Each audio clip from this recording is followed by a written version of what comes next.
What is it like to be pursued by 5 extraordinary beauties? Is it blissful? Slowly, Song-Chen realized that beneath their delicately feigned gentleness lurked twisted souls rife with obsession and madness. And he was being inexorably drawn into the elaborate snare they had woven, the frigid female CEO. Your words corrode like poison, enticing me to survive in this desolate world like a wandering ghost. We can ascend to heaven together or descend into hell. There must not be a third party, not even a fleeting glance. Otherwise, I shall go mad. I shall lose my sanity. I shall slay them, and I shall slay you. The enchanting school bell. Senior, cease your resistance. You desire me. Resisting is so arduous. Your heart must be trembling. I know you love me. I long to decay here together with you. Senior, the elegant medical senior. Photographs can no longer quench her thirst or alleviate her longing. The desire, controlled by her addiction, drives her to extreme excitement and intense yearning, yet she loathes herself. Her obsession is frantic as she seeks a remedy for her thirst. She muses that perhaps death would bring her solace. However, even in death, she wishes for him to accompany her, so her soul would be pure, warm, and not lonely. The clever and adorable young lady. It feels as though I have contracted a thirst that makes it difficult to breathe when he is absent, that I deeply inhale the scent of his clothing. Chapter 1. The Creditor. In a luxurious villa, Song-Chen sat on the sofa, gazing at the content on his phone, feeling increasingly desolate. The first heiress of the capital's wealth, Jianing. At merely 24 years of age, she is ruthless, having taken control of the Gu family business at 20. In a matter of years, she sent her biological father, Gu Changrong, to a mental institution and her half-brother to prison. Gu Changrong's plight in the asylum is tragic, filled with torment. One of his lovers was driven to suicide, while the other perished in a car accident with her young child. The mastermind behind all this is none other than Gu Jianing. Taking a deep breath, Song-Chen realized that such a cold-hearted person had become his creditor. This villa was the venue for repaying his debts. Half a month prior, Song-Chen's grandmother suffered a sudden cardiac event, necessitating urgent surgery at the hospital. Concurrently, the Song family's factory faced a crisis. The overbearing Wang family had set their sights on the factory's land, seeking to forcibly occupy it. The Song family, being a small household in the capital, had relied on ancestral land to establish a modest factory for small-scale commerce. The Wang family, powerful and influential, had also nurtured a cadre of ruffians. They obstructed the surgery to coerce the Song family into relinquishing the factory. With his grandmother's health deteriorating, the family found themselves at their wits' end. It was at this juncture that Gu Jianing made her appearance. Song-Chen vividly recalled their first encounter.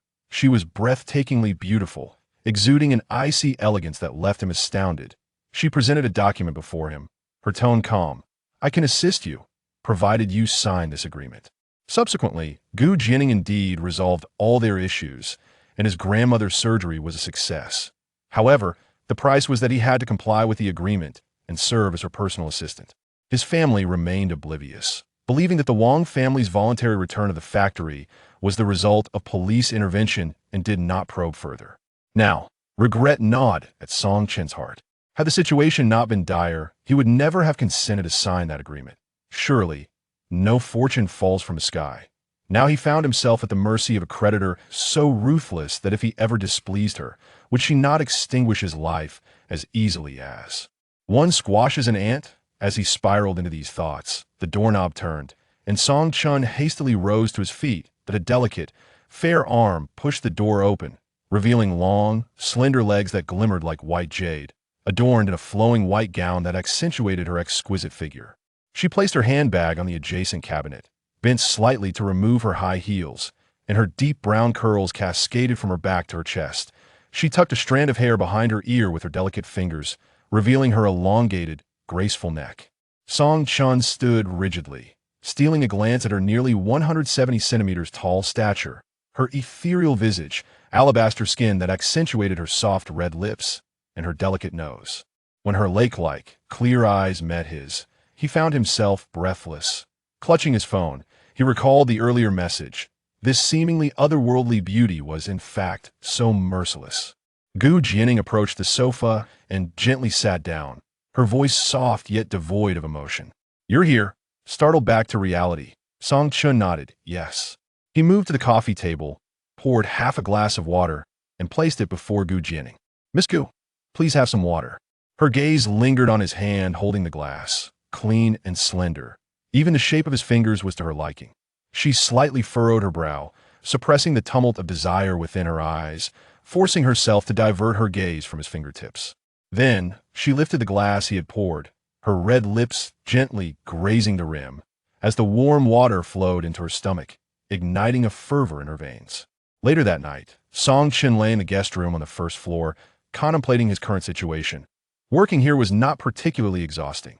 A housekeeper had already informed him that staff would clean the villa at all times, and a chef was always on standby.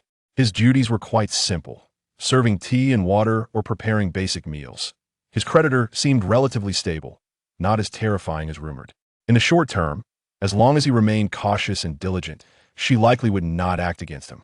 Yet in the long run, he truly did not wish to serve such a wealthy individual that a person positioned at the pinnacle of society, holding both wealth and power, could extinguish his life on a whim, as effortlessly as one crushes an ant. However, the agreement he signed stipulated that he must work here every weekend for a wage of 500 yuan per day, with a deduction of 200 yuan for each day he failed to show up, until he earned a total of 5 million yuan. What an unequal agreement. He calculated in his mind that even with a daily wage of 500, it would take decades to accumulate 5 million. He needed to find a way to earn money swiftly, to repay her as soon as possible. Not long after, Song Chun succumbed to slumber. He was not a light sleeper and usually enjoyed quality rest, so he slept soundly.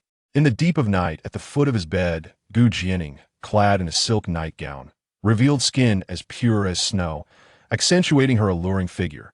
She extended her delicate fingers, lightly caressing Song Chen's cheek, her fingertips trembling at the warmth of his chiseled face. Moonlight streamed through the window, casting a glow upon her, rendering her cheeks as pristine as white jade. She gazed tenderly at the sleeping Song Chun, the turbulent emotions in her eyes concealed by the profound darkness of the night. She had not intended to disrupt his life, merely wishing to watch over him from afar, yet she could not restrain herself. This time, she would not let him go, no matter the means. The next morning, Song Chun was awakened by the alarm. He quickly got up and proceeded to the kitchen to prepare breakfast. Jianing descended the staircase and was greeted by the sight of Song Chun, clad in an apron, busily arranging dishes on the dining table. This scene instilled in her a fleeting illusion of happiness, as if she could envision herself and Song Chun leading a simple yet fulfilling life together in the years to come, tranquil and beautiful. She approached and took a seat at the table, picking up a spoon to sample the millet porridge. Its thick and creamy texture, complemented by a delightful sweetness, was utterly to her taste.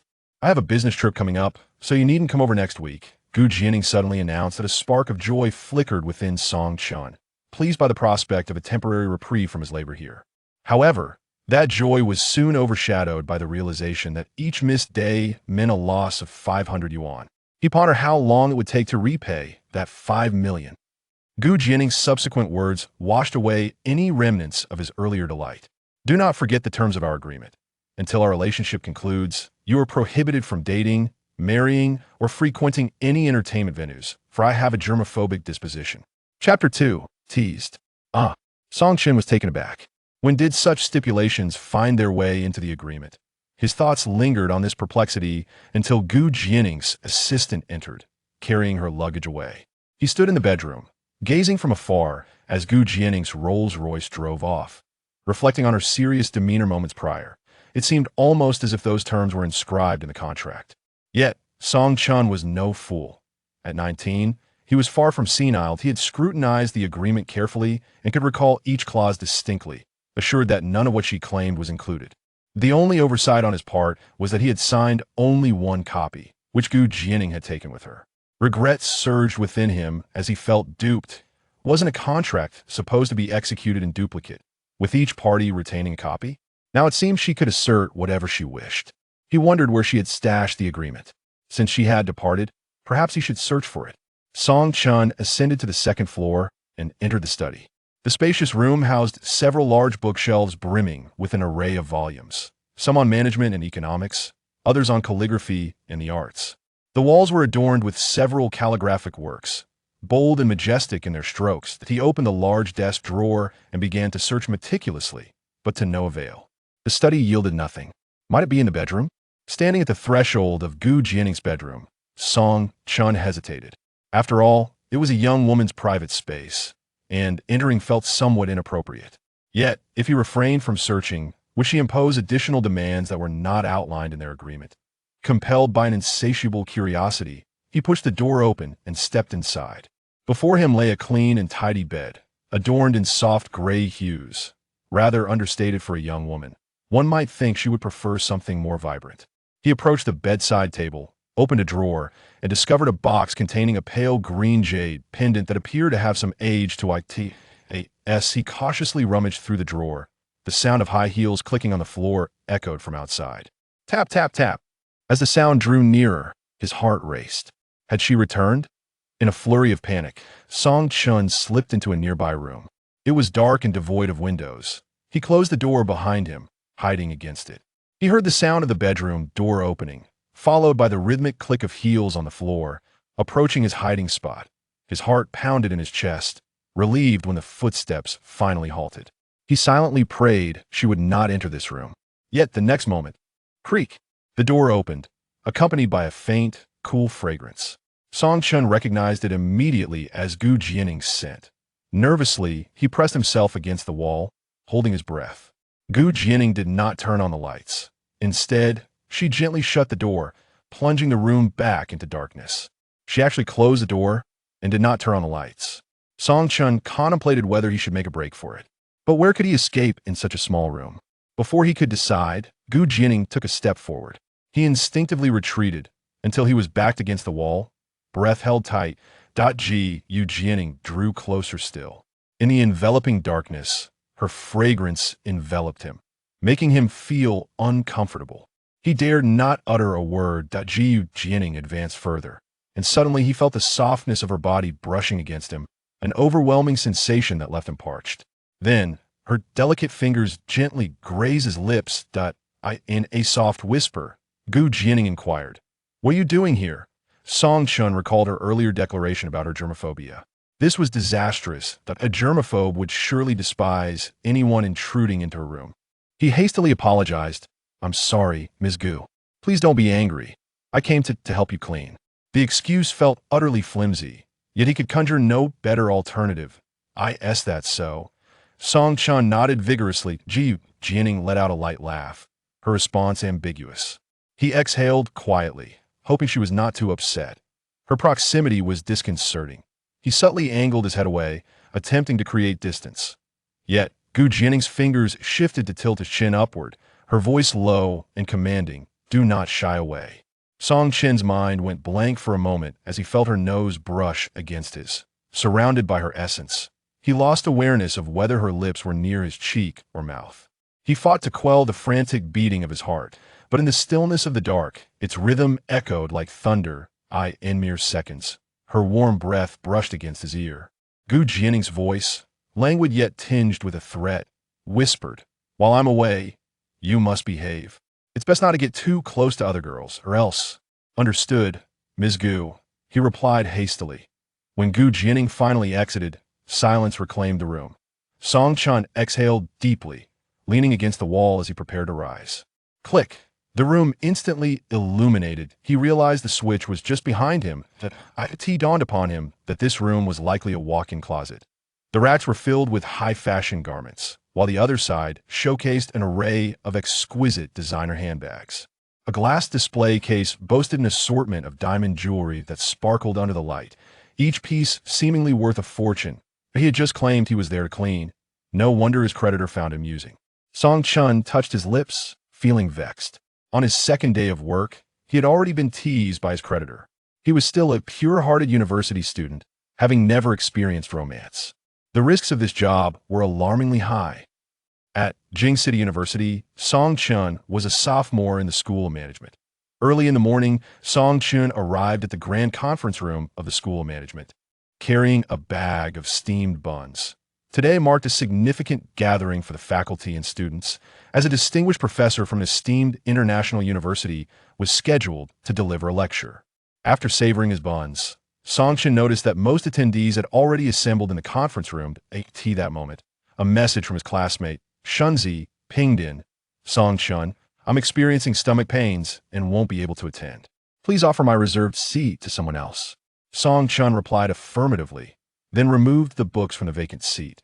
Just then, a gentle voice inquired, Senior, may I sit inside? Chapter 3.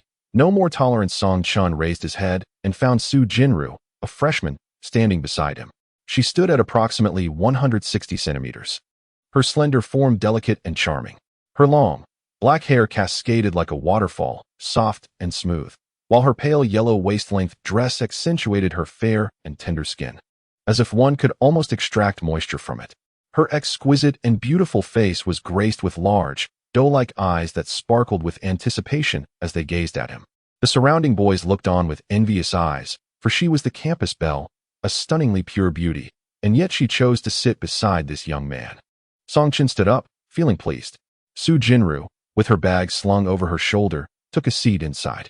He resumed his own seat as she cautiously placed her notebook and pen on the desk, a gentle smile gracing her lips at the unexpected joy of sitting with him.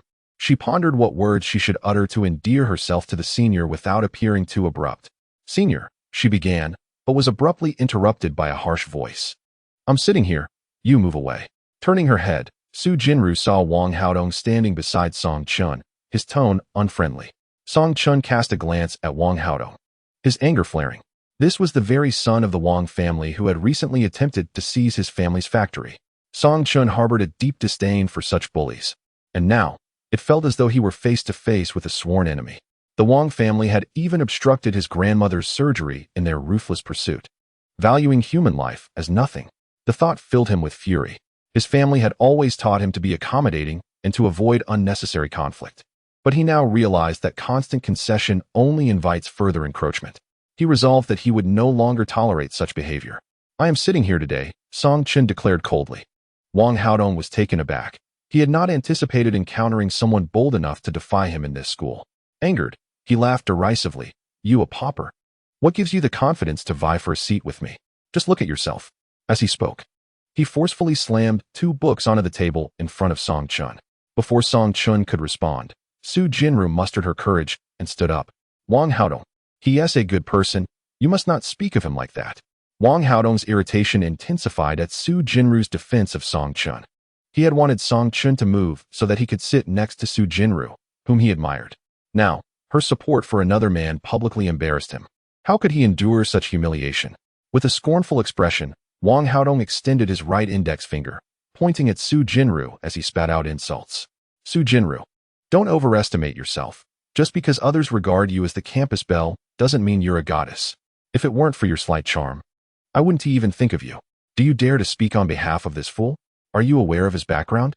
His family is merely from a modest household in the outskirts of the capital. To put it plainly, they are villagers, hardly comparable to those in the 6 districts of the city. Recently, due to debts, our Wang family seized his factory. If it weren't for his father begging us on his knees, we wouldn't have shown any mercy. What did you say? Song Chun could no longer contain the fury brewing within him, springing to his feet. It is utterly shameless. How could he so brazenly articulate the act of forceful occupation with such grandiloquence? Wang Haodong, with an air of self-satisfaction, crossed his arms and flashed a grin at his entourage. He then turned to Song Chun, speaking with a tone laced with mockery and provocation. I suggest you kneel before me like your father did, weeping and wailing, calling me grandfather. I would relish hearing that. Before he could finish his taunt, Song Chun had already seized his wrist. With a sharp crack, a scream akin to that of a slaughtered pig reverberated throughout the conference room. Wang Haodong grimaced in pain, beads of sweat rolling down his forehead. Clutching his injured arm, he cried out in a hysterical fit, My arm! Damn it, you've broken my arm. Ah, it hurts. The usual boisterous henchmen at his side were now flustered, scrambling to support Wang Haodong. Brother Dong, are you all right? Song Chun cast a cold glance at the beleaguered Wang Haodong. If no one has taught you how to speak, you should take the time to learn. And clean up your mouth before stepping outside. Do not spew filth at the first opportunity. Upon hearing this, the pain-ridden Wang Haodong was filled with rage. gritting his teeth as he shouted at Song Chun. You little brat, just wait. Oh dear, Brother Dong, let us not bother with that kid for now. We must get to the hospital quickly, a flustered henchman urged, as everyone hurriedly assisted Wang Haodong out. Song Chun resumed his seat. The girls surrounding him nodded inwardly, thinking how handsome he looked earlier. To be honest, the students from the management school had long been displeased with Wang Haodong, but they were too intimidated to voice their opinions. Su Jinru stole a glance at Song Chin's expression, noting his anger. She softly said, Senior, please don't be upset. Don't stoop to the level of such scum. Song Chin nodded. I'm fine, thank you. Su Jinru lowered her head, her cheeks slightly flushed, feeling a bit shy, saying, What do you need to thank me for? You are truly impressive, Senior. At noon, after finishing lunch, Song Chun returned to his dormitory. His roommates gathered around him. San Pang, with a mischievous glint in his eye, asked, So, Song Chun, were there many girls at the meeting today? Song Chun casually replied, It was all right. San Pang pulled out a cigarette and handed it to him. When you have time, introduce me to some. Our materials department has no girls, and the few we have look as rough as men. Lu Shui chimed in, Count me in as well. In our computer science major, there are hardly any females. Song Chun chuckled. All right then. In their dormitory, there were 4 individuals. 3, affectionately referred to as the 3 plump ones, were studying materials science, while the other 2, Lu Shui and Lin Yuqing, were immersed in computer science. Both the computer science and material science departments had a dearth of female students, predominantly consisting of males. Conversely, Song Chin's management school boasted a relatively balanced gender ratio, sometimes even favoring the fairer sex.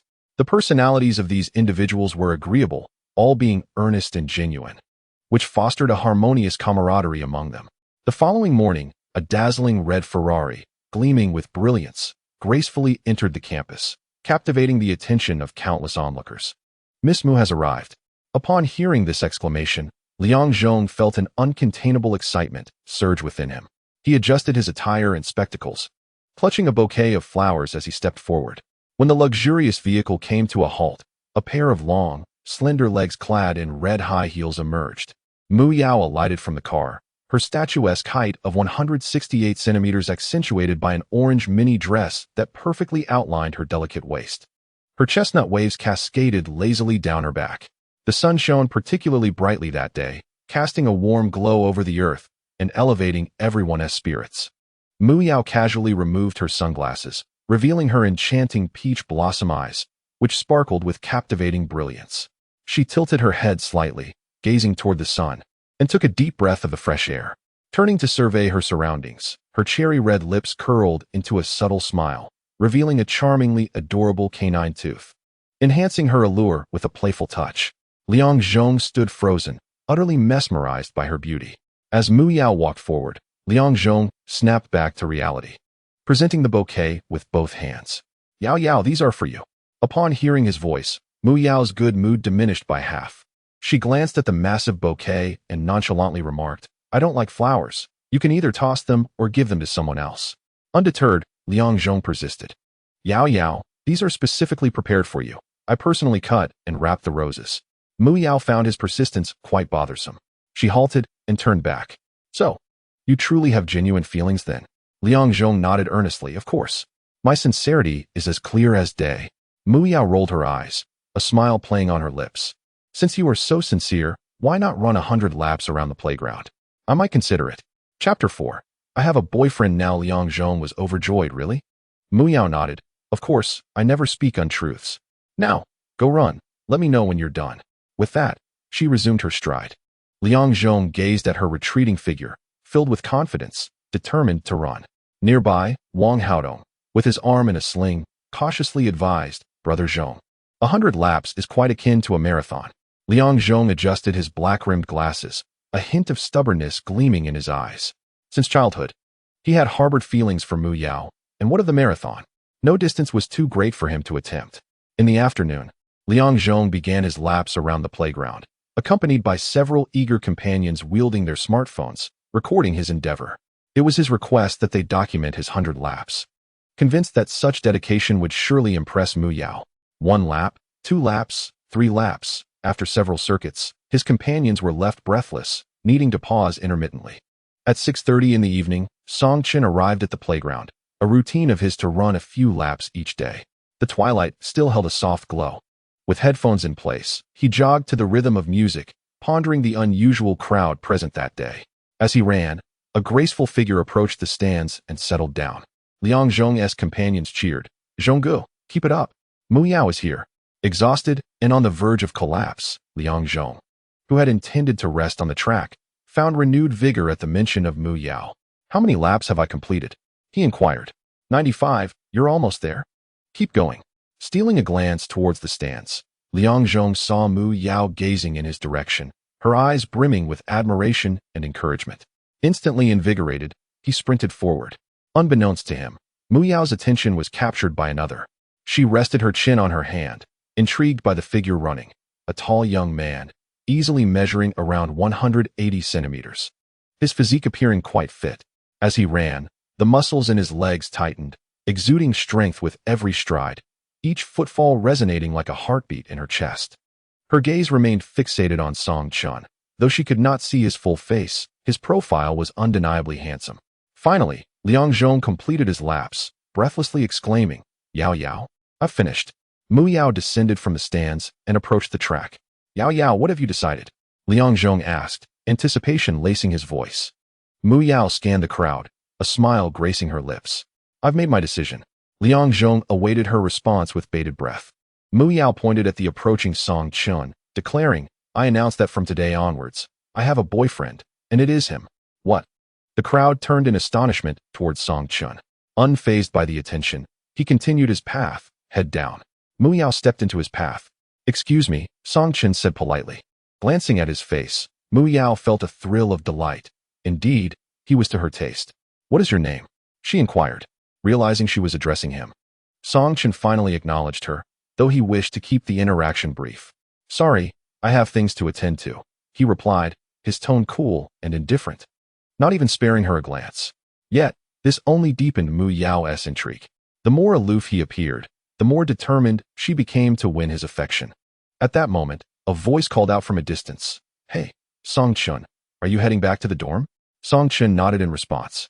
Mu Yao, brimming with excitement, exclaimed, "So your name is Song Chun? How familiar that sounds. Are you in the same class as me?"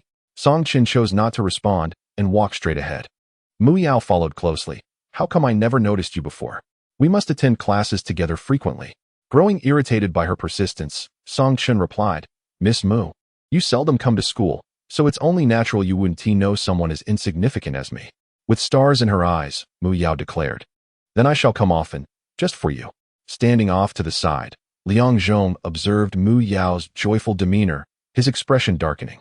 The goddess he had worshipped was so easily diverting her affection to someone else. He had tirelessly run 100 laps for a mere word from her. With a grimace, Liang Zhong inquired, "Who was that kid just now?"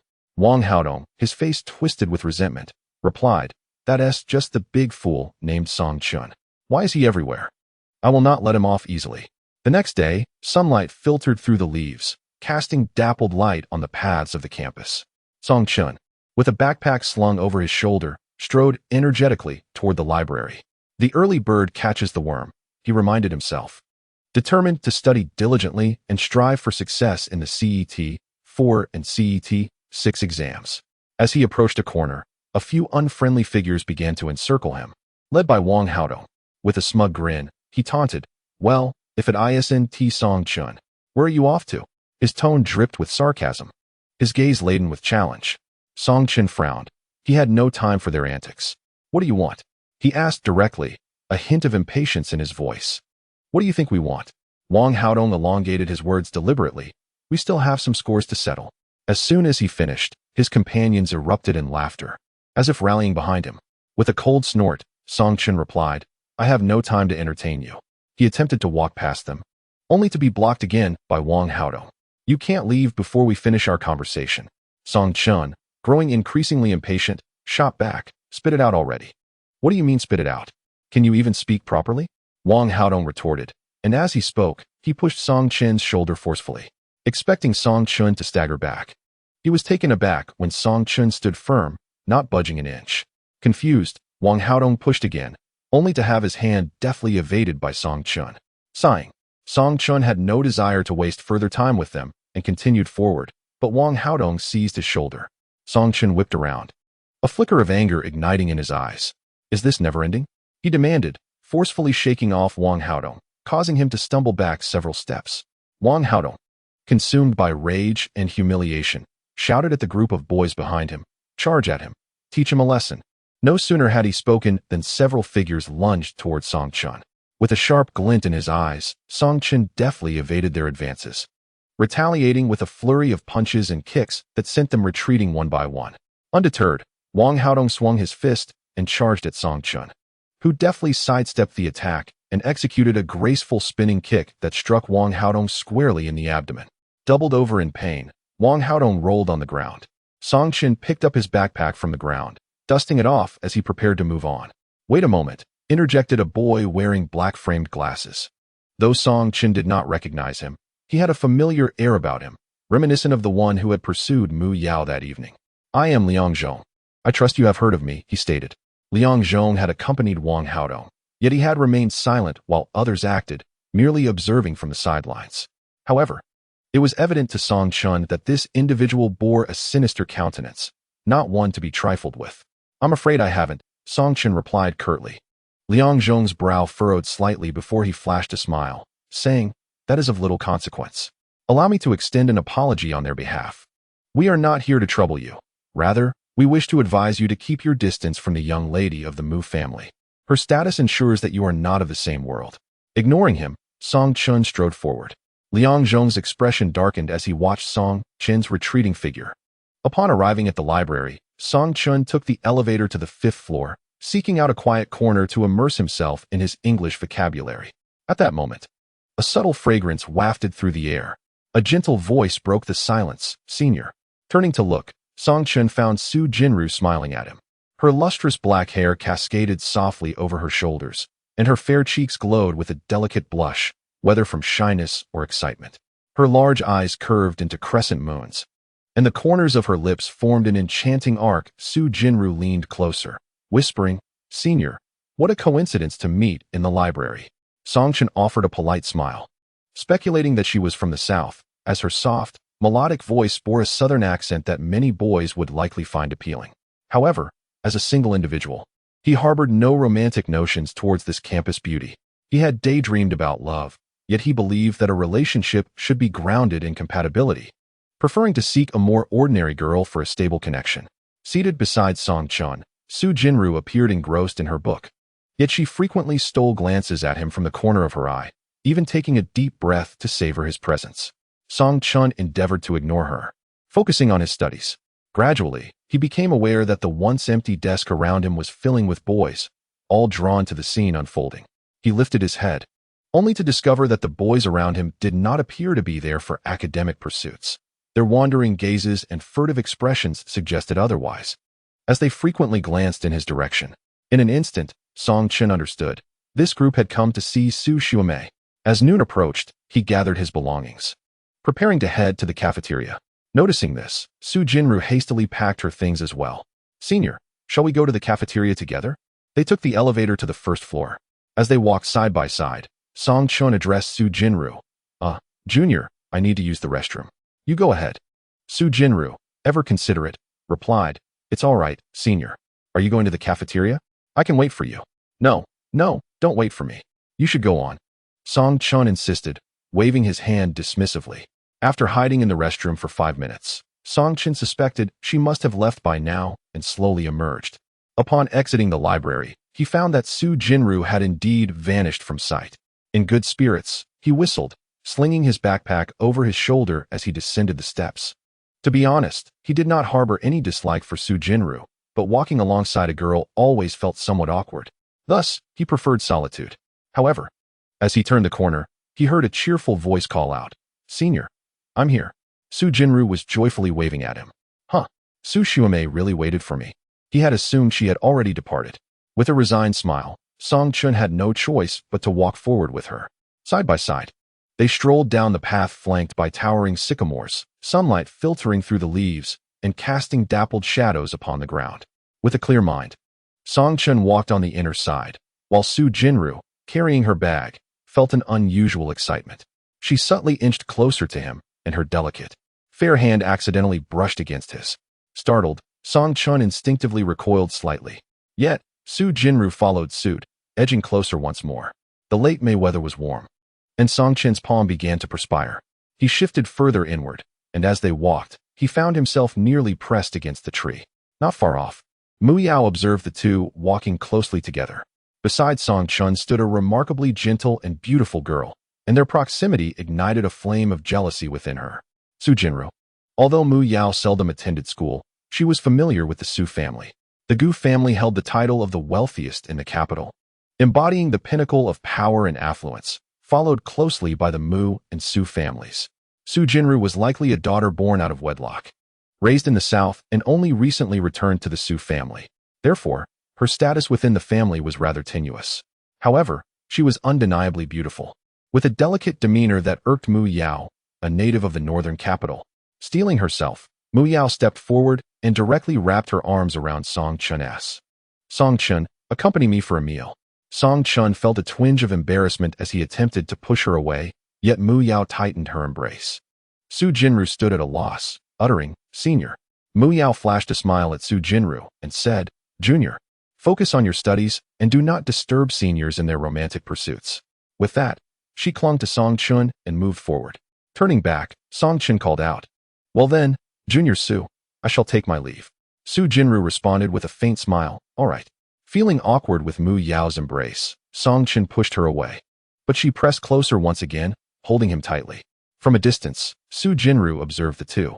Their playful pushing and pulling resembling a couple in the throes of young love, a sight that pierced her heart with unwelcome intensity. After standing there for what felt like an eternity, unable to catch sight of them any longer, she released her tightly clenched fist. A smear of crimson stained her palm, a result of her nails digging in, yet she seemed impervious to the pain. Slowly, she raised her hand to her lips, bestowing a gentle kiss upon it, unconsciously licking the blood clean. Her eyes glistened with an unsettling hatred that flickered momentarily before vanishing. The senior belonged to her and her alone. She would not permit anyone to take him away. Mu Yao led Song Chun to the dining hall. Song Chun, pushing her aside, said, "Thank you for helping me out earlier. It seems I aided you that night as well, so we are even." With that, he began to walk away. Mu Yao grasped his arm, exclaiming, "What do you mean even? I am serious. I want you to be my boyfriend." Song Chun halted, removing her hand from his clothing. "I'm sorry, Miss Mu, but I am rather busy and cannot indulge in such games right now. I need to eat." He approached the food counter and ordered a meal for 10 yuan, comprising 2 meat dishes, 1 vegetable, rice, and a seaweed soup.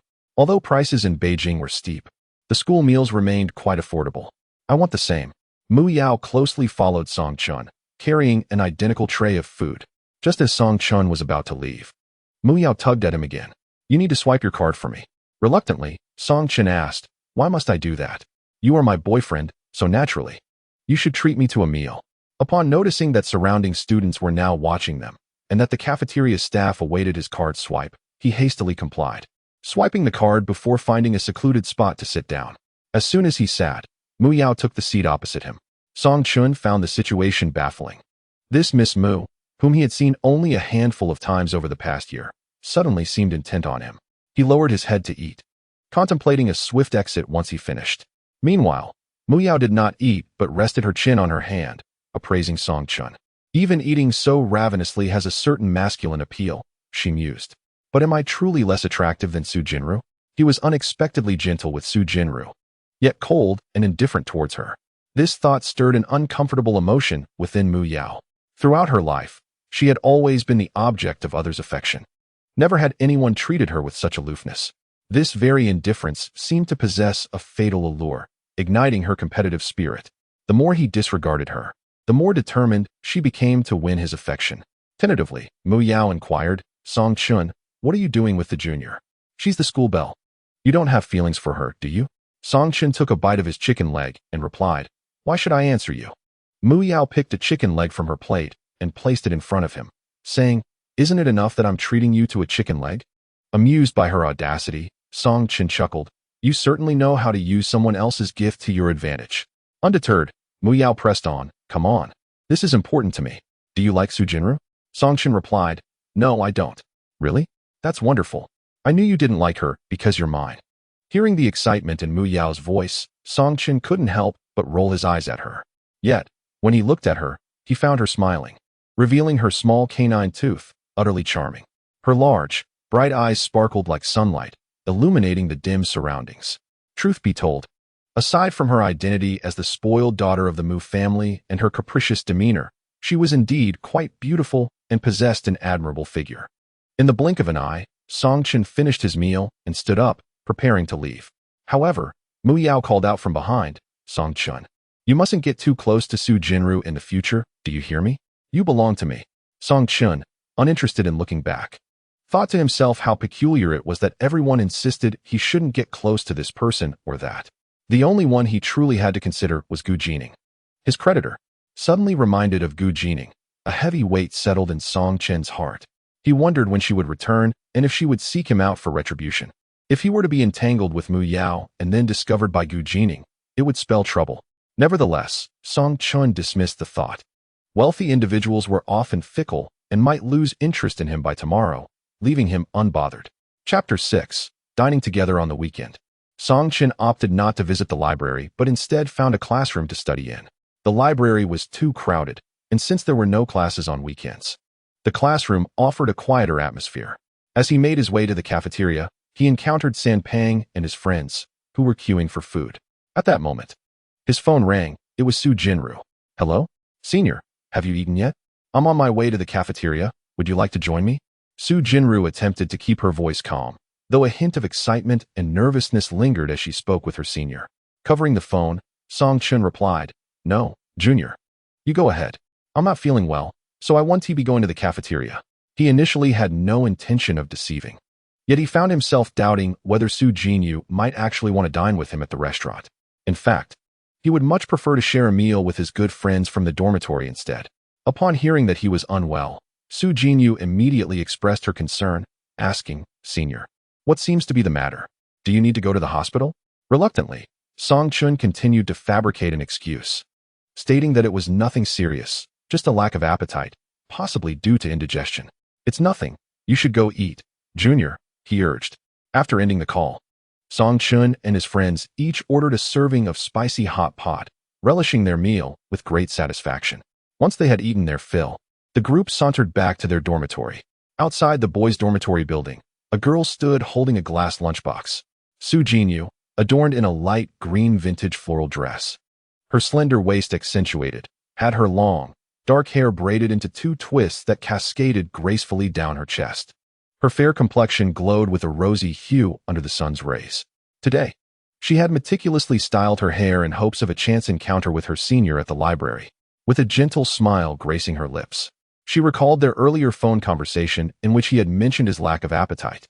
Consequently, she chose not to dine at the restaurant but instead went to a fruit shop to procure some fruits and yogurt, preparing a delightful yogurt parfait. "This is perfect for when one lacks an appetite. I'm sure the senior will appreciate it," she thought, after attempting to call Song Chen, only to be met with silence. She resolved to wait for him there. The boys passing by couldn't help but glance at Su Jinyu, for their dormitory building, positioned at the far east, was seldom graced by the presence of girls, especially someone as pure and beautiful as Su Jinyu. One boy, riding his bicycle while stealing glances at her, lost focus and collided with a lamppost, prompting laughter from his companions. Just then, Song Chen approached, witnessing the boy sprawled on the ground, unable to suppress a chuckle. However, his amusement was short-lived as his gaze fell upon Su Jinyu. She approached him, holding the lunchbox, and said, "Senior, I made you a yogurt parfait. It's perfect for when you're not feeling well." Song Chen felt a twinge of embarrassment, having just indulged in a hearty meal. "Junior, you should keep it for yourself. I'm a grown man and don't need such things," he replied, only to quickly realize that Su Jinyu might not have eaten yet. Observing her innocent expression, filled with genuine concern for him, he felt a pang of guilt and inquired, "Have you eaten?" Su Jinyu nodded. "Yes, I have, senior. This is for you." With that, she pressed the lunchbox into his hands and dashed away. On her way, a shy smile illuminated her beautiful face, as she felt reassured that the senior held her in his thoughts and cared about whether she had eaten. As Song Chen returned to the dormitory, he set the lunchbox down on the table, only to be surrounded by his three roommates. With a grin, San Pang inquired, "Song Chen, what did Su Jinyu want from you?" Did she bring you a love meal? Lu Shuai leaned over the lunchbox, inhaling its delightful aroma. Is it possible for the brothers to have a taste? San Pang covered the box, exclaiming, "Don't snatch it. This is from Brother Chun, a gift from Sister Su. Can we at least take a look?" The group eagerly opened the lunchbox. "Wow, Song Chun, this yogurt parfait has been artfully arranged with pistachios in a smiley face. The nuts were abundant, generously included, far superior to those purchased outside." Song Chun lay in bed, feeling a twinge of discomfort. Su Jinru had not dined, but had prepared him a yogurt parfait. This sentiment was unsettling, as he had never been fond of feeling indebted to others. His acquaintance with Su Jinru had begun during their freshman year when he assisted her with her luggage. While Song Chun was lost in thought, a knock echoed at the dormitory door. Upon opening it, a few delivery men rushed in, depositing boxes upon boxes of fruit on the floor. Within mere moments, the room was filled with an abundance of fruit. San Pang counted, astonished by the dozens of boxes. Who bought all this? Just then, Song Chen's phone rang. A call from an unfamiliar number. "Hello, this is Mu Yao. Did you receive the fruit?" Song Chen glanced at the pile below. "Did you buy this?" "Yes, I did." Song Chen frowned. "What is the purpose of this?" Mu Yao's tone was slightly commanding. "Who told you to take Su Jinru's things? In the future, if you want fruit, just ask me. Do you understand?" Song Chun was left speechless. The others stared at the mountains of fruit, bewildered, as there was nowhere to step. "We can't possibly eat all of this. Moving it out would be too burdensome. Perhaps we should share with other dorms?" San Pang swiftly sent a message in the boys' dormitory group chat. "Attention, all fruit is 1 yuan each. Come to 308.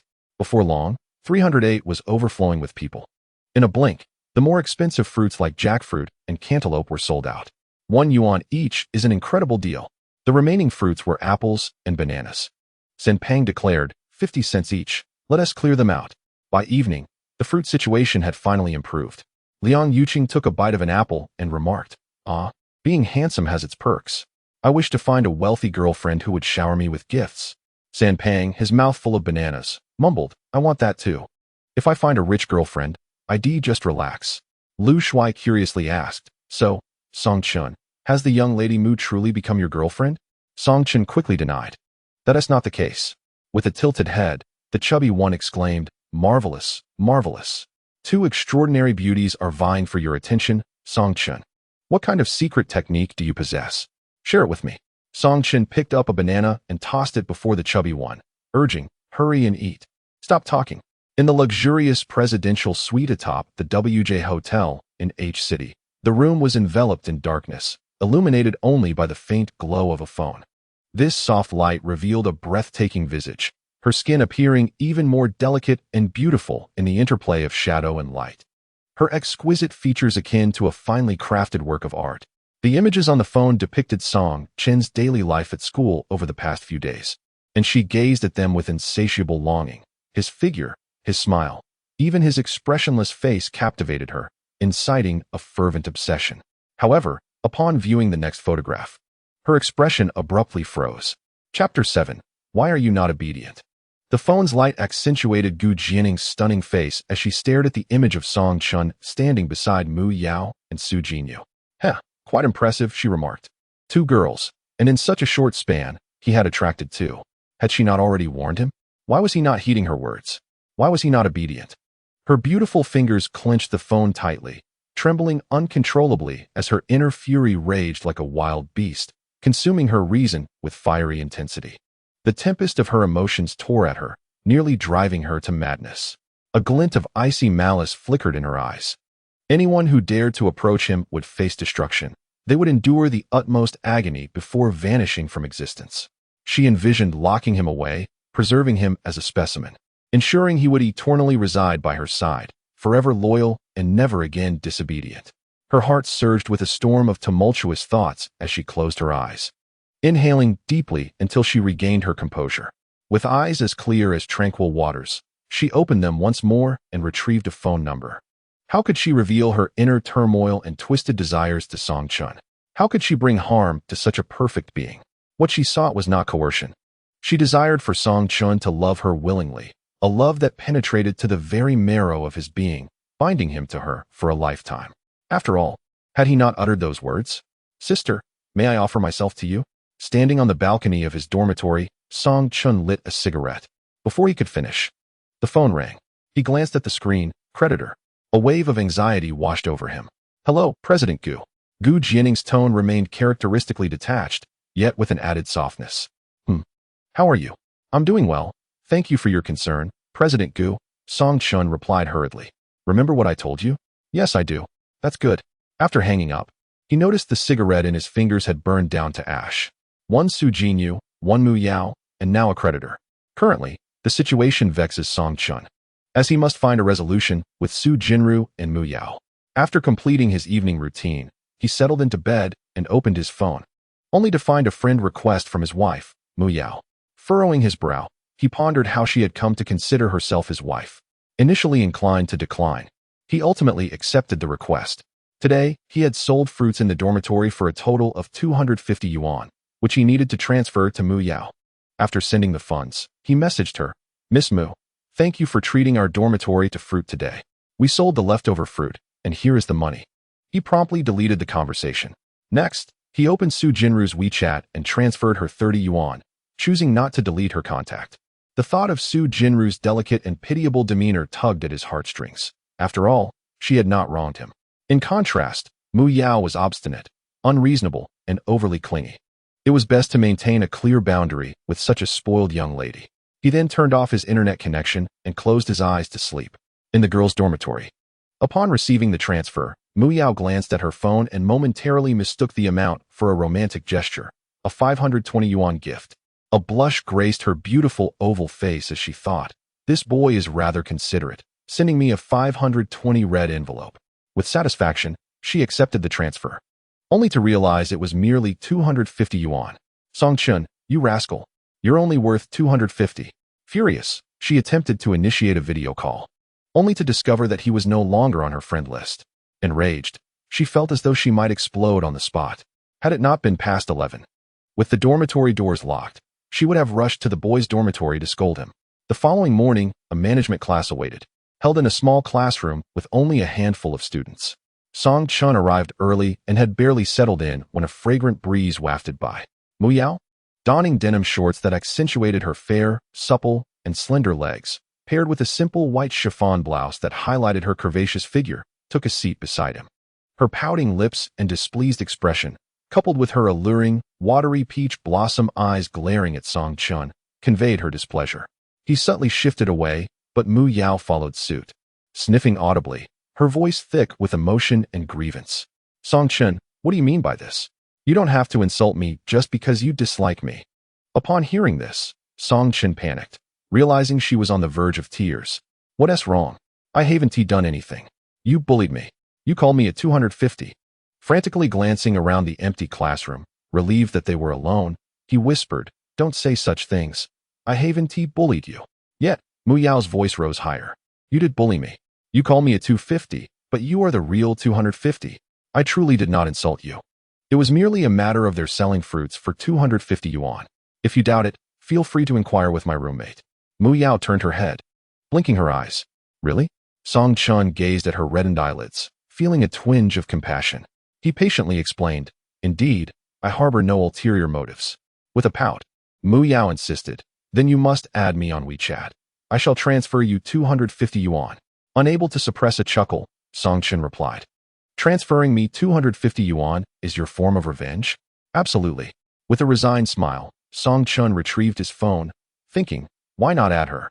If he delayed any longer, their friends would soon arrive, and he wished to avoid any misunderstandings. Besides, it was not a misfortune for someone to willingly offer him money.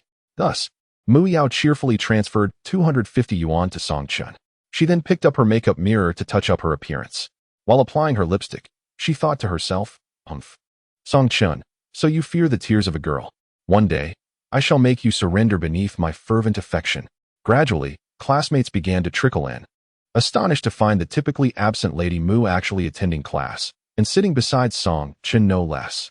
Rumor had it that just days prior, Mu Yao had declared Song Chun her boyfriend on the playground, and had even moved an entire fruit shop to the boys' dormitory the day before. Initially, many classmates had been skeptical. Numerous girls admired Song Chun, while many boys were infatuated with Mu Yao. Now, seeing the two seated together, like celestial beings, was utterly heartbreaking. Several girls in the class gazed at Song Chen's back with profound lament. They had intended to pursue him, only to be outmaneuvered by Mu Yao. What a cad! Just days ago, he was fawning over Su, and now he was ingratiating himself with the esteemed Miss Mu. Did he not consider his own standing? Fawning over anyone in sight? A harsh voice pierced the air, drawing everyone's attention. Chapter 8. You must take responsibility. Wang Haodong, accompanied by his 2 lackeys, stood beside Song Chun and Mu Yao.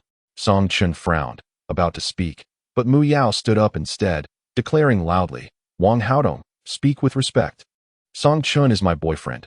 I pursued him, so what? Love is free. Do you have the authority to dictate otherwise? If you dare to bully my boyfriend again, Mu Yao, will not let this matter rest. You. Wang Haodong felt humiliated, but found himself at a loss for words. Knowing all too well that he could not provoke the Mu family, let alone Mu Yao herself. Teacher Sun cleared his throat, announcing, class is in session, everyone. His face then broke into a rather gossipy smile as he glanced toward Song Chun and Mu Yao. Our female classmate is quite brave, and the male students should take responsibility. Mu Yao tilted her head onto Song Chen's shoulder, grinning, darling, even the teacher says I am good to you. You must take responsibility for me. Song Chen cast her a sidelong glance. I thank you. Throughout the entire lesson, Mu Yao could not sit still. She leaned her arm on Song Chen's desk one moment, and then tilted her head onto his shoulder the next, resembling a figure intent on clinging to him. At long last, the class concluded, and Song Chun hastily gathered his belongings and made his way outside, genuinely exasperated by Mu Yao's incessant presence. Just a few steps away, he heard her voice call out, Darling, why are you walking so quickly? Don't you realize I'm wearing high heels? Without glancing back, Song Chun pressed forward with resolve. In the next instant, a waft of fragrance enveloped him as Mu Yao wrapped her arms around his, resting her head on his shoulder. Panting, why are you running so fast? If you do that again, I'll break your legs. Song Chun, too weary to engage, pondered in silence how she could sprint so swiftly in high heels. Was she capable of walking on air? Suddenly, a few gasps erupted from the crowd. Wow! Whose car is that? It's amazing. The license plate number 88,888 caught everyone's attention, and there it was. Parked gracefully in front of the academic building, a silver-gray Rolls-Royce Phantom. It belonged to Jianing. Meanwhile, Mu Yao remained clinging to his arm, leaning closer with a smile. Why aren't you moving? A chill coursed through Song Chun, penetrating from his scalp to his toes. Though the windows remained shut, an unsettling premonition filled him. Jianing must have seen them. He slowly pried Mu Yao's arms away. Noticing his fixation on the car, she inquired, What are you looking at? Whose car is it? Before Song Chun could respond, the vehicle began to glide away. He exhaled in relief. Perhaps he had misjudged the situation. Hadn't Jianing gone on a business trip? Why was she here? Even if she had returned, it would be to her home, not to Jing University. He realized he was overthinking. However, the very next moment, a text message arrived on his phone. Creditor, you have 3 minutes to arrive at the school gate. He shoved Mu Yao aside, declaring, I have something to attend to, and then sprinted towards the school gate at breakneck speed. Inside the car, the driver, Lu Yu, discreetly glanced at Jianing in the back seat. Her porcelain-like, exquisite face bore no visible signs of emotion, yet Lu Yu understood that the calmer Jianing appeared, the more formidable she truly was. She had witnessed the preceding scene, Song Chun, that rascal, being so intimate with the eldest daughter of the Mu family. And Jianing had seen it all. He was doomed.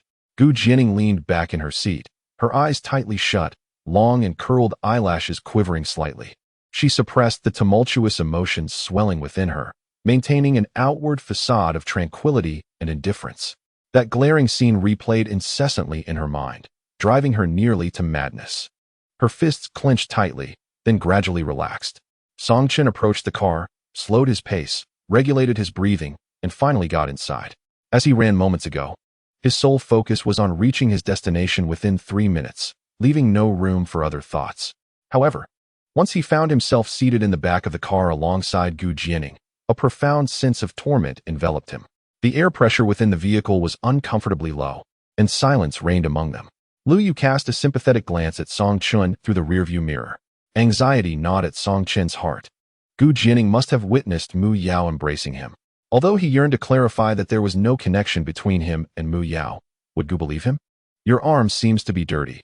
Perhaps you should wipe it with a wet tissue, Gu Jianing spoke softly, placing a wet wipe in the gap between their seats. Song Chun gratefully took it, as if granted a reprieve.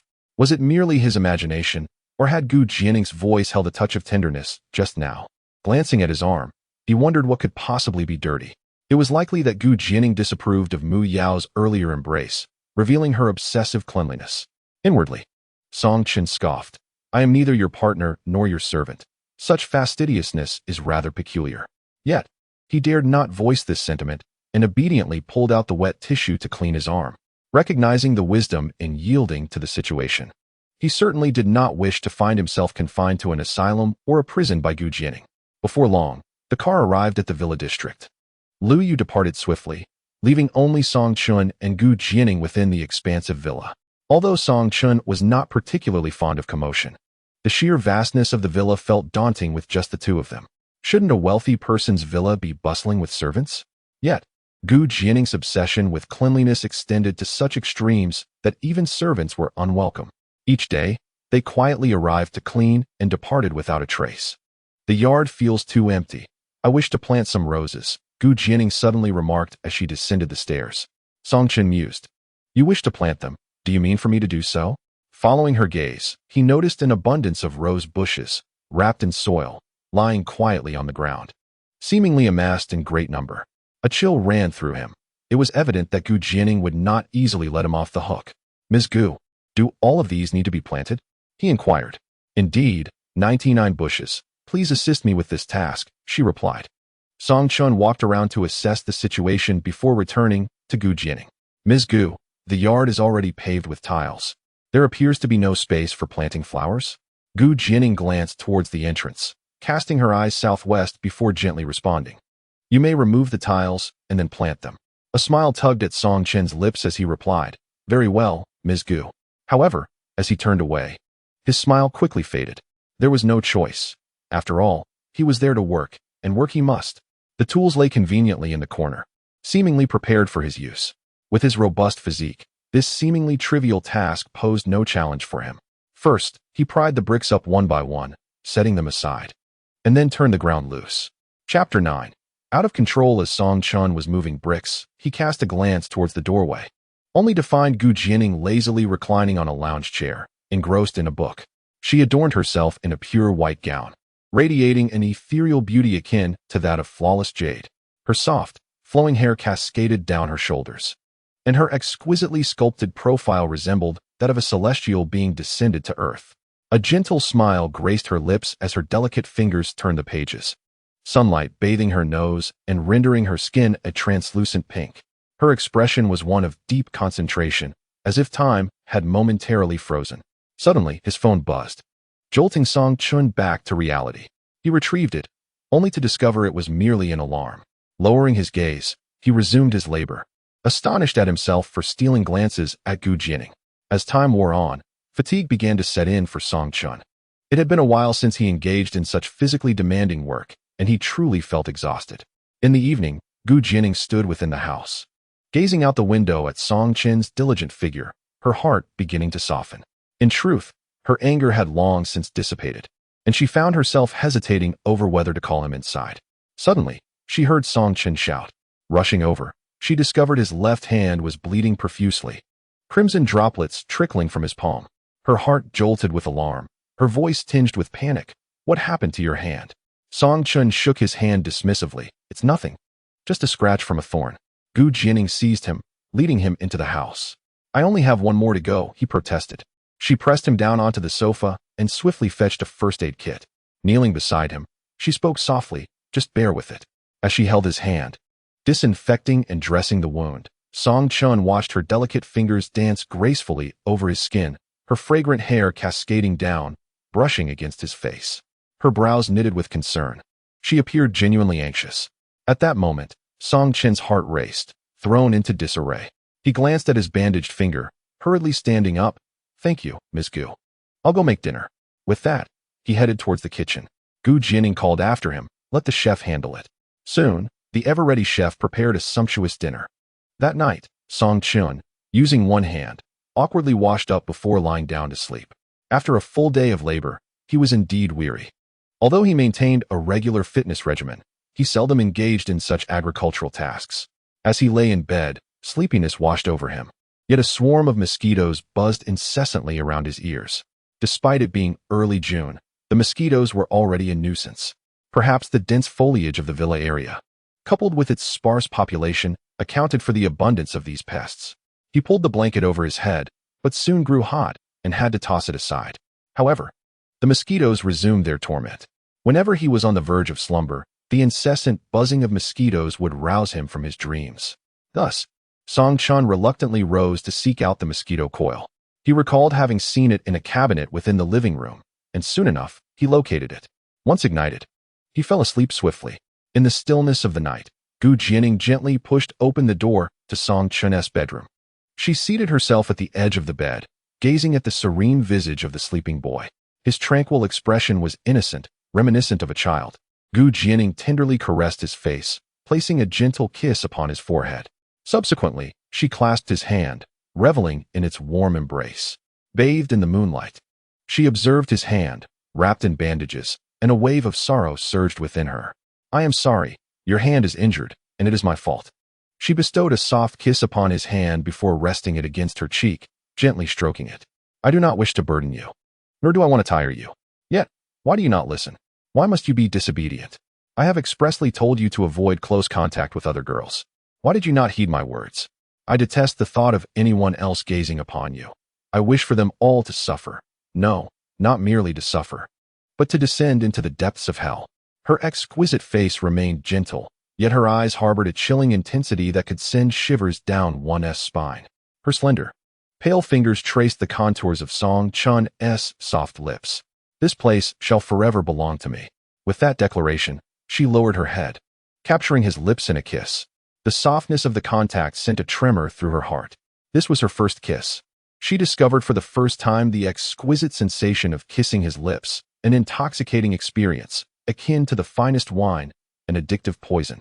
A flicker of uncontrollable passion and excitement ignited in her clear eyes, gradually intensifying, spiraling beyond her control.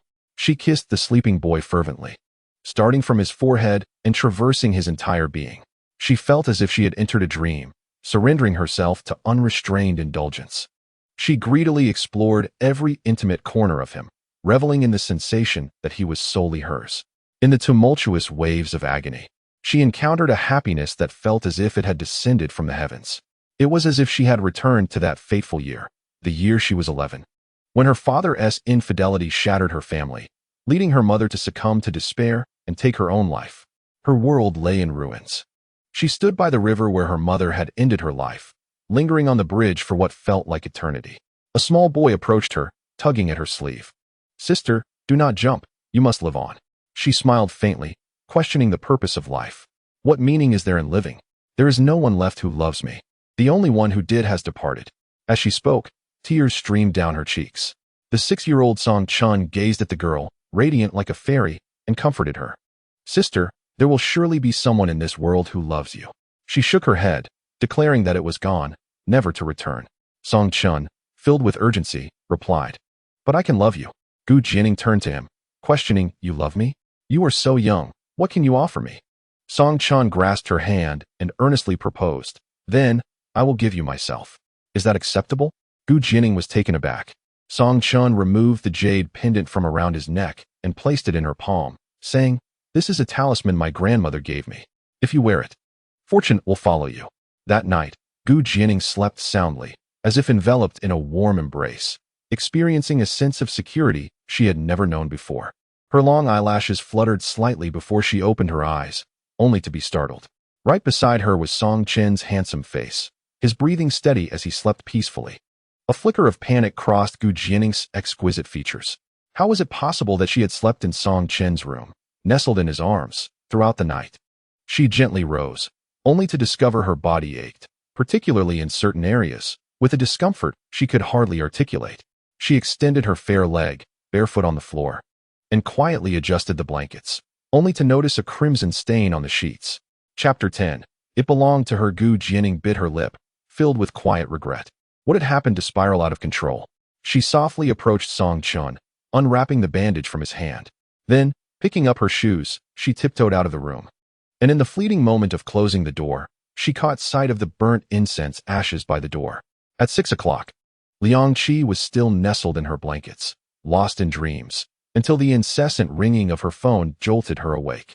She reached out to hang up, hoping to return to slumber, but the phone rang again, an irritating interruption. Initially, she intended to ignore it, but upon glancing at the screen, she was taken aback. It was Jianing. Why was she calling so early? Yet, she dared not ignore it. Jianing was not someone to provoke. "Hello, Jianing, what's up?" The cold voice of Jianing came through the line. "Liang Qi, the calming incense you gave me. Are you sure it only has hypnotic effects?" Liang Qi's sleepiness dissipated immediately. Jianing, I was just about to tell you that the incense I prepared for you might have had an extra ingredient." Jianing frowned. "Are you telling me that your medical guidance is something you bought with money? How unreliable." Liang Qi quickly replied, "I'm so sorry, Ning Ning. I realized it at the time and intended to tell you immediately, but I've been swamped lately. By the way, you haven't used it, have you? If you don't like it, you can toss it out, and I'll prepare a new batch for you. But, just out of curiosity, who are you planning to hypnotize?" Seeing that Jianing did not respond, she inquisitively remarked, "The extra ingredient I added merely serves to enhance the mood. Theoretically, it only fosters affection and absolutely has no side effects." However, before she could finish her sentence, Jianing abruptly hung up the phone. Sunlight streamed through the curtains, illuminating Song Chun's face as he turned over and opened his eyes. His entire body ached, after exerting himself so physically the previous night. It was no surprise he felt fatigued. It seemed he needed to engage in more exercise moving forward. Lost in thought, Song Chen sat up, but was suddenly taken aback. There was blood on the sheets, and upon inspecting his hand, he noticed that the bandage had come undone, crimson stains seeping from his palm. This was disastrous. He had sullied the sheets, and would Jianing, with her obsessive cleanliness, blame him for it? This would surely incur additional expenses. He quickly opened his phone and ordered a set of expensive sheets online. Alas, it appeared that yesterday had been in vain. Earning that 500 was no easy feat. What misfortune had befallen him? After neatly folding the sheets, he stepped out of his room and immediately spotted Jianing seated on the sofa. She sat upright, exuding elegance, her long hair tied up, exposing her fair and slender neck. Song Chen stealthily approached the kitchen, only to be called by Jianing. "Come here for a moment." He complied and walked over. "Zong, you." Jianing glanced at his palm, where the bandage had been hastily reapplied, yet remained crooked, still stained with fresh blood. "Come here, let me change the dressing." Obediently, Song Chen took a seat on the sofa. Today, Jianing's tone seemed unusually gentle. She stole a glance at him. Noticing his expression was devoid of any unusual emotion, a vague recollection of some wild scenes from the previous night flickered in her mind, causing a blush to bloom on her porcelain cheeks. As she carefully removed the bandage and applied fresh medication, the sharp pain coursed through Song Chen's hand, causing it to tremble involuntarily. Jianing parted her lips slightly, gently blowing on his palm. They were in close proximity, and Song Chen gazed at her delicate, fair fingers, acutely aware of the tender and gentle sensation. He observed the smoothness of her forehead, and up close, her exquisitely beautiful face appeared flawless, as if sculpted from fine porcelain. Her expression was focused and natural, and at that moment, Song Chen felt a sense of bewilderment. Zong was no longer the aloof, rumored cold-hearted executive, but rather someone who cared for him as if she were a family member. After a moment of contemplation, he spoke. "Zong, I apologize for soiling the sheets in my bedroom, but I have ordered a new set online, which should arrive shortly."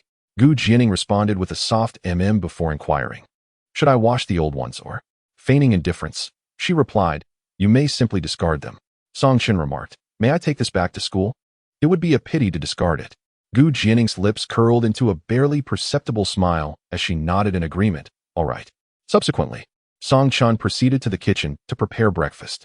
Jianing observed his figure, and her mood unexpectedly brightened. The thought that Song Chen would lay on the sheets they once shared every night at school filled her with joy. Those sheets were imbued with memories that belonged solely to them. He would drift off to sleep each night, inhaling her lingering scent, which would weave itself throughout his dreams. His heart, his lungs, and his mind, every fiber resonating with her essence. She would encompass him entirely, corroding his very being, devouring him wholly. He was hers. A Rolls-Royce Phantom halted at the northern gate of Jing University. Upon exiting the vehicle, Song Chun was soon followed by Gu Jianing.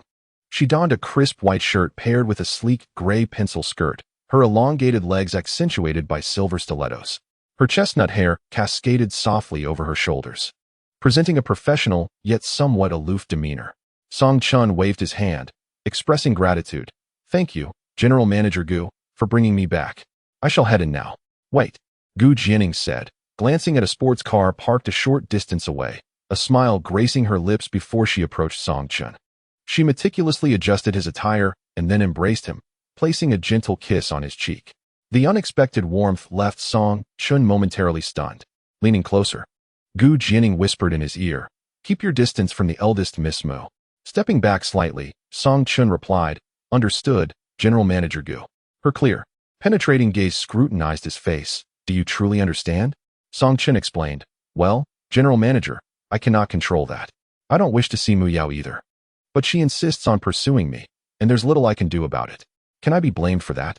Gu Jianing chuckled lightly, her tone tinged with a hint of frost. "So, it is Mu Yao who is pursuing you? Should I intervene?" Song Chun hastily denied, "No, she isn't pursuing me." "That's good to know." While Mu Yao could be bothersome, Song Chun did not perceive her as malevolent, merely a product of her privileged upbringing. In contrast, Gu Jianing posed a far greater threat. Thus, Song Chun instinctively wished to prevent Gu Jianing from taking any drastic actions against Mu Yao. Although he understood he was merely an employee, and Gu Jianing had no obligation to harm others on his behalf, one could never be certain. The world of the affluent was beyond his comprehension, and who knew how many would suffer should they take offense. The peculiarities of the wealthy were numerous. It was wiser to tread carefully. Chapter 11. Awash and still worth it. Not far away, Mu Yao stood before the sports car, gritting her teeth in fury. She was on the verge of madness. Witnessing that wicked woman, Gu Jianing, kiss Song Chun had driven her to the brink. And Song Chun, astonishingly, had offered no resistance. Internally, she seethed, "Gu Jianing, I will see you dead." Song Chun was tainted. He had been sullied. Song Chun strode forward, completely oblivious to Mu Yao standing beside him. Nor did he notice the fury etched on her face. "Hey, Song Chun," Mu Yao called out, stepping closer. Upon seeing his handsome visage, she comforted herself, thinking that although he was tarnished, perhaps with a little cleansing, he could still be desirable. "Why do you always avoid me when you see me?" Turning around, Song Chun was met with Mu Yao's presence. She sported a youthful and vibrant bun, her rosy lips pouting, and her large, watery peach blossom eyes gazing at him with sorrowful reproach. Feeling a pang of guilt, Song Chun glanced back, realizing that Gu Jianing's car had already vanished from sight. He murmured, "I'm not avoiding you, but perhaps it would be best if we saw each other less often from now on." Mu Yao bristled at his words. "What do you mean? You let Gu Jianing kiss you without a second thought, and now you want to shun me? Don't forget, you are my boyfriend."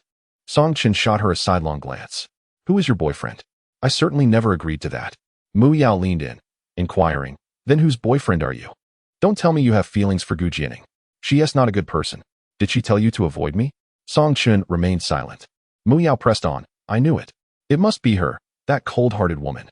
You need to steer clear of her. Otherwise, you'll end up in a dire situation." "How do you know that Gu is so ruthless?" Song Chun could not help but voice his inner curiosity. Mu Yao seized the opportunity to stoke the fire of his doubts. Who doesn't he know? She even sent her own father to a mental institution. He wasn't mad before, but she drove him to madness. Her methods are terrifying. There's no escape. Just think about how vast the Gu family is and how many heirs there are. Yet, this girl in her 20s managed to eliminate them all and seize control. Just imagine how ruthless she must be. Shaking her head, Mu Yao lamented, "In this day and age, success requires one to forsake their kin. I, however, cannot do that. My kindness holds me back." Song Chun shot her a disdainful look.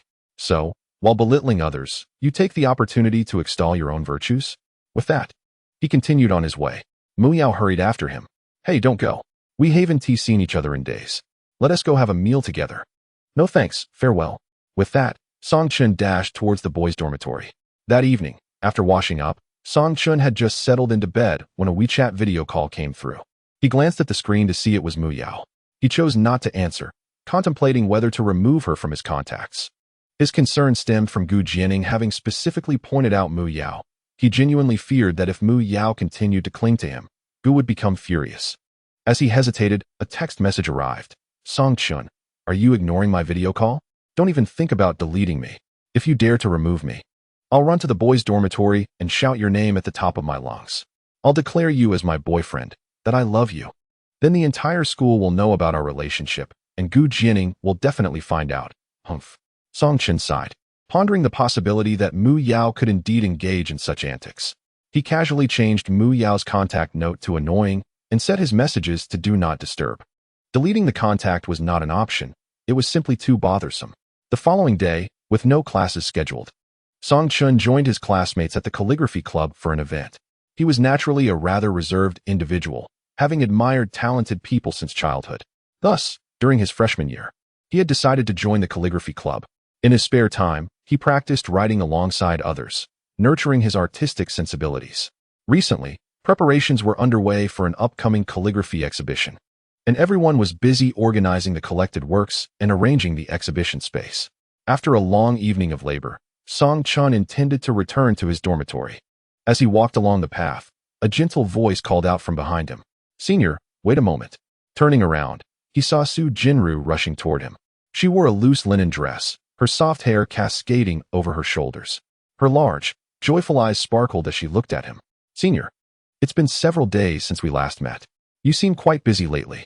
Song Chun smiled slightly. The red envelope I sent you the other day, why didn't you accept it? Su Jinru lowered her head, lightly biting her lip, her tone somewhat subdued. Senior, why do you have to be so distant from me? Not at all. I know you are genuinely a good person. Junior, he replied. Su Jinru took a deep breath, summoning her courage, and interrupted him. It's not like that, Senior. I just want to be nice to you, and only to you. Song Chun found himself at a loss for words, avoiding her gaze. Yet, from the corner of his eye, he noticed Su Jinru gazing at him with her innocent, doe-like eyes, filled with affection. He feigned a casual laugh. Ah, I know, Junior. You are indeed a kind person. It's great that we can support and care for one another. Su Jinru halted her steps, speaking softly. Senior, no matter how you perceive it, I will always treat you well, and that will never change. Song Chun, not being naive, fully understood her intentions. However, he could only pretend to be oblivious. I see, Junior. It's getting late. You should head back to the dorm. The weather had gradually warmed, becoming sticky throughout the day.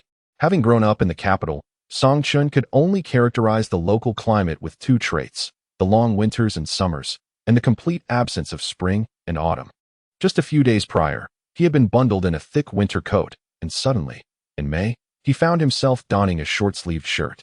Now in June, he was already drenched in sweat from the heat. Despite the sweltering summer, Song Chun preferred it over winter, as summer allowed for the joy of sweating freely, taking refreshing cold showers, and indulging in ice cream and watermelon.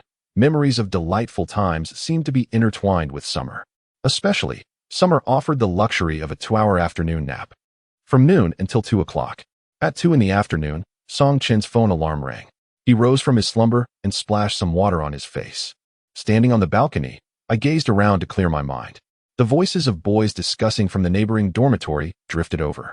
Isn't that our campus beauty down there? Truly stunning, but what is she doing standing there? Waiting for someone, I suppose. She has been standing for 2 hours, and I've been admiring her for just as long. You're quite the lecher. Song Chun turned to look and was taken aback to see a petite figure below. Chapter 12. Uncertain behavior. It appeared to be Su Jinru. At that moment, Su Jinru spotted him and waved. Song Chun hurried downstairs. It was just past 2 o'clock, and the sun was still scorching. There were no trees in front of the boys' dormitory, nor any buildings to provide shade, making it exceedingly hot. When Song Chun finally saw Su Jinru, he was momentarily stunned. Her delicate face, exposed to the relentless sun, glowed with a rosy hue, and beads of sweat trickled down her forehead. With joy, Su Jinru rushed over, pulling items from her bag to show him. Senior, this is mosquito repellent. Effective against bites and itching. This is a mosquito net, and here's an electric mosquito incense. Song Chun gazed at her as she excitedly introduced the items. He noticed her charming face flushed from the sun, her smooth forehead dotted with perspiration, a damp strand of hair clinging to her cheek. Yet her eyes sparkled with warmth and delight at seeing him. A sense of awe washed over him. Had she truly stood there for 2 hours, enduring the sun's harshness, only to greet him with such joy? Have you been waiting long? He asked. Su Jinru smiled shyly. Not too long. I came over after lunch at 12. A tender corner of Song Chen's heart was stirred. His tone bore a hint of gentle reproach. Why didn't you call me? Why stand in the sun? But Su Jinru was genuinely happy. Senior, you care about me. I couldn't get through, but I knew you were resting. So I waited a bit. Song Chun reached out, intending to tuck away the damp hair, but hesitated, retracting his hand. You really don't need to give me these. I'm just a grown man. Su Jinru interrupted him. You do need them. I saw the mosquito bites on your face yesterday. With that, she pressed the bag into his hands. I'll be going now, senior. Remember to use them. Watching her retreating figure, Song Chun let out a soft sigh. Why was she so kind to him? As Su Jinru walked back, the blazing sun hung high in the sky, yet she felt a profound joy with each step, as though she were dancing. Throughout her life, aside from her mother, she had never experienced warmth or affection from anyone else. Growing up in the southern city of Ji, it had always been just her and her mother, without relatives or social connections. She had no father, and the hardships she faced remained known to no one. The mother is introverted, and so is she.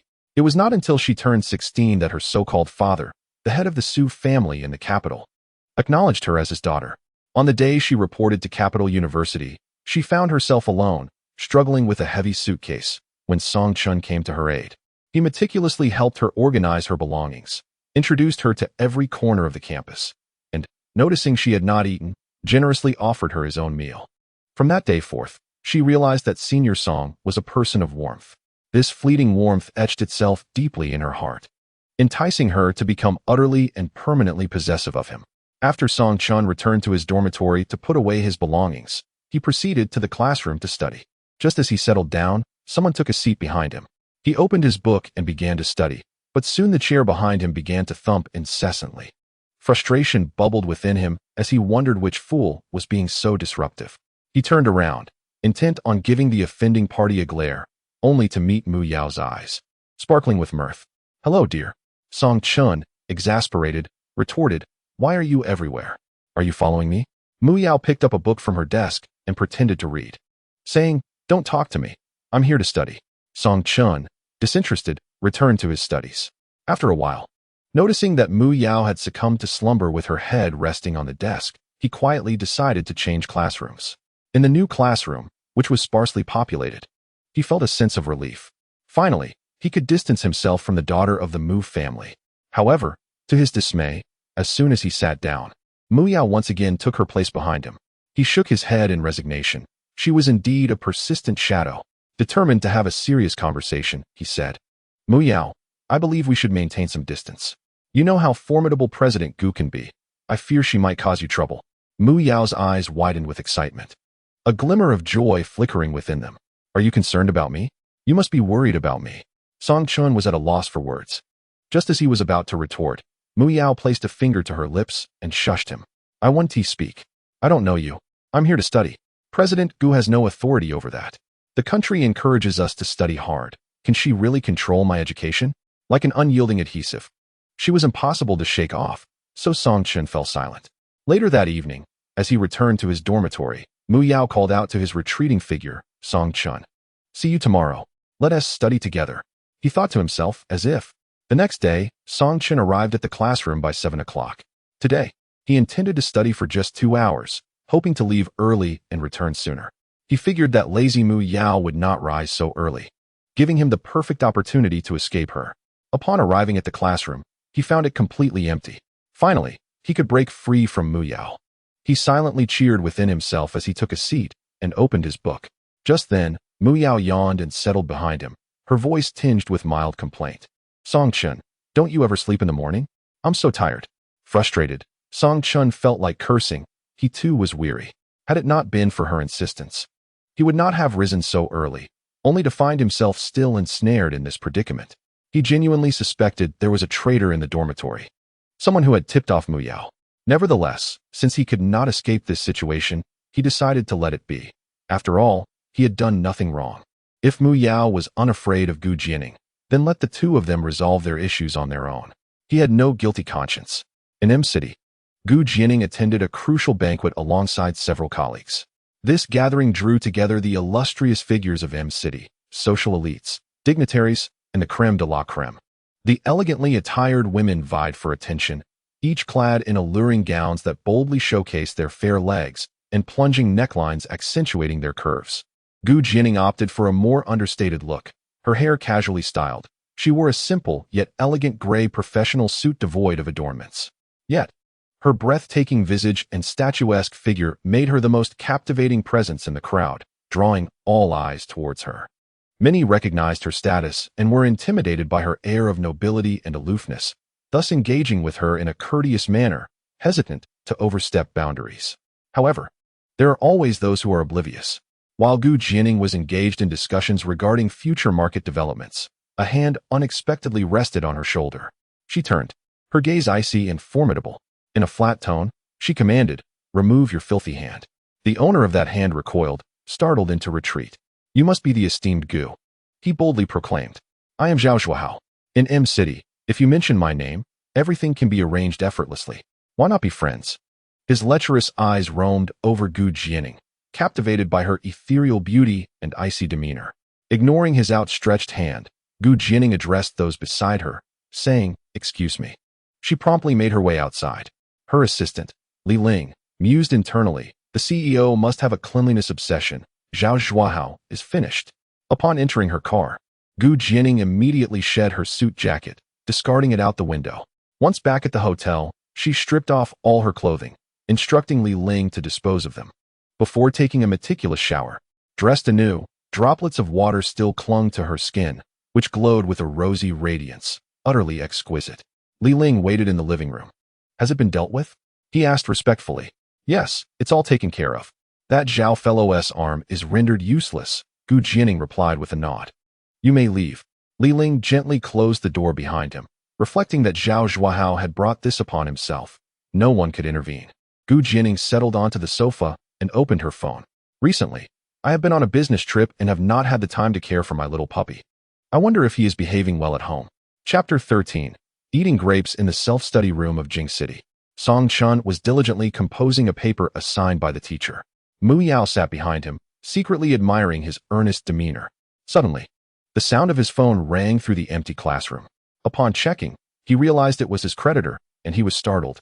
Quickly scanning the room to ensure there were no cameras, before answering the call. "Hello, Mr. Gu." He glanced back at Mu Yao, giving her a warning look, signaling her not to speak. Observing Song Chen's evident fear of Jianing, Mu Yao felt a surge of frustration and provocatively leaned closer, teasingly asking, "Darling, who is calling you?" In response, Song Chen swiftly covered Mu Yao's mouth. However, she struggled against his grip, muffled protests escaping her lips. Eventually, he managed to cover her mouth completely, but on the other end of the line, there was an ominous silence that made his cold sweat bead up. "Hello, Mr. Gu." Suddenly, the call was disconnected. Song Chen shot Mu Yao a fierce glare, chastising her. "Are you out of your mind?" Mu Yao pouted in feigned grievance. "I didn't do anything. I was just asking. You're the one being aggressive. Are you trying to silence your girlfriend?" In a hotel room, Jianing's hands trembled, and the screen of her shattered phone lay on the coffee table. She closed her eyes, leaning against the sofa's backrest, taking a deep breath. The mere act of breaking a phone did little to quell the fury seething within her. It had only been a few days since her departure, yet Song Chun had already misbehaved again, and that Mu Yao, she wished she could eliminate her, make her vanish from existence. After a long pause, Jianing opened her eyes, a twisted resolve gleaming within her beautiful gaze. There must be a better way than simply eliminating Mu Yao. She needed to return to Jing City promptly. In the Liang family home, Liang Zhong arrived to find his mother, Lu Li, chiding him, "Son, have you not yet pursued the daughter of the Mu family?" Their family business was facing difficulties, and his father was quite anxious. Liang Zhong lowered his head, feeling embarrassed. After years of ardently pursuing Mu Yao, only to see her fall for that Song fellow, his heart burned with resentment, especially since the Liang family's business relied on support from the Mu family. Witnessing his parents' distress weighed heavily on him. Just then, Liang Zhong's father, Liang Jinlin, returned home, his face alight with joy. He addressed his mother and son. "Do not worry, everything has been resolved." Lu Li set down his briefcase, inquiring, "How was it resolved?" Liang Jinlin smiled. "I never expected that, Mr. Gu would take the initiative to facilitate a connection and support a union between the Mu and Liang families. Upon hearing the news of the impending union with the Mu family, Liang Zhong was filled with immense joy. Father, is this truly the case? The Liang family, though considered a prominent household in the capital, was still on a different echelon compared to the Mu family. They had long harbored aspirations to ally with the Mu family, seeking to attach themselves to this formidable tree, yet the Mu family had never regarded the Liang family with any esteem. Liang Zhong had pursued Mu Yao for years, yet had made no progress whatsoever. The Gu family was an indomitable force in the capital. Although the head of the family was a young woman, her methods were inscrutable, and no one dared to provoke her. Even members of the Mu family treated her with utmost respect. Now, with the support of the Gu matriarch for this union, the matter was undoubtedly settled. The family rejoiced, as if celebrating the new year. However, not everyone shared in this elation. Mu Yao emerged from her home, seething with anger. That venomous woman, Gu Jianing, could not bear to see her happy with Song Chun and had the audacity to orchestrate her marriage to Liang Zhong. To her dismay, even her own father had acquiesced. For the sake of business interests, he had essentially sold his own daughter. Enraged, Mu Yao stormed towards the headquarters of the Gu group. She had discovered that Gu Jianing was present there that day, standing at the base of the towering structure. The tallest in the capital and a landmark in its own right, she muttered to herself, so wealth affords one the liberty to act with impunity. That malicious woman. Entering the building, she approached the front desk and requested to be taken to the top floor. I'm sorry, but without an appointment, you cannot meet with the CEO. When can one meet with her if an appointment is made? It would take at least half a month to arrange a meeting. The CEO is exceedingly busy. The staff explained patiently. Mu Yao shouted, what a ridiculous rule. Are you all mad? Gu Jianing, you deranged woman. You are envious of Song Chen's affection for me and are scheming behind my back. How wicked you are. Several staff members, startled by her outburst, hastily attempted to escort her out. No one had ever dared to show even a hint of disrespect toward the CEO. Who was this mad girl that had the audacity to curse her? Meanwhile, Gu Jianing, in the conference room on the top floor, instructed her assistant, from now on, no one with the surname Mu is allowed near the Gu group. Should any Mu be permitted entry, you may consider yourselves dismissed. The assistant, Li Ling, responded with respect. Understood. Mu Yao was unceremoniously thrown out. At the villa, Song Chun entered, only to find Gu Jianing reclining on the sofa. Despite her languid pose, she exuded a unique beauty, reminiscent of an untainted fairy. Gu Jianing's voice was gentle as she beckoned, come here. As Song Chun approached, Gu Jianing softly inquired, while I was away, did you misbehave again? He dared not meet her gaze, feeling apprehensive about the events of that day when Mu Yao had been by his side. He wondered if the CEO was once again displeased. Are you not going to explain what happened that day? Gu Jianing finally inquired. Song Chun feigned nonchalance as he replied, yes, I happened to run into Mu classmate that day. Gu Jianing glanced at him, questioning, isn't it Mu Yao who is clinging to you? Song Chun clarified, we are classmates, so it's inevitable to encounter each other. How he was actually defending Mu Yao. Gu Jianing maintained her composure, yet a tempest of emotions surged within her, boiling and churning. Her calm eyes, akin to tranquil waters, concealed the turmoil she felt. Her fingertips pressed firmly into her palm, a feeble attempt to suppress the volcanic restlessness within. After a moment, she managed a gentle smile. That's good. Come here and help me peel a fruit.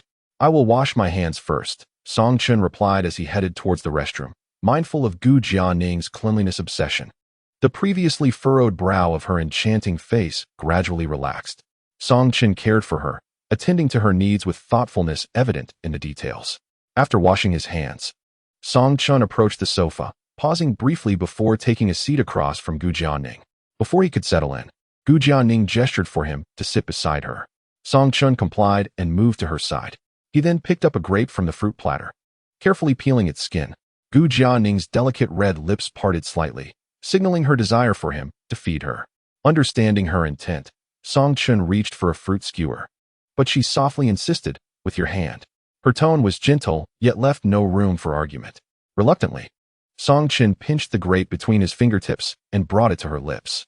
As he beheld her exquisitely sculpted face, her bright, clear eyes, and those invitingly parted red lips, he felt a tremor in his fingers, inadvertently brushing against her soft lips.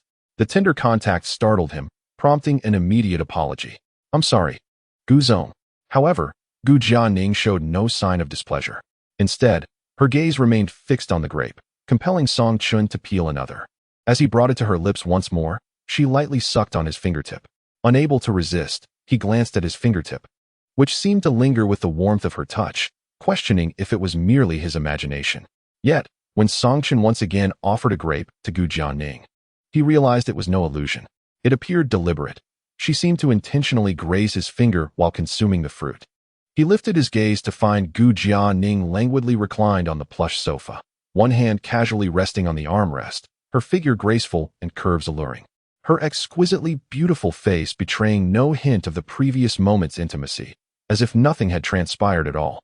Song Chun could only silently endure his grievances, having been playfully teased once again, this time with a veneer of seriousness. As he lowered his head, Jianing stole another glance at his slender, elegant fingers, which were stained with the glistening juice of the grapes he was peeling.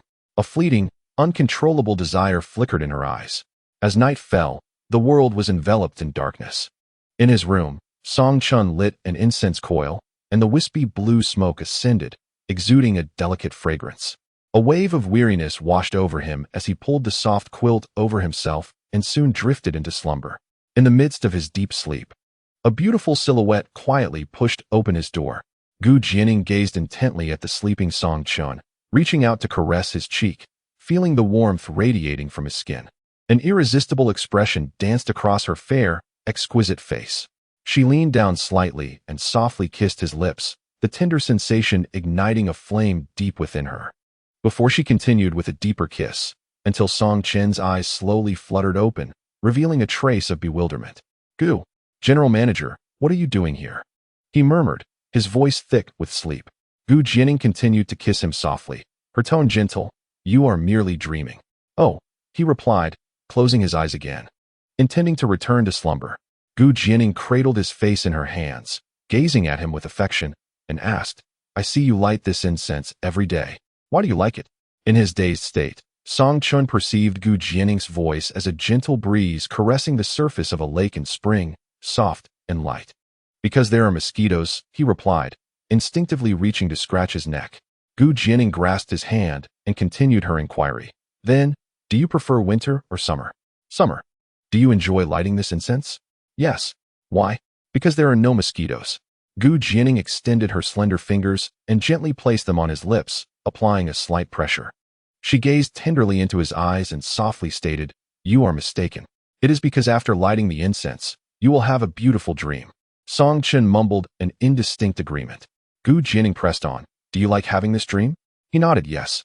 She lightly kissed his forehead and asked, Do you like it when I am in your dreams? Feeling as though he truly were in a dream, he involuntarily replied, Yes. Hearing this, Jianing's lips curved into a gentle smile as she tentatively asked, Who am I? Her voice was soft, yet a thread of urgency and anticipation lingered beneath. She fixed her gaze on Song Chun's eyes and repeated her question, Who am I? Song Chun paused for a few seconds before finally articulating, General Manager. A surge of joy welled up in Jianing's heart. Say it again. General Manager. Jianing lowered her head to kiss Song Chun's lips, coaxing him as she did so, urging him to utter her name. Song Chun remained silent. Repeat after me. Jianing. Jianing. Upon hearing Song Chun pronounce her name in full, Jianing felt as though her heart had been ignited, overwhelmed by an uncontrollable passion. She seemed to lose her senses, fervently kissing his warm lips. Song Chun's enthusiastic response further drove her into a frenzy. The two were engulfed in a fervent kiss, their bodies intertwined. She caressed Song Chun's firm chest, unable to restrain herself as she leaned down, leaving a trail of ardent kisses. Jianing gently bit her crimson lip, her eyes glistening with a hint of irresistible desire. In that moment, she felt as if she truly possessed him, a moment that solely belonged to them. The following day, Song Chun awoke, gazing at the grand chandelier that adorned his bedroom ceiling, momentarily lost in thought. Had he merely dreamt last night, or was it a spring dream? To his astonishment, the leading lady was none other than President Gu. Moreover, in the dream, it seemed he held a deep affection for her, thoroughly enjoying the experience. It felt as though he had cherished President Gu for an eternity, a profound fondness indeed. How peculiar it was that he had such strong feelings for her in his dreams. In reality, his relationship with President Gu was strictly that of employer and employee, devoid of any emotional connection. As Song Chun watched Gu Jianing descend the staircase, fleeting images from last night's dream crossed his mind. Suddenly, he was struck by the realization that the affection felt in dreams could spill over into reality. The blissful sensation from the dream seemed to resonate within him upon seeing Gu Jianing, stirring a hint of excitement in his heart. Oh no, he was truly enchanted. How embarrassing. If President Gu discovered the nature of his dream, he would be doomed. Surely, she would be furious. In a panic, Song Chun averted his gaze. Unable to meet her eyes, Gu Jianing gracefully descended the stairs, a subtle smile gracing her lips. Having already noted the unnatural expression on Song Chun's face when he looked at her, it appeared that last night's hypnotic suggestion had indeed borne some fruit. At Jing University, on Monday evening, Song Chun attended an elective course on psychology, focusing on mental health. As he entered the lecture hall, intending to find a seat, he noticed a familiar bag in the fifth row, a yellow Chanel handbag adorned with a small bear charm. Startled, he quickly retreated to the back. That was Mu Yao's bag. No one else in the university possessed such an extravagant accessory. Seeking refuge in a secluded corner, he hoped to remain unnoticed. He opened his backpack just as the teacher arrived at the podium and the bell rang for class. Classmates, we are about to begin. Let us take attendance. Song Chun felt a surge of joy. Class was about to begin, and with so many people around, that annoying Mu Yao would surely not notice him. As soon as the bell rang, he would make a swift exit, perfectly evading her. He picked up a pen and idly twirled it in his fingers. The person to his right, who had been resting their head on the desk, removed the book from their head and stretched lazily. Hi, dear. Turning his head, Song Chun was met with the sight of Mu Yao sitting beside him, her large, sparkling eyes gleaming with mischief. A smile gracing her lips that revealed her shiny little canine tooth. She wrapped her arms around his. Dear, you're amazing. You knew to sit next to me right away. Chapter 15. Shall we share a hug? Song Chun was so exasperated that he could scarcely find the words. How had he still not managed to evade her? What are you doing here? Mu Yao blinked innocently. Why can't I be here? But your bag is in the front. Feigning a sudden realization, Mu Yao exclaimed, Oh, I forgot. I asked the student in front to pass it back to me. Hee. Wiping the sweat from his brow, Song Chun thought to himself that it was futile. He wouldn't be able to pay attention in class anymore, and certainly couldn't use his phone with Mu Yao sitting beside him, rendering him utterly incapable of focusing. While the teacher earnestly lectured at the front, many students below were engrossed in their phones. Song Chun took out his phone, only for Mu Yao to snatch it away. Dear, come chat with me. It's rare we get to see each other. Finally, the bell rang, and Song Chun dashed towards the exit. As he stepped outside the building, a gentle drizzle began to fall from the sky. As expected, it was raining. Song Chun silently thanked his friend who had reminded him just before leaving that there would be rain and a drop in temperature that evening. He donned the shirt he had brought along and opened his umbrella just as he was about to step forward. Song Chun, wait for me. I didn't bring an umbrella. Mu Yao tugged at his shirt. Well, if you didn't bring an umbrella, then just get wet. What do you expect me to do? It wasn't that he was unwilling to help. He glanced around and noticed several boys eagerly waiting nearby, ready to offer their assistance upon hearing that Mu Yao was without an umbrella. Naturally, Song Chun had no intention of joining that fray, so he planned to leave. You're so heartless, Song Chun. I'm going to freeze to death. Mu Yao pleaded, gripping his sleeve with a pitiful expression, turning back to glance at her. Song Chun noticed that she was wearing a short skirt, her long, slender legs exposed beneath the hem, and she was clad in nothing but a thin t-shirt, revealing a hint of her delicate waist. She was visibly shivering, her teeth chattering. Seeing her like this, Song Chun couldn't help but scold her. Are you out of your mind? Wearing such a short skirt at night? Mu Yao leaned closer, nuzzling against his shoulder, and playfully said, Isn't it to catch your eye? If you don't like it, I won't wear it next time. With that, she began to peel off his shirt. Hey, what are you doing? It's cold. You're not being very gentlemanly. Don't you know to offer your clothes to me? Mu Yao playfully complained as she slipped into his plaid shirt. Song Chun glanced at her. The loose-fitting shirt enveloped her slender waist, presenting an effortlessly casual allure, while her exposed, long, and fair legs exuded an undeniable sensuality. He turned away, no longer gazing at her, and opened the umbrella, proceeding forward. Mu Yao hurriedly followed suit.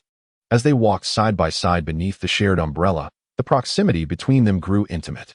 The rain intensified, drumming rhythmically against the fabric. Mu Yao's hand rested on the upper part of the umbrella's handle, while Song Chun held the lower section. A sudden gust of wind nearly overturned the umbrella, prompting Mu Yao to instinctively shift her hand downward, inadvertently clasping Song Chen's. A surge of delight coursed through her as she thought, "How charming." Song Chun withdrew his hand, stating, "I can manage it myself." Mu Yao shot him a playful glare, retracting her hand while murmuring, "Then you should stay a little closer, otherwise I'll get soaked." With that, she leaned against him, feeling that a bit of closeness would offer warmth. Song Chun shook his head in mild exasperation, thinking to himself, "This girl, day in and day out." Noticing that Song Chun showed no overt signs of rejection, Mu Yao's spirits lifted, her petite face nearly brushing against his shoulder. The scent of rain mingled with the earthy aroma of wet soil, combined with the fragrance emanating from Mu Yao and the warmth of her breath, sent his heart racing, stirring feelings within him. Suddenly, a clap of thunder reverberated through the air. "Ah!" Both were startled, and Mu Yao instinctively exclaimed, "Why are you shouting so loudly?" She shot back, casting a playful glare at him. "Aren't you afraid?" "Afraid?" He chuckled. Their laughter echoed through the downpour. Upon reaching the entrance of Mu Yao's dormitory, Song Chun escorted her to the eaves before turning to depart. "Wait a moment." He turned back, observing Mu Yao standing on the steps. Uncertain of her intentions, he noticed a nearby couple, also parting, exchanging sweet nothings. With a smile, Mu Yao suddenly blushed, gazing at Song Chun. "How about a hug?" Song Chun firmly declined. "No. I'm leaving." Mu Yao stood still, watching his retreating figure beneath the pouring rain. His refusal was so decisive. A mere hug wouldn't have cost him anything, she thought.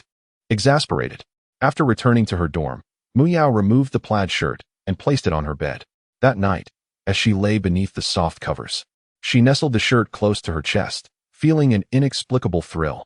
She inhaled the fabric deeply, her enchanting eyes reflecting a mix of infatuation and longing, finally possessing a piece of his intimate belonging. Since the moment she harbored feelings for Song Chun, it seemed as though she had succumbed to a thirst, yearning to be close to him every day. A single day without seeing him left her distressed. A mere absence of his scent rendered her breathless. She felt as if she had transformed into a fish, with Song Chun as the life-giving water of her existence. Without his presence, she would suffocate in discomfort. Mu Yao lay on her pillow, tilting her head in contemplation, pondering whether this was the enchantment of love. Regardless, she resolved to cling to the garment she cherished during her slumber. It bore the fragrance of laundry detergent, intertwined with a faint, elusive scent uniquely belonging to Song Chun. She inhaled deeply, relishing its allure, and nuzzled her beautiful cheeks against the fabric before drifting into a contented sleep. Tonight, she was certain to dream sweetly.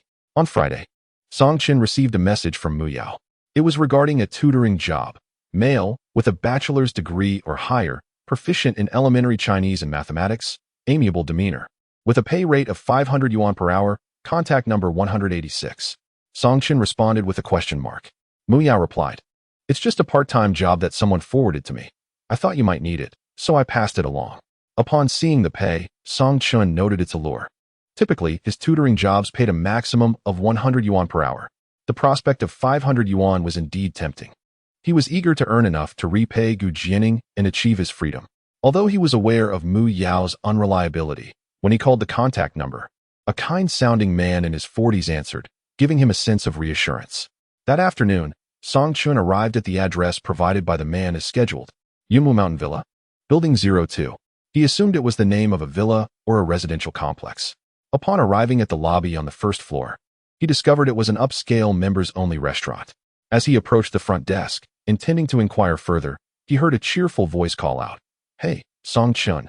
Turning around, he was greeted by Mu Yao, who approached with a radiant smile, dressed in a form-fitting orange dress. Her long wavy hair tied into a ponytail adorned with a large bow. Strands of hair danced upon her fair forehead. Her peach blossom eyes sparkled with brilliant starlight, while her cherry-like lips glistened with a dewy sheen. Her long, elegant legs were accentuated by slender high heels, making her already tall stature appear even more striking. Exuding an aura of youthful vitality, Song Chun, perplexed, asked, "What are you doing here?" Mu Yao's smile was enigmatic. A sudden sense of foreboding washed over him. "Is the tutoring job you mentioned the other day here? It doesn't seem like the right place." She linked her arm with his, leading him toward the elevator. "Oh, the tutoring job was given to someone else. Now there's another part-time opportunity that pays even more, 5,000 yuan per hour. Song Chun, wary, pushed her away. Mu Yao? What are you up to now? Mu Yao pushed him into the elevator, assuring him that there was nothing to worry about, merely a meal together, devoid of any necessary conversation. Once the meal concluded, she promised to hand him 5,000 yuan without delay. Standing in the elevator, Song Chun gazed at the reflection of the two of them, the floor numbers fluctuating incessantly. A sense of unease enveloped him, leaving him uncertain of Mu Yao's intentions. What could inspire her to offer him a trustworthy part-time opportunity? Without granting him much time for contemplation, Mu Yao exited the elevator, seizing his hand and guiding him toward a room. Upon the door's opening, every gaze in the room turned towards them, as if the air had suddenly stilled. As Song Chun's eyes fell upon the strikingly beautiful figure seated in the center, the instant their eyes met, he felt his blood run cold, rooted to the spot. Mu Yao excitedly introduced them to the gathering, apologizing for their tardiness, claiming she had come to fetch her boyfriend, and inquired if anyone minded. Jianing occupied the seat directly opposite them, her exquisite visage betraying no emotion. Yet, her eyes, as clear as a tranquil lake, were fixed intently on Song Chun.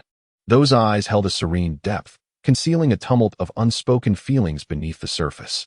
The atmosphere was thick with astonishment, with Mu Yao's parents, Liang Zhong, and his parents also present. What was intended to be a formal engagement dinner now felt tense. Liang Zhong's fists clenched tightly under the table, his gaze fixed on the couple. Mu Yao's father, Mu Jiansheng, shot a fierce glare at his daughter before discreetly casting a glance at Gu Jianing. If there had been a hint of polite tolerance on Gu's face earlier, it had now transformed into an icy demeanor. Mu Jiansheng hastily offered a smile, stating, "Miss Gu, my daughter is rather naive.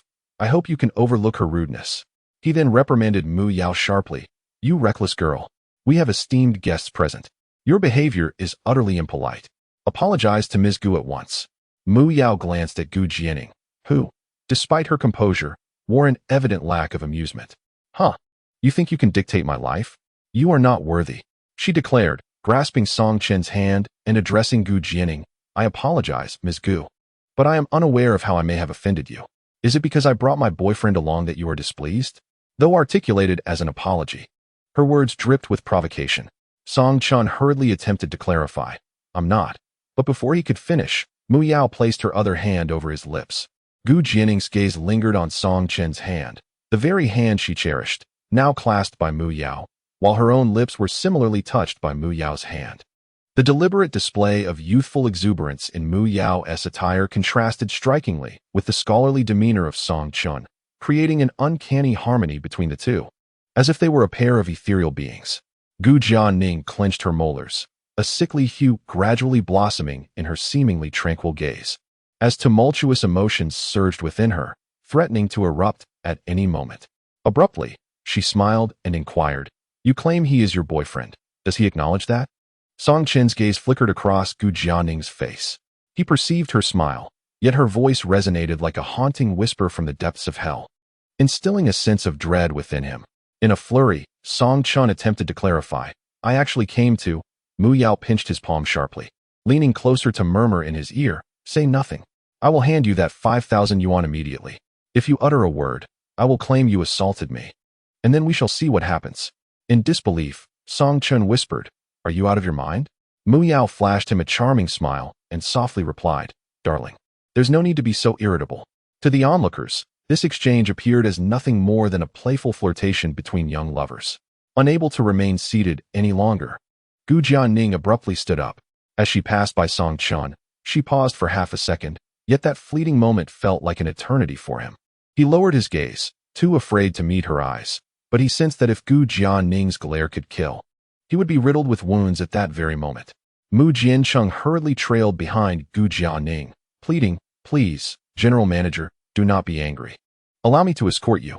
The remaining individuals in the room exchanged glances, uncertain of what to say. The Liang family had offered no substantial input, merely maintaining their smiles. Meanwhile, Liang Zhong, hidden behind his dark-framed glasses, seethed with jealousy and indignation, unable to fathom that even now, Song Chun dared to interfere and jeopardize his plans. He vowed not to let Song Chun escape unscathed. Retribution was inevitable. Song Chun shot Mu Yao a glare before turning to leave. He stood in the elevator, a sense of exhaustion weighing on him. Mu Yao, this troublemaker, had ensnared him in her web. And now, the dangerously irate general manager was a looming threat he could only dread. As he stepped outside, his eyes immediately fell upon the Rolls-Royce waiting ahead. Was it there for him? Ah, fortune and misfortune are often entwined. He opened the rear door, preparing to enter. Sit in the front, Jianing's low voice commanded. Only then did he realize the driver was absent, leaving Jianing at the wheel. She sat upright, exuding an air of elegance. Her slender fingers resting on the steering wheel, her exquisite features devoid of expression. However, Song Chun could feel the oppressive chill permeating the car. Cautiously, he took his seat in the passenger side and tentatively asked, "General Manager, would you like me to drive?" He lacked the audacity to suggest she drive him. Jianing offered no reply, nor did she utter a single word. Before he could fasten his seatbelt, the vehicle surged forward like an arrow released from its bow. Chapter 17. Mr. Gu is a madman. Jianing pressed the accelerator to the floor, her vehicle surging forward like a wild stallion that had broken free from its reins. The scenery outside blurred past in a dizzying rush, the wind howling as it swept through the open window. Song Chun gradually sensed the alarming situation. The dials on the dashboard spun wildly, numbers refreshing one after another, while the speed continued its relentless ascent. It was a perilous race against death. He clutched the handle in terror, watching the vehicles whiz by on the road. With an impassive expression, Jianing pressed the gas pedal with fervor, showing no inclination to evade oncoming traffic, instead barreling straight ahead. Turning to glance at her, Song Chun noticed that her face bore no trace of fear. Rather, it seemed to reflect a hint of maniacal glee. With a quiver in his voice, he asked, "Mr. Gu, what's wrong?" "There's a car coming." Jianing cast a fleeting glance at him, yet her mind remained ensnared in the haunting memories of a moment gone by. Her grip on the steering wheel tightened involuntarily. As the car ascended onto a bridge, it resembled the one from years past. On that bridge, you had uttered the words, "You are mine." Your promises, like a venomous poison, corroded my very being, luring me to survive in this desolate world like a restless ghost.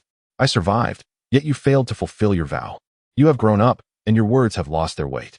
Very well, let us embrace destruction together. Only in obliteration can you truly belong to me. We can ascend to heaven or descend into hell. Wherever we go, it must be together. No one else can intrude, not even a fleeting glance. Otherwise, I shall go mad. I shall lose my sanity. I shall kill them, and you too. You are mine, and no one else may dare to touch you. A sinister glimmer tinged Jianing's eyes, a haunting and unnerving pallor. She pressed the accelerator harder, the car hurtling forward with reckless abandon. Suddenly, a large truck loomed ahead. "Mr. Gu, please, don't act rashly.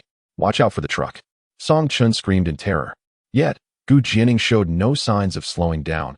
Instead, she barreled directly toward it. Fortunately, the truck made a sharp turn, allowing the two vehicles to narrowly miss each other. Song Chun's heart raced, still in shock. The wind continued to howl outside. He clutched the handle tightly, his voice trembling. "Mr. Gu, please remain calm. We can resolve any issues together." In the next breath, Song Chun's eyes widened in horror at the sight of a car suddenly appearing ahead, laden with long iron rods. Each rod, as thick as a wrist, jutted out menacingly. Appearing incredibly sturdy, poised to pierce through the air, the vehicle pressed on, seemingly resolved to collide. Panic surged within him as he shouted, "We're going to crash. Mr. Gu." At that moment, Song Chun seemed to witness the hard iron rod piercing through the car window, embedding itself in his skull, with his brain matter splattering out. Viscous and sticking to the rod, splattered across the ground. He closed his eyes. Suddenly, the sharp screech of brakes pierced his eardrums. Song Chun opened his eyes, gasping for breath, while the car ahead gradually pulled away, his heart still racing uncontrollably. Jianing's expression remained unchanged as she casually remarked, "You drive." Song Chun's mouth hung open for an extended period, his body feeling weak, as if he were floating. He had yet to regain his composure. As he drove in a state of shock, he pondered silently that this was beyond the capabilities of any human being. It was undoubtedly something no human could accomplish. Gu's actions were truly terrifying. Jianing sat quietly in the back seat, the setting sun streaming through the window, casting a gentle halo upon her flawless and exquisite face. She gazed silently at Song Chun's silhouette. Suddenly, an inexplicable sorrow surged within her, overwhelming her like a raging tide. The fear reflected in Song Chen's eyes felt like a razor-sharp dagger piercing her heart. She had been desperately suppressing herself, restraining her emotions, yet this time, she found herself somewhat losing control. This was not what she desired. At the Mu residence, Mu Jianqing shouted at the servants, "Lock her up. No one is to let her out. If any of you allow her to escape, I will hold you accountable." Mu Yao sat on her bedroom bed, clutching the plaid shirt she had taken from her bag. "Lock me up? I was already prepared for this, humph." With that, she took a deep breath of the shirt. "Song Chun, I am being confined for your sake. You must understand my good intentions. For our future." Mu Yao's mother, Lu Xinran, stood in the living room with Mu Jianqing. She expressed some discontent. "Why are you treating Yao Yao this way? Why confine your own daughter?" Mu Jianqing frowned, still very angry. "If we don't confine her, will we allow her to go out and cause trouble? We can't let her jeopardize her own life." "Is it really that serious? Are you suggesting that our precious daughter should marry that Liang Zhong?" Mu Jianqing sighed. "I'm not a fool. I simply intended to follow Gu's wishes, have the two families dine together, and if the children had no interest, it would have ended there. Who knew that crazy girl would pull this stunt and completely offend Gu?" Lu Xinran hesitated. "Is it really that severe? How could she offend Gu? Also, why is Gu so concerned about Yao Yao's marriage?" Mu Jianqing replied helplessly. "Have you not noticed that Gu Jianing likes that young man from today? The one Yao Yao brought? Yes, that foolish girl is competing for a man with Gu. Does she really think she stands a chance?" Upon hearing those words, Lu Xinran felt displeased. She shot a glare at her husband, questioning why he would bolster others' ambitions while diminishing their own. What shortcomings did their daughter possess compared to that General Gu? She was younger, possessed a better temperament, and was far more capable. Mu Jianqing interrupted her, conceding, "All right. I cannot argue with you. My decision to keep Mu Yao at home is for her own good. If she offends General Gu, I would be the one to apologize to him. For the next few days, let us ensure she doesn't go out. Who knows what General Gu might do?" Lu Xinran nodded in agreement. "Fine. I will keep an eye on her these days and prevent her from wandering about." Chapter 18. A past grudge. Song Chun was greatly intimidated by Gu Jianing. Previously, he had only heard rumors of her notorious deeds, never having witnessed them firsthand. To be honest, he had harbored some doubt. While the tales surrounding General Gu were indeed terrifying, his interactions with her led him to believe she was not so bad. He even began to suspect that perhaps those rumors were merely fabrications intended to tarnish her reputation. However, at this moment, he was convinced. The expression Gu Jianing wore while driving, one of a life lived on the edge, was indelibly etched in his mind, invoking a sense of dread. Thus, he treated Gu Jianing with even greater respect and caution. Seated at the dining table, Gu Jianing cast a cold glance at Song Chun, who stood nearby. She rubbed her temples and softly instructed, "Sit down and eat." Instead of taking the seat beside her, Song Chun opted for one a chair away. Gu Jianing frowned, but upon seeing his submissive demeanor, a pang of sadness struck her heart. Ultimately, he was still fearful of her. She endeavored to soften her tone. "Why sit so far away? Come closer." "Yes, General Gu," Song Chun replied, rising cautiously to take a seat beside her.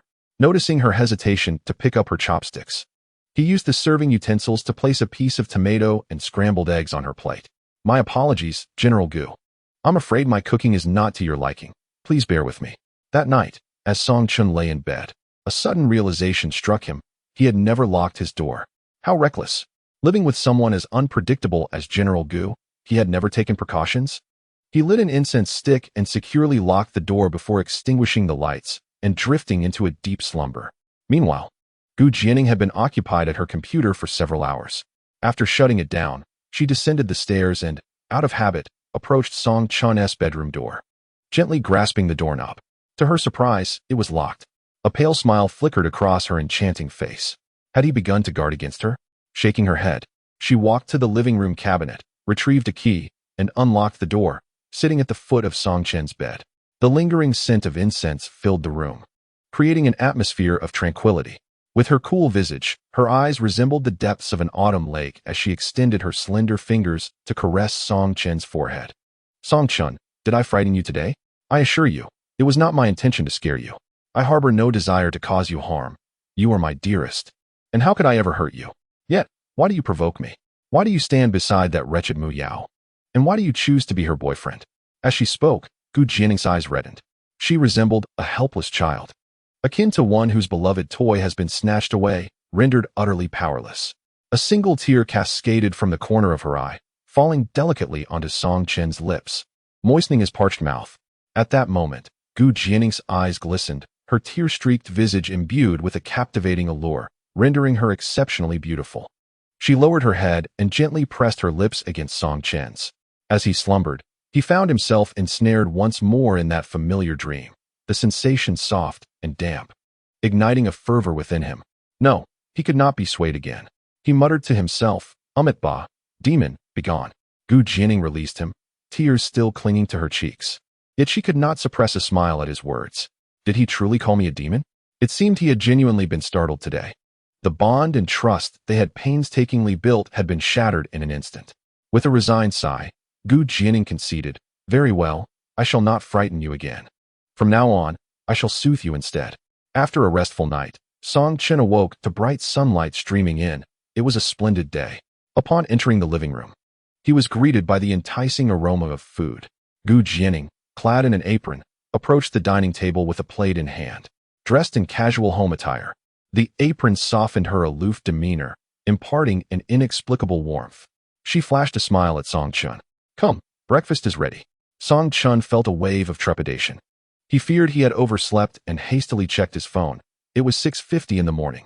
The time was indeed correct. How could Jianing have risen so early and even taken the initiative to prepare breakfast? What was going on? He hurried forward. Ms. Gu, allow me to assist.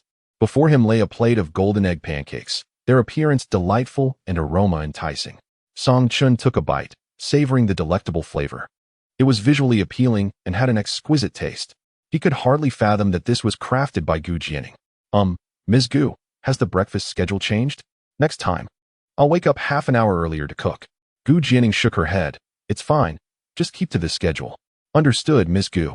Song Chen continued to eat in silence, perplexed by Jianing's unexpected enthusiasm for cooking so early in the day.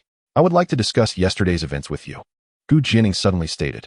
Song Chen set down his chopsticks, adopting a serious posture, knowing this moment would inevitably arrive.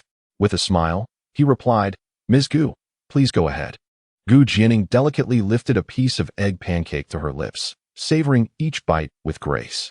Her manner of eating was exceedingly refined, with minimal movement and a leisurely pace.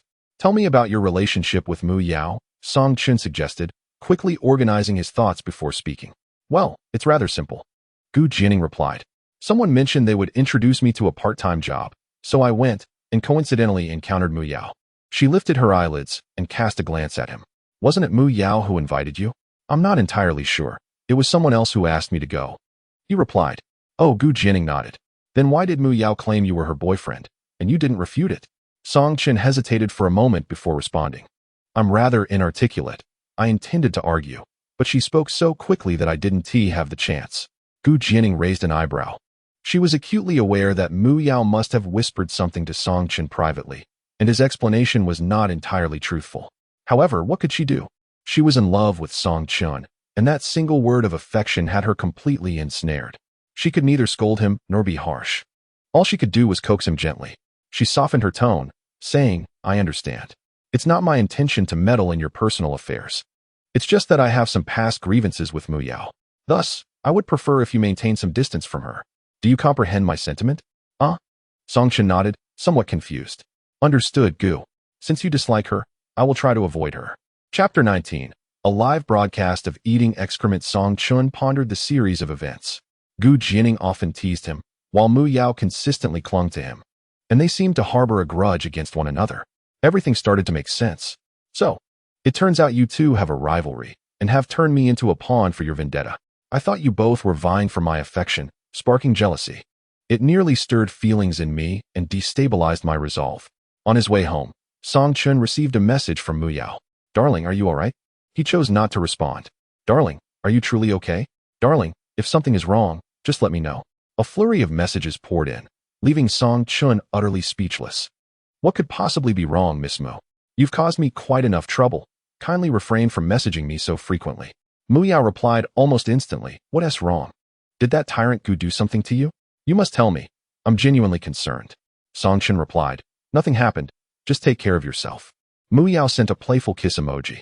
Alright, hee hee, I knew you would care about me. You still love me, don't you? Song Chen responded with a knife emoji.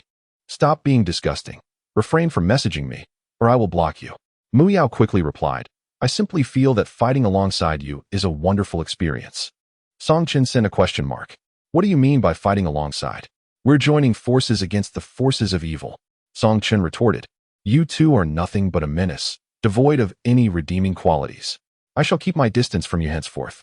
That evening, as Song Chen emerged from the school cafeteria, he ambled along a narrow path, surrounded by a thicket of dense shrubs, where human presence was scarce and tranquility reigned.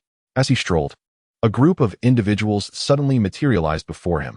Lifting his gaze, he recognized Wang Haodong and Liang Zhong, and his previously buoyant mood threatened to sour. Shaking his head, he turned to retrace his steps.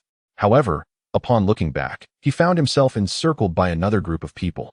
In total, there were about a dozen individuals, effectively trapping Song Chen. Liang Zhong approached him, teeth clenched, and hissed, Do you really think you can escape today, Song Chen? Song Chen chuckled lightly. Do you need something from me? Liang Zhong's teeth ground together in fury, his whole body trembling with anger. You dare to play dumb? Today, I will make sure you pay dearly. Unfazed, Song Chen replied, I'm in a good mood tonight, so I might as well entertain you. Wang Haodong barked orders to the others nearby. Go on, tie this fool up. I refuse to believe he can escape today. Despite Song Chen's resistance, landing punches and kicks that felled several of them, he was ultimately overpowered by sheer numbers and bound tightly. Subsequently, they dragged him to a secluded grove not far from the school, where desolation prevailed and the nearest streetlight was a considerable distance away, devoid of any passers-by. With his hands bound behind him, Wang Haodong, concerned that the bindings were insufficient, wrapped several more loops of rope around him, securing him to a tree. Song Chen, growing impatient, yawned and said, Are you done yet? I'm tired and wish to return to my dormitory for some sleep. Wang Haodong spat on the ground, disdainfully replying, Sleep? You wish. The real show has yet to commence. Song Chen smirked coldly. Oh, what spectacle awaits? I am quite curious to see. Liang Zhong stood nearby with a sullen expression, furrowing his brows. Wang Haodong shouted to the others, Come on, bring over the equipment. The group hurriedly assembled several large lights and phone stands. Wang Haodong turned to the phone screen, exclaiming, Come on, everyone, come and see. We're going live. He then aimed the phone's camera at Song Chen's face. Brothers, shine those lights right in his eyes. The glaring illumination compelled Song Chen to squint and shift away. He cursed, Wang Haodong, I'll have you know, you must not have learned your lesson last time. Wang Haodong feigned fear, laughing, Huh? This time, it's not me who seeks to trouble you. Who told you to provoke our young master Liang? You dare to covet Miss Mo? You're like a toad aspiring to eat swan meat. Have you looked in the mirror lately? The surrounding individuals erupted in laughter. With his hands bound behind him, Song Chen continued to converse with Wang Haodong while desperately attempting to loosen the ropes. But they were secured too tightly for him to make any significant movement. As numerous eyes fixated upon him, he was compelled to restrain his movements. Wang Haodong addressed his phone, inquiring what kind of live broadcast the audience desired today. Let us present something sensational. Speak up, share your ideas. Would you prefer to see this full strip or engage in something more grotesque? He encouraged, urging the barrage of comments to showcase the audience's enthusiasm. Within minutes, the number of viewers in the live stream surged, with many voicing their thoughts. What is this? Is it a new form of streaming? A handsome man bound to a tree. Oh, how tantalizing. I love it. I must see him strip. Others chimed in. Wow, this handsome guy looks incredibly fit. I want to see him undress. Yet, some expressed concern. Isn't this a bit inappropriate? It seems like he is being coerced. Why is this streamer forcing him? Does this handsome man harbor some deep-seated grudge against you? Why bind him out of jealousy? Speculation arose. Perhaps it's a matter of vengeance. This strikingly handsome man stole the ugly fool's girlfriend, and thus, the ugly fool seeks retribution. Support for the handsome man surged, with cries of down with the ugly fool, filling the comments. Liang Zhong, observing the barrage on his phone, felt his temper flare. What the hell are you doing? Hurry up and start. He barked at Wang Haodong, who cautiously asked, Brother Zhong, how should we proceed? Strip for the live stream? Liang Zhong snapped back, Strip? Are you out of your mind? If he eats something revolting, which woman would ever kiss him again? Are you foolish? Wang Haodong, eager to curry favor, replied, Brother Zhong is truly wise. This is a brilliant strategy, ensuring no future troubles. He then turned to those nearby, barking, What are you all standing around for? Go find something grotesque. The stream erupted in a chorus of insults. This streamer is a scoundrel. Report him. How outrageous to suggest someone consume filth. I wish nothing but loathsomeness upon him and his family. One commenter lamented, You? Who just spoke? Are you an idiot? That would only harm the innocent public. Wang Haodong glared at those nearby, demanding, Why haven't you gone to find something grotesque yet? Hesitant, they replied, Brother, where do we find it? He retorted, With so many dog owners around. There's bound to be droppings nearby. Can't you figure it out? The group fell into an uncomfortable silence. Chapter 20. The adorable Yao. The number of viewers in the live stream continued to rise. It appeared that these individuals were all students from Peking University. Oh my! How could such a prestigious institution produce such a group of miscreants? A person named Lovely Yao entered the live broadcast room. Wang Dog, are you out of your mind? Release him at once, or I swear I will have you dealt with. Did you hear that? If you dare to bully him, I will not let you off the hook. I have already reported this to the authorities. Wang Dog, release him now, or prepare to face the consequences. The comments were flooding in. Who is Lovely Yao? It seems she knows the truth. Lovely Yao, who is Wang Dog? Reveal his real name. If the handsome guy doesn't want to be exposed, so be it. This Wang Dog, we will all curse him together. Lovely Yao sent a few more messages. Thank you, all you handsome and beautiful people.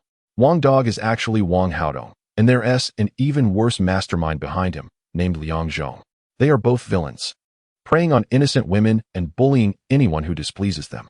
They are guilty of numerous misdeeds, so please, let us condemn them together. Liang Zhong and Wang Haodong stared at their phones, growing increasingly furious. Stop it! A voice, tinged with desperation, cried out. Song Chen looked up to see Su Jinru rushing towards him. Her eyes were red, and she hurried to his side, attempting to untie his ropes. Wang Haodong stepped forward and forcefully pulled her away. Su Jinru, I advise you not to meddle. Su Jinru glared defiantly at Wang Haodong. What you're doing is illegal. Wang Haodong sneered, illegal? I've lived this long without knowing what that even means. He then turned to the onlookers. Hold her back. I want her to witness how her beloved senior song ends up in the most humiliating way. Ha ha ha. Su Jinru was restrained by several people. She had rushed over in a panic after seeing the live feed on her phone, her forehead glistening with sweat. Regret washed over her. She had completely forgotten to call the police. What was she to do now? After a while, someone approached with 2 sticks, prodding a dark, unsightly object. Brother Dong, this piece of dog excrement is quite large. It should suffice, right? Wang Haodong leaned in for a closer look. Are you sure this is dog excrement? It doesn't smell at all. The person covered their nose. Brother Dong, how could it not smell? Get closer and have a whiff. The comments continued to berate them. This Wang Dog has such a foul mouth that he can't even smell anything else. No wonder he is called Wang Dog. He is a dog himself. Ha. Wang Haodong took the stick, balancing the excrement, and glanced at Liang Zhong. Liang Zhong, growing impatient, urged, Hurry up, what are you dawdling for? Wang Haodong commanded 2 others. You too, pry his mouth open wider. The 2 approached Song Chun. Just as they were about to pinch his mouth, he suddenly head-butted them, sending them stumbling aside. Wang Haodong cursed, useless fools. He then advanced towards Song Chun. In a swift motion, Song Chun kicked Wang Haodong in the stomach. Caught off guard, Wang Haodong was knocked to the ground. Ouch, that hurts. Damn it, who the hell untied you? Song Chun scoffed. Only a fool like you would require assistance in every matter. The live stream erupted with cheers. Wow, who is this handsome guy? What's his name? I'm in awe of him. He's so dashing. In 10 minutes, I must know this gentleman's name. The tension is palpable. I adore him. Brother, kick him a few more times. I love watching. Wang Haodong, clutching his stomach, rose from the ground and shouted at those nearby, Are you blind? Bind him up. Song Chun cast a piercing glance at the surrounding individuals, who stood frozen, too intimidated to approach. Even the 2 holding Su Jinru discreetly let her go. Su Jinru stepped forward, anxiously grasping Song Chen's hand and caressing his cheek. Senior, are you all right? I'm truly worried. As she spoke, tears streamed down her face. It's fine. Let's go, Song Chen replied gently. Liang Zhong positioned himself in front of the pair. Song Chun, our business is not finished. You think you can leave? Song Chun coldly shot him a glance. What do you intend to do? Tear me to pieces? That would hardly suffice to quench my wrath. Liang Zhong ground his teeth in frustration. Song Chun laughed. Then you must possess the capability. Su Jinru whispered. Senior, let us return. It's too dangerous here. Her thoughts were entirely consumed by Song Chun, filled with worry and concern since their arrival. Wang Haodong observed this with seething jealousy. Su Jinru's heart belonged solely to Song Chun. Enraged, Wang Haodong picked up a stone from the ground and hurled it at the back of Song Chen's head. "Senior, watch out." Su Jinru's pupils dilated in alarm. In a split second, Song Chun reacted sharply, executing a beautiful spinning kick that sent the stone flying far away. Undeterred, Wang Haodong lunged at him. Song Chen retaliated with a swift kick that knocked Wang Haodong down. He landed with an unsightly thud, groaning as he touched his mouth, smeared with something dark. "What the hell is this?" he exclaimed. A bystander cautiously asked, "Donggo, you didn't just eat that piece of dog feces, did you?" The live stream's comments exploded. "What the heck? Is this a fantasy tale? The villain just ate feces, haha. Truly a live stream for comedic effect, haha. What a delight. Wang Dog, tell us, does it taste good? Please share your thoughts on this culinary experience." Focus the camera on Wang Dog. "I want to see.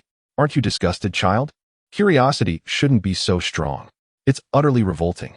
Ignoring the chaos, Song Chun took Su Jinru's hand and walked away. As they exited, police arrived. Upon seeing the lighting and streaming equipment, the officers wore serious expressions. "What mischief are you up to here at this late hour?"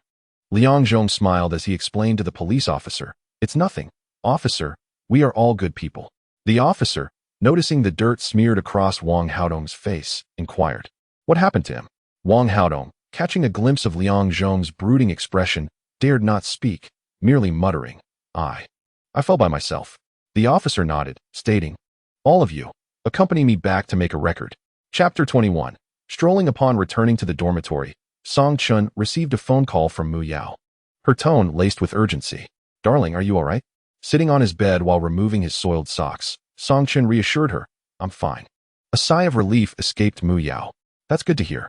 If Wang Haodong and his friends dare to harm you, I will not let them off easily." Rubbing his forehead, Song Chun replied dismissively, "Thank you for your concern, Miss Mu. If you could refrain from causing me trouble in the future, I might just manage to stay out of harm's way. I'm sorry, darling, it's all my fault. You can scold me if you like, all right? I just love you so much and want you to be my boyfriend. Is it wrong to love someone? Is it wrong to like someone? Is this world so unforgiving that it's so difficult to like someone?"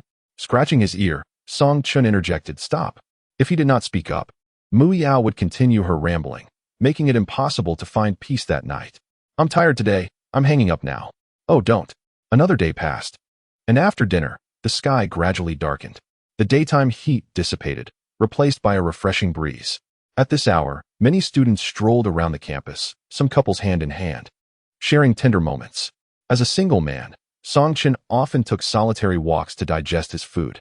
He exited the campus and walked east along the river, surrounded by an array of unknown wildflowers that filled the air with their fragrance, unknowingly wandering further away. After a while, Song Chun sensed someone behind him, instinctively growing cautious.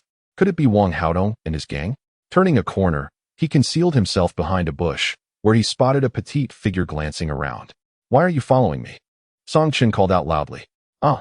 The figure gasped in surprise. Hearing the voice, Song Chun recognized her as Su Jinru. "Junior, what are you doing here?" Su Jinru, clutching her chest and catching her breath, smiled. "You startled me, senior." Observing her in a light green linen dress, her long hair neatly tucked behind her ear, she resembled an adorable neighbor girl. He asked, "How come you're behind me?" Feeling a bit shy, Su Jinru tucked her hair behind her ear and replied, "Well, I saw you after leaving the cafeteria and called out to you a few times, but you didn't hear me. So, I quietly followed you when I saw you leave." Song Chun nodded in understanding.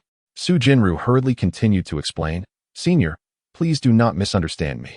I harbor no ill intentions. I am merely concerned that you might encounter Wang Haodong and his companions, just as you did that day, which is why I chose to follow you." Song Chun, observing her anxious demeanor, could not help but smile. "I understand, Junior, that you are kind-hearted. Thank you. However, it is already dark. You should return to your dormitory and rest." Su Jinru gently bit her lip, playing with a few strands of hair that fell across her chest. "Senior, are you not returning? How about we head back together?" Song Chun glanced at his phone. "I wish to wander outside a bit longer. It is too warm, and I would not be able to sleep in the dormitory." Su Jinru's eyes dimmed slightly, a hint of disappointment creeping in. "Oh, then I shall return first?" Song Chun nodded. All right, Junior, please be careful on your way back. Su Jinru seemed reluctant to turn away, and she said once more, then I'm leaving now, Senior. Songchen waved at her. Okay, goodbye. Slowly, Su Jinru turned and began her walk back. Songchun took out a cigarette from his pocket, lit it, and strolled leisurely towards the east. Su Jinru ambled back, feeling a profound sense of loss. Such a wonderful opportunity had slipped through her fingers. She longed to stroll with Senior Song, hand in hand, through the dark night. Surely, his hand would be warm. Perhaps he would even kiss her. His kiss must be warm and intoxicating, leaving one yearning for more. As this thought crossed her mind, Su Jinru felt her blood quicken, her cheeks flushed with heat. She halted, contemplating whether she should rush to catch up with her senior. At that moment, 4 or 5 burly figures approached. Su Jinru felt a surge of fear. The men, reeking of alcohol, had likely come from the food street nearby. They passed by her without a word, and she sighed in relief. However, unexpectedly, one of them, who had seemingly walked past, turned back. Upon seeing Su Jinru's appearance, his eyes lit up. Hey guys, come look. This girl is exceptionally beautiful. The others, intrigued by his exclamation, gathered around her. They encircled Su Jinru. Trembling, she asked, please step aside. What do you want? One short, stout man with an unkempt beard leered at her with a lewd grin and said, Hey, girl, are you out here all alone at this late hour? Feeling lonely? Another chimed in with ill intentions, so pure and innocent. You must be a college student, right? College students are the youngest. Perhaps you're still a virgin. They erupted into laughter. The stout man reached out to touch Su Jinru's face. In a panic, she swiftly dodged away. Oh dear, such a stubborn temperament. Do you not wish for your brother to caress you? Su Jinru felt an overwhelming panic within, yet she could only maintain a facade of calm. Please step aside. My boyfriend is nearby and will come to fetch me shortly. The group hurriedly glanced around, only to find the vicinity eerily quiet, devoid of any presence. The short, stout man chuckled. Whom are you trying to scare? Sister, if you're going to weave a tale, at least make it somewhat believable. Since you desire a boyfriend so much, why not let your brother take on that role? Ha. One individual, having consumed less alcohol and possessing a clearer mind, appeared to be more timid. We should leave quickly. We don't want to cause trouble here. That direction leads to Jing University. They are likely students from there. We must not engage in illegal activities.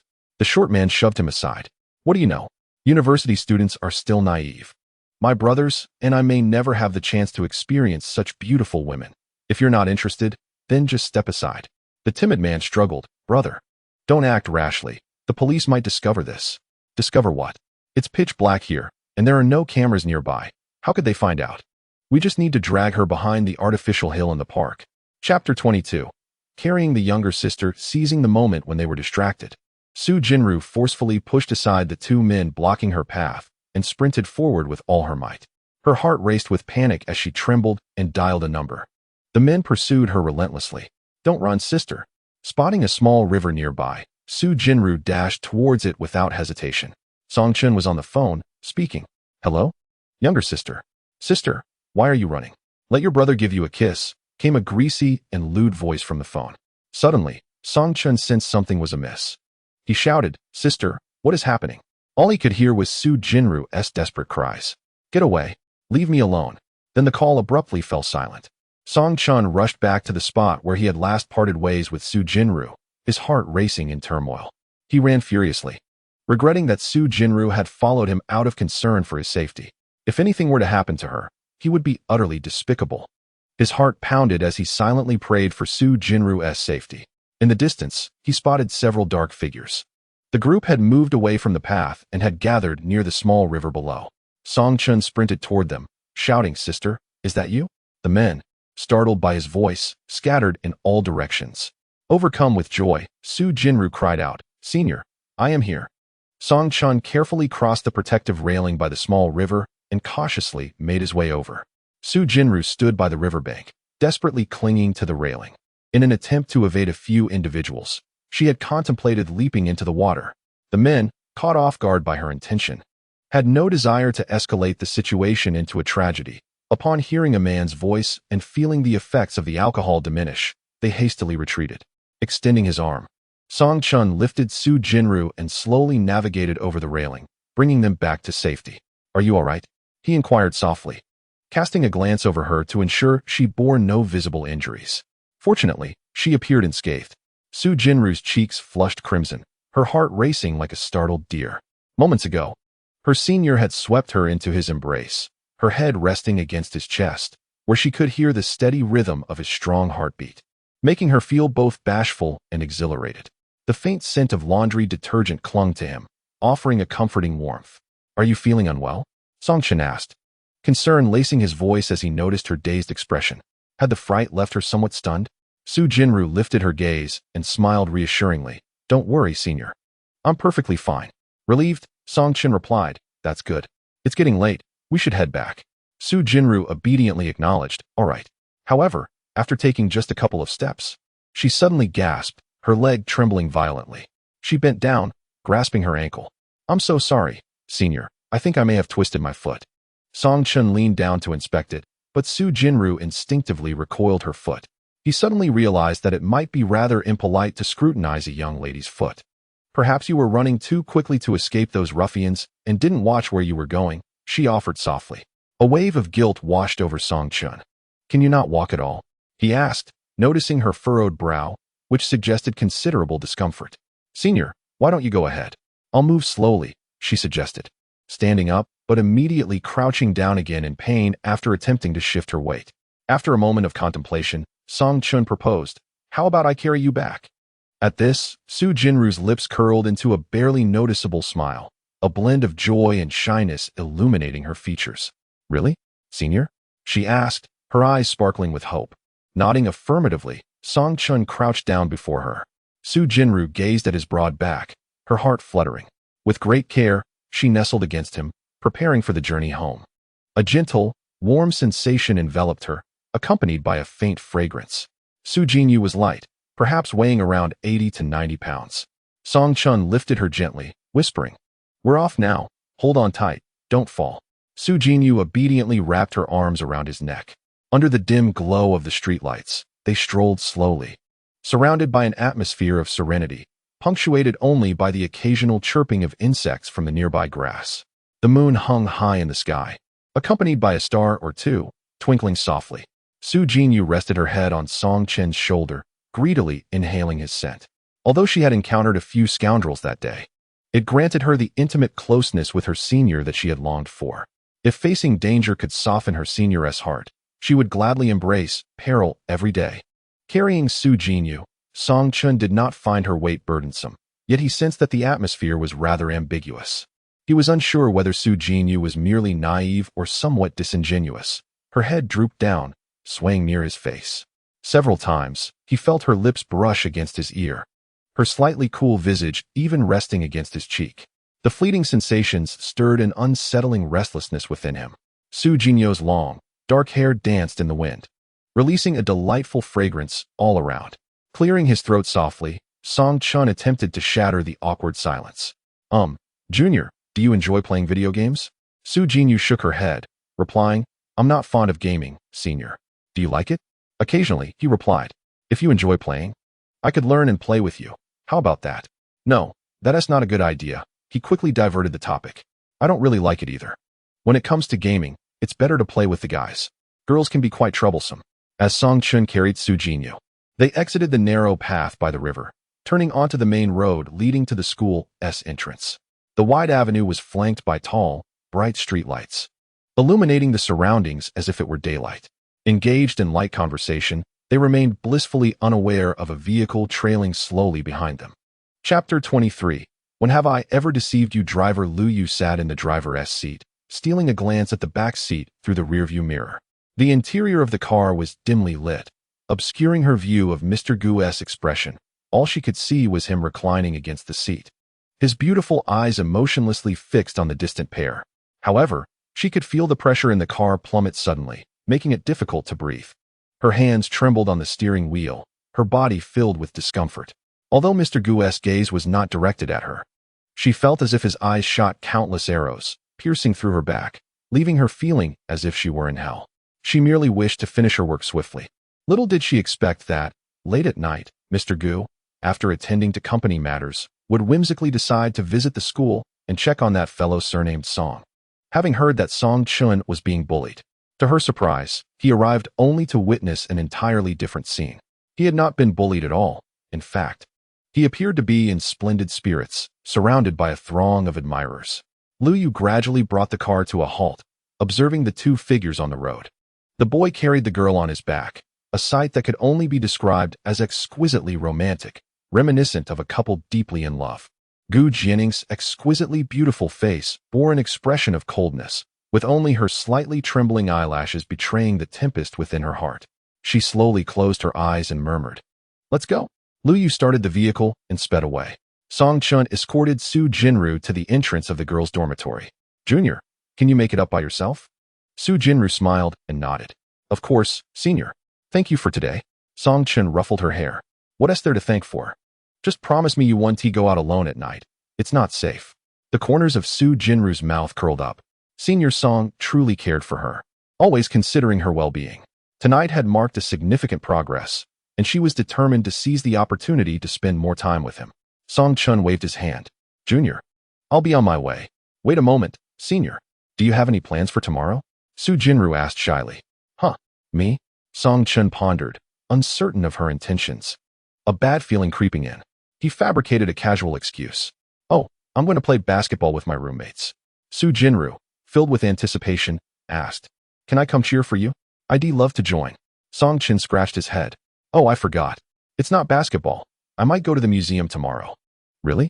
I want to go to the museum too." Before Song Chun could respond, she continued, "It's settled then. Senior, let us meet at the northern gate of the museum at 10 tomorrow morning. I'll definitely wait for you. We mustn't miss each other. Bye." With that, Su Jinru cheerfully dashed into the dormitory. "Hey, I might not go after all," Song Chun called out, but Su Jinru didn't look back. He watched her lively figure bounce away. Which foot did she twist? "Both look perfectly fine to me," he mused, shaking his head in resignation as he headed toward the boys' dormitory. The following day, after finishing his preparations and having breakfast, it was 9 o'clock. It would take 40 minutes by bus to reach the museum, allowing him to arrive just before 10. As Song Chun stepped out of the school gate, ready to head to the bus stop, he noticed a deep blue Lamborghini parked nearby, and as he approached, the car door swung open. With elongated, graceful legs, Gu Jianing stepped out, clad in a refreshing athletic outfit, her brown locks elegantly tied back. A pair of oversized sunglasses obscured half of her face, accentuating her fair and exquisite features. Despite the change in style, Song Chun recognized her at a glance. "President Gu?" Gu Jianing removed her sunglasses and said, "I have a light workload today. Will you accompany me for the day?" Song Chun hesitated. "Well, President Gu, I have some matters to attend to. Please get in the car." Gu Jianing opened the passenger door and settled in. Song Chun, displaying discernment, took the driver's seat. "Where are you headed, President Gu?" "I can drive you, but I genuinely have some commitments today." Gu Jianing leaned back against the seat, adjusted herself into a comfortable position, and softly stated, "For today, the salary is tenfold." "Tenfold?" Song Chun pondered. "That amounts to 5,000 for a day. It is indeed substantial, yet still insufficient. Thank you for your generosity, President Gu. But I have plans with classmates to visit the museum today, and it's not a weekend," he implied, signifying that outside of weekends, he still enjoyed a degree of personal freedom. 100-fold. Gu Jianing did not even lift her eyelids. 100-fold? That would be 50,000. Song Chun hesitated. "Isn't that a bit excessive? I have already made commitments." 1,000-fold. Song Chun abruptly turned to look at Gu Jianing, bewildered. What insanity was she indulging in today? 1,000-fold amounts to what? 500,000. His heart began to race. What a madwoman. Madwoman, could you possibly show some mercy and add another zero?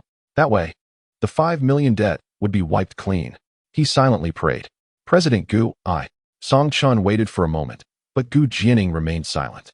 Tentatively, he asked, "President Gu, are you not going to increase it?" Gu Jianing chuckled softly. "No more increases." Song Chun nodded. "Thank you for your generous offer, but today is my birthday, and no one is celebrating with me."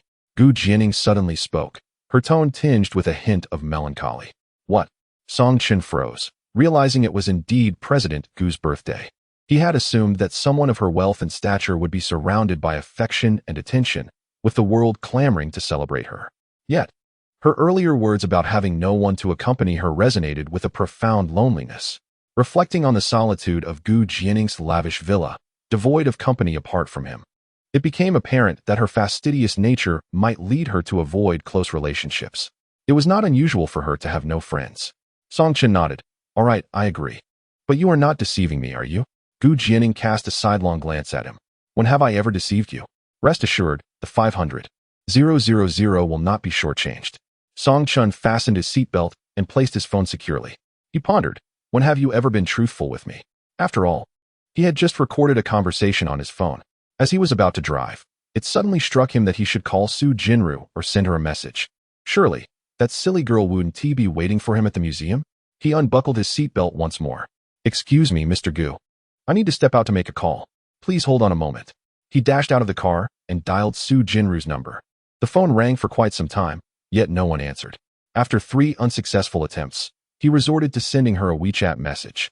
Junior, something urgent has come up, and I can't make it to the museum. I apologize. He hurried back to the car. Mr. Gu, I'm sorry to have kept you waiting. Jianing quickly turned her head away, resuming her closed-eyed demeanor. Chapter 24. A date earlier, while Song-Chun was outside making the call, she had been watching intently. She was well aware of whom Song-Chun was speaking to. A bitter self-mockery arose within her. Others merely needed an invitation to go on a date with you, while I, Jianing, must resort to spending money to ask you out. And yet, you still always seem to evade me. Song-Chun inquired, Mr. Gu, where are we headed? Jianing turned her head towards the window, observing the retreating cityscape. Let us go exercise. Exercise? What sport do you have in mind?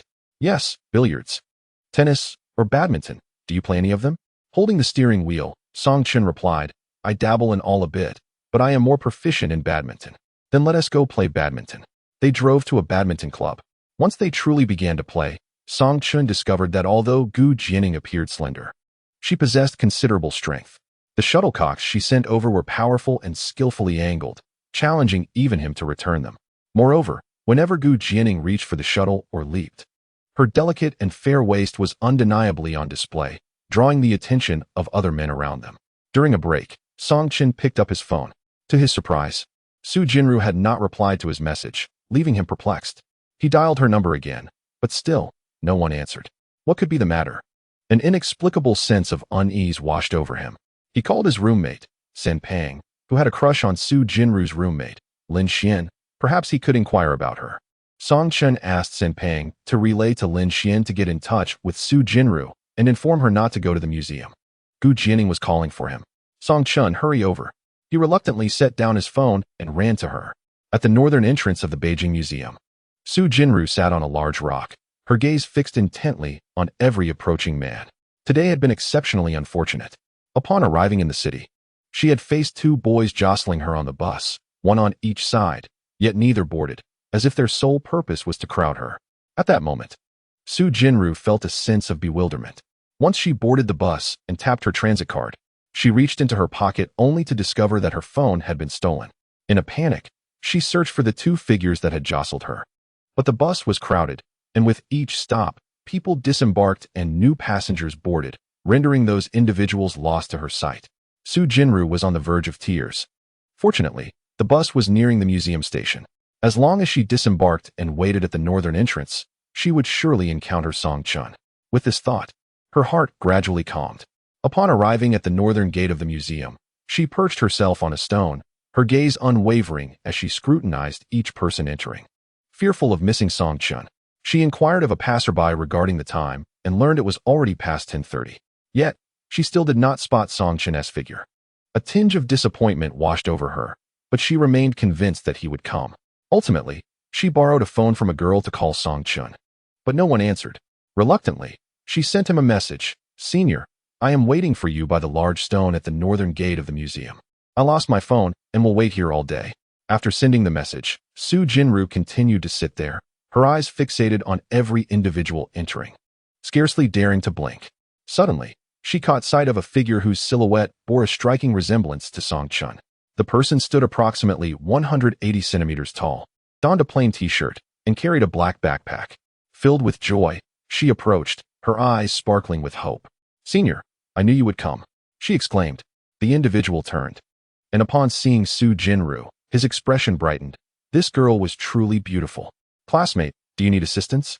However, Su Jinru's bright doe-like eyes dimmed instantly. It was not him. It was someone else, and that held no significance for her. She returned to her perch on the stone, widening her gaze to observe the ebb and flow of each passerby. She firmly believed that Song Chen would not neglect to check his phone throughout the day. Whether he had already entered the museum or was en route, as long as he saw that she was still waiting, he would undoubtedly come. She held on to one conviction. Senior, if you can find me without any contact information, it would prove our fated connection, enabling us to meet amidst the vast sea of people. After finishing their game, Song Chun and Gu Jianing were both exhausted and panting. Gu Jianing looked at her phone and saw it was dead. She extended her hand toward Song Chun, borrowing his phone to make a call, though somewhat reluctant. He handed it to her. Gu Jianing, maintaining her composure, discreetly deleted a message that had just arrived on his phone. Once done, she returned the phone to Song Chun. Accompany me to buy a piece of clothing. This one is soaked with sweat and quite uncomfortable. As Song Chun dialed a number on his phone, he followed Gu Jianing. Regrettably, he dialed Su Jinyo's phone once more, but the call did not connect. In the afternoon, the sky began to drizzle. The gentle patter, though not heavy, gradually soaked the ground over time. Su Jinyu stubbornly sat upon a stone, allowing the raindrops to cascade upon her face and body. Several boys, noticing her in the rain, approached with umbrellas, offering to escort her home, but she declined their kindness. As dusk approached, Su Jinyu did not wait for Song Chun. Rising to her feet, the disappointment and sorrow in her heart fell like the rain, slowly saturating her spirit. She did not blame Song Chun, not in the slightest. What pained her was the shattering of her unspoken wish deep within her heart. He did not traverse the vast sea of people to reach her. And despite waiting all day, she was still left wanting. Did this truly signify a lack of fate between them? Without a mobile phone, Su Jinyu, although possessing a bus card, chose not to take public transport. Instead, she ambled slowly back to school alone. Her hair was already drenched, and rainwater mingled with her tears as she gazed at the misty sky, lost in her thoughts. Upon reaching a traffic light, she paused. The nearby opulent Western restaurant resonated with the elegant strains of a violin, compelling her to glance over. The expansive glass windows reflected the scene within. On the table, exquisite dishes were laid out, and seated inside was the very figure she had yearned for, the one she had awaited all day. Opposite Song Chun was a girl of ethereal grace and noble bearing, her beauty striking. Su Jinyu recognized her as the esteemed young lady of the Gu family from the capital. Inside the restaurant, Gu Jianing held a fork, offering a piece of perfectly cooked beef to Song Chen's lips. He appeared puzzled, yet upon witnessing Gu Jianing's unassailable smile, he obediently opened his mouth and accepted the morsel. A satisfied smile graced Gu Jianing's lips. Meanwhile, Su Jinyu stood outside the glass window in the rain, allowing the droplets to pelt her face. Her eyes gradually reddened, blurring the line between rainwater and tears. As night descended and the lights began to twinkle, they sat in the warm glow, surrounded by delectable food and the enchanting music of the violin, while she lingered in the shadow of the rain, as if belonging to two disparate worlds. The icy raindrops fell from above, penetrating her very being. She shivered from the cold, her nails digging into her palms, blood trickling down. Within the restaurant, Gu Jianing tenderly wiped the juice from Song Chen's lips, resembling a couple deeply in love. The scene was both warm and beautiful, yet it pierced her eyes painfully. Silently, Su Jinyu withdrew her gaze and continued to walk through the rain towards the school. Chapter 25. Boyfriend Su Jinyu's complexion was pale. Her once bright eyes now dulled and devoid of luster. Her heart felt as though a piece had been carved out, aching profoundly. She could not fathom the source of her profound sorrow. It simply enveloped her. Aware of her own shortcomings, she acknowledged her introverted nature, her inability to articulate her thoughts, and her lack of a distinguished background. In truth, she even harbored disdain for her own disposition, sensitive and plagued by insecurity. She yearned for Song Chun to embody perfection, to exude warmth, greedily desiring to draw from him a sense of solace. Yet, witnessing him stand in the warmth of others, her heart spiraled into despair. In those moments, she wished for no one to cherish him. She even hoped he would be unappealing, flawed, and forsaken, for perhaps only then could he belong solely to her. Wandering aimlessly, she eventually returned to her dormitory. Without hesitation, she entered the bathroom, turned on the cold water, and stood expressionless beneath the shower head, allowing the icy torrent to wash over her. The frigid water cascaded down her head, tracing a path down her cheeks. Her pallid face bore no hint of color. Her eyes stared blankly into the distance. Her eyelids were rimmed with droplets, indistinguishable as either water or tears. She extended her hand, capturing the falling droplets, marveling at the way they danced in her palm, creating splashes of water. Her eyes were reddened, yet a sudden, manic smile broke across her lips, a smile tinged with madness. Song-chun, this is merely the beginning. One day, you shall love me. The sound of the dormitory's closing bell finally interrupted her solitude, and the water ceased to flow. Slowly, Su Jinyu made her way back to her room. Seeing her pale visage, her roommate Lin Xian expressed concern. What's wrong, Xiao? Why do you look so drained? Su Jinyu offered a faint smile. I'm fine, just a bit tired today. With that, she climbed into bed, pulling the covers over her. When Lin Xian went to the common restroom, she encountered someone from the neighboring dormitory. That person casually remarked, Hey, Lin Xian, is Su Jinyu all right? She seems off today. I heard she took a cold shower for 3 hours. When I went in, she was still washing, and my roommate said she was still at it later. Lin Xian was taken aback by this revelation. Upon returning to her dorm, she gently called out to Su Jinyu, only to discover she had already succumbed to sleep. The next morning, the dormitory buzzed with life as they prepared for their 8 o'clock class, engaging in chatter while brushing their teeth. I'm so exhausted. Why does the teacher schedule such early classes? Don't they need sleep? Seriously, it's utterly absurd. Hey, why hasn't Xiao woken up yet? Lin Xian called for Jinyu, but there was no response. Lifting the curtain, she found Su Jinyu curled up in her blanket, a small, pitiful figure. When she touched her forehead, it burned with feverish heat. Panic surged through her. Xiao can't be ill, can she? Another roommate retrieved an electronic thermometer, and Lin Xian climbed onto Su Jinyu's bed to take her temperature. It registered at 39.6 degrees. Lin Xian gasped, Su Jinyu, you have a fever. We must take you to the infirmary. Su Jinyu shook her head, her voice somewhat hoarse. Don't worry about me. You all should go to class. Lin Xian, deeply concerned, insisted, No, your temperature is dangerously high. You could seriously harm yourself. We must take you to the infirmary. Su Jinyu struggled to sit up. I'm fine. This class is crucial, and with exams approaching, I can't afford to fail. You all should hurry along. It was then that Lin Xian recalled a phone call from San Pang the previous day. San Pang called me yesterday and mentioned that Song Chen told him he couldn't make it to the museum. He tried to reach you, but couldn't get through. I also couldn't connect with you. What on earth happened? Su Jinyu let out a bitter smile. It's nothing. I lost my phone yesterday. Lin Xian frowned. So, did Song Chen not find you afterward? You seemed so happy when you left, and I thought you would be with Senior Song. Su Jinyu shook her head. Lin Xian glanced at Su Jinyu's dejected expression and quickly pieced together the situation. So, you must have taken a cold shower last night because that guy, Song Chen, bullied you. Just wait. I'm going to call him and give him a piece of my mind. Su Jinyu urgently interjected. No, Xiaoxian, Senior didn't do anything wrong.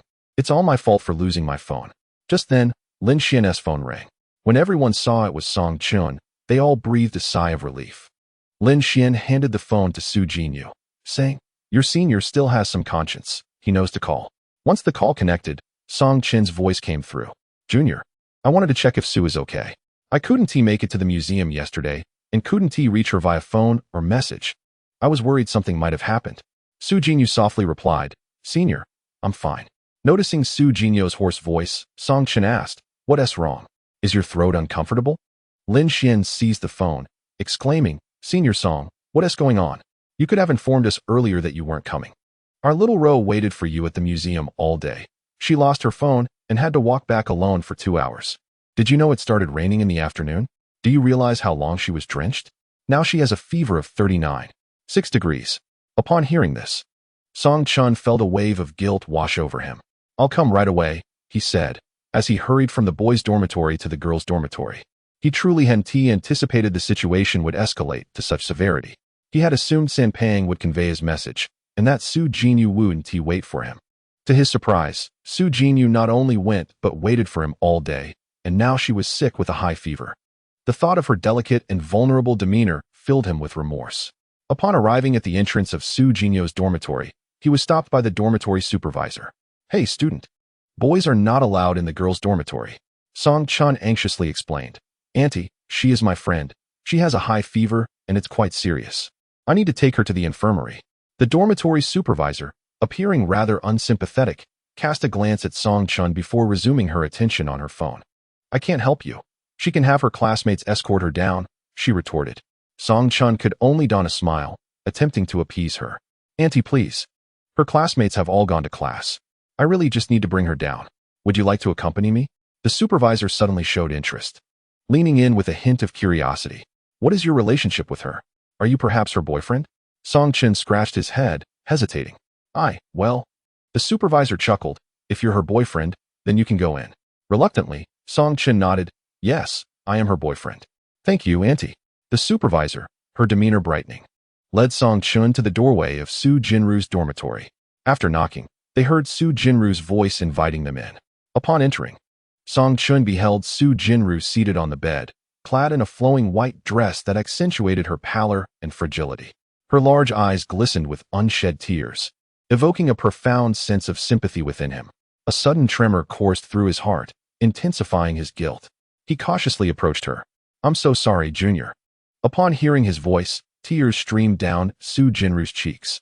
She shook her head. Senior, it's not your fault. In a gentle tone, Song Chun proposed. You're not feeling well. Shall we head to the infirmary? Su Jinru still shook her head. No, I'm afraid of injections. Observing her pitiful expression, reminiscent of a weeping child, his heart melted. Don't worry, I'll stay with you, all right? Su Jinru gradually nodded in agreement.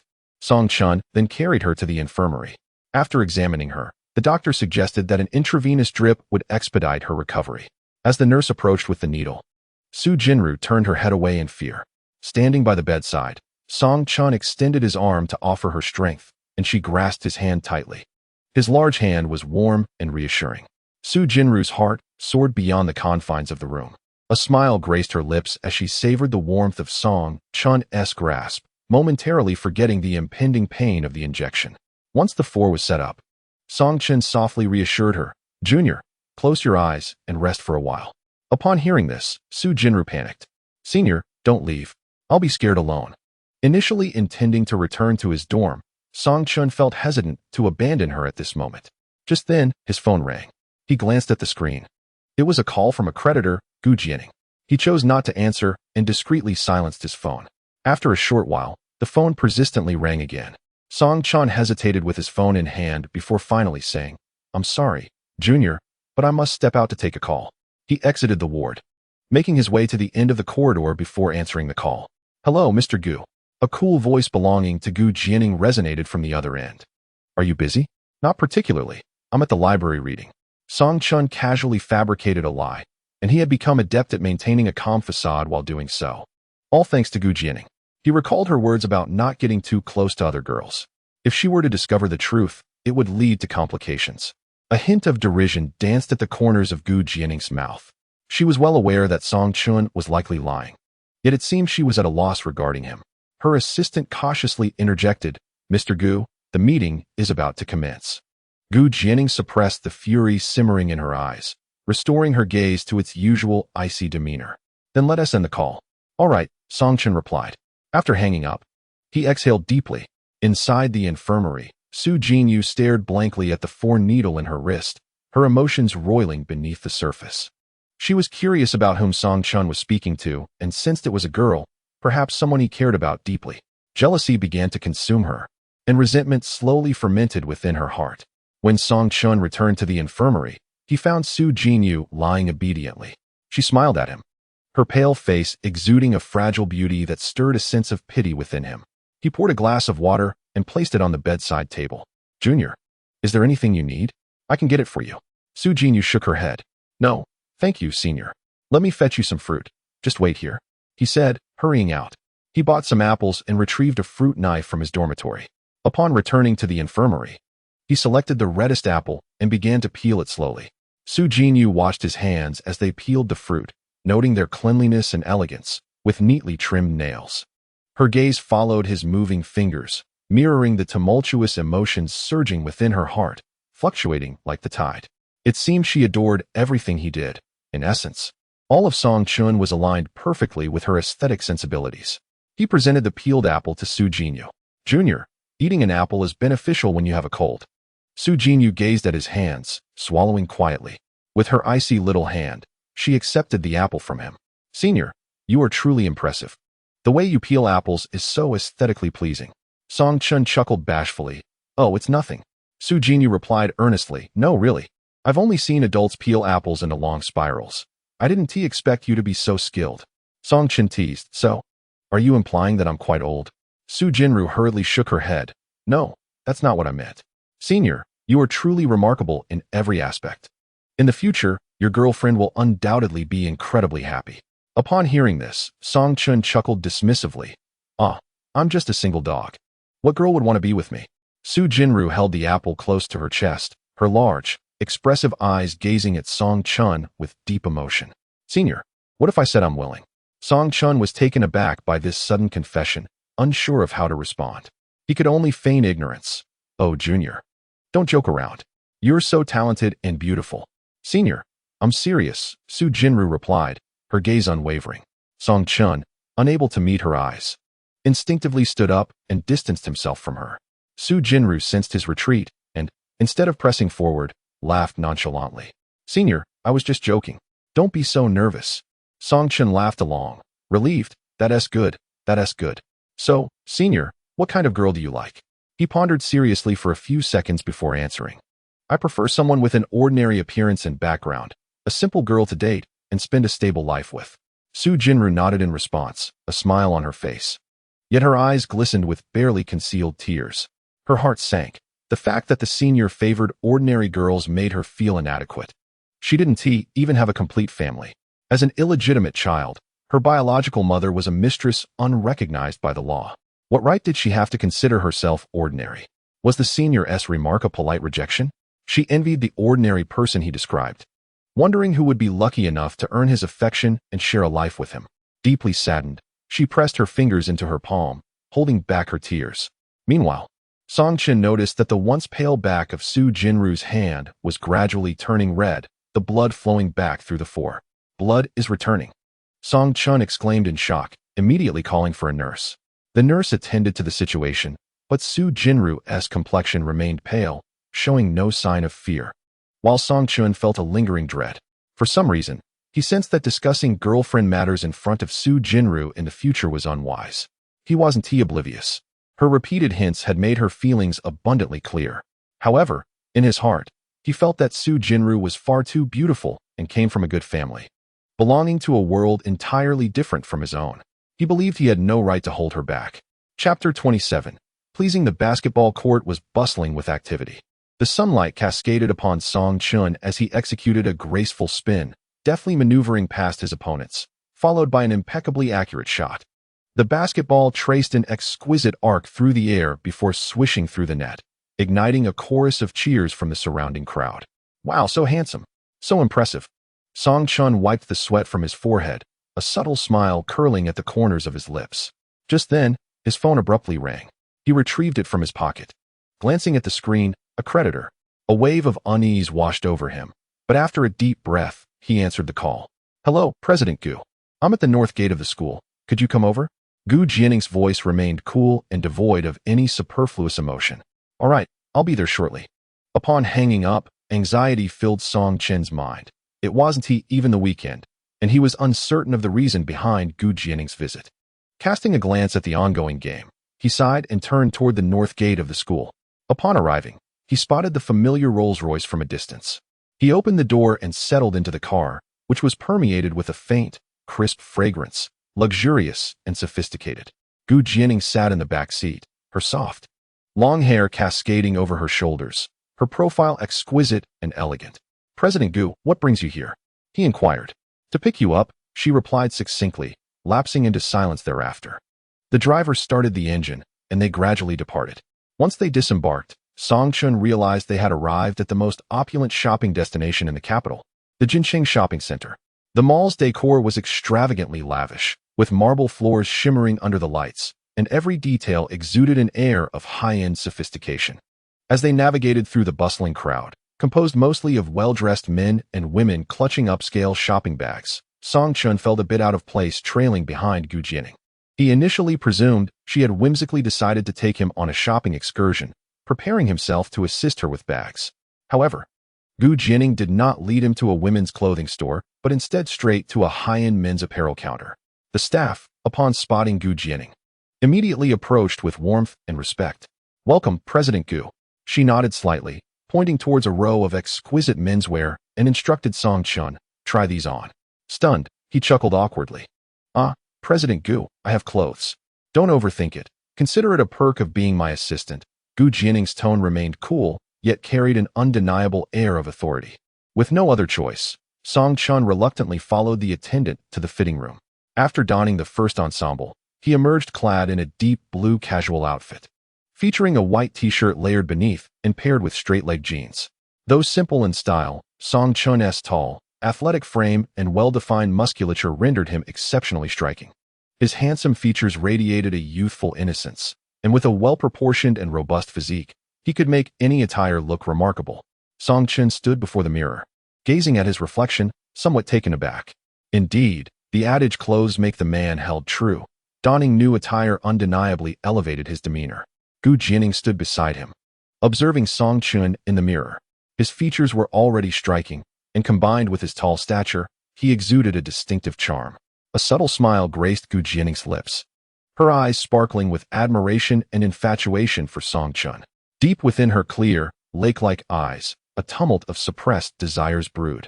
Upon witnessing Song Chun transform into a more handsome version of himself, an unexpected pang of regret washed over her.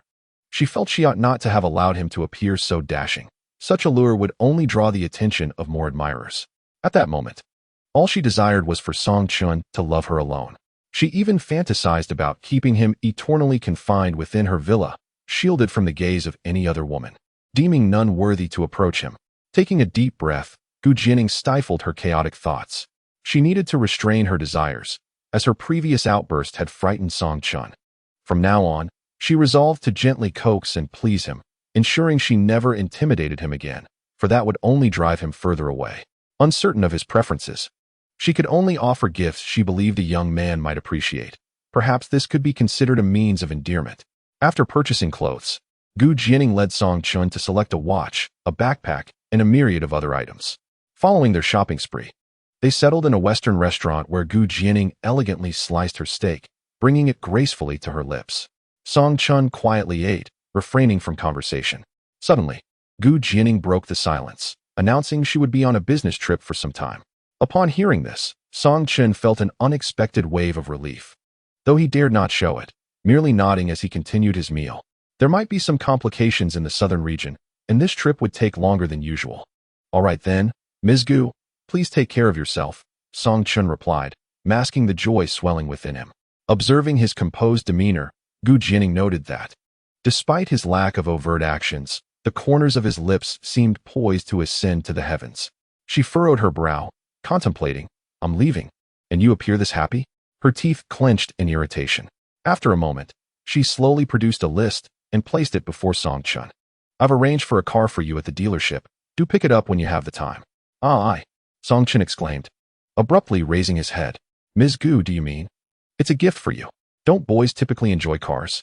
Struggling to swallow the food in his mouth, Song Chun replied, "Ms. Gu, you needn't give me such extravagant gifts. It's far too precious, and I cannot accept it."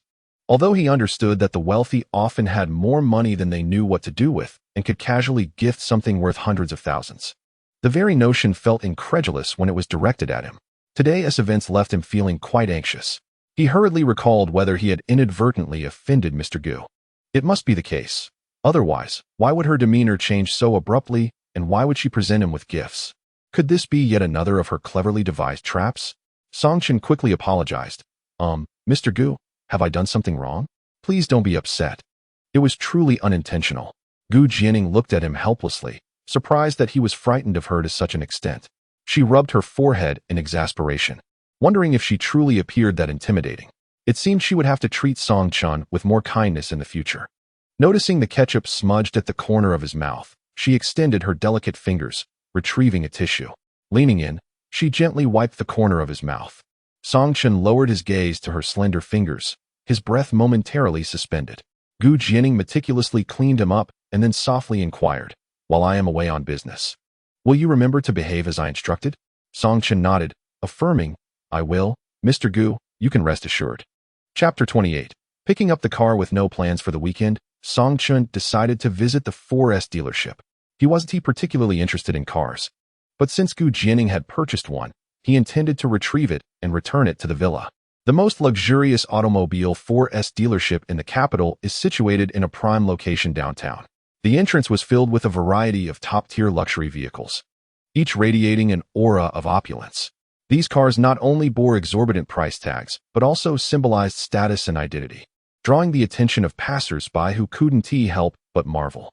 As Song Chun stepped inside the dealership, he immediately noticed a crowd gathered around a sleek black sports car at the center of the showroom. Through the gaps in the crowd, he discerned that the car's design was exceptionally distinctive, clearly the finest model in the establishment. However, as he approached, he recognized several unwelcome figures. "This car is absolutely stunning," Wang Haodong exclaimed, his voice brimming with admiration and envy. "A global limited edition sports car. I wonder who possesses the means to acquire such a vehicle."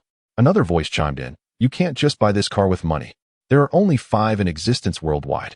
"Zhonggu, it must be you who ordered it, right?" Wang Haodong exaggeratedly patted Liang Zhong on the shoulder, his face alight with flattery.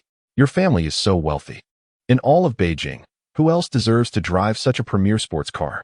Liang Zhong, with a hint of arrogance in his eyes, basked in the compliments, his smile widening. Though the car wasn't his order, everyone relishes kind words.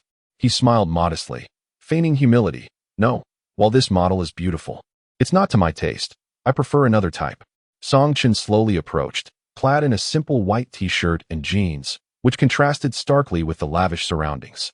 Suddenly, an unpleasant voice pierced through the air.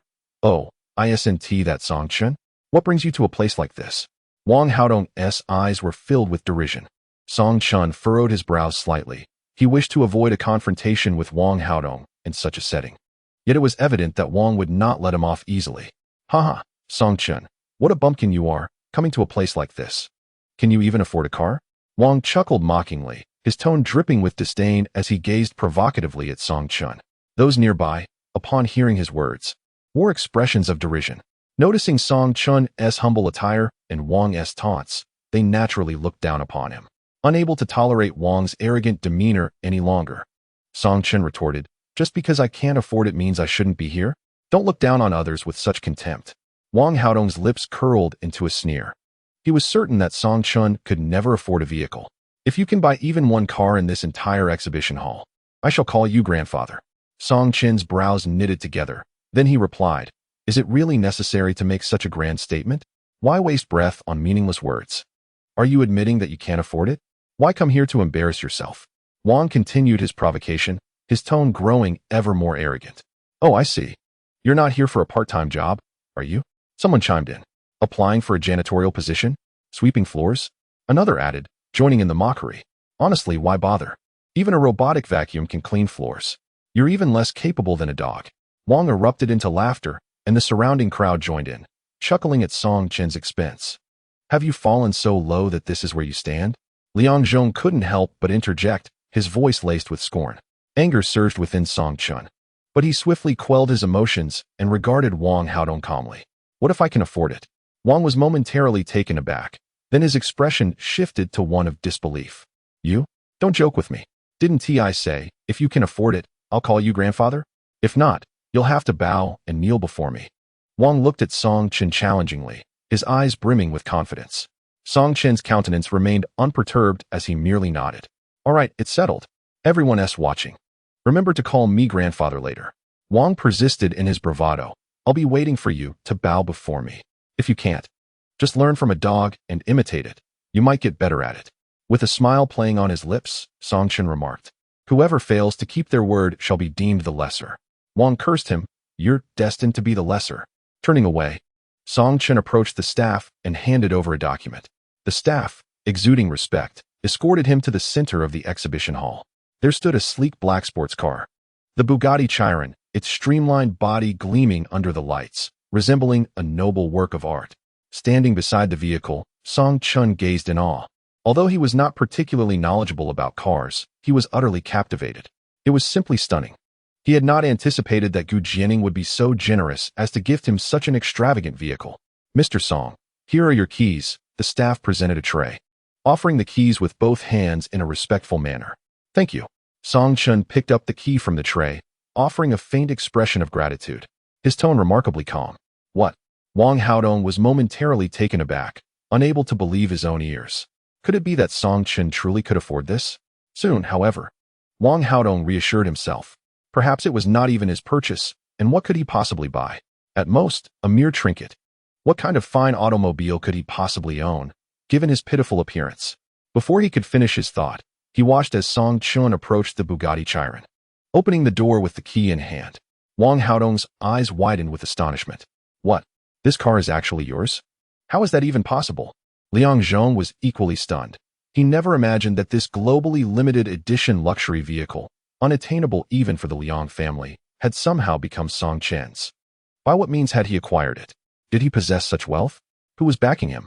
Wang Haodong, do not forget the words you have spoken. Song Chun did not enter the car, but continued to gaze at Wang Haodong, his voice calm, yet resolute. Wang Haodong's complexion turned pale in an instant. He had not anticipated being so swiftly proven wrong. He stood there awkwardly, rendered speechless. The onlookers were equally taken aback, their expressions a mix of shock. Those who had previously mocked Song Chun now lowered their heads, hesitant to speak. A faint smile played on Song Chen's lips, a hint of derision in his eyes. Hey, grandson, call me grandpa. Wang Haodong's face turned a shade of deep anger, his expression shifting from red to white, as if he could weep. He stood there, lips quivering, yet unable to utter a word. Whispers circulated among the crowd, all eagerly awaiting the conclusion of this spectacle. Song Chun raised an eyebrow, deliberately elongating his words.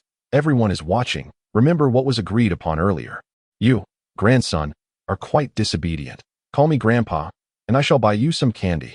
Laughter erupted from the crowd at this remark. Wang Haodong's countenance darkened further. He was thoroughly incensed by Song Chen's mockery, erupting in an angry tirade. Are you out of your mind? Who knows if that car is stolen or robbed? Chapter 29. Return to the country. Song Chun let out a cold laugh, a flash of disdain in his eyes.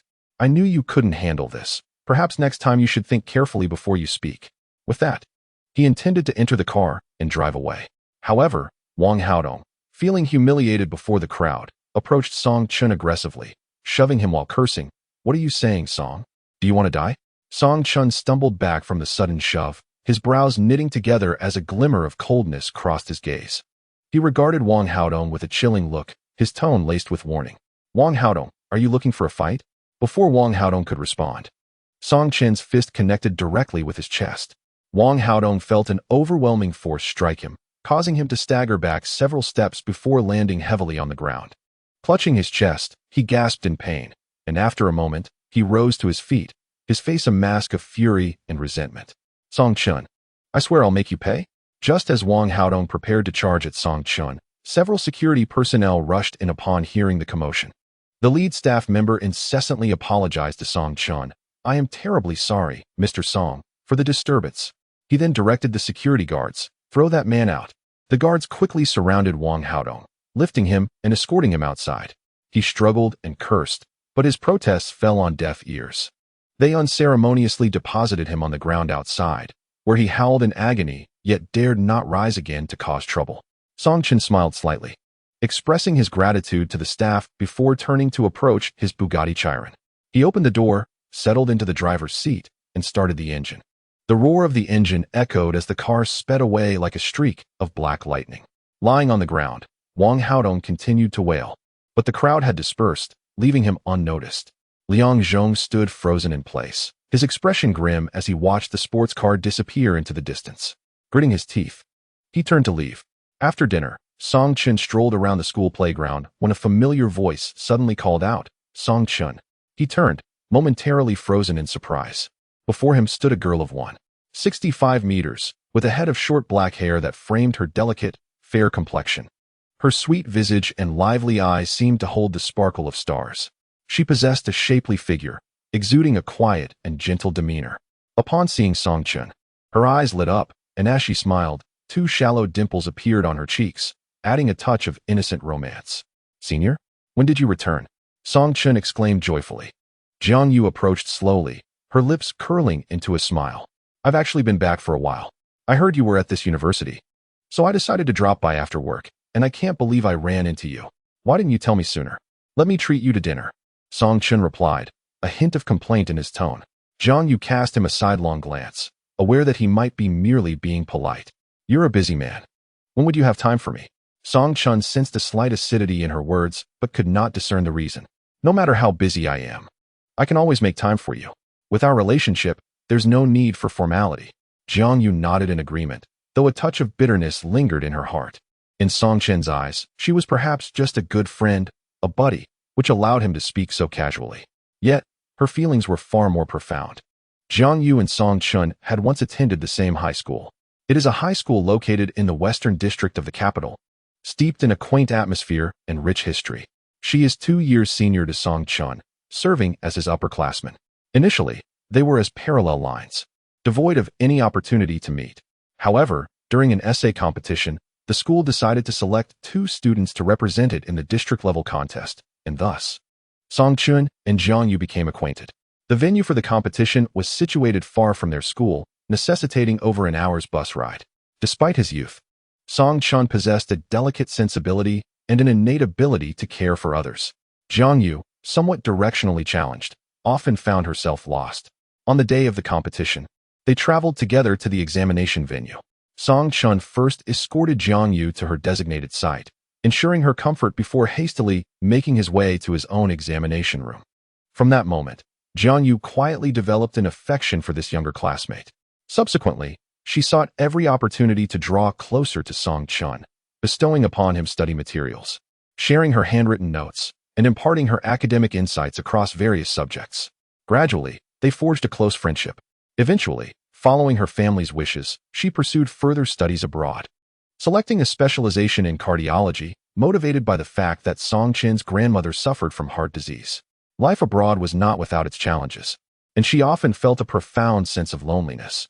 Yet, she persevered, nurturing a small belief that one day she would return to Song Chen's side. She was convinced that he was waiting for her as well. The night before her departure, she had asked him, Song Chun, will you wait for my return? To which he confidently replied, of course. Jiang Yu understood, however, that her meaning of waiting for my return diverged from Song Chen's interpretation. Upon her return, she did not immediately seek him out.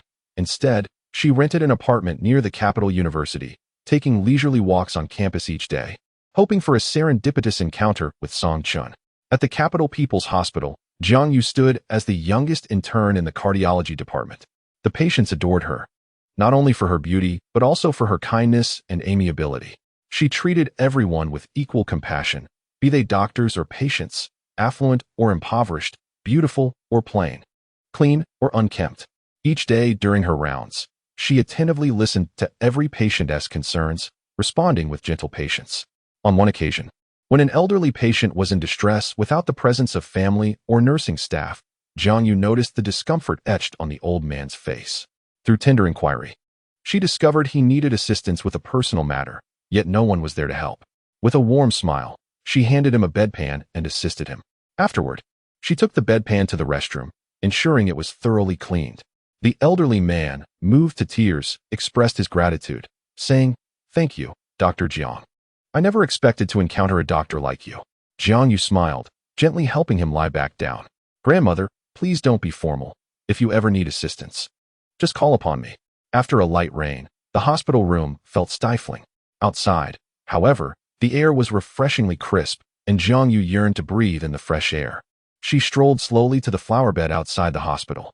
A few children, around 8 or 9 years old, were playing with mud on the ground.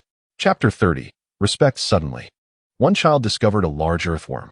"Wow, this worm is really long," exclaimed one child, while another recoiled in disgust, saying, That's so gross." A child then recalled a joke he had heard on a mobile phone. "I heard a joke that if an earthworm is cut in half, it doesn't die." One day, feeling bored, it decided to cut itself into many pieces and formed a soccer team. Curiously, another child asked, "Is that true?" A third child chimed in, "Then why don't we try it? But how do we cut it?" One child pulled a small knife from his backpack, suggesting, "Let us chop it into pieces." "That sounds good." Upon hearing this, Jiang Yu hurried over, crouched down, and gently said, "Children, please don't cut it." The children looked up at her with curiosity. One child asked, "Pretty sister, why can't we cut the worm?" Jiang Yu gazed compassionately at the earthworm on the ground and reflected. Every life possesses the right to exist and remain unharmed. Though it is merely a worm, it seems that its fate is not governed by itself in the presence of humanity. Just a few careless words from these children could inflict harm upon a life. Even if it is just an ant, it too has its own destiny. Animals cannot control their fate in the face of human beings.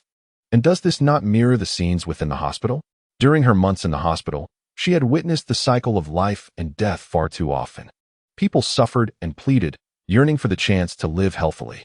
Yet, humanity's destiny is not in its own hands, no matter the wealth one possesses.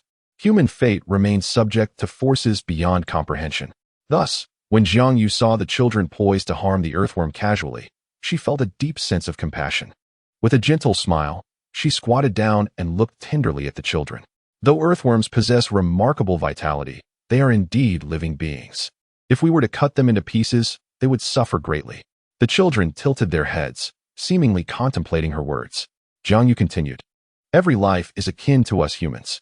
Children, if someone were to wield a knife against you, wouldn't you be frightened? Of course, I would be scared. A little girl replied. Jiang Yu took her hand and pointed at the worm, saying, Exactly.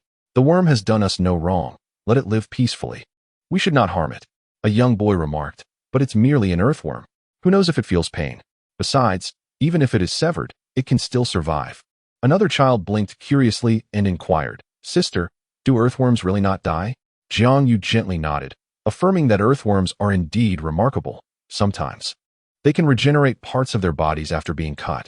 However, she cautioned, it does not mean they are entirely unaffected by such an ordeal. She continued, Moreover, every earthworm is a friend of nature.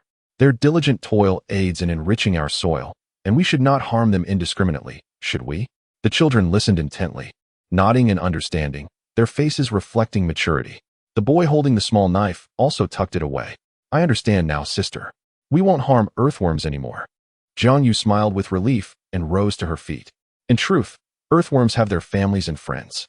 They live joyfully in the soil, akin to how you all run joyfully under the sun. The children gathered around Jiang Yu, captivated by her words. One girl suddenly tugged at her sleeve, looking up with wide eyes and asked, Sister, you know so much. Are you a doctor here? Jiang Yu nodded. Indeed, I am a doctor at the hospital. Wow, you're amazing. The children's eyes sparkled with admiration. It was then that Jiang Yu noticed the slight pallor on the little girl's face. She must be a patient here. Jiang Yu crouched down, took her hand gently, and asked, Little one, what is your name? The girl smiled sweetly and replied, My name is Tuan Tuan. Her voice was soft and melodious, instantly endearing her to Jiang Yu. She tenderly stroked the girl's forehead.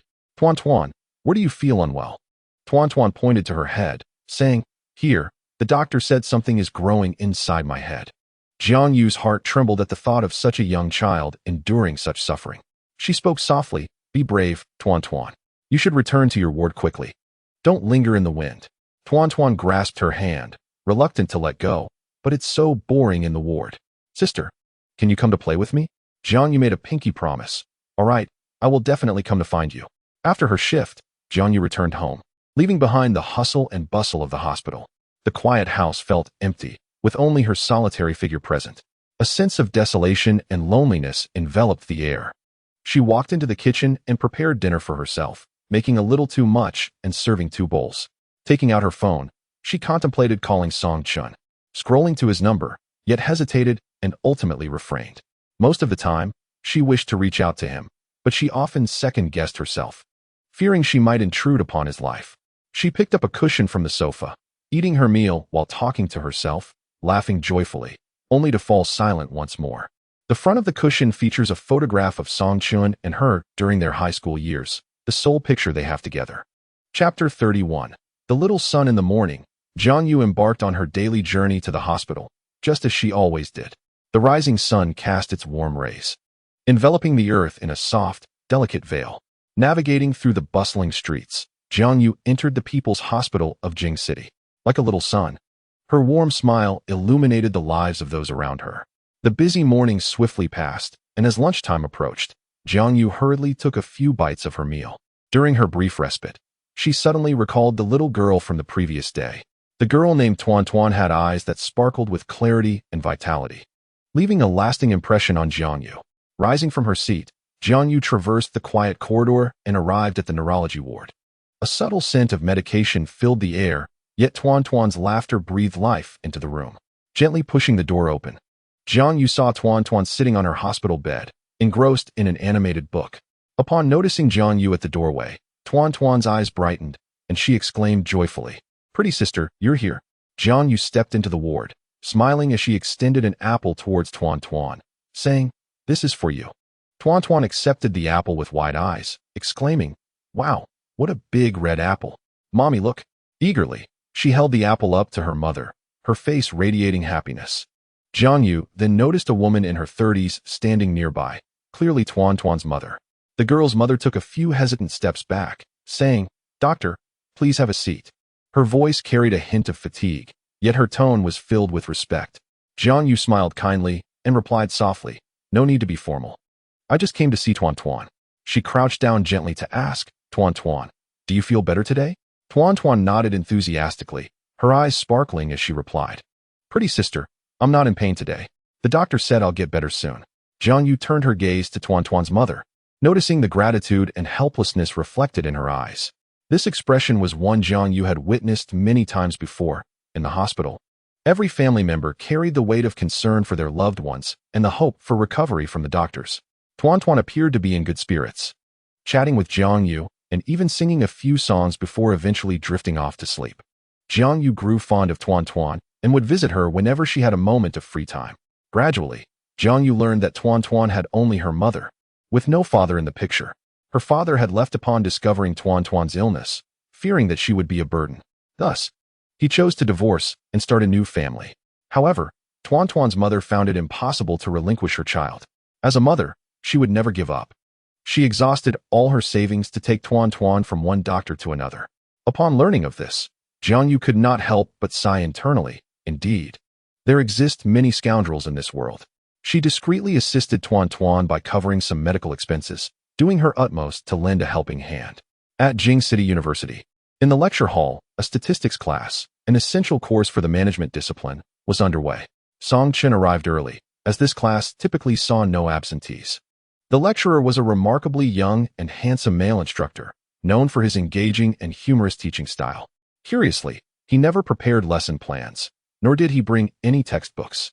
He needed only himself. Once in the classroom, he began to write and draw on the blackboard, effortlessly reciting mathematical knowledge and theories. What would ordinarily be a tedious lecture had captivated the students' attention. Song Chen was fully engrossed in watching the teacher when suddenly, an additional presence filled the previously empty seat beside him. A faint, alluring fragrance wafted toward him.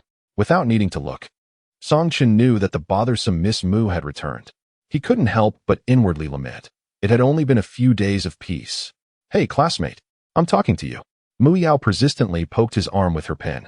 Yet, Song Chen remained fixated on the blackboard, unwilling to engage with her. "Song Chen." Mu Yao raised her voice. The instructor, who had been writing on the board, immediately turned to look at them. Song Chen quickly grasped Mu Yao's arm, whispering, "What are you doing? We're in class." Mu Yao flashed an apologetic smile at the teacher before leaning closer to Song Chen to whisper, "Why are you ignoring me?" Song Chen frowned. "Why should I pay attention to you?" Mu Yao pouted, her tone laced with melancholy. "After such a long time apart, don't you miss me?" Song Chen placed a finger to his lips. "Sure. Let's focus on the class. We can talk after it's over." As soon as the bell rang, students surged out of the classroom like wild horses breaking free. Song Chen, eager to join them, took a few steps forward when he suddenly felt a tug at the hem of his shirt. Turning around, he found Mu Yao standing behind him, her enchanting peach blossom eyes gazing at him with affection. Before he could react, Mu Yao opened her warm embrace, enveloping him completely. Overwhelmed by the soft, fragrant aura surrounding her, Song Chen found himself momentarily at a loss. He gently pushed her away. "Why do you always have to be so forward?" Mu Yao lifted her head, a mischievous smile dancing on her exquisite face, her bright, captivating eyes radiating warmth akin to the blazing sun, illuminating the surroundings in an instant. At that moment, Song Chen felt his heart skip a beat. Before he could regain his composure, Mu Yao had already taken his hand, intertwining their fingers. She sweetly exclaimed, "I've missed you so much. After so many days apart, a big hug is absolutely necessary." Song Chen pulled his hand away, exclaiming, "You, You need to keep your distance. Yet, Mu Yao clung to him once more, wrapping her arms around his. No way. I haven't seen you for days, and I've been longing for you. You haven't missed me at all, have you? Song Chun casually glanced at her and nodded slightly, acknowledging her sentiment. Ah, at last, you've displayed some intelligence. However, upon hearing this, Mu Yao stamped her foot in frustration, pouting her lips and letting out a huffy snort. Observing her irate demeanor, Song Chun couldn't help but smirk. Seizing the moment while Mu Yao was sulking, he hastily quickened his pace, hoping to escape her. To his surprise, Mu Yao reacted swiftly, darting after him and tightly clutching his arm. Moreover, she nuzzled against his arm like a docile kitten, playfully whining, "If you don't want to think about it, then don't. My heart only holds you. And thinking of you is more than enough." Faced with such a petulant and clingy Mu Yao, Song Chun could only sigh in resignation, pondering how this girl seemed to be his destined nemesis. Why couldn't he shake off this persistent attachment? Chapter 32. The first kiss as exams approached. Song Chun retreated to the classroom to review his study materials.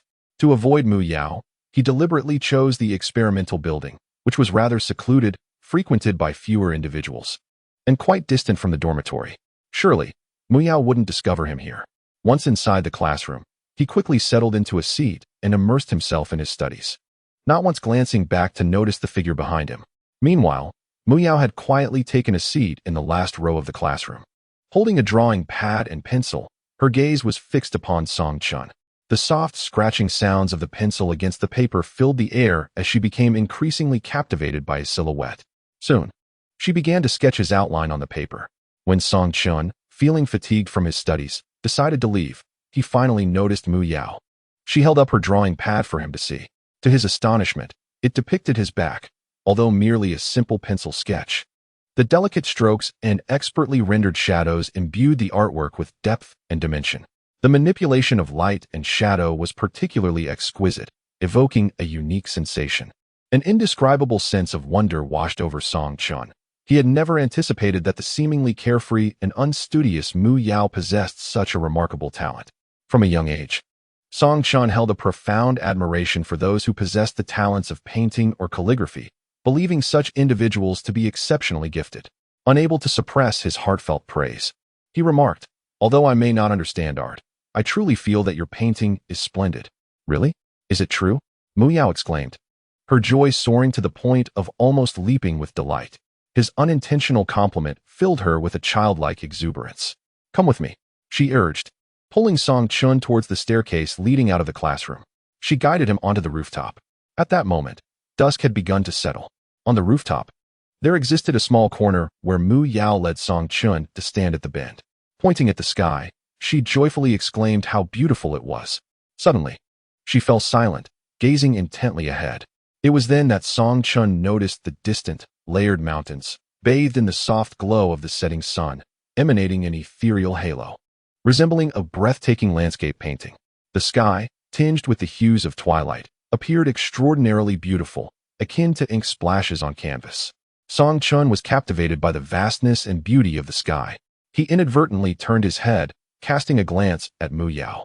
Her enchanting peach blossom eyes were tenderly fixed upon the heavens, radiating a soft light of affection. Her profile was exquisite, and the upward curve of her lips rendered her even more stunning. Within that small realm, they were shielded from the clamor of the world, as if they were the only two souls present. Mu Yao's flowing hair brushed gently against him. The sky, adorned with colors of paint, mirrored the chaos and fluttering excitement within his heart. Perhaps it was the way Mu Yao delicately tucked her stray hair behind her ear with her slender fingers. Or perhaps it was the rosy glow of excitement on her cheeks. Maybe it was the golden sunlight that illuminated her eyes, causing her long, curled lashes to quiver. It could also have been the luminous spark in her gaze that enveloped him with a profound sense of ease and solace. Or perhaps it was the rare tranquility she displayed in the face of such breathtaking scenery, creating a sense of mutual understanding and connection, both moved by the beauty before them. In any case, he found himself suddenly less averse to Mu Yao. "Next time, shall we go to the seaside to watch the sunset?" Mu Yao softly suggested. Song Chun remained silent. She continued, "I have never seen the ocean in my life, nor have I ventured beyond Beijing. I truly wish to see the sea."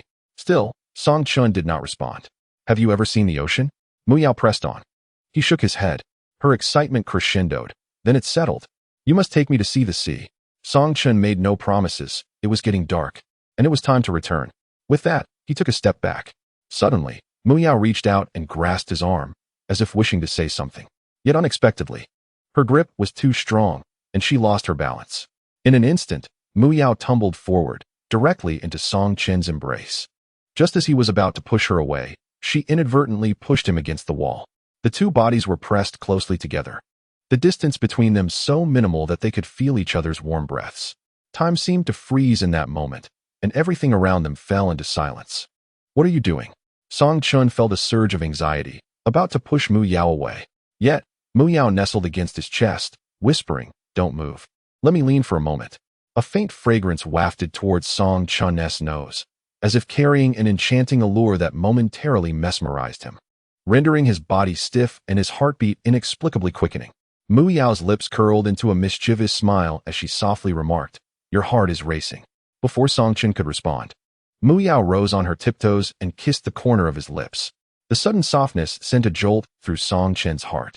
At that moment, they stood in the corner of the rooftop, in a small and secluded space. The ambience was intoxicating, stirring a flurry of chaotic thoughts within. After a brief moment, Mu Yao released Song Chun, lowering her head with a bashful expression. "Song Chun, that was my first kiss." "Oh," Song Chun replied casually, intending to leave. Mu Yao grasped his arm, gazing into his eyes, and asked, "Was it your first kiss?" Song Chun remained silent.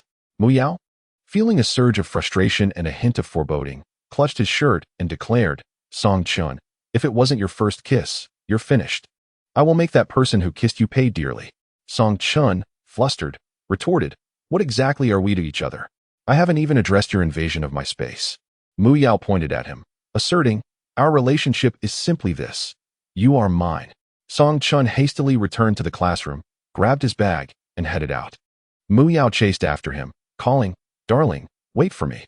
Upon returning to his dormitory, Song Chun opened his social media feed. Suddenly, a new post appeared. Mu Yao had shared, "Tonight, I witnessed the most beautiful sunset." A smile involuntarily spread across Song Chen's face. He clicked into Mu Yao's post, scrolling through a multitude of her selfies, each showcasing her radiant smile and adorable tiger teeth, utterly charming. However, in the next moment, Song Chen's smile faltered. He stumbled upon a photo of Mu Yao at the beach from April, surrounded by numerous foreigners. It appeared she was abroad. Hadn't she claimed that she had never left Beijing her entire life? Hadn't she said she had never seen the ocean? Hadn't she promised they would go to the beach together? This was a blatant lie. Frustrated, Song Chun tossed his phone aside, thinking, perhaps such young ladies were simply bored, delighting in teasing others for amusement. They were all deceivers, with not a single honest person among them. The city was rife with deceit. He longed to return to the countryside. What kind of people were these? Chapter 33 Deception. Mu Yao was blissfully scrolling through her phone in the dormitory, completely unaware that her failure to conceal her moments had abruptly dismantled the rapport she had painstakingly built with Song Chun overnight. Before retiring for the night, she sent him a WeChat message, "Dearest, good night. I love you." However, Song Chun did not respond. The following day, Mu Yao called him, but he did not pick up. Her persistent calls continued until he could no longer tolerate the incessant ringing. Reluctantly, he answered, "I implore you, dear lady, cease this jest. I am genuinely busy." Upon hearing his brusque tone, Mu Yao felt a wave of displeasure wash over her. "Why are you being so harsh? What have I done to offend you? Were we not fine last night?" The mere mention of the previous night ignited Song Chun's fury further. "Miss Mu, stop deceiving me. How have I deceived you?" She retorted, indignant. "I have never lied to you." Mu Yao assumed he was referring to the incident of her first kiss, which she felt was unjustly characterized as a lie, for it was indeed her first kiss. She had been truthful in that regard. Song Chun, growing weary of her blatant dishonesty, dismissed her with a sigh, "You always deceive, and I am preoccupied. Goodbye." Mu Yao shouted in desperation, "No, you must clarify where I have deceived you. You said you had never seen the sea, yet your moments are filled with seaside photographs." As he spoke, he glanced at her moments and even liked one of her beach photos. Mu Yao was momentarily rendered speechless. Song Chun ended the call. In the afternoon, while studying in the classroom, he was surprised to find Mu Yao quietly seated beside him. To be honest, she felt a twinge of anxiety. She had no intention of misleading Song Chun, Well, perhaps she did, but those were trivial matters. She had never deceived him on significant issues. Her sole aim was to soften his heart and secure his companionship. With a tentative voice, Mu Yao began, "Song Chun, please don't be angry." He continued to peruse his book, ignoring her. Undeterred, she persisted, "I'm sorry, I beg you. Song Chun, please don't ignore me. I truly did not mean to deceive you. I simply forgot to hide my moments. How was I to know you would look?" Song Chun, angered by her words, lifted his gaze. "So, you are blaming me for looking?" With a flutter of her eyelashes, a tear fell from her eye. "Yes. It is your fault for snooping through my moments and then shouting at me, showing no compassion." After saying this, Mu Yao felt even more heartbroken. Sniffling and rubbing her nose vigorously, Song Chun shot her a glance of disdain and murmured, "I may be tender-hearted, but do you qualify? Look at how unsightly you've become." His intention was to convey that her current state of distress was quite unbecoming. Upon hearing those words, Mu Yao felt as though her heart had been pierced. With a voice choked by tears, she exclaimed, "So the reason you dislike me is that you find me ugly?" After uttering this, she collapsed onto the table, her loud sobs transforming into silent weeping. Song Chun realized she was genuinely hurt, and a sense of panic washed over him. He reached out, gently patting Mu Yao's shoulder. "I'm sorry, please don't cry. If you continue like this, others might think I've wronged you. There are cameras here." Mu Yao lifted her head, her face streaked with tears and snot, declaring, "You have wronged me. You've attacked me personally." Song Chun hastily clarified, "I never said you were ugly. I merely meant that you look unappealing when you cry." Upon hearing this, Mu Yao's sobs intensified. "So when I cry, I look ugly. But your classmate Sue looks beautiful when she cries, right?" Song Chun quickly reassured her, "That is not what I meant at all. You are beautiful, the most beautiful. Even when you cry, you look lovely, all right?" Mu Yao raised her gaze to him, pouting in a manner that still conveyed her grievance, blinking her eyes, and shedding another cascade of tears. Observing her tear-streaked face, with her enchanting eyes reddened and her nose similarly flushed, Song Chun felt a pang of sympathy. Mu Yao pointed to her face, sobbing as she said, "Then kiss my face, and I will forgive you." Song Chun frowned. "What are you talking about? We're in the classroom, and there are cameras. I can't do that." Mu Yao began to cry again. "You're deceiving me. You truly find me repulsive." Song Chun pleaded, "Please stop crying. I truly don't."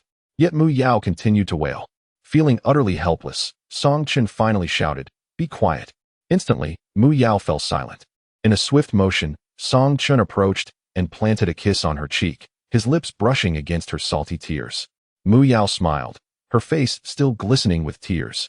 Observing her smile, Song Chun felt a mix of exasperation and affection, thinking how she resembled a child, finding joy in such a simple gesture. He wished he could embrace her tightly and ruffle her hair. However, he concluded that since he could not offer her anything substantial, it was best not to provoke her further. It wasn't until evening, upon returning to his dormitory, that Song Chun suddenly realized the absurdity of the situation. Clearly, it was Mu Yao who had deceived him, yet he found himself in the position of comforting and apologizing to her. What a perplexing predicament. Women truly are a mystery. Perhaps it would be wise to keep a distance in the future. As for the Su family, since the last time she had a high fever, Song Chun had been attentive to Su Jinru, accompanying her to the infirmary for 4 drips and buying her meals on several occasions. Su Jinru's feelings for Song Chun deepened significantly.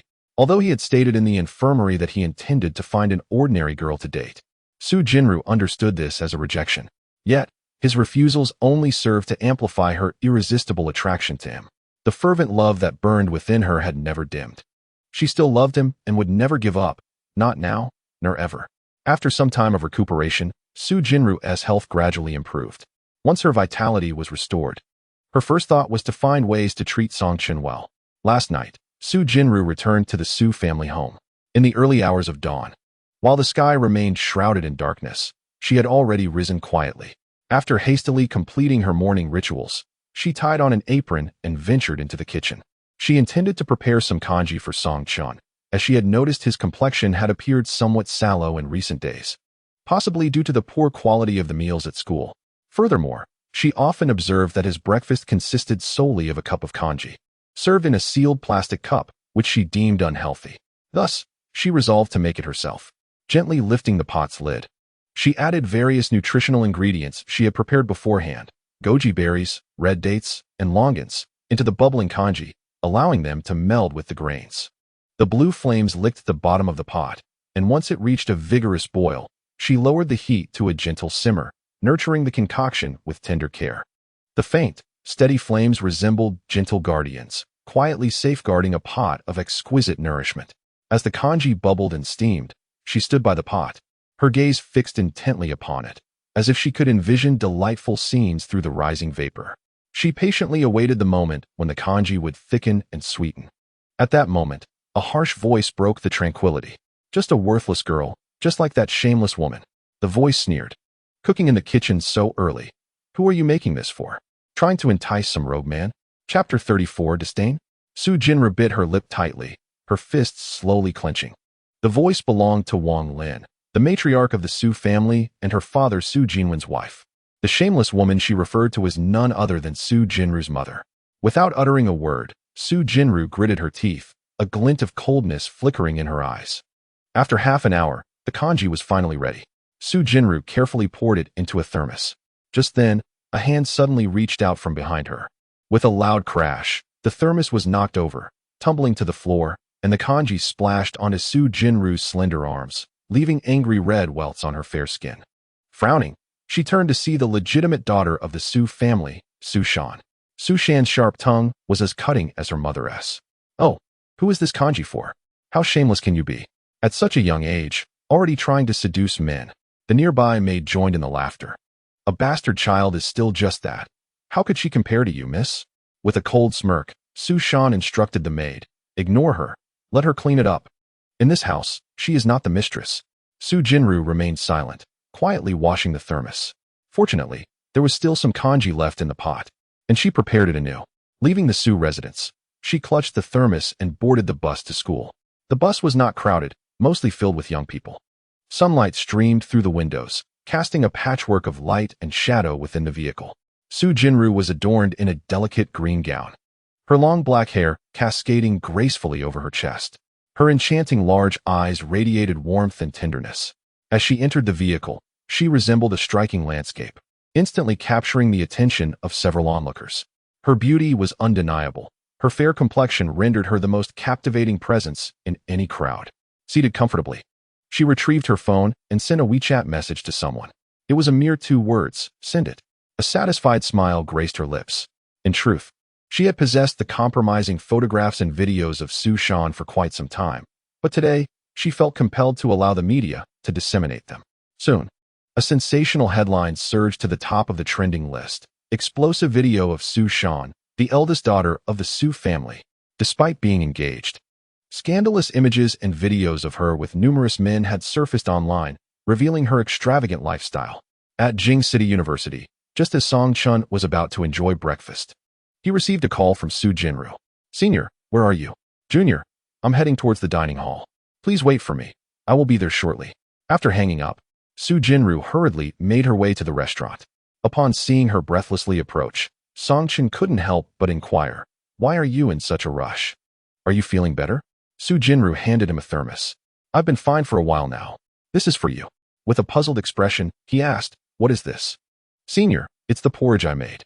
I noticed you enjoy it, right? I assure you, it's delicious. You must try it." Her gentle, doe-like eyes sparkled with anticipation as she gazed at him. Song Chun found himself stirred by the hopeful look in Su Jinru's eyes, and he felt an undeniable reluctance to decline her offer.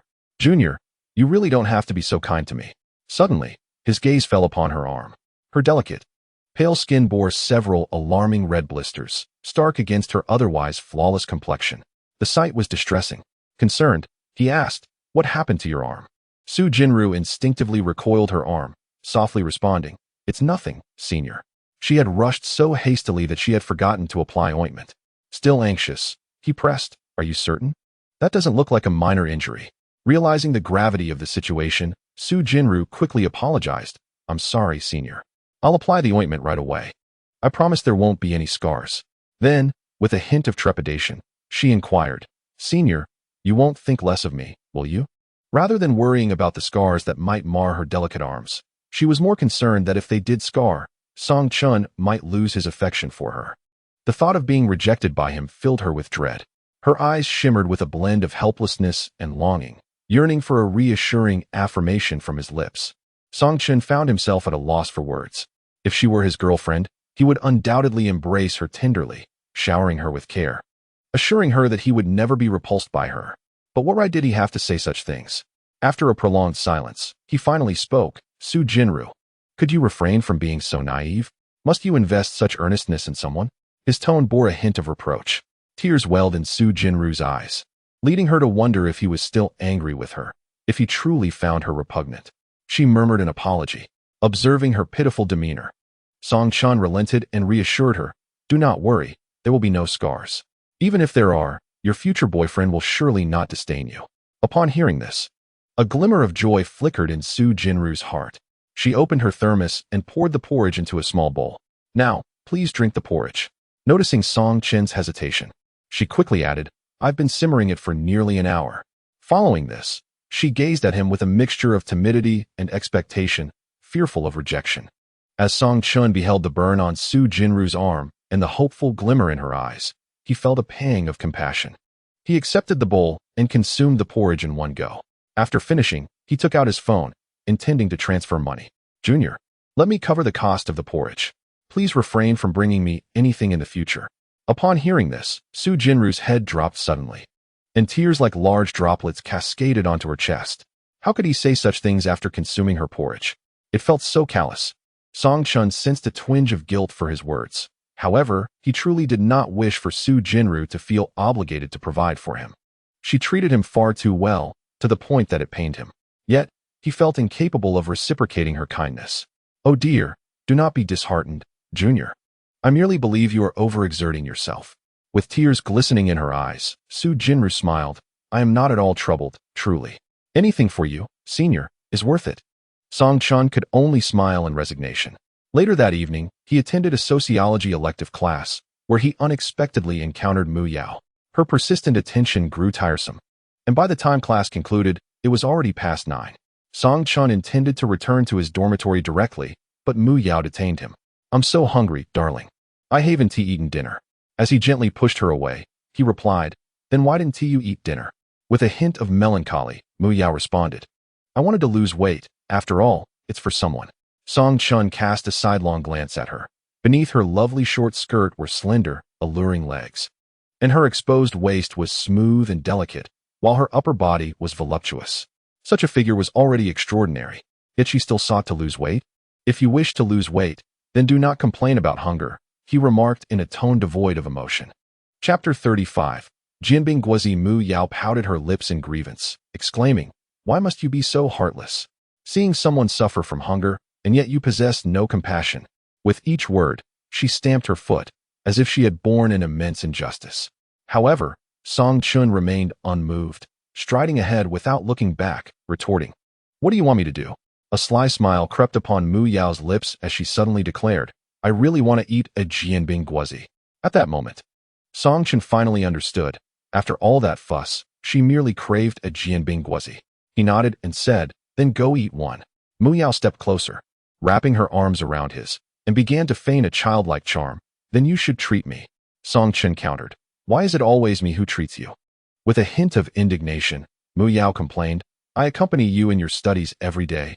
Surely, my efforts deserve some recognition. Song Chen thought to himself, I appreciate your company, but perhaps it would be best if you did not accompany me anymore. Yet, he obediently allowed Mu Yao to lead him to the Jianbing stall at the school gate. In the dark of night, beneath the soft glow of yellow lights, a modest Jianbing cart stood quietly, while the vendor skillfully maneuvered her spatula. As she worked, the batter was swiftly spread evenly across the hot griddle. With the rising temperature, an enticing aroma began to waft from the thin crepes, gradually permeating the surrounding air, filling it with the delightful scent of food, evoking a sense of warmth and vitality. Mu Yao conversed with the vendor, add 2 eggs and a sausage. No cilantro. Song Chen's eyes widened in disbelief. Are you eating that much? You'll gain weight. Upon hearing this, Mu Yao shot him a playful glare, her eyes sharp as daggers. If I gain weight, will you turn your back on me? Seeing her reaction, Song Chen couldn't help but smirk, teasingly replying, even if you don't gain weight, I might still turn away. Mu Yao pointed to the purple rice flour, saying to the vendor, and one more, with an egg. No cilantro. Song Chen glanced at her again, questioning, "Are you really going to eat all that?" After receiving the jianbing, Mu Yao handed one to Song Chen. "I bought this for you, see? I treat you well."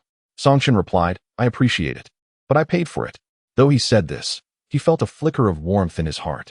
The two strolled slowly towards the dormitory, the campus dimly lit, with only a few people wandering about. The jianbing in their hands exuded a fragrant aroma of scallions, and feeling quite hungry, Song Chen took a bite. Mu Yao followed suit, biting into her own jianbing. After her bite, she suddenly exclaimed, "Oh no, I gave you the wrong one. This one is yours." She then offered her larger jianbing in exchange for his. Song Chen hesitated, "But I've already bitten this one." With a mischievous glint in her eyes, Mu Yao reassured him, "It's fine, I don't mind." The two continued to eat, savoring the jianbing that each had taken a bite of. Song Chen felt a strange sensation in his heart as he observed Mu Yao's expression. Her face radiated pure delight. It seemed she had done this on purpose. However, it was not a significant matter, and Song Chen chose not to elaborate further. "How did you know I do not eat coriander?" he inquired. Mu Yao, while savoring her meal, mumbled as she observed her surroundings. Song Chen nodded, seemingly impressed by her perceptiveness. "It appears you are not foolish." Mu Yao shot him a defiant glare, retorting, "Who says I am foolish? I am quite clever."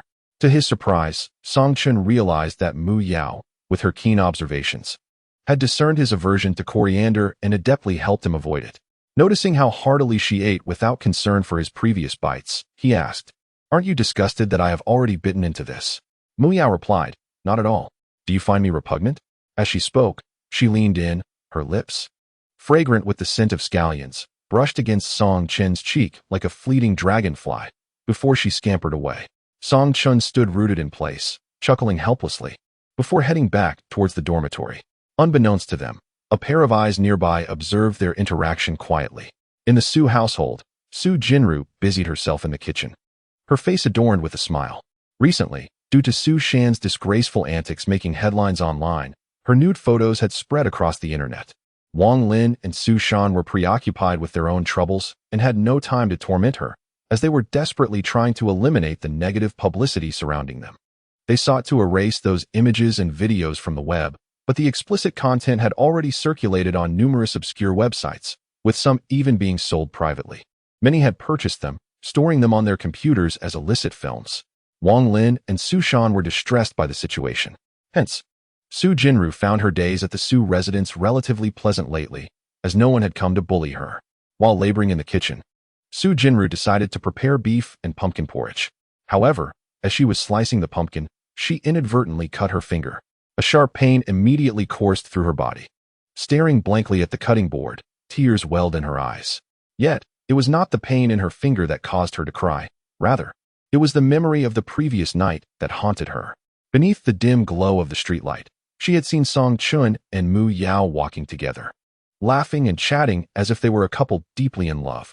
No matter how intense the physical pain was, it paled in comparison to the anguish within her heart, making it difficult to breathe. The senior repeatedly rebuffed her concerns, yet appeared so intimate with Mu Yao. They even shared the same jianbing guozi. Surely, he must harbor feelings for Mu Yao. Otherwise, he would not act this way, would he? Su Jinru remained still, yet her heart felt as though it were on the verge of madness. She believed that simply being kind to the senior would suffice. But now she realized that such sincerity alone could not win his affection. A sudden, morbid frenzy flickered at the corners of her eyes, and the hatred within her slithered like shadows. After a brief moment, her gaze steadied. She composed herself, picked up her phone, and dialed Song Chen's number. "Hello, Senior," she greeted, her voice still tender. "Hello, Junior," came Song Chen's reply. Upon hearing his voice, a deeper affection blossomed within Su Jinru. Just the resonance of his voice warmed her heart, igniting a longing to draw closer to him. "Senior, do you prefer savory or sweet porridge? I would like to make you some beef congee." Before she could finish her sentence, a voice interrupted from the other end. "Darling, shall we go for spicy hot pot? I really want to eat." It was the tone of a girlfriend playfully coaxing her boyfriend. The light in Su Jinru's eyes dimmed slightly. "Senior, are you busy? I won't disturb you then." Song Chen hurriedly clarified. "No, Junior, it's not that. You needn't prepare anything for me. I can get my own meal." Su Jinru forced her voice to sound steady, smiling as she nodded. "All right." Then, she hung up the phone. Such a wretched woman, offering to make congee. Yet he seems indifferent, mocked a servant responsible for kitchen cleanliness nearby. Su Jinru remained silent, instead opening a drawer and carelessly placing a kitchen knife in the rack. The servant rushed over, exclaiming, "Do you not understand the rules? Knives must be cleaned before being put away." As she spoke, she opened the drawer to retrieve the knife Su Jinru had just placed. "Ah!" The servant screamed, a cut appearing on her hand as blood flowed swiftly from her fingertip. "You wretched girl! How could you place the knife like this? Why is the blade facing up? Did you intend for me to get cut?" The servant cursed vehemently. Su Jinru wore an innocent smile on her face as she slowly approached and gently said, "Auntie, perhaps you should clean your mouth before speaking. Otherwise, it might not just be your hand that suffers next time." The servant had intended to retaliate with more insults, but upon seeing Su Jinru's expression, she was struck with fear. Though she still smiled, the glint of malice in her eyes was profoundly unsettling, sending a chill down her spine. The servant dared not speak further, quietly staunching her wound and tidying the kitchen. Chapter 36. Darkening at Beijing University. It was 10:50 in the evening when Song Chun was preparing to rest in his dormitory. Suddenly, his phone vibrated. He picked it up to find a WeChat message from Su Jinru. "Senior, help. I'm in the room under the bleachers." Song Chen's heart sank, panic gripping him. It was already 10:50 at night, and the dormitory doors would soon close. Why was Su Jinru still at the playground, and what peril had she encountered? Why did she call for help? Countless possibilities flashed through Song Chen's mind, and an overwhelming sense of panic engulfed him. Without a moment's hesitation, he hastily donned his clothes and dashed out of the dormitory, sprinting towards the playground. The hour was late, and the field lay deserted, echoing with an eerie silence, illuminated only by the dim, yellow glow of the streetlights. A sense of unease gnawed at Song Chun. He was perplexed as to why Su Jinru was here at such a late hour, especially after sending him a message pleading for assistance. Had she encountered some form of peril? He raced towards the stands, where beneath them lay a storage room filled with clutter. Pushing the door open, he was met with an enveloping darkness, rendering the space nearly invisible, devoid of any signs of life. "Junior, are you here?" he called out, but received no response. He quickly activated the flashlight on his phone. Subsequently, he dialed Su Jinru's number. The melodious ring of her phone resonated within the room, causing Song Chen's heart to race even faster as he advanced a few steps. At that moment, a distinct click echoed, a sound of the door being locked from the outside. Startled, Song Chun instinctively turned to flee towards the exit. A silhouette emerged slowly from the corner of the room. "Senior." He abruptly turned his head, and in the beam of his flashlight, he discerned it was Su Jinru. A wave of relief washed over him. "Are you all right, Junior?" Setting the flashlight down on a nearby box, Su Jinru shook her head. "I'm fine, Senior. I'm so sorry for scaring you." "That's a relief. I was worried something had happened to you."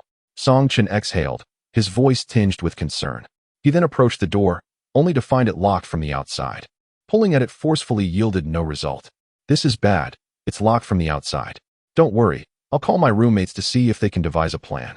However, Su Jinru stepped forward to intercept him. "Senior, at this hour, the dormitory is already locked down. They can't come out. It's best not to call. What do we do? How are we supposed to get out? We can't just stay here overnight." Yet Su Jinru appeared unperturbed, softly replying, "Being here is quite nice." A sudden realization struck Song Chun. Something felt amiss. Su Jinru had not been in danger, yet she had summoned him here, and now the door was fortuitously locked. "Junior, you," he began, but faltered, unsure of how to continue. Su Jinru, with her innocent and kind demeanor, seemed incapable of harboring ill intentions. Yet, why had she lured him here? As she slowly approached him, Song Chun instinctively retreated a step until he found himself backed against an iron frame. With no path left to escape, Su Jinru leaned in once more, extending her arms to encircle Song Chen's neck. He was taken aback, his body tensing instantly. His initial reaction was to push her away, instinctively reaching to detach her embrace. However, as his hand grazed her arm, she let out a soft moan. "Senior, it hurts." In the faint beam of the flashlight, Song Chun noticed the blisters from the earlier scald on her arm. He hastily withdrew his hand, concern etched across his face. "Junior, are you all right? Did I hurt you?" In a moment of distraction, Su Jinru drew closer, her body almost entirely pressed against his chest. She appeared visibly anxious, her frame trembling gently. A subtle, refreshing fragrance enveloped her, reminiscent of freshly washed fruit-scented shampoo, causing Song Chen's heart to race. In the dim, enclosed room, illuminated only by the flashlight, the softness pressing against him rendered him momentarily speechless. His voice carried a hint of panic. "What are you doing, Junior?" He attempted to push her away again, but halted mid-motion. He hesitated to push against her chest or her right arm, mindful of the burns. Instead, he reached for her left hand. "Ah, it hurts," Su Jinru gasped again, trembling. His hands froze in mid-air as he noticed a bandage on her left finger, stained with a hint of crimson. "What happened to your finger?" he asked with concern. "I intended to make you some beef and pumpkin porridge, but accidentally cut myself," she replied softly, tightening her embrace around him once more. Song Chen found himself in a perplexing situation, as he was firmly held by Su Jinru, wanting to push her away but uncertain where to touch. She gently caressed his hand, and suddenly, he felt a cold sensation on his wrist. When he regained his senses, he realized she had secured one of his hands to the horizontal bar of a metal frame. "Junior, what are you doing?"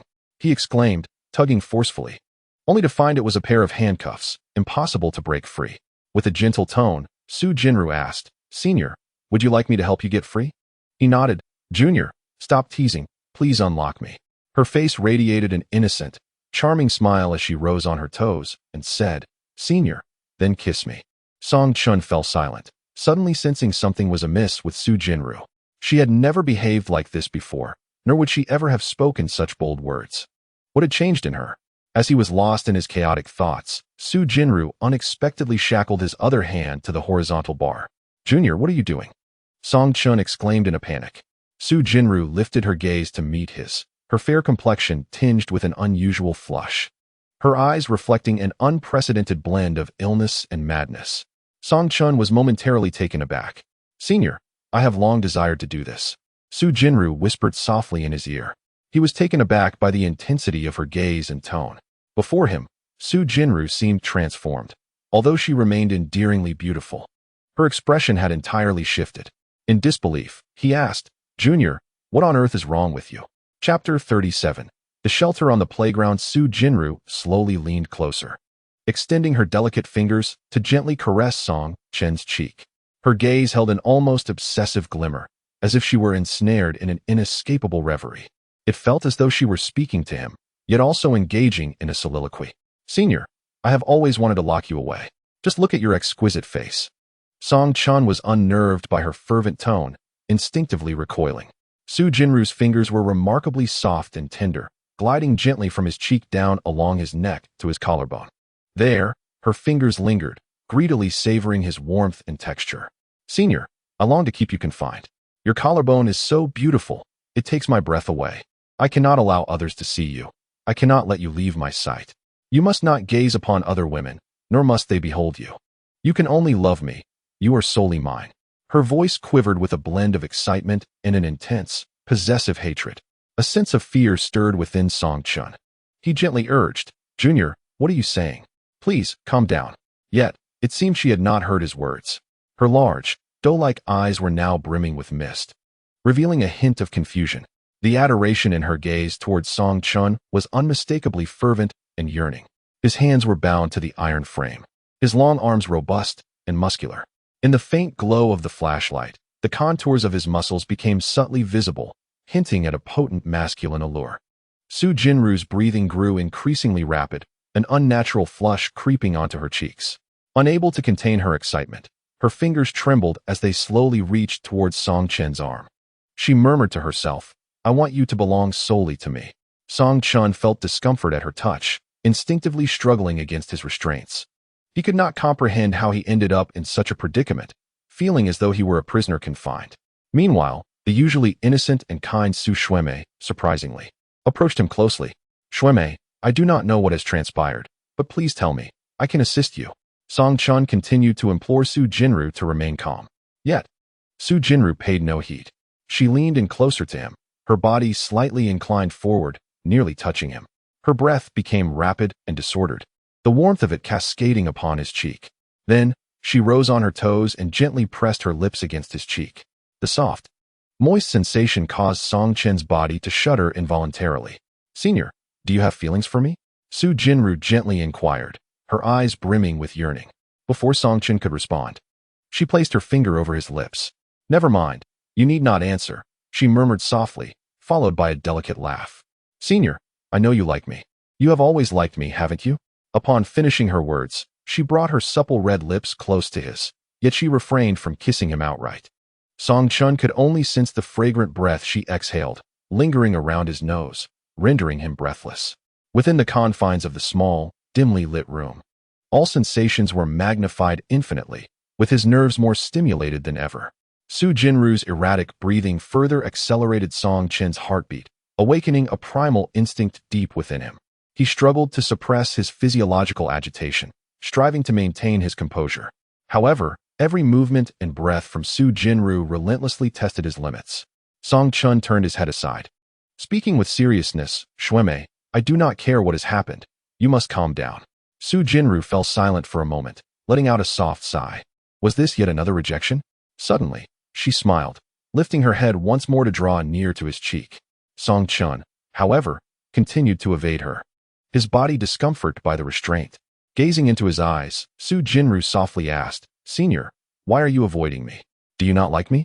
Song Chun steadied his breath, replying, I do not. Su Jinru extended her slender finger, gently caressing his lips. Then how about this? Song Chun remained silent.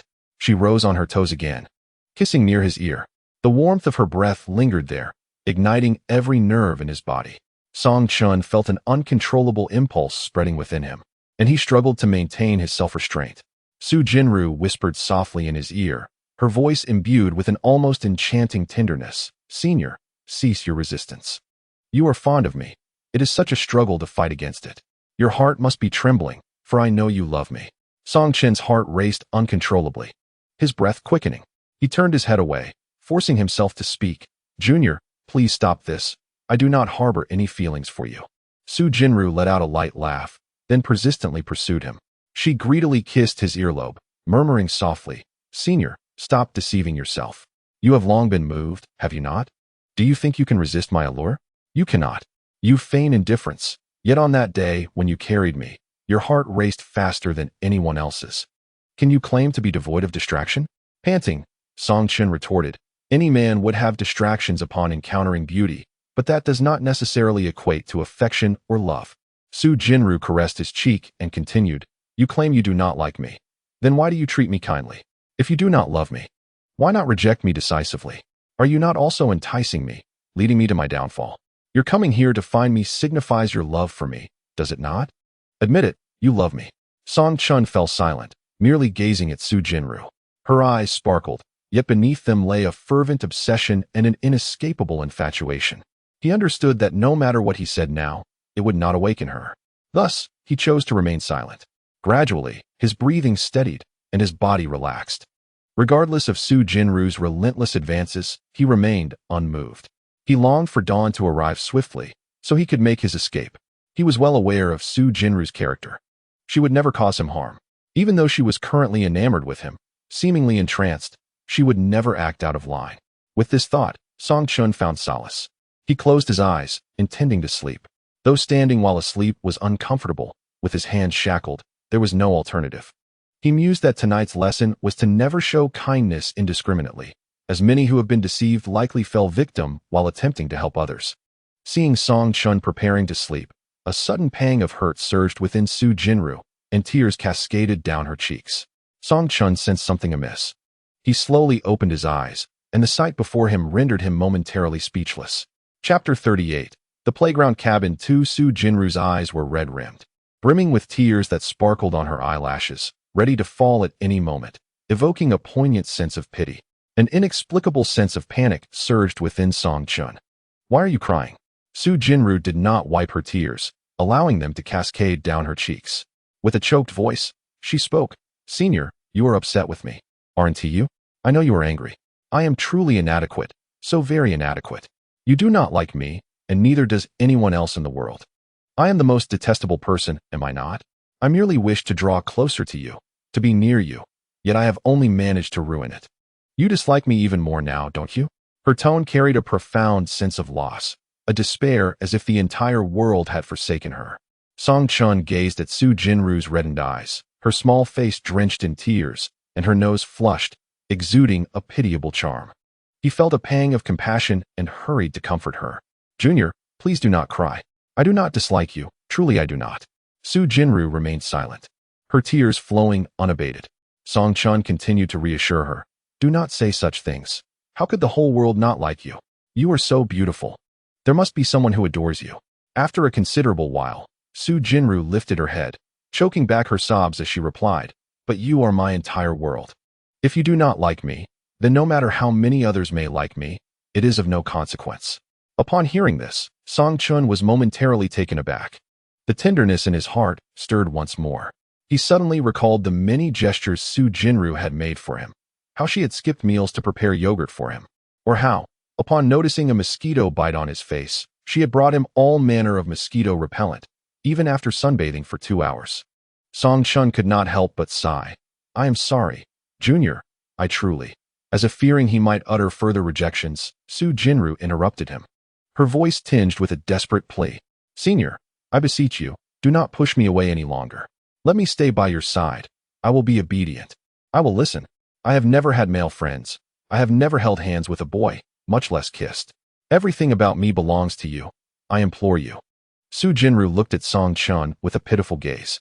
Her tear-streaked, pale face, with its reddened eyes, bore a shattered yet chaotic beauty. Song Chun found it difficult to utter any further words. Observing his expression, Su Jinru sensed a glimmer of acquiescence. She smiled through her tears, gradually leaning in, extending her delicate, fair arms to encircle his neck. Song Chun stiffened once more. Su Jinru nestled against his chest, her voice low and enticing. Senior, as long as you allow me to stay by your side, I will treat you well. It will be our secret. No one else needs to know. Not Gu Jianing or Mu Yao. This is just between you and me.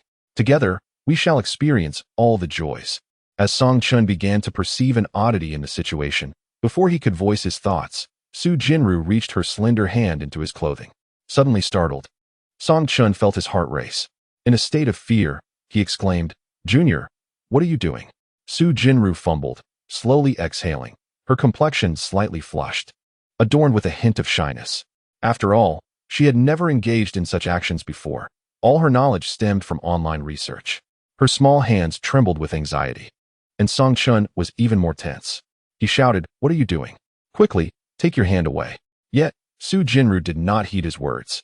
With her other hand, she encircled Song Chun's neck and planted a soft kiss near his lips. Senior, do you prefer the left hand or the right hand? Song Chun remained silent, striving to restrain his body. Lacking experience, Su Jinru was merely exploring. Amidst the overwhelming tension, Song Chun sensed an inexplicable relaxation. Whispering in his ear, Su Jinru said, Senior, you must prefer this hand, right? She then switched hands. Senior, are you satisfied? I have studied extensively online. I know you would enjoy this. Song Chun averted his gaze, furrowing his brow, and gradually closed his eyes. Senior, tell me, has anyone else done this with you? Su Jinru suddenly thought of Gu Jianing and Mu Yao, recalling their intimate moments with Song Chun. She was uncertain whether they had engaged in more intimate affairs with him. Song Chun remained silent. Yet a flicker of morbid resentment appeared in Su Jinru's eyes. The jealousy within her surged like a raging tempest. Senior, please tell me, did Mu Yao ever? What about Gu Jianing? As she spoke, she lost control. Song Chun took a deep breath and shouted in anger, Su Jinru. Su Jinru. She lifted her head, her large eyes suddenly sparkling with a frenzied passion. Senior, you called my name? You finally stopped calling me Junior. Is this the first time you've called me by my name? Su Jinru swallowed hard. Do you know how beautiful your voice sounds when you say my name? Do you realize how much I adore your voice? It's more enchanting than the most exquisite music in the world. With that, Su Jinru sank down, bowing her head. Song Chun was taken aback, finding unexpected joy in her wild actions. Later, feeling incredibly embarrassed, he said, Hey, Junior, could you unlock the handcuffs? I can manage myself. However, Su Jinru showed no signs of disdain. She happened to have a pack of tissues in her pocket and patiently wiped him clean. Song Chun whispered, Are you really not planning to unlock me? This is uncomfortable. Upon seeing his expression, Su Jinru felt a pang of sympathy. All right, I will unlock you. Afterward, she expressed her concerns. Senior, I've unlocked it for you. But what if you leave me all alone? Song Chun chuckled in disbelief. Where would I run? The door outside is locked. Su Jinru glanced around nervously. What if you ignore me and retreat to a corner? Song Chun replied helplessly. Even if you lock me up, If I choose not to engage with you, there is nothing you can do. Su Jinru pondered for a moment before producing a key. She was genuinely worried that Song Chun might feel uncomfortable, especially since it was now deep into the night. Exhaustion was setting in and rest was needed. She freed Song Chun from the handcuffs. Chapter 39. The cat. It was already late at night, and the temperature was steadily dropping. The two sat side by side on a cardboard box, Su Jinru shivering slightly from the cold, pressing closely against Song Chun. "Senior, it's so cold," she remarked. Song Chun remained silent, not flinching, allowing her to nestle against him. "Senior, it's really cold. Aren't you cold?" Song Chun admitted. "Yes, it's cold." Su Jinru snuggled even closer. So cold, Senior, may I hold you?" As she negotiated this, she endeavored to burrow into his embrace. In the dim light, the corners of her lips involuntarily lifted. Song Chun, somewhat exasperated, replied, "You chose to stay out all night instead of returning to the dorm, and you brought me here under false pretenses." Yet, Su Jinru felt a surge of happiness at his reprimand. The previous version of her senior had always treated her with excessive politeness, which she found unappealing, as if an invisible barrier separated them. It was only now that she realized Song Chun's innate kindness made him hesitant to embrace love. Thus, mere courtesy would always meet with his rejection. Perhaps, only by taking bold actions to confront him directly and shatter the facade of superficial friendliness could she penetrate his heart. The following morning, Song Chun awoke. Having spent the night seated on the box, his body aching all over. He stood up to find that Su Jinru had vanished, along with the handcuffs and tissues. All traces of her presence gone. Approaching the door, he gently pushed it open and stepped outside. Upon his return to the dormitory, he discovered that his roommates had all left, leaving him alone. He washed his face, reflecting on the previous night's absurdity, feeling as though he had dreamt it all. However, the unpleasant odor on his pants reminded him that it was no dream. It was all too real, and he was filled with embarrassment. Hastily, he stripped off his clothes and tossed them into the basin, pouring in a generous amount of laundry detergent. Just as he submerged the garments, his phone rang. Wiping his hands, he glanced at the screen to see the name of his creditor. A weight settled in his chest. After a few carefree days, he felt the familiar heaviness each time he received a call from Jianing. He quickly steeled himself and answered the phone. "Hello, Miss Gu. What are you up to?" Song Chun hurriedly picked up a book from the table and flipped through its pages, responding, "I am reading." On the other end of the line, Jianing's voice was surprisingly gentle. You seem quite studious," she remarked. Song Chun smiled in return. "Yes, it's going well, haha. What have you been busy with lately?" "Not much, just preparing for the upcoming final exams and reviewing a bit," she replied. "That's good to hear. Did you sleep well last night?" Jianing suddenly posed this question, catching Song Chun off guard. "Last night." However, he quickly composed himself and responded with a smile. "Thank you for your concern. Miss Gu, I've been sleeping quite well recently." "That's good. I won't be able to return for a while." Jianing's voice sounded somewhat weary, likely indicating her busy schedule. "All right.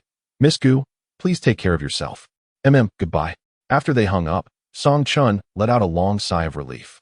He was grateful that he hadn't revealed anything untoward. He had spent the night with Su Jinru in the small shed on the playground and was surprisingly anxious about Jianing finding out. Surely, she hadn't noticed anything amiss?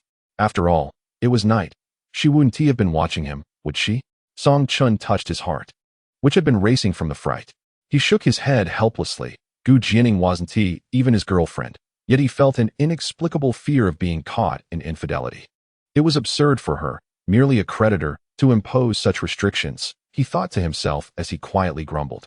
After gathering his belongings, Song Chun headed towards the academic building. Today marked the final class in management studies. As he settled into his seat, Mu Yao promptly took the seat beside him. However, today, he felt a reluctance to engage with her. The teacher approached the podium and began the lecture. Song Chun glanced towards the back of the classroom, noticing several vacant seats, and discreetly made his way to one of them. It wasn't that he wished to avoid Mu Yao. Rather, the events of the previous night with Su Jinru had left him in disarray, unsure of how to face her. Although Mu Yao was not his girlfriend, he felt an unsettling sense of betrayal. How peculiar. He was single after all. "Hey, darling, why are you hiding from me again?" Mu Yao followed him, a faint fragrance trailing behind her. Song Chun shook his head in resignation. "I'm not hiding from you. I'm just a bit tired." Mu Yao reached out and wrapped her arm around his. "If you're tired, just lie down and sleep on my arm." Song Chun withdrew his hand and focused intently on the blackboard. Let us just pay attention in class. After the lecture concluded, Song Chun slung his backpack over his shoulder and made his way outside, with Mu Yao closely trailing him. They walked side by side along the path, where towering sycamore trees lined the way, their branches lush and leafy, casting a cool shadow. Sunlight filtered through the gaps in the leaves, dappling their shoulders with tiny flecks of light. The air was filled with the continuous, resonant calls of cicadas, their sounds rising and falling in an unending symphony. The weather gradually grew warmer, with even the gentle breeze carrying a hint of sweltering heat. As Mu Yao walked, she occasionally turned her head to observe Song Chun beside her. For some inexplicable reason, she sensed that Song Chun's demeanor was somewhat off today, as if he bore a heavy heart. What is wrong? Why do you seem so strange today? Song Chun averted his gaze and instinctively distanced himself from her. It's nothing. I just find you a bit annoying. After uttering this, he ignored Mu Yao and continued walking ahead. Upon hearing this, Mu Yao felt a surge of displeasure. Her previously radiant smile instantly frozen, and her large, enchanting eyes shot a piercing glare at Song Chun's back. She hastened her steps to catch up. What have I done to you? Why do you dislike me? There is no reason. I simply dislike you. So please stop bothering me and keep your distance. With that, Song Chun resumed his forward stride. Mu Yao, undeterred, followed closely and inquired, You must have a reason for disliking me, right? Song Chun nonchalantly replied, You're just annoying. Always chattering incessantly. It's truly bothersome. And what else? He scanned Mu Yao from head to toe, then turned away, continuing his walk while remarking, You're unattractive and have a poor figure, which makes you rather off-putting. At those words, Mu Yao's temper flared. You think I'm unattractive and have a poor figure? Song Chun, you jerk. Unfazed by her anger, Song Chun remained indifferent. Yes, I'm a jerk. Just keep your distance from me. This infuriated Mu Yao even more. Her eyes widening. Why do you resort to personal attacks right from the start? What has triggered this? Song Chun casually replied, You blame others for your own shortcomings. Fuming, Mu Yao seized his arm. What kind of figure do you like then? A big-chested, brainless one? Without hesitation, Song Chun nodded. Of course, what man doesn't he prefer that? Mu Yao halted, perplexed, glancing at her own well-endowed figure. Was she not regarded as the envy of her dormitory? How could he possibly find her chest small? What kind of twisted preferences did Song Chun have? Chapter 40. Daughter-in-law Mu Yao caught up, exclaiming, Hey, Song Chun, wait for me. Irritated, Song Chun replied, I told you not to bother me. I truly detest you. With a heart full of grievances, Mu Yao retorted, You can't just say you dislike me and leave it at that. As she spoke, her eyes began to well with tears, threatening to spill over. Yet, Song Chun displayed no sympathy, coldly stating, I have always said I dislike you. Unable to contain her feelings of injustice any longer, Mu Yao shouted, You're a scumbag. Song Chun merely nodded indifferently. Yes, I am a scumbag, so just keep your distance from me. With that, he turned and walked away without looking back. Indeed, Mu Yao did not follow. Song Chun let out a sigh of relief in his heart, finally able to rid himself of her.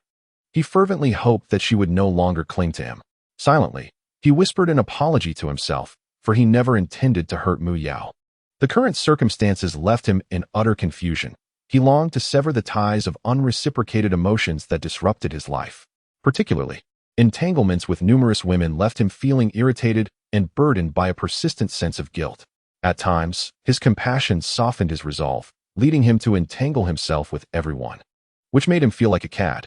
He was weary of bearing the affections of so many. During dinner, Song Chun accompanied Sanpang to a restaurant.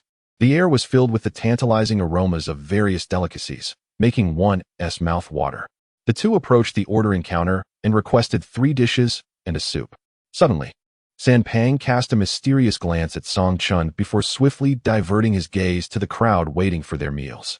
Curiosity piqued. Song Chun turned his head to follow Sanpang's gaze. In the queue stood a girl of striking appearance, her features delicate and harmonious, exuding an undeniable charm. Sanpang was already captivated, inadvertently displaying a foolish grin, as if he were spellbound. It was only when Song Chun gently tapped his shoulder that he seemed to awaken from his reverie. Hey, fat bro, what are you staring at? Checking out a beauty. Hee, Sanpang replied, still enchanted, as he followed Song Chun to find a seat. Quite lovely, isn't Chi-shi? Sanpang stuffed a large piece of chicken into his mouth, his lips glistening with grease. Song Chun glanced at the crowd again. offering an objective assessment. She is indeed beautiful. Your taste is commendable. Haha, right? That's Lin Xian. Lin Xian? Song Chun had heard San Pang speak of Lin Xian in their dormitory, clearly infatuated with the girl, but this was his first encounter with her. She seemed like a fine girl. Nodding in approval, Song Chun said, "Not bad at all, fat bro."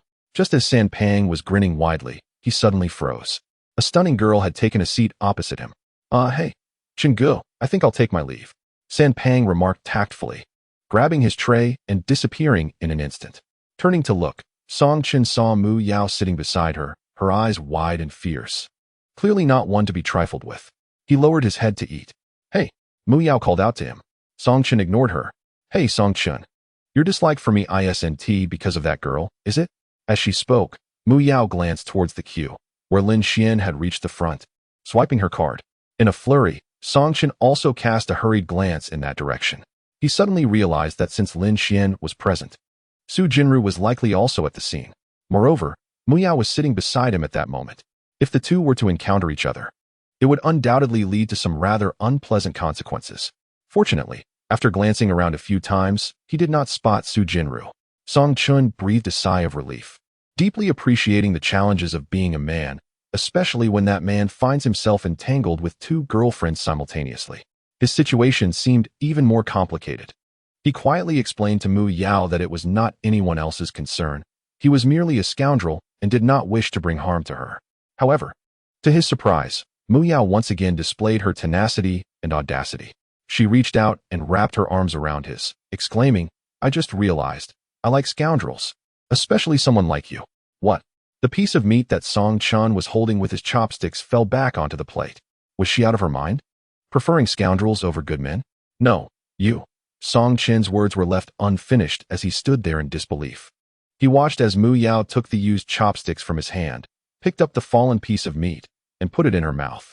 While chewing, she made a face at him. Song Chun felt utterly defeated once again by Mu Yao. Upon returning to the dormitory, Song Chun called home. Typically, he contacted his family once a week. However, his situation was manageable since his family lived in the capital, not far from his school, making visits convenient. "Hello, Mom. Xiaochen, have you eaten?" His mother, Yu Ran, asked, her voice as gentle as ever, filled with concern and affection. "Yes," Song Chun replied. "Oh, by the way, Yaya is back, did you know?" Yu Ran's voice suddenly rose a few notches, laced with excitement. "I know. What about you two? What did you talk about? Did you take her out to eat? Did you buy her a gift?"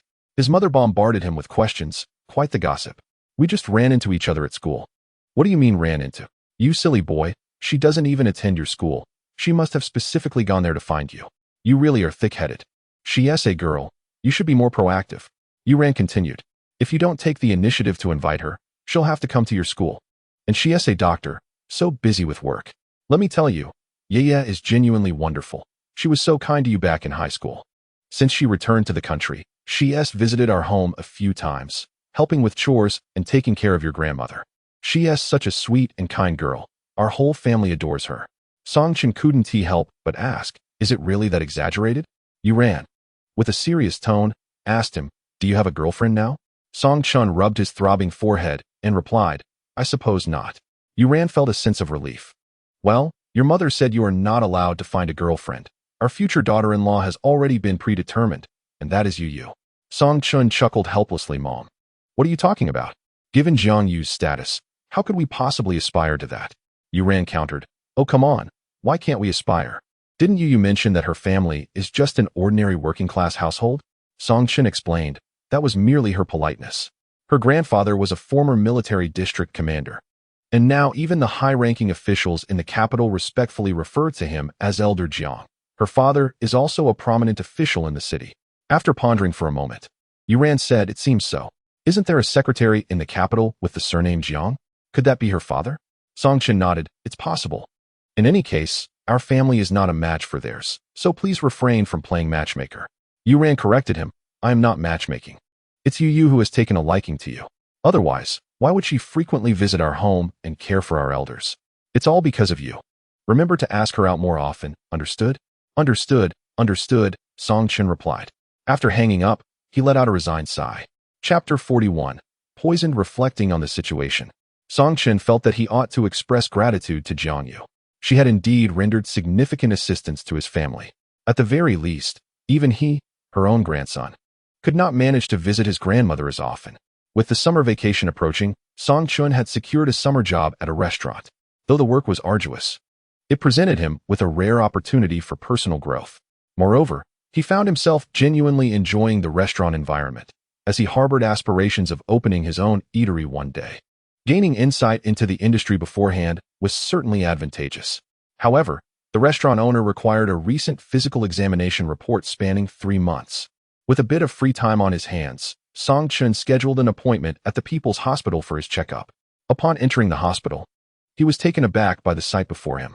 The hospital was teeming with people, bustling with activity. The registration hall was filled with a throng of individuals waiting in line. The seats in the waiting area were also occupied, and the air was thick with the scent of disinfectant. He could not help but marvel at the fact that this hospital ranked among the top 3 in the nation, evident from the sheer number of patients. Proceeding to the examination center, he encountered a long queue extending from the main hall to the end of the corridor. Though he felt a tinge of anxiety, he had no choice but to wait patiently. Subsequently, he completed a series of medical tests, beginning with height and weight measurements, followed by blood pressure and heart rate assessments, and then a chest X-ray. He continued with examinations in internal medicine, surgery, and ophthalmology. Once all tests were concluded, he glanced at his phone and noted it was nearly noon. As he was making his way outside, he suddenly spotted a familiar figure. Jiang was standing not far away, engaged in conversation with a patient. The sunlight streamed through the window, enveloping her in a delicate glow. A gentle and warm smile was perpetually gracing her beautiful visage. In the instant she turned her head, she caught sight of Song Chun. A flicker of surprise flashed across her eyes, and then she approached him with a smile. This was Song Chun's first glimpse of Jiang in a white coat. Her sleek black hair fell gracefully to her ears, her fair complexion tinged with a rosy hue, her skin smooth and delicate, and her bright eyes radiated a soft tenderness, revealing 2 charming dimples when she smiled. Although clad in a white coat, she exuded not an air of aloofness or coldness, but rather a gentle beauty, embodying the elegance of an oriental beauty. Song Chun, what brings you here? Jiang inquired joyfully. I came for a physical examination. I just finished, he replied. Jiang glanced at her phone and remarked, it's nearly noon. Why don't we have lunch together? Song Chun nodded and suggested, I noticed a Wong Po shrimp nearby. Wasn't that your favorite? I'll treat you. Jiang smiled and agreed, sure. In their high school days, for her birthday, Song Chun had treated her to Wong Po shrimp. The meal for 2 cost over 100 yuan, a considerable indulgence for a high school student like Song Chun at the time. They always relished every bite together, leaving their plates clean and feeling immensely satisfied. They walked into the restaurant, bustling with patrons, mostly young people. Jiang had changed into a light blue dress, showcasing her exquisite figure and unique charm. As she entered, she effortlessly attracted the gaze of many admirers, yet she simply smiled gently and found a seat. After ordering shrimp, along with some meat and vegetables, Song Chun excused himself to the restroom. By the time he returned, the shrimp and vegetables had been served. Jiang had already taken care of the appetizers, sitting patiently without touching her chopsticks. Upon sitting down, Song Chun asked, why aren't you eating? With a smile, Jiang replied, I was waiting for you to join me. Come on, don't be shy, Song Chun encouraged. Jiang donned a pair of gloves, picked up a shrimp, and after deftly peeling it, placed it gently on Song Chun's plate. Feeling a bit bashful, he said, Senior, you don't have to do that. Please eat for yourself. Throughout the meal, Jiang hardly consumed much. Most of the time, she was fixated on Song Chun across from her. She thought to herself how wonderful it was to share a meal, allowing her to gaze at him openly. She watched him speak animatedly, admiring his long, elegant fingers as he peeled shrimp. The sight of him enjoying his food was like a series of captivating paintings she wished to etch in her memory. Song Chun sincerely expressed, thank you. Thank me for what? Jiang asked. As Jiang spoke, she gently tucked her sleek black hair behind her ears. This gesture is familiar to many young women, yet her fingers, delicate and fair, and her soft strands of hair lent an air of grace and tenderness to the action. Song Chun gazed dazedly at the dimples of her gentle smile. Indeed, the senior was strikingly beautiful, exuding a captivating charm. Thank you for looking after my family, he said. Suddenly, a faint blush adorned Jiang's cheeks. Yes, I missed my grandmother while abroad, so upon my return, I made it a point to visit her often. Song Chun nodded appreciatively, The words of gratitude eluded him. Yet, a worry crept into his mind. If, as his parents suggested, Jiang harbored feelings for him, what would he do? Thank you, senior. But my mother tends to exaggerate. Please don't take it to heart.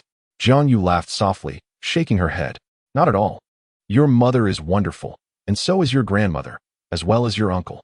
Song Chun nodded in agreement, relieved. Throughout the day, Jiang continued her work diligently. Her exterior betraying no signs of change, she remained composed, gentle, and professional. Yet, only she knew the tumultuous excitement that stirred within her. For today, she had shared a meal with Song Chun, and his visage, his voice, and his smile lingered in her mind, enchanting her utterly. In the evening, upon returning home, Jiang surveyed the myriad photographs adorning her walls, all images of Song Chun, surreptitiously captured by others at her behest. From high school to university, even while abroad, she had invested in clandestine snapshots of him. After returning to the country, she purchased a residence near Jing City University, transforming her home into a gallery of Song Chen's likeness. She refrained from intruding upon his life directly, opting instead to alleviate her longing through these images. Each day began and ended with her gaze upon them, and she turned to them before work and after returning home. Yet, gradually, the photographs ceased to quench her thirst, unable to satiate the poison of her yearning. Indeed, she had succumbed to an obsession. This craving, dominated by an insatiable desire, filled her with excitement yet loathing for herself. Fearing that Song Chun might despise her, she hesitated to reach out too much. Her infatuation spiraled into a frantic search for relief. She contemplated that perhaps death would bring her solace. Yet even in death, she wished for his company, believing it would cleanse her soul, imbue it with warmth, and stave off loneliness. Chapter 42. Examination at Jing City University. Recent days had witnessed examinations in statistics, management, and financial management, followed by operations management and marketing. Today marked the final assessment, linear programming. Song Chun, clutching his examination materials, strode briskly towards the classroom. Sunlight filtered through the leaves, casting dappled patterns on the ground, while a gentle breeze brought a refreshing coolness. With the conclusion of this exam, a holiday would follow, and Song Chun felt buoyant in spirit. Hey, Song Chun. Wait for me. Song Chun instinctively turned around to see Mu Yao sprinting towards him. Why are you walking so fast? Mu Yao, breathless, grasped his arm.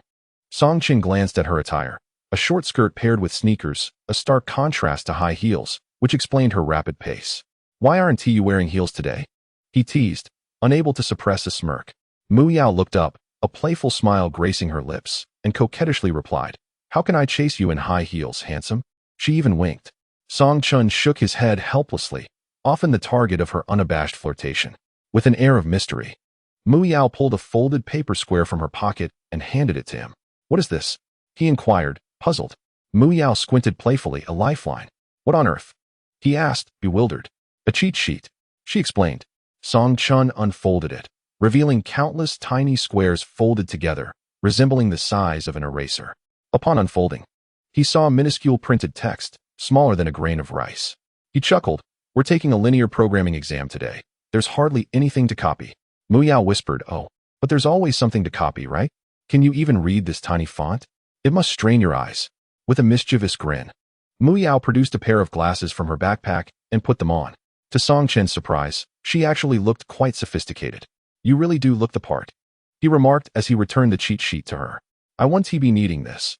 I study in the classroom every day, so why would I require it? Wow. How can you be so insufferable?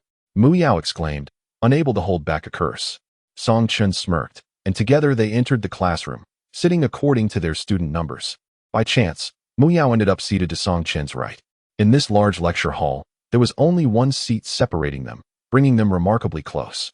The exam was mostly multiple choice, and Song Chen quickly finished. As he was about to get up to submit his paper, Mu Yao tossed a tissue onto his desk. Classmate, you have a runny nose. Use the tissue, she said, clearing her throat playfully. Uh-huh. Song Chun immediately understood, though he truly wished he didn't. He shot her a glare, having always been the well-behaved child who had never engaged in cheating or assisted anyone in such acts. Yet, Mu Yao was persistently gesturing at him through her glasses, her lips moving animatedly. Seeing her earnest effort, he reluctantly decided to lend her a hand. Ignoring her could lead to an unpleasant confrontation after the exam. With a resigned sigh, Song-Chen quickly jotted down the multiple choice answers on the tissue. He then crumpled it up and tossed it onto Mu Yao's desk. After completing all of this, he felt an overwhelming sense of guilt and hurriedly glanced around. Fortunately, the invigilator was preoccupied with his phone and had not noticed anything amiss. Mu Yao was swiftly copying answers onto a tissue. At that moment, the hushed conversation of two individuals nearby caught the teacher's attention. The invigilator promptly approached them. Song-Chen's heart raced, nearly leaping from his throat. As he glanced at Mu Yao, to his dismay, she continued to scribble on the tissue, utterly oblivious to the fact that the teacher was nearly at her side. A cold sweat began to trickle down Song-Chen's back.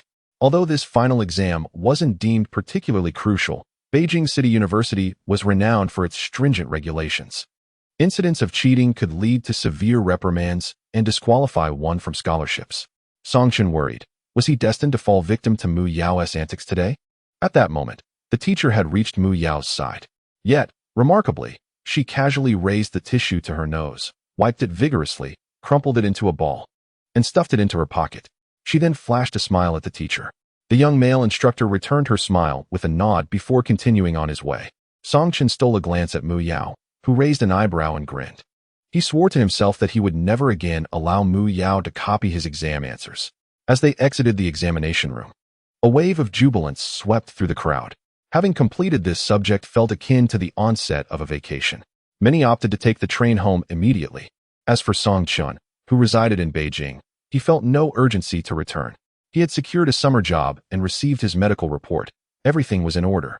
The school allowed students to stay in the dorms during the summer, so he decided to remain on campus. He was fortunate to have a companion, as San Pang. Although from out of town, also chose not to return home.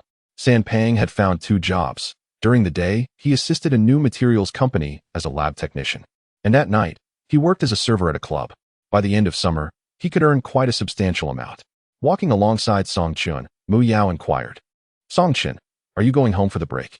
He shook his head. "Not for now. I'll be staying at school." Her eyes sparkled with excitement as she suggested, "Why not travel instead? Remember we talked about going to the beach together?"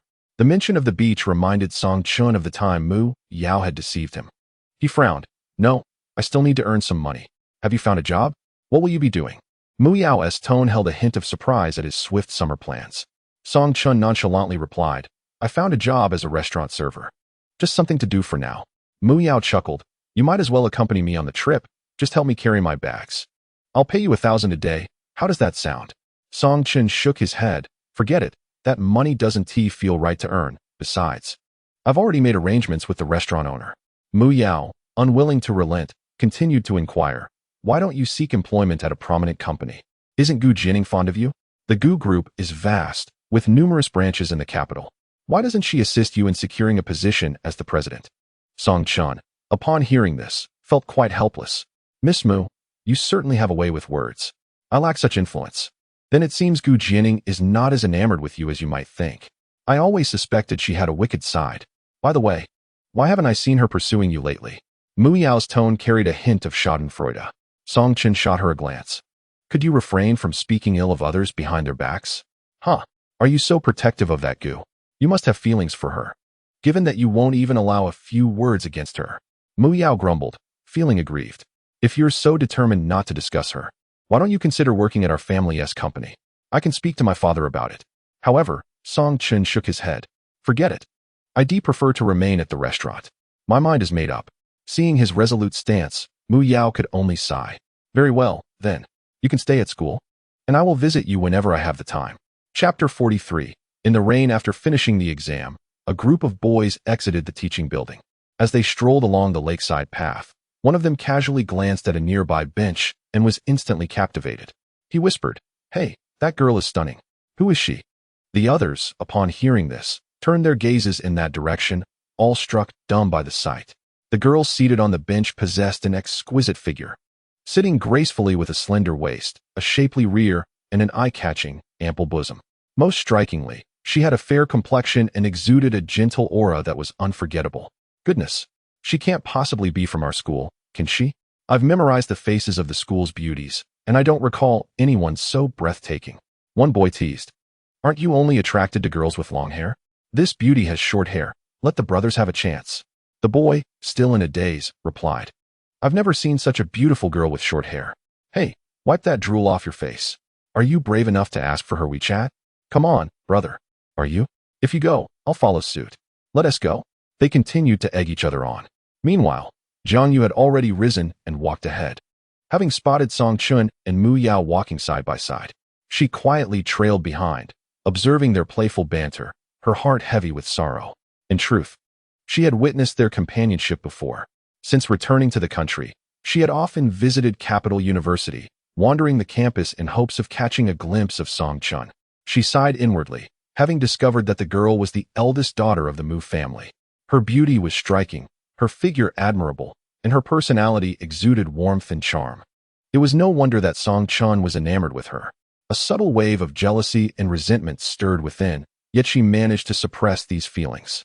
Rather than intrude, she offered herself a self-deprecating smile and departed from the school.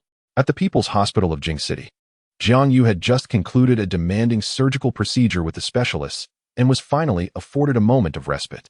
Having not visited Tuan Tuan for several days, she felt a deep sense of longing for her. The mere thought of Tuan Tuan's adorable smile alleviated much of her fatigue. After finishing her lunch in the hospital cafeteria, Jiang Yu picked up a bottle of yogurt and made her way to the neurology ward. On her last visit, she had brought Tuan Tuan strawberry-flavored yogurt, but Tuan Tuan had expressed her preference for peach. Thus, this time, Jiang Yu deliberately purchased a bottle of peach-flavored yogurt from the vending machine. As she clutched the yogurt bottle, she envisioned Tuan Tuan's joyful reaction upon receiving it, exclaiming, Thank you, beautiful sister. Approaching the ward, she pushed the door open, only to find it peculiar that both beds were occupied, yet Tuan Tuan was nowhere to be seen. Hastily, she approached the nearby duty room to inquire. Excuse me, where's the little girl in room 10? She is about 8 years old, she asked. The attending nurse looked up and replied, Dr. Jiang, are you referring to Tuan Tuan? Jiang Yu nodded with a smile, affirming, Yes, that little girl. The nurse let out a sorrowful sigh. Tuan Tuan 2 days ago. A dawning sense of dread crept over Jiang Yu as she grasped the nurse's hand in panic. What happened to her? She has passed away. What? Jiang Yu's heart jolted painfully, causing the yogurt bottle to slip from her grasp and crash to the floor. The young nurse quickly retrieved it and placed it back in her hand. Jiang Yu could hardly comprehend the news. Her condition had not been grave, had it? The specialists had consulted, and surgery was on the horizon, wasn't it? The nurse shook her head. Initially, there were no issues. But then, Tuan Tuan's father, who had finally shown some semblance of conscience, secretly delivered several tens of thousands of dollars for her surgery. Unfortunately, his current wife discovered this, and, being quite the shrew, confronted Tuan Tuan's mother, leading to an altercation. Tuan Tuan was accidentally struck on the head, and after that, Jiang Yu was suddenly engulfed in dizziness, her balance faltering. She had lost all recollection of how she exited the ward. Back in her department, she sat for a moment, only to be overtaken by a suffocating heaviness in her chest, rendering her breathless. The air felt as if it had been siphoned away, leaving only a weighty oppression. Desperate for fresh air, she wandered outside, yet found it difficult to breathe no matter where she went. Somehow, she ended up on the rooftop terrace, where, in a secluded corner, she slowly crouched down. Burying her head in her knees, an overwhelming wave of sorrow washed over her, and she felt a profound disappointment in the world. Struggling for breath, tears streamed down her face in heavy droplets. Life, with its inevitable cycle of birth, aging, illness, and death, had shown her too many harsh realities. Yet, the innocent smile of Tuan Tuan had the power to heal her each day. Little did she anticipate that the adorable girl who affectionately called her beautiful sister would vanish from this world so abruptly. Life is exceedingly fragile. It can disappear in an instant with just a turn of the head. A sense of helplessness and despair slowly enveloped her as Jiang Yu lay on the cold stone slab, gazing vacantly at the sky. Gradually, she closed her eyes. At Jing City University, the summer break had officially commenced, and the campus was noticeably less populated than before. Only an occasional figure could be seen, and the once vibrant atmosphere had faded into quietude. In truth, this was rather pleasant. The campus boasted a beautiful environment with serene lakes and lush woodlands, resembling a vast park. With fewer people around, the air had turned fresher. Song Chun strolled leisurely through the campus. After wandering for a while, he made his way to the cafeteria. Prior to the vacation, 5 dining halls had been in operation, but now, with the dwindling crowd, The university had opened a small cafeteria in the West District to cater to those who remained. Upon entering, he found it sparsely populated, with numerous vacant seats. While listening to music, he savored his meal at a relaxed pace. When he finished and stepped outside, a torrential downpour had begun. Summer in Jing City is often marked by sudden rainstorms, so Song Chun was well prepared. He typically brought his own clothing and umbrella. Walking under the shelter of his umbrella, he enjoyed the refreshing scent of the rain-soaked earth, an exquisite pleasure in itself. After a few steps, however, he noticed a figure drenched in the downpour. Jiang Yu stood there, completely soaked, her hair dripping and her face streaked with water. In a daze, she had lost her way and did not know how she had ended up there, only recalling that she had spotted Song Chun and followed him, only to find he had vanished. Caught in the heavy rain, she was disoriented, unable to discern her surroundings, as the rain fell like 1,000 steel blades imprisoning her. Dazed and dizzy, she murmured, "Song Chun, Song Chun." Under a distant eave, a couple of students stared, bewildered, at the girl soaked in the rain. Was she heartbroken? Why did she appear to be in such a distressed state? Yet, they couldn't help but notice her striking figure. Chapter 44. Achin. Upon recognizing Jiang Yu, Song Chun hurried over and steadied her by the shoulders. "Senior, what's wrong?" Jiang Yu stared blankly at him, seemingly lost in thought. Her clothes were thoroughly drenched, clinging tightly to her form, rainwater cascading down her face. Song Chun removed his jacket and draped it over her. "Senior, it's me, Song Chun. What's the matter?" Jiang Yu's eyes reddened, tears streaming down her cheeks. "Song Chun, I cannot find you, and I am unaware of your whereabouts. I have had a nightmare. I cannot locate you. Fortunately, you are well, truly well." She incessantly repeated these words. The once elegant and beautiful senior now resembled a forsaken kitten, disheveled and panic-stricken, her voice trembling. Song Chun was oblivious to the cause of her distress, yet her pitiful demeanor tugged at his heart. Unable to restrain himself, he gently enveloped her in an embrace, softly patting her back. "It's all right, Senior, everything is fine." He then suggested, "Senior, your clothes are soaked. Let me find a female classmate to assist you. Would you mind changing?" Jiang Yu clutched his hand tightly, as if fearing he would vanish. She shook her head, insisting, "No need, I just want to go home, that will suffice." Observing her shivering from the cold and her dazed state, he asked with concern, "Are you sure you can manage? Perhaps I should escort you home." Song Chun held an umbrella over Jiang Yu as he accompanied her back. Throughout the journey, she remained silent, her trembling body indicating whether it was due to her drenched attire, the biting cold, or some unseen turmoil. Regardless, she appeared profoundly unsettled. Song Chun noted her unusual behavior, sensing her mental state was far from stable. Upon entering the house, he urged, "Senior, hurry and take a shower, then change your clothes." After saying this, he intended to leave, as the situation of a lone male and female alone together felt inappropriate. However, Jiang Yu seemed not to register his words. She clung tightly to his arm, exuding an aura of fear. Gently, he tried to extricate his hand, saying, "Senior, you'll catch a cold in those wet clothes. Please, go take a shower." "Senior, did you hear me?" After calling her several times, Jiang Yu appeared to awaken from her stupor. Her large, glistening eyes were filled with moisture. Her fair face drenched, and her wet garments clung to her form, accentuating her curves. Song Chun quickly averted his gaze. Jiang Yu grasped his arm once more, her voice a low plea, "Song Chun, please don't leave. I am so frightened. I fear that if you go, I will never see you again. Why must those I care about leave me? I beg you, don't depart. I want to see you well." Her earnest entreaty softened Song Chun's heart. Though he remained unaware of the source of Jiang Yu's turmoil, he recognized her current state was precarious, compelling him to stay. Otherwise, he genuinely feared for her safety. He gently patted her shoulder, offering reassurance, "Senior, whatever has transpired, it will be all right. Now, please take a shower. I will remain in the living room for a while." "Really?" Jiang Yu confirmed multiple times that he would not leave before she ventured to the bathroom. Song Chun settled in the living room for a moment, listening to the soothing sound of water flowing from the bathroom. After a while, the bathroom door swung open, releasing a waft of fragrant shampoo into the air. Song Chun rose to his feet, contemplating that if Jiang Yu had no pressing matters, he should take his leave promptly, for the hour was growing late. "Ah Chun," Jiang Yu called softly. Song Chun lifted his gaze and beheld her. She was adorned in a black V-neck camisole dress, strikingly short and form-fitting, accentuating her alluring figure. Her slender waist, curvaceous hips, and ample bosom created a captivating silhouette, complemented by her long, elegantly exposed legs, the skin smooth and pale. A mere glance at her overwhelmed him with a rush of sensations that left him somewhat disconcerted. Moreover, he noticed that Jiang had donned makeup. Her fair face adorned with fiery red lips was breathtaking. An unsettling feeling stirred within him, for Jiang had never referred to him as Achun before, and her attire had always leaned towards the demure. Such revealing and provocative clothing was out of character. Additionally, there was no need for her to apply such heavy makeup after a bath.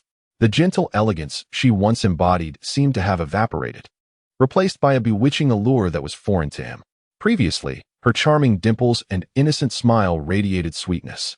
Yet now they exuded an alluring seductiveness that left Song Chun feeling perplexed. However, he reasoned that after years apart, perhaps her time abroad had influenced her to adopt a more liberated demeanor. "Senior, are you all right?" he inquired. Jiang glided closer, a smile gracing her lips. "Ah Chun, I'm fine. Come here." In a fluster, he retreated a step. "If you're all right, I think I should head back to school." With that, he moved to open the door, but Jiang stepped forward and locked it. Then, she swayed her hips and approached him, her voice dripping with seduction. "Ah Chun, why the rush to leave? Stay with me tonight." Song Chun felt a distinct change in her tone, sensing her demeanor was not as it had been. "Senior, why do I feel something is off?" he asked. "I'm fine. I just missed you so much," she confessed, pressing her heated, sultry body against his. Alarmed, he pushed her away. "Senior, please don't do this. I really must go." He reached for the door again, but it remained obstinately locked. He twisted the upper latch several times, yet it refused to budge. Jiang laughter rang out. "Ah Chun, I've locked the door. You can't leave tonight." "What?" Panic surged within him. "Senior, you." She stepped closer, delicately lifting his chin with her finger, her voice a tantalizing whisper. "Ah Chun, are you in such a hurry to leave because you find me unappealing?" He pushed her hand away, yet his body remained pressed against hers. The deep cleft of her bosom drew near, leaving him parched and breathless. Song Chun retreated somewhat uncomfortably until he found himself beside a cabinet by the door. The expression in Jiang eyes was one he had never encountered before, as if it were imbued with a hint of madness. Struggling to articulate his thoughts, he stammered, "Senior, what has happened to you?" Suddenly, a smile curled at the corners of Jiang lips as she reached out, covering Song Chun's mouth with her hand. In an instant, he felt the world spin, and darkness enveloped him. Chapter 45. The one I cherish most. When Song Chun regained consciousness, he discovered himself seated in an antique, intricately carved armchair. His arms and legs felt numb and heavy. As he attempted to move, he realized he was securely bound with ropes. Jiang approached, her form graceful and voluptuous. Leaning towards him, her hands rested on the armrests of the chair, her ample figure poised to overflow. The overwhelming visual impact left Song Chun parched and flushed, prompting him to instinctively lean back to avoid contact with her pronounced curves. Yet, an alluring fragrance wafted into his nostrils, causing a sense of discomfort. With great difficulty, he managed to utter, "Senior, what do you intend to do?" Jiang replied with evident disdain, "Do not call me senior. Such an unpleasant title is only favored by that foolish Jiang." A jolt of realization struck Song Chun. He understood at last why he had felt an unsettling strangeness within. If there were indeed such a phenomenon as a soul being seized, he was certain that the Jiang before him was not the person he once knew. Her body had undoubtedly been overtaken by a malevolent spirit. He inquired, Are you Jiang?" A gleeful smile spread across her lips. "Song Chun, you are quite astute. Indeed, I am not the Jiang you once knew. I love you far more than she ever could." She was too timid, too inept. Raising an eyebrow, she continued, "If she truly liked you, why did she not dare to confess? Seeing you close with another woman, she couldn't even muster a word. If you love someone, seize them. If you cannot win them, then ruin them. What I cannot possess, no one else shall have." Then, she seemed to drift into a fervent reverie. "Do you know how deeply I love you? Do you know that when I was abroad, you were the only thought occupying my mind each day? If it weren't for that self-righteous fool, Jiang, I would have come to find you long ago. I love you." With that, she leaned onto Song Chun, her crimson lips nearing his. He turned his head aside in a panic, urgently asking, "Where have you taken Senior?" Her lips curled into a wicked smile as she replied, "So, you still care for that incompetent fool?" She was merely disillusioned with this world, disappointed in you, and chose to escape. That is how I was able to emerge. Rest assured, she is well. She is merely fatigued, drowsy, and has succumbed to slumber. Songchen could not contain himself as he exclaimed, "When will the senior return? You must bring her back." Jiang, with her delicate, fair fingers, playfully teased his cheek, languidly stating, "From your tone, it seems you have a fondness for that foolish senior of yours. Between her and me, whom do you cherish more?" Songchen fell silent, offering no response. Jiang appeared to have an epiphany, saying, "Oh, I see. You find it difficult to answer, don't you? Wait for me. I shall fetch something." After a few moments, Jiang approached with an item in hand. Songchen's eyes widened in terror. It was a gleaming surgical knife, which Jiang had now pressed against his throat. He instinctively recoiled. The smile on Jiang's face broadened as she languidly inquired, "Now, tell me, who is the woman you love most?" Evading the blade, Songchen struggled to speak. "No one." Jiang's gaze sharpened dramatically as she pressed further. "Are you certain? There is still time for you to answer correctly. Who is the woman you cherish most?" Although he could not see the blade's position, he felt its chilling menace. It seemed that a single misstep in his words could result in the knife slicing through his throat. Furrowing his brow, Songchen remained silent. Jiang leaned closer to his ear, whispering, "Answer incorrectly, and your life may be forfeit." The warmth of her breath enveloped his ear, igniting a sensitive thrill throughout his body. Meanwhile, the blade remained pressed against his neck, threatening to draw blood with the slightest movement. "What do you want me to say?" he finally uttered, aware of the insincerity of the question. Jiang's crimson lips parted slightly as she softly commanded, "Speak." Reluctantly, Songchen succumbed to reality and replied, "Is that sufficient for you?" A hint of a smile crept onto Jiang's lips. He exhaled a long sigh of relief, believing the ordeal had ended. However, to his dismay, a flicker of disdain returned to Jiang's eyes. She advanced the surgical knife once more against his throat and, locking eyes with him, declared, "I detest men who flirt with other women. They are nothing but scoundrels. Tell me, are you one of them?" With that, her grip tightened, leaving Songchen too frightened to breathe. "I am not," he hastily denied. Jiang smiled, seemingly pleased with his unequivocal response. At last, she withdrew the surgical knife from his throat. Songchen felt a momentary sense of relief, but soon, Jiang gently glided the knife upwards along his neck. Lifting his chin, gritting her teeth, she admonished, "From now on, you must be cautious. Do not let me catch you with another woman."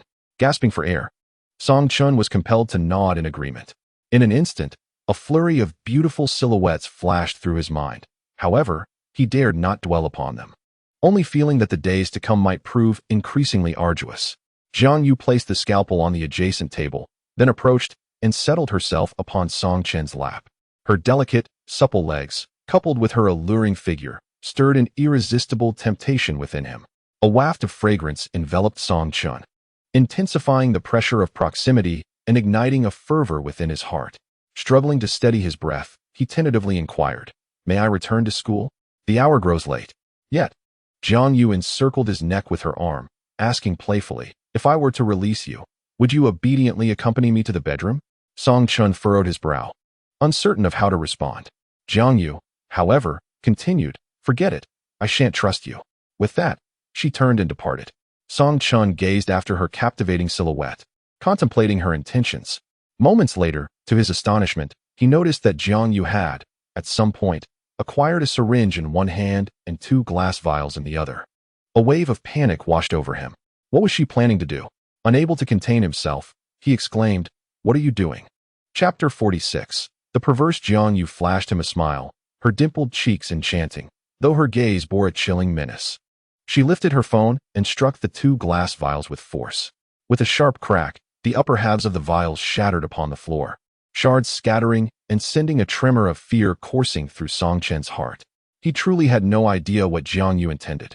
The contents of those vials did not appear benign. He feared they might be lethal.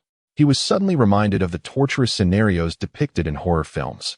Jiang's behavior resembled that of a character afflicted with dissociative identity disorder. Evidently, her alternate persona was both deranged and terrifying, capable of anything. Songchen struggled against his restraints, but his wrists and legs were bound too tightly to escape. He attempted to reason with her, pleading, "What are you doing? Please, don't act rashly." Jiang met his gaze, a wicked smile gracing her lips. Ah Chun, your fearful demeanor only excites me further. As she spoke, she slowly raised the syringe, expelling the air within. Anxiety surged within Song Chun as he frantically sought a way to thwart her intentions. Surely, girls appreciate sweet words. Had she not professed her love for him? Perhaps flattering her would help. Desperately, he stammered, "Please don't do this. Whatever you wish, I will comply." Jiang paused, advancing toward him with deliberate slowness. She tilted his chin up, inquiring, "Is that true?" Without hesitation, he nodded vigorously. "Yes, truly, I swear." Jiang extended her finger, gently caressing his lips, and said, "I want you to repeat it. What is the name of the woman you love most?" You, Song Chen hurriedly replied. Jiang pressed the needle of the syringe against Song Chen's neck and softly urged, "Say her name." Startled, Song Chen quickly responded, Jiang Yu. The person I love the most is Jiang Yu." However, upon hearing this answer, Jiang Yu was not satisfied. A hint of coldness flickered in her eyes. "The name Jiang Yu seemed too foolish. You ought to address me differently." Song Chen inquired, "Then what should I call you?"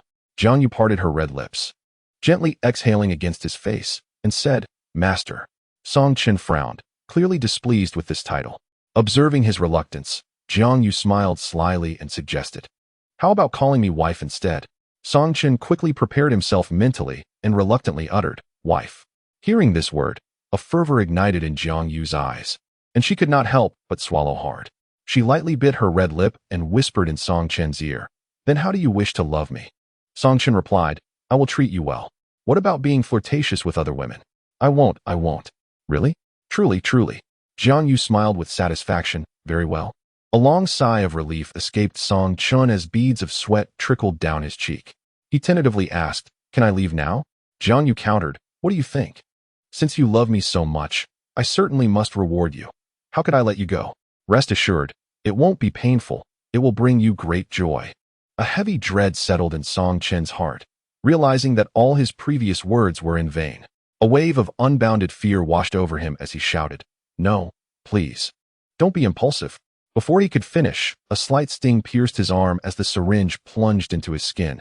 Jiang Yu had injected him with a substance. In a daze, Song Chun thought he was doomed. The next day, he awoke, staring at the ceiling, realizing he was lying in bed. As he focused his gaze, he discovered a delicate white arm resting atop him. The owner of that arm was nestled against his chest, sleeping soundly. He glanced over to see Jiang Yu's long, curled eyelashes fluttering gently, her petite nose rising and falling with each breath, her fair face reminiscent of a child. Suddenly, Song Chen jolted awake, realizing he was in bed with his senior. Memories of the previous night flooded back, as if it had all been a dream. Jiang Yu slowly opened her eyes, and upon seeing Song Chen's handsome face so close, her cheeks flushed like a ripe apple. Realizing she was wearing a rather revealing camisole dress, she shyly pulled the blanket to cover herself. At that moment, she noticed that although Song Chun was clothed, his neck bore several swollen love bites, as if he had been savaged by some creature. Jiang Yu suddenly realized that she might have caused a calamity. Embarrassed and filled with guilt, she lowered her head, unable to meet Song Chun's gaze, and hurriedly apologized. "I'm so sorry, Song Chun. What happened last night? Did I do something wrong? I truly don't remember. If I hurt you in any way, please don't be angry. It was never my intention." "Truly," Jiang Yu explained in a flurry, her anxiety palpable, and her eyes glistening with unshed tears. Song Chen stood up and put on his shoes. The fact that Jiang Yu had no recollection of the previous night startled him. Could it be that she truly suffered from a mental disorder? "Senior, you don't remember what you said last night?" "What did I say?" Jiang Yu asked, her expression a mixture of confusion and fear. She was genuinely anxious about whether she had done something reprehensible to Song Chun. "It's nothing," Song Chun replied. "I don't remember either." Jiang Yu wrapped the blanket tightly around herself and nodded. "Then I'll take my leave." As Song Chun turned to exit, his mind was in disarray. He was uncertain about what had transpired after last night, but seeing that his clothes were intact, he hoped nothing significant had occurred. Lost in thought, he inadvertently tripped over an object on the ground. As he reached out instinctively, he pulled down a cloth covering it. Hastily getting up and setting the object upright, he was taken aback to find it was a standing boxing bag. To his astonishment, the bag was adorned with his own image. Startled, he turned to look at Jiang Yu, only to realize that the entire bedroom was plastered with his photographs, of all sizes, covering every wall. Above the center of the bed hung a black and white portrait of him, where he was smiling in an unsettling manner. At that moment, he noticed that even the pillows and stuffed toys on the bed bore his likeness, and even the ornaments and cups on the table featured his photographs. His brow furrowed in disbelief, the shock overwhelming him. Seeing the startled expression on Song Chen's face, Jiang quickly apologized. Song Chen, it's not what you think. It's really not. She sighed, knowing that he must have misunderstood. He probably thought she was a lunatic, a pervert. She had completely botched everything. Chapter 47. The mosquito bite. As Song Chen walked back to school, he let out a deep sigh.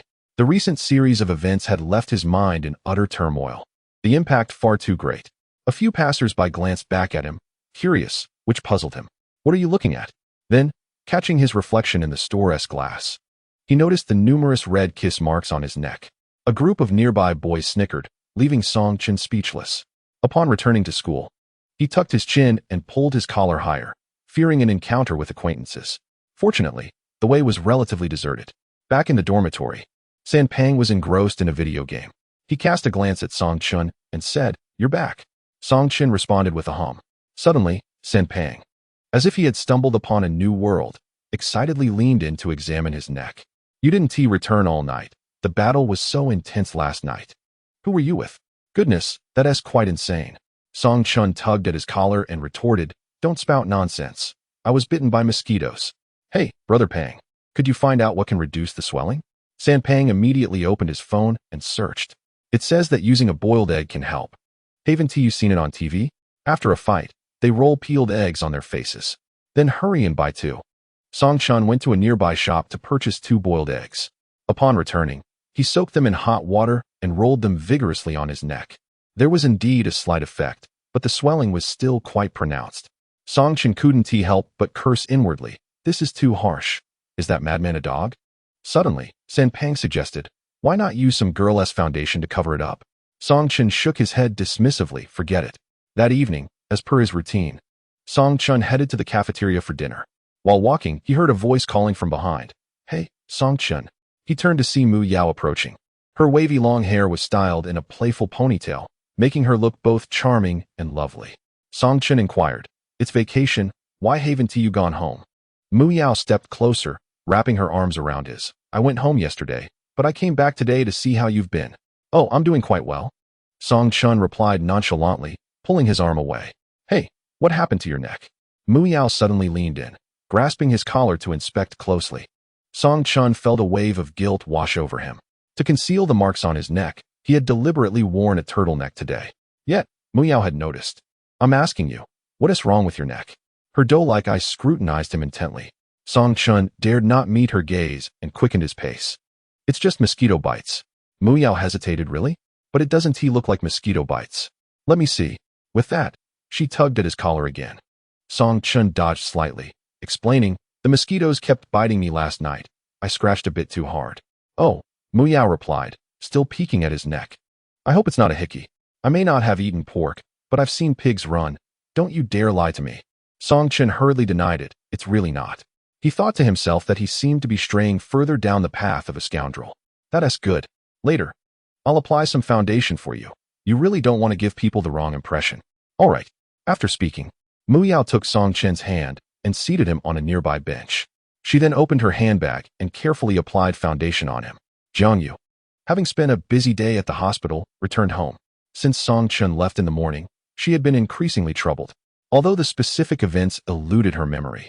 The sight of the swelling on Song Chen's neck and the fear etched on his face made her acutely aware that her other self must have committed some unspeakable misdeed. She had long been aware of her dual personality, striving to maintain control. However, yesterday's news of Tuan's passing had evidently overwhelmed her, causing her to lose grip on herself and allow the other persona to surface.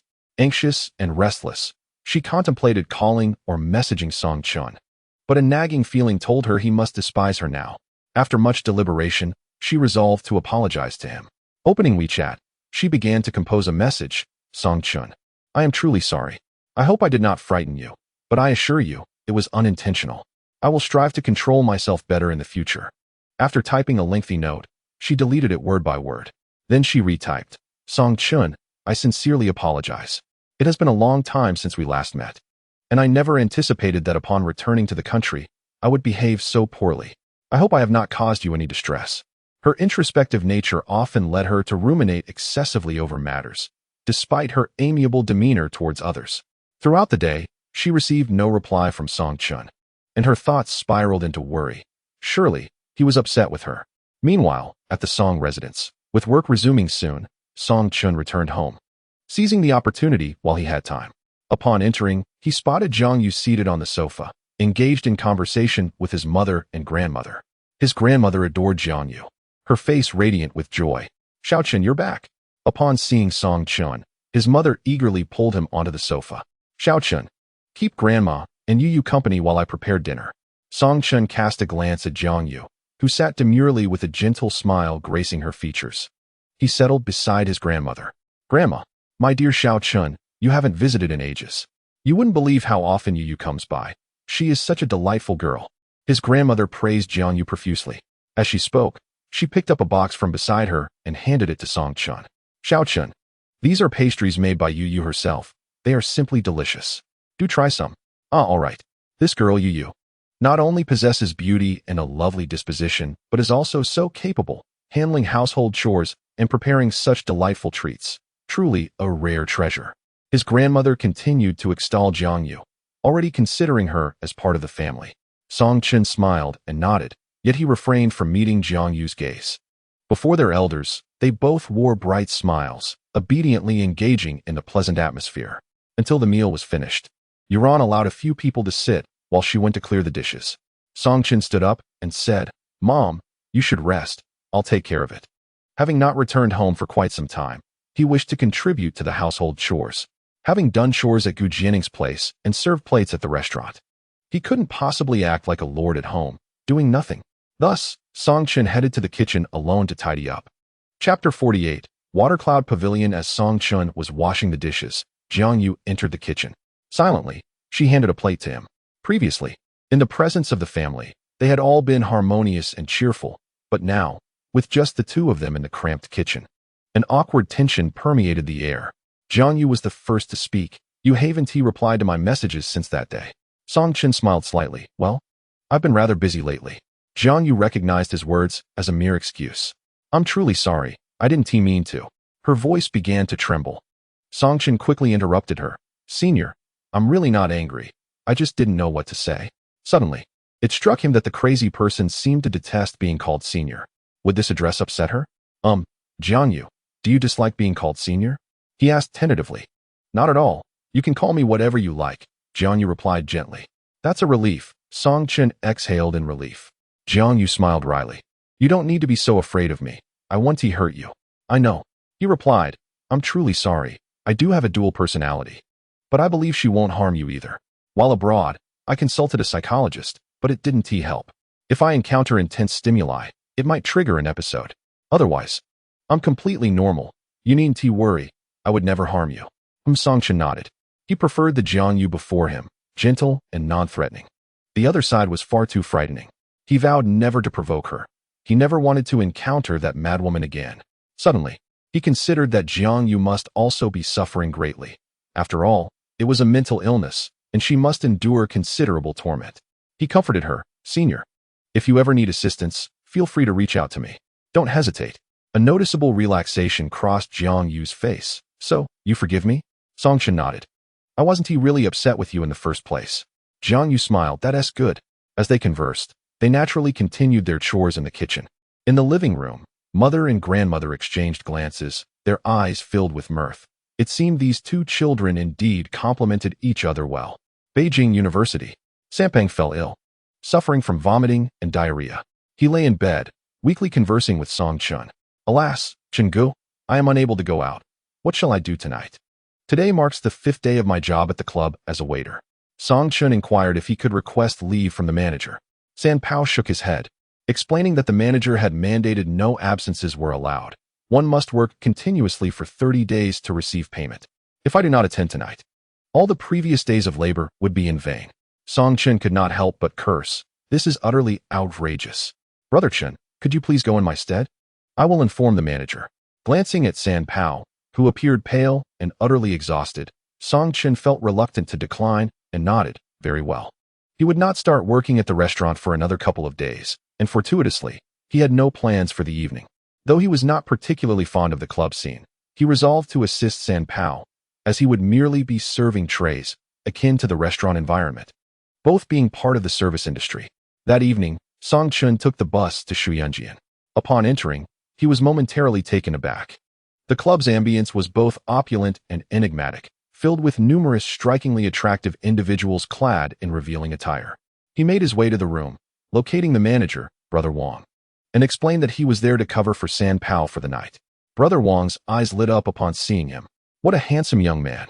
You must be a university student in need of some money? Song Chun nodded. Brother Wang approached him, draping an arm over his shoulder, and whispered, "You need not limit yourself to merely serving trays. I can arrange for you to work in the VIP rooms for esteemed clients. Be sharp, and you could earn quite a bit in tips." Taken aback, Song Chun was momentarily at a loss for words. However, observing Brother Wang's lecherous demeanor, he felt an unsettling instinct that this was not a favorable proposition. He smiled and waved his hand. "No need for that, Brother Wang. I am content to serve trays." Brother Wang nodded in acquiescence. "All right then." In the silver-gray Rolls-Royce, Jianing sat in the rear seat, her eyes closed as she rested. A slight crack in the window allowed a gentle breeze to caress her exquisite visage, a few soft strands of hair dancing beside her ear. An hour prior, she had disembarked from a flight, proceeded to the hotel for a shower, and changed her attire. Her foremost desire upon returning was to see Song Chun. As her lake-like, clear eyes slowly opened, she casually activated her tablet, perusing the information sent by her assistant. Mu Yao, the eldest daughter of the Mu family, their sole offspring, cherished by her family. Su Jinru, the second daughter of the Su family, a child born out of wedlock, seemingly lacking status within the family. Yet Su Chun feels a sense of guilt and cares for her. Jiang Yu, the eldest daughter of the Jiang family, raised in a military compound, now the only daughter of a prominent city official. With a mocking smile, Jianing mused, "Ah, Jiang Yu has returned. If she were to take action against them, which one would Song Chun choose to protect?" Her assistant, Li Ling, called with a few brief statements. "What? Please send me the address." Jianing hung up the phone, her brow slightly furrowed, a tumult of suppressed emotions swirling beneath her calm exterior. She spoke softly, requesting to go to Shuyunjian. The driver, Lu Yu, respectfully replied, "Understood, Miss." Gu. As Lu gripped the steering wheel, his palms began to perspire. He sensed a palpable drop in the atmosphere within the car, as if the very air had solidified, making it difficult to breathe. The moment she heard the name Shuyunjian, she knew that the night would undoubtedly bring forth a tempest of turmoil. Shuyunjian, the most opulent private club in the capital, was a name well known within elite circles. It offered an array of services, from top-tier entertainment to bespoke experiences, catering to every whim. However, its most notorious reputation stemmed from being the favored haunt of affluent women. Many wealthy ladies frequented the establishment, drawn by the allure of its exceedingly handsome attendants, with rumors circulating that numerous university students worked part-time there. Lu was well aware of this, having recently accompanied her lonely best friend to the club for an escapade. In any case, the services were indeed extraordinary. Yet, Lu knew that Jianing was averse to such places, possessing an acute sense of cleanliness. She had never set foot in such establishments. While Li Ling had been on the phone, Lu had listened intently, her heart racing at the revelation that Song Chun had actually gone to Shuyunjian. Could it be that he had taken up work as one of the attendants? The thought tightened her grip on the steering wheel. Jianing remained silent in the back seat, not uttering a single sound. However, Lu could distinctly feel that Ms. Gu was undoubtedly displeased. The quieter she became, the more perilous the situation felt. She longed to leap from the vehicle and flee home.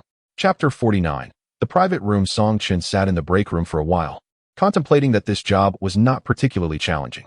It merely entailed delivering snacks or drinks to the private rooms. After knocking, he would enter, place the items on the table, uncork a bottle, and promptly depart, having no real interaction with the patrons. A few young men, appearing around 19 or 20, entered the break room. Upon spotting Song Chun, they approached him with friendly greetings. "Hey dude, are you new here?" Song Chun smiled and nodded. "I'm covering for a friend who's ill for the day." The group chuckled before inquiring, "Which university do you attend?" "Capital University," Song Chun replied. The young men exchanged impressed looks and gave him a thumbs up. "Impressive." One of them remarked with a hint of envy. You must be quite sought after in this line of work. Another chimed in, yeah bro. You're so good-looking and from a prestigious university. Song Chun, puzzled, asked, is a degree even necessary for serving here? The group erupted in laughter. At Shuyunjian, if one had an average appearance, serving trays might suffice. However, if one possessed beauty, the opportunities could be vast. One individual mysteriously paused and added, why not seize the moment while young and earn a little more? Before Song Chun could utter a word, another person chimed in, indeed. Especially when one possesses both striking looks and a prestigious education. Such individuals are immensely popular among affluent women. Deep down, Song Chun felt a vague realization dawning upon him. Yet he dared not believe it, so he inquired, popular, and then what? The group exchanged knowing glances and then chuckled. Bro, you know what I mean. Song Chun took a sip of water, pondering internally, what kind of side job has Sanpang found? This is absurd.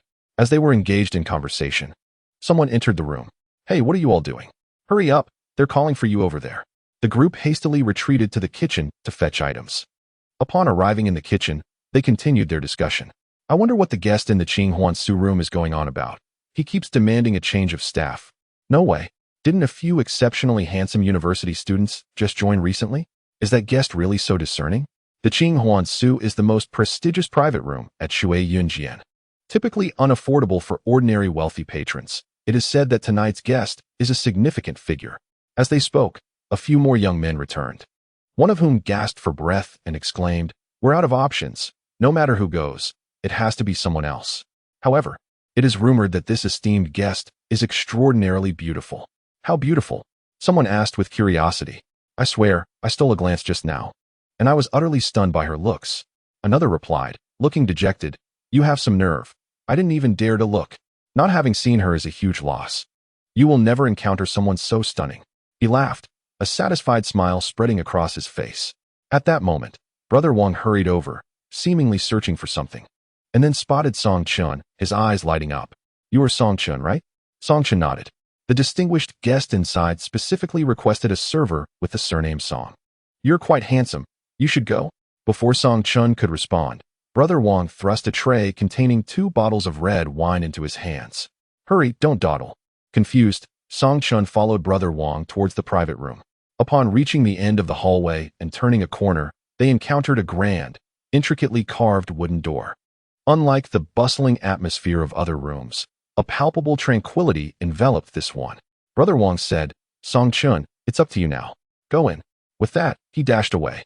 Left with no choice, Song Chun steeled himself and entered.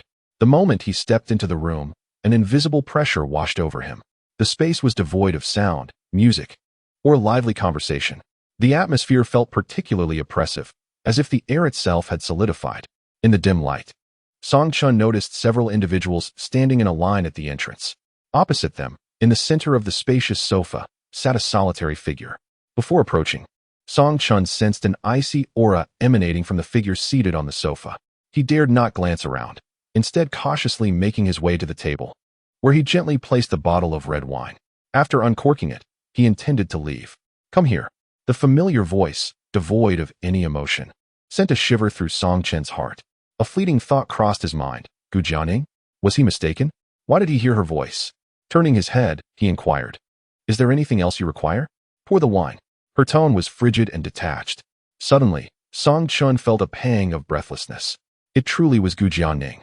Hadn't she been on a business trip? When had she returned? What a coincidence to encounter her here. He recalled her admonition against romantic entanglements, the need to maintain distance from women, and the prohibition of visiting entertainment venues. He typically avoided such places, yet had come tonight to assist Sanpang. Never anticipating this twist of fate, steeling himself, he walked over slowly. Director Gu, you're back? Jianing remained silent, enveloping the room in a terrifying stillness. Song Chun dared not utter another word, standing there in silence. Jianing languidly reclined against the back of the sofa, her legs elegantly crossed. Her eyes slightly narrowed as she scrutinized Song Chun before her. This was the man she had yearned for daily. The dim lighting allowed her to discern that he appeared significantly more robust, with broader shoulders and a more upright stature. It seemed he had been faring well during her absence. When do you finish work? Jianing finally inquired. Tomorrow morning, Song Chun replied. This meant he would soon be attending to other private rooms, serving wine to other women. The thought ignited an unnameable fury within Jianing, as if flames were raging in her chest. After a moment, she lifted her gaze and addressed the individual beside her, called the manager over. Half a minute later, Brother Wang knocked and entered.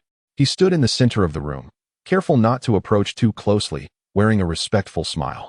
Director Gu, what can I do for you? Jianing slightly raised her eyes and asked, how long has he been here? Upon hearing this, Brother Wang internally exhaled in relief. It appeared that Director Gu was finally satisfied. He knew that she was the powerful matriarch of the Gu family, the wealthiest in the capital, young and strikingly beautiful. Yet rumored to be cold-blooded and ruthless, he dared not provoke her. Initially fearing a disastrous outcome for the evening, he was surprised to discover her interest in the newcomer. With a smile, he replied, Director Gu, he is new. Today is his first day. Upon hearing this, the furrow in Jianing's brow eased slightly. It seemed he had yet to attend to many other clients. The mere thought of Song Chun possibly being with other women ignited a fierce rage within her, a desire to eradicate those individuals entirely. Jianing remained silent, yet Brother Wang, perceptive as he was, sensed the subtle shifts in her demeanor. He was convinced that Jianing harbored feelings for Song Chun, and thus continued, he is a student at the prestigious Jing City University. Handsome in appearance and of gentle disposition. Song Chun quickly poured a drink for Miss Gu. After delivering his words, Brother Wang exchanged knowing glances with Song Chun. Jianing then inquired, does he have other engagements tonight? None at all. Song Chun, ensure you keep Miss Gu company. Brother Wang replied, awaiting further instructions. Jianing nodded slightly, signaling him to leave. As Brother Wang exited, the others present discreetly followed suit. Jianing slowly closed her eyes, striving to suppress the tumultuous emotions swirling within her. If it were not her tonight, but rather some affluent woman, would Song Chun devote an entire evening to her as well? This thought pierced her heart like a sharp blade. Her inner fury surged like a tempestuous sea, fists clenched tightly, nails digging into her palms. After a moment, she took a deep breath, calming her tumultuous emotions. Gradually, she reopened her eyes, her gaze regaining its characteristic chill. With delicate grace, she extended her slender fingers to elegantly lift her wine glass, downing its contents in one swift motion. Observing this, Song Chun promptly filled her glass anew. As Jianing savored the sweet notes of the red wine, her eyes fixated on Song Chun's long, well-defined fingers. A disturbing desire flickered within her. Pour more, she commanded. Miss Gu, perhaps you should drink a little less, Song Chun gently advised. On the return journey, Song Chun drove. The atmosphere within the car both serene and tense.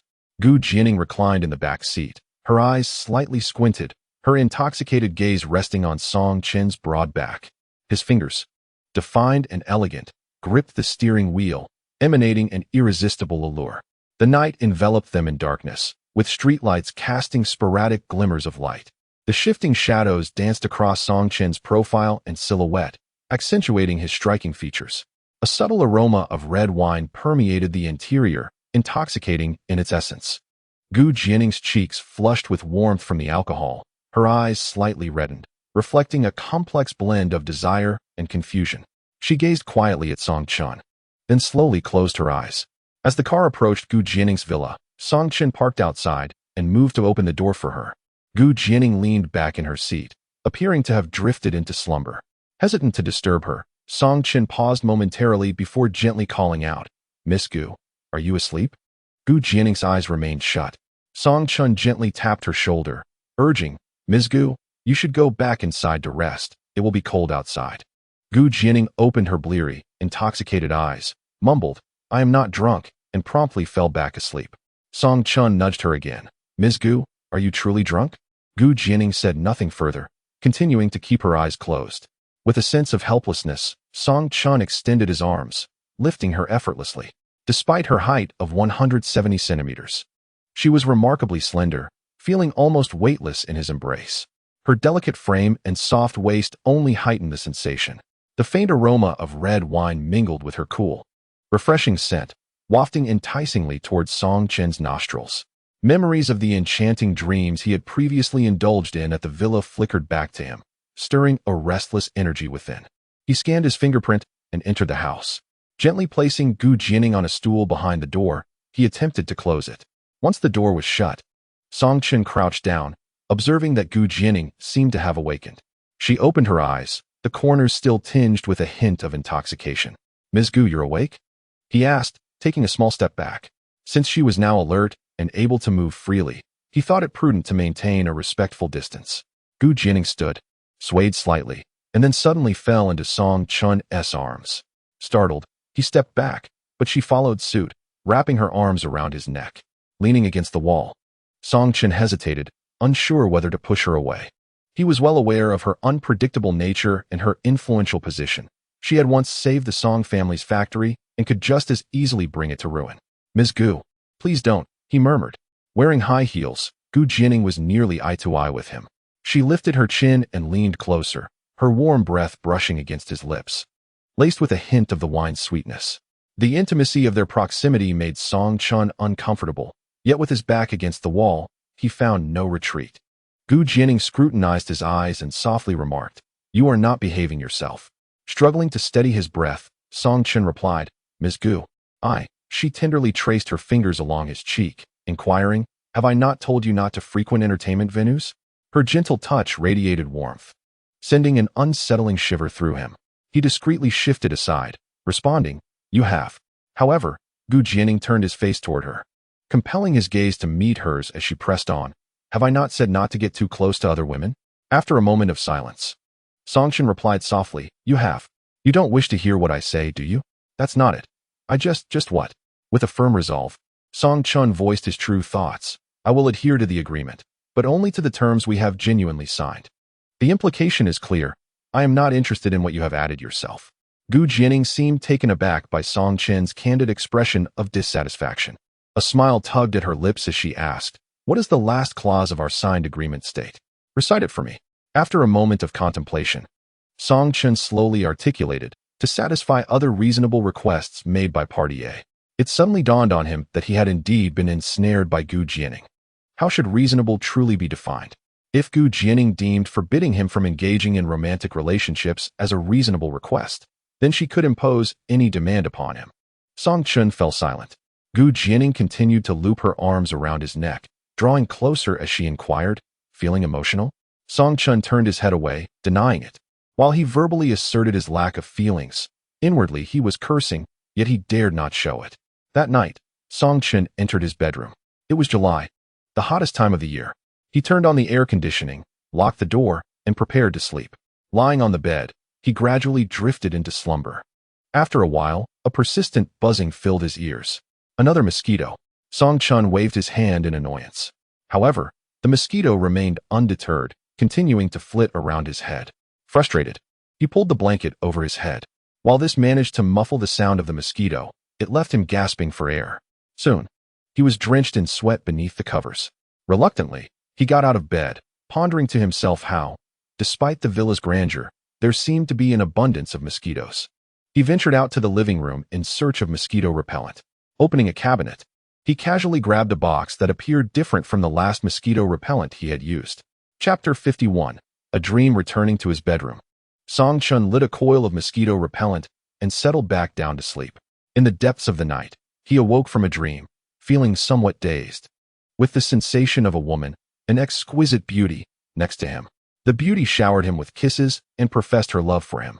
Song Chun felt an overwhelming heat, instinctively responding to her. Gradually, in the dim light, he began to discern the features of the woman. It was Gu Jianing. However, the Gu Jianing before him was a far cry from the cool demeanor she had exhibited during the day. She appeared transformed, radiating an obsessive fervor as she kissed him repeatedly. Her porcelain-like skin shimmered in the moonlight, and her slender waist revealed an elegant curve, exuding an indescribable allure. Song Chun found himself unable to resist, becoming ensnared in her embrace. She whispered seductively, "Song Chun, say you love me." Enchanted, he murmured in return, "I love you." Gu Jianing's eyelashes fluttered, her gaze dreamy, and a satisfied smile graced her lips. The following morning, Song Chun opened his eyes to find the sun already risen, a beam of sunlight streaming through the gap in the curtains and illuminating the room. He rose from his bed, the dream from the previous night lingering in his mind. He patted his head, pondering what had been amiss lately. Perhaps the multitude of recent events had left his thoughts somewhat disordered. Could it be that he had dreamt that very dream again? As he stepped out of his bedroom, he caught sight of Jianing descending the staircase. She was clad in a white silk nightgown, her fair legs exposed, radiating a natural warmth and luster. Her chestnut locks were casually gathered at the back, with a few strands cascading gracefully by her cheeks. Despite the absence of makeup, her porcelain-like and exquisite face remained breathtakingly beautiful. She seemed to have just awakened, her gaze still imbued with a hint of haziness. Her slightly squinted eyes conveyed a sense of languor and contentment, accompanied by a delicate smile at the corners of her lips. Songchen glanced at her for but a moment before hurriedly averting his gaze. He felt a strange familiarity with that white silk nightgown. In his dream the night prior, Jianing had worn the very same attire. The gown's silky texture lingered in his memory vividly. He couldn't help but question his own mind. What was he preoccupied with all day? Was it truly time to consider romance? Had he reached a point of yearning for a woman?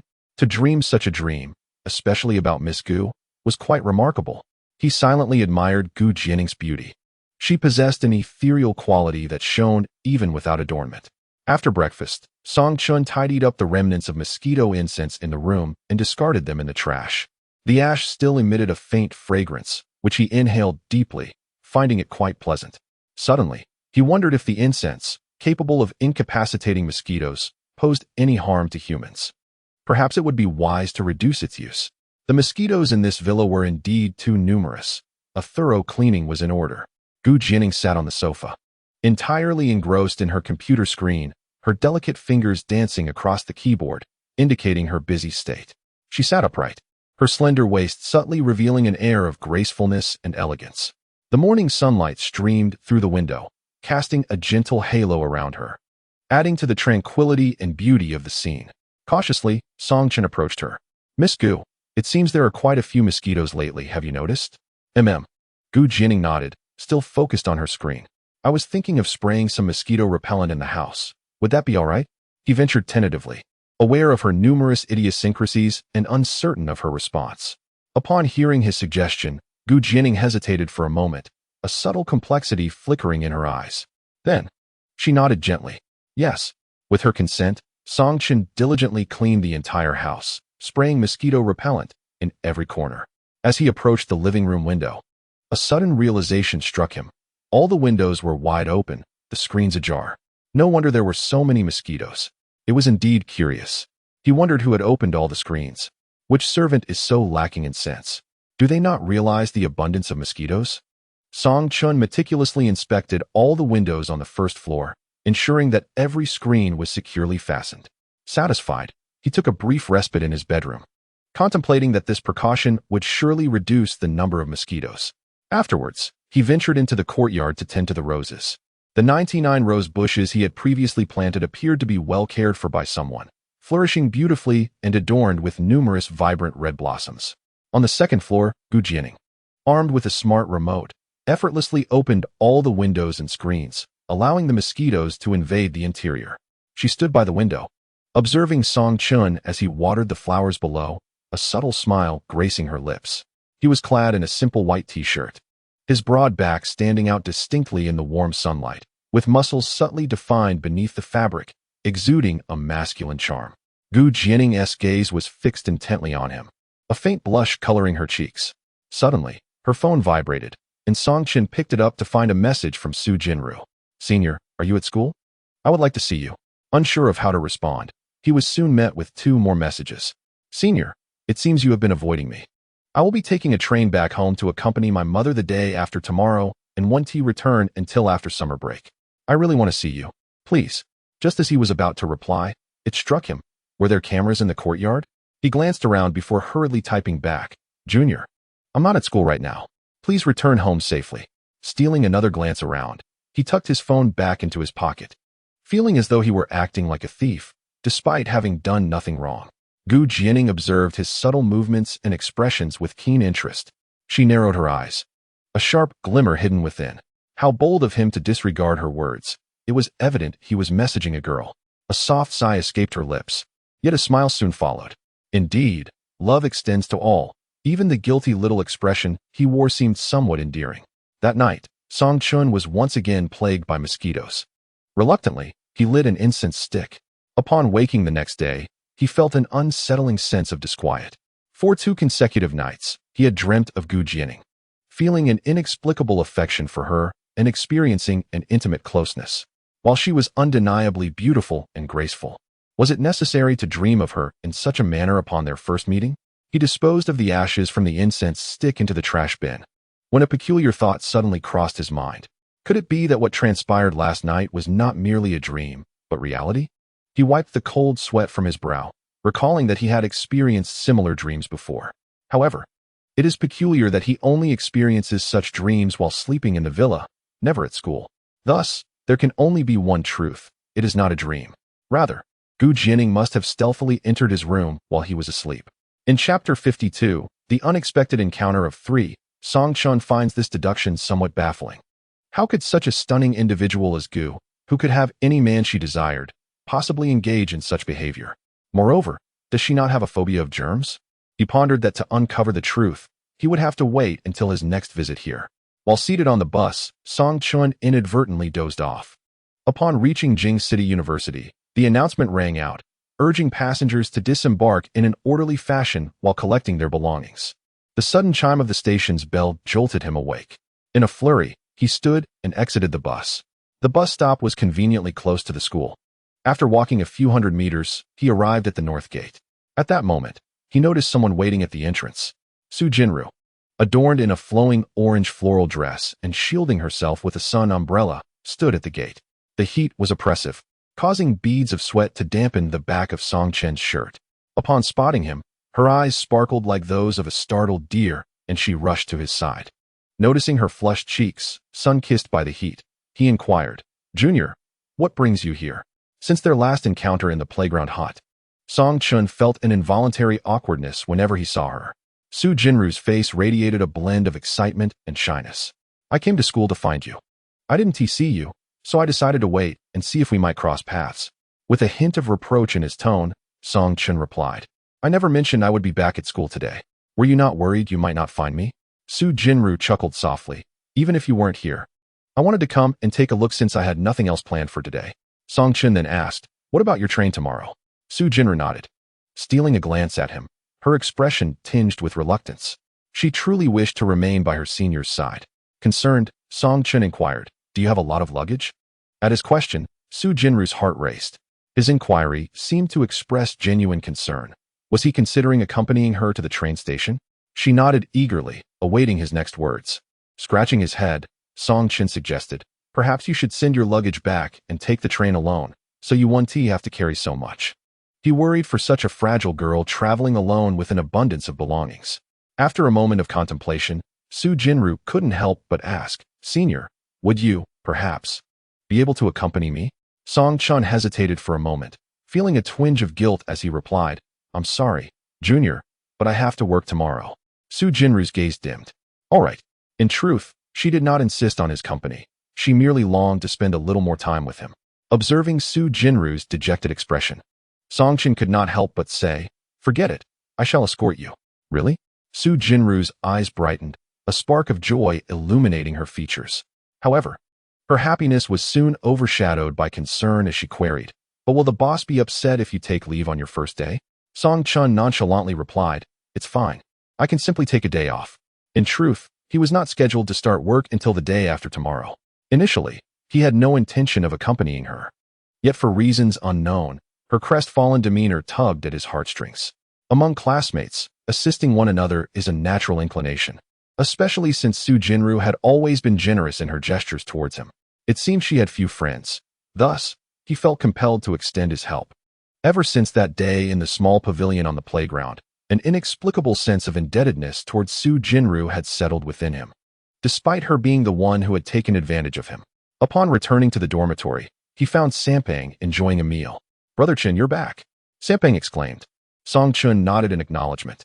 "Thank you for covering my shift last night," Sampang continued, mouth full of rice. Reflecting on that evening's events, Song-chun couldn't suppress his thoughts. "Sampang, your job seems rather dubious, doesn't it?" Sampang looked up, puzzled. "What do you mean?" Song-chun hesitated. "It just feels a bit unseemly." Sampang chuckled. "Brother Chun, it's not as dire as you think. There are indeed charming young men who accompany wealthy women there. But rest assured, with my physique and looks, even if I wished to be one, no one would ever look my way.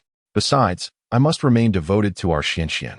Intrigued, Song Chen inquired, "So, how are things progressing with her? Any developments?" Sampang shook his head. Not really. Yet she is truly a wonderful girl. Even if she doesn't reciprocate my feelings, I still admire her." With a sigh, he elaborated, "I only sought to earn extra money at the club. Although I have feelings for her, I have never given her a proper gift. With the Chi-shi festival approaching, I wish to earn some money to buy her something special. My family hails from the countryside, and our financial situation is dire. Even my tuition is funded by student loans, so I must work hard to earn more." Song Chen nodded in understanding. He felt a twinge of envy for Sampang, as a girl like Lin Xian, who was not only attractive but also possessed a pleasant demeanor and a humble background, would make an ideal partner for marriage. In contrast, the women he encountered, though stunning, often seemed somewhat eccentric. However, Sampang continued, "The pay for covering that shift will be yours once my salary is disbursed. 800 yuan, every last cent." Song Chun's eyes widened in astonishment. "What? 800 yuan? Is the pay for serving plates really that high?" Sampang responded. "The clientele comprises the wealthiest women in the capital, thus the profits are substantial, and naturally, the wages reflect that. I suspect they offer high salaries to attract university students to work there. The more attractive university students there are, the more wealthy women there will be." "Oh." Song Chen fell silent, but a sudden thought crossed his mind. Jianing seemed rather frugal. Why, after spending an entire day with her, did she only offer him 500? Was she not one of the wealthiest magnates in the capital? Alas, who knows when that 5 million would ever be repaid. The following day, Song Chen escorted Su Jinyu to the train's sleeper compartment, helping her stow her suitcase beneath. "Junior, don't forget to take this when you disembark," he reminded her. Su Jinyu nodded in acknowledgement. After Song Chen departed, a nearby girl could not contain her admiration. "Wow, your boyfriend is so good to you." Su Jinyu shyly smiled and covered her face, feeling warmth flush over her. Yet, a flicker of complex emotion passed through her eyes. If it weren't for the long absence from home and her mother, she truly would have preferred to remain in the capital. She would spend some time at home, but she would return promptly. She simply could not allow Song Chen to be taken from her. He must truly belong to her. Song Chen officially began working at the restaurant, with hours from 11 in the morning to 10 at night, able to take days off according to personal preference.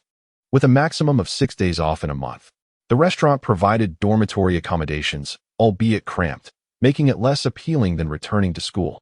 After 6 consecutive days of work, Song Chen felt fatigued and requested a day off from the manager. In the evening, he strolled around the campus.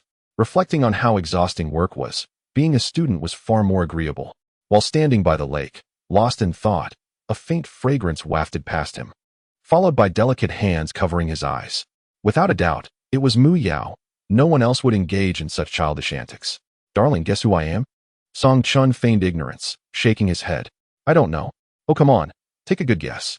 Mu Yao continued to tease, not removing her hands. Sighing, Song Chen gently grasped her soft hands and pulled them away. "Tada, I'm here to see you. Aren't you happy?" Mu Yao's large, sparkling eyes radiated joy, illuminating the surroundings. Song Chen found himself momentarily uplifted by her spirited gaze. However, a thought soon clouded his mind. "Mu Yao, be mindful of your surroundings. It's easy for others to see us." "Who cares?" she asked, wrapping her arms around his. "Be careful," Song Chen urged, pushing her away and taking a step back. Yet, Mu Yao clung to him again. "Who is it, darling? Is it Jianing? That fierce woman is back?" Song Chen hurriedly interrupted. "Mind your words. Don't let anyone overhear." "What of it? I'm not afraid of her." As he took a few steps forward, he halted abruptly, for he noticed Jiang standing across from them, her gaze fixed squarely on Mu Yao, clinging to his arm. In a panic, Song Chen swiftly pushed Mu Yao away.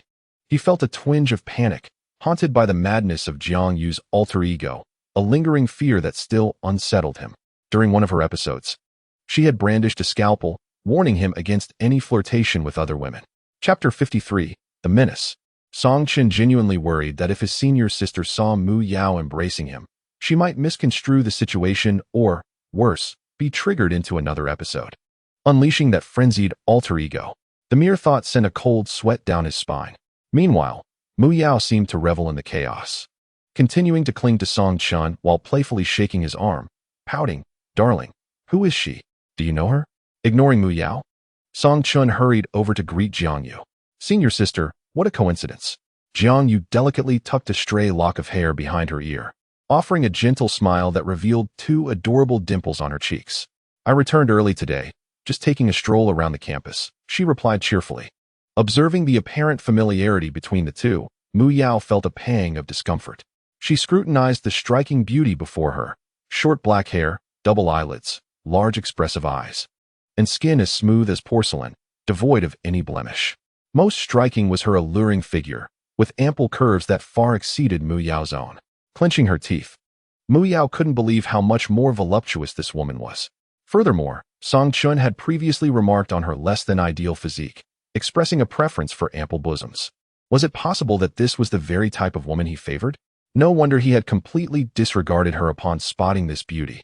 The thought was unbearable. Song Chun belonged to her. How dare he display such warmth towards another woman? She could not abide this. She resolved to assert her claim. With that determination, Mu Yao sashayed forward, gently wrapping her arm around Song Chen's. Then, extending her delicate hand, she declared, "Are you Song Chen's senior? I'm his girlfriend, pleased to meet you." Song Chun was taken aback, internally cursing, "Mu Yao, why must you stir up trouble?" He quickly pushed her away, exclaiming, "Senior sister, no? She's saying that out of turn." Jiang Yu maintained her serene smile, revealing no sign of anger, which momentarily eased Song Chen's anxiety. What he failed to notice was the subtle hint of sorrow concealed within the depths of Jiang Yu's gentle gaze. With a bright smile, Mu Yao suggested, "Since we're all together, why don't we go out for a meal?" Jiang Yu remained silent. Song Chun, however, was reluctant to join them for a meal. Given Mu Yao's propensity for causing trouble, he feared she might lead him into a predicament, and with Jiang Yu still reeling from her recent trauma, he had no desire to confront that madness again. He hastily interjected, "The school food is rather unappetizing. I was planning to order takeout and eat in my dorm." Upon hearing these words, Jiang Yu remarked that she was not hungry either.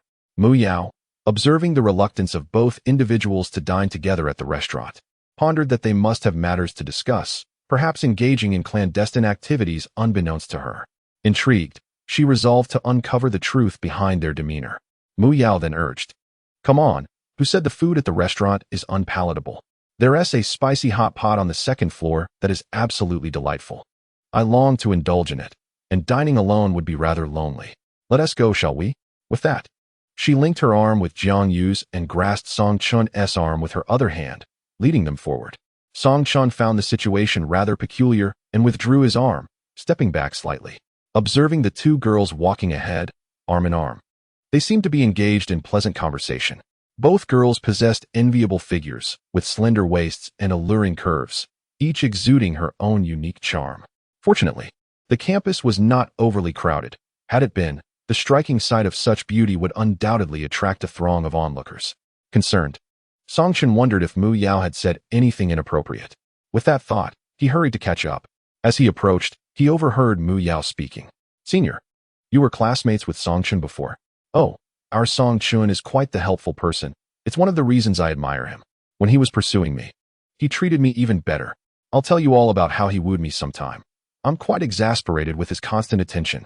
Upon hearing this, Song Chun felt an overwhelming urge to express his frustration. "Mu Yao, you troublemaker. Can't you refrain from stirring up chaos for a moment?" He quickly joined the two girls, exclaiming, "Hey, Mu Yao, stop talking nonsense. I'm not your boyfriend. Who is pursuing you?" Mu Yao flashed a smile at Jiang Yu and teased, "See, he is shy." Jiang Yu returned a gentle smile, then turned her gaze towards Song Chun, her eyes concealing a hint of complex emotions. Mu Yao looked at Song Chun and said, "Oh dear, why are you so bashful? The senior will surely bless our relationship, right?" Song Chun shot her a sidelong glance, wishing he could reprimand her.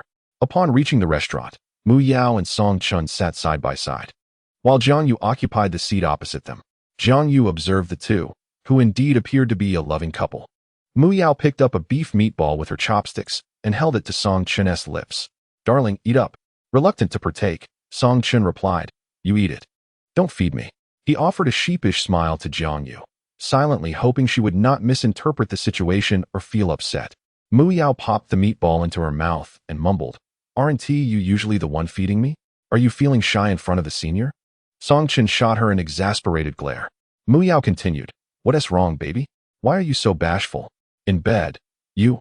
Song Chun abruptly kicked her under the table. Mu Yao called out sweetly, "Darling, why are you kicking me?" Song Chun replied quietly, "Mu Yao, what's wrong with you? Are you unwell?" However, Mu Yao blushed and chuckled. "Are you that impatient? It's not even dark yet. We can wait until we return later." Song Chun interjected, "Shut up." He quickly glanced at Jiang Yu across the table. "Senior, don't listen to her nonsense. She's not right in the head." Jiang Yu stood up and said, "You all enjoy your meal. I'm full." With a gentle smile, she turned and walked away. As she walked, her expression remained soft, yet it could not conceal the tumultuous emotions swirling within her. The earlier scene was etched in her mind, igniting a fierce desire to obliterate the world around her.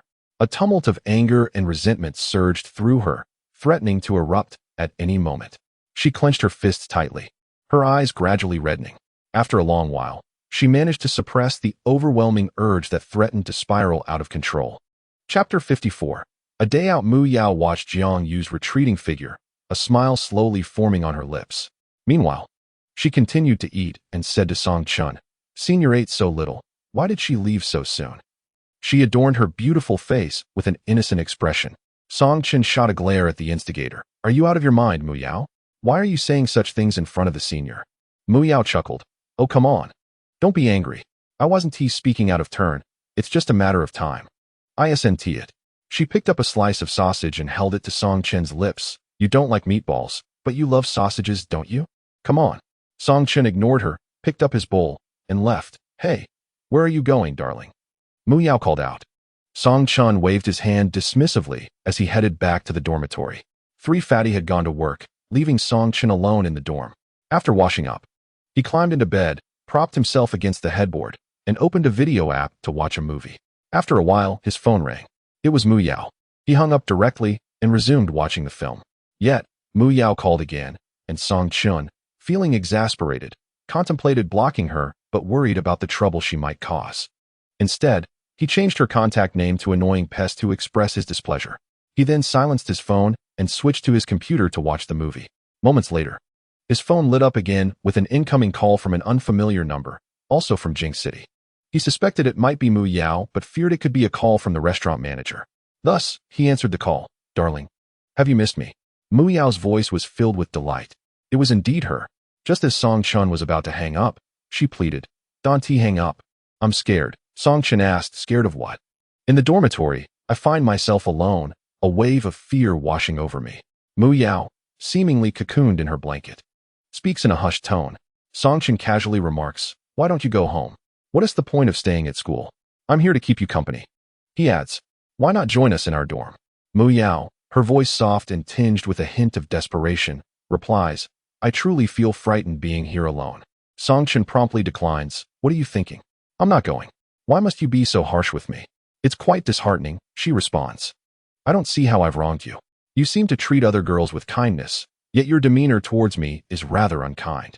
As she speaks, Mu Yao stifles a sob, her voice quivering as if she might break into tears at any moment. Although Song Chun is aware of her theatrics, he cannot help but feel his resolve weaken.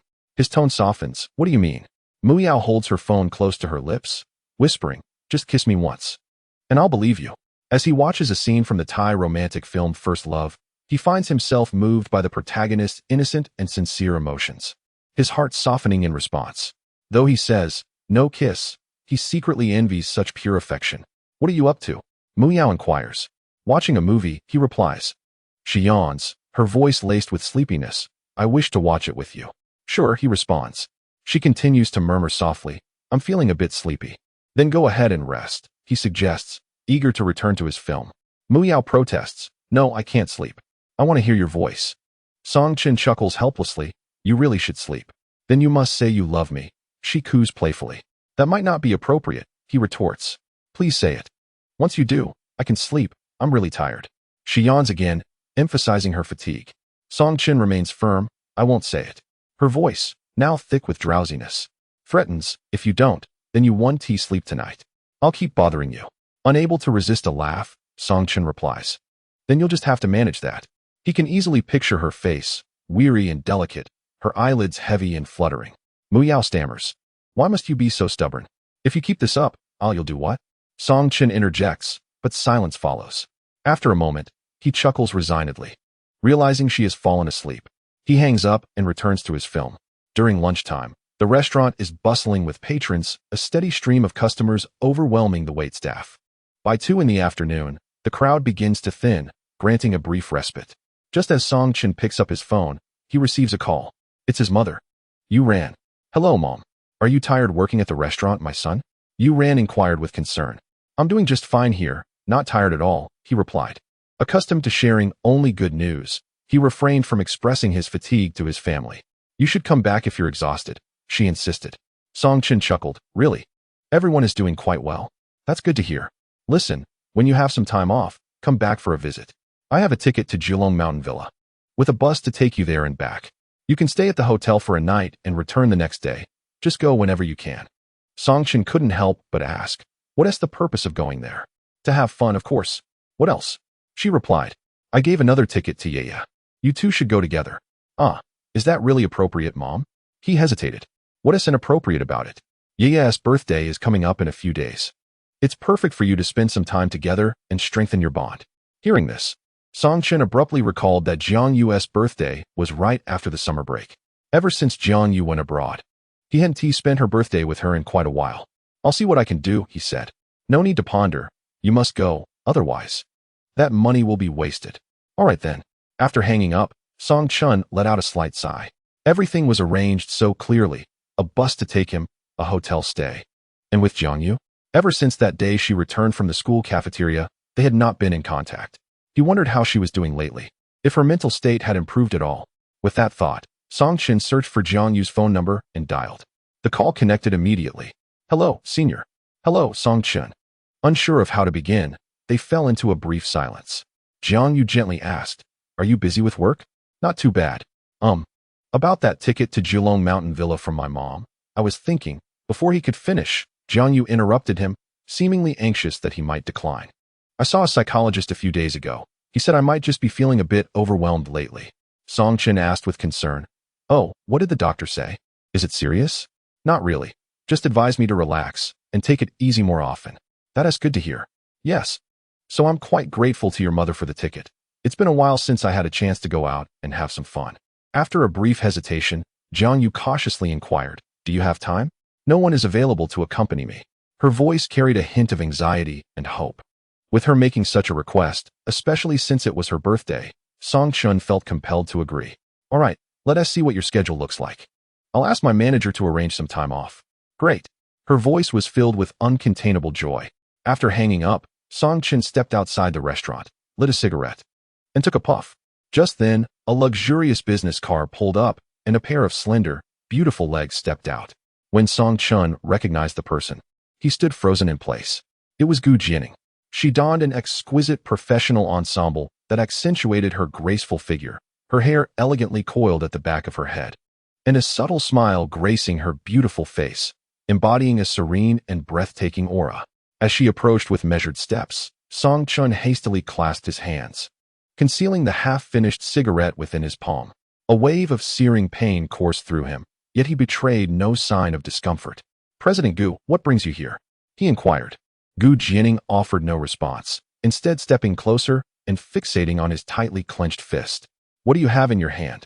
Song Chin chuckled softly. Nothing at all. Gu Jianing's tone was icy. Show me.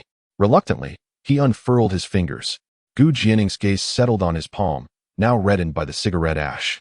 Her brow furrowed slightly as she grasped his fingers and leaned down to gently blow on them, her voice laced with concern and reproach. Did I not tell you not to smoke? Song Chin replied in a low voice. The terms of the agreement can change at any moment. I cannot be certain. Gu Jianing detected the hint of dissatisfaction and defiance in his words, unable to suppress a smile.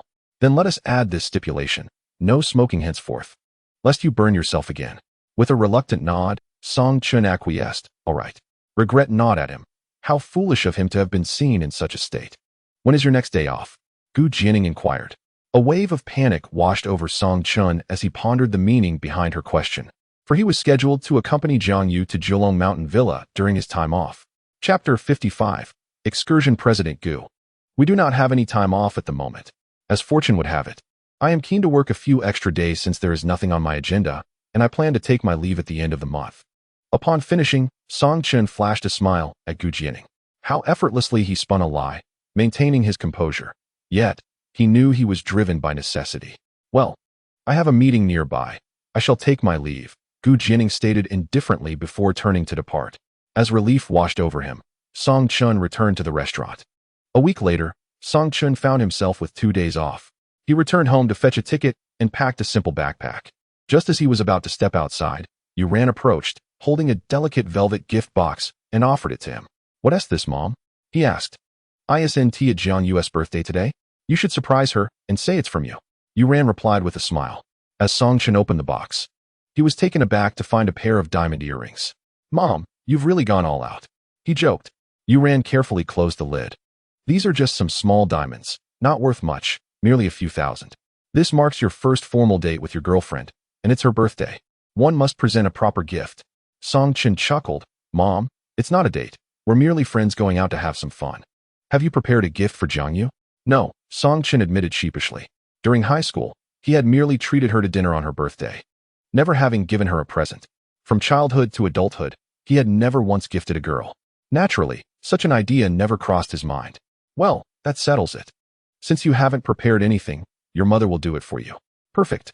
Once you both arrive at a picturesque location, you can present the gift." "Mother, your foresight is truly commendable." "Oh, spare me the buts. Just take it." Reluctantly, Song Chen shouldered his bag and stepped out of the house. The bus awaited him at the West Coach station, where everyone gathered. Song Chen took the subway to the station. As he disembarked, he spotted a familiar figure. The girl had her wavy long hair tied in a ponytail, adorned in a vibrant orange mini skirt, her slender waist barely concealed. In a flurry, Song Chen turned away and lowered the brim of his cap slightly. To his surprise, he was still noticed. Mu Yao dashed over joyfully, her large peach blossom eyes sparkling with delight. "Song Chen, where are you headed? What a coincidence to see you here." Song Chen forced an awkward smile. "I have a little something to attend to." "What is it?"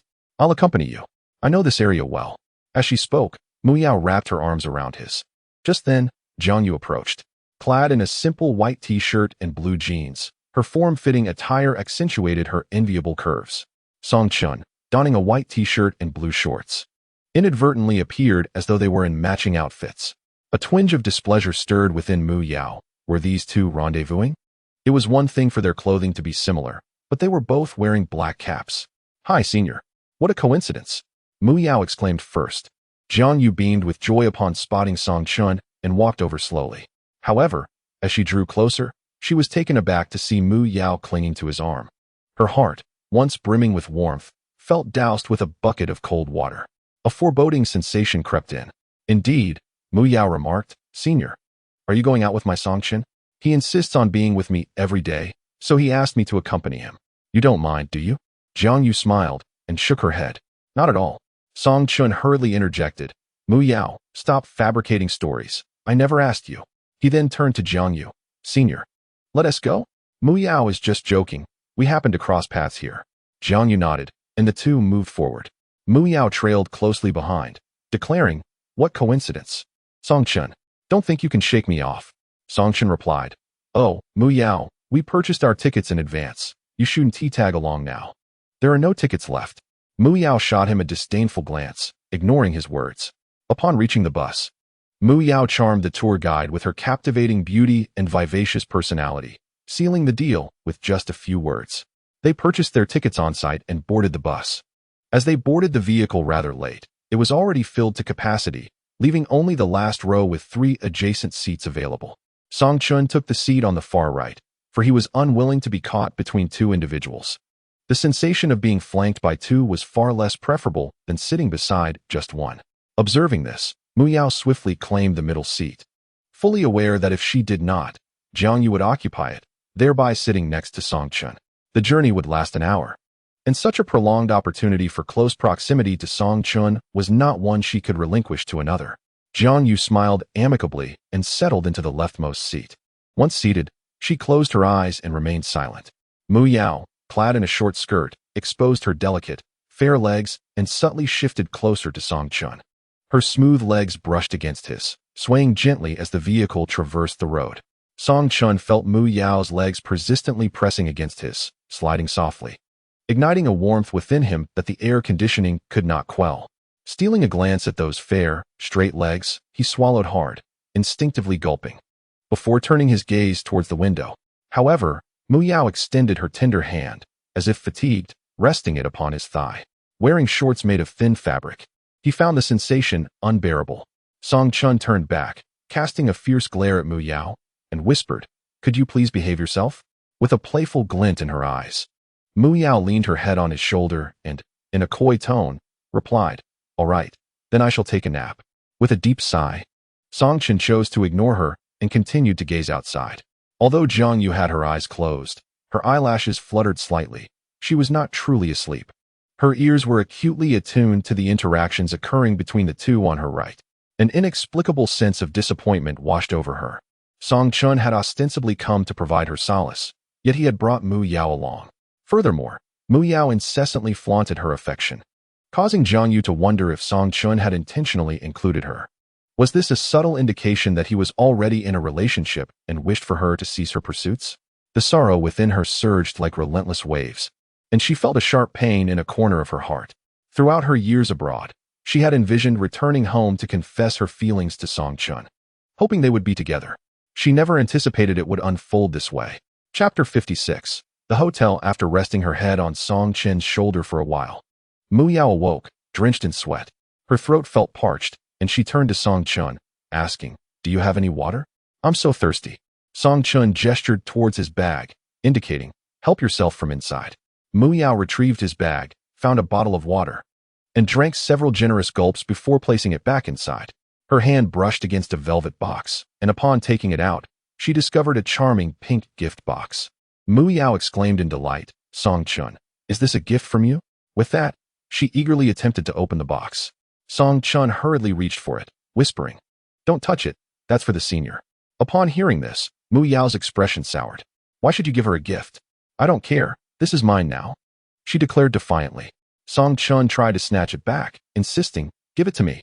But Mu Yao stubbornly refused, swiftly tucking it into the pocket of her short skirt.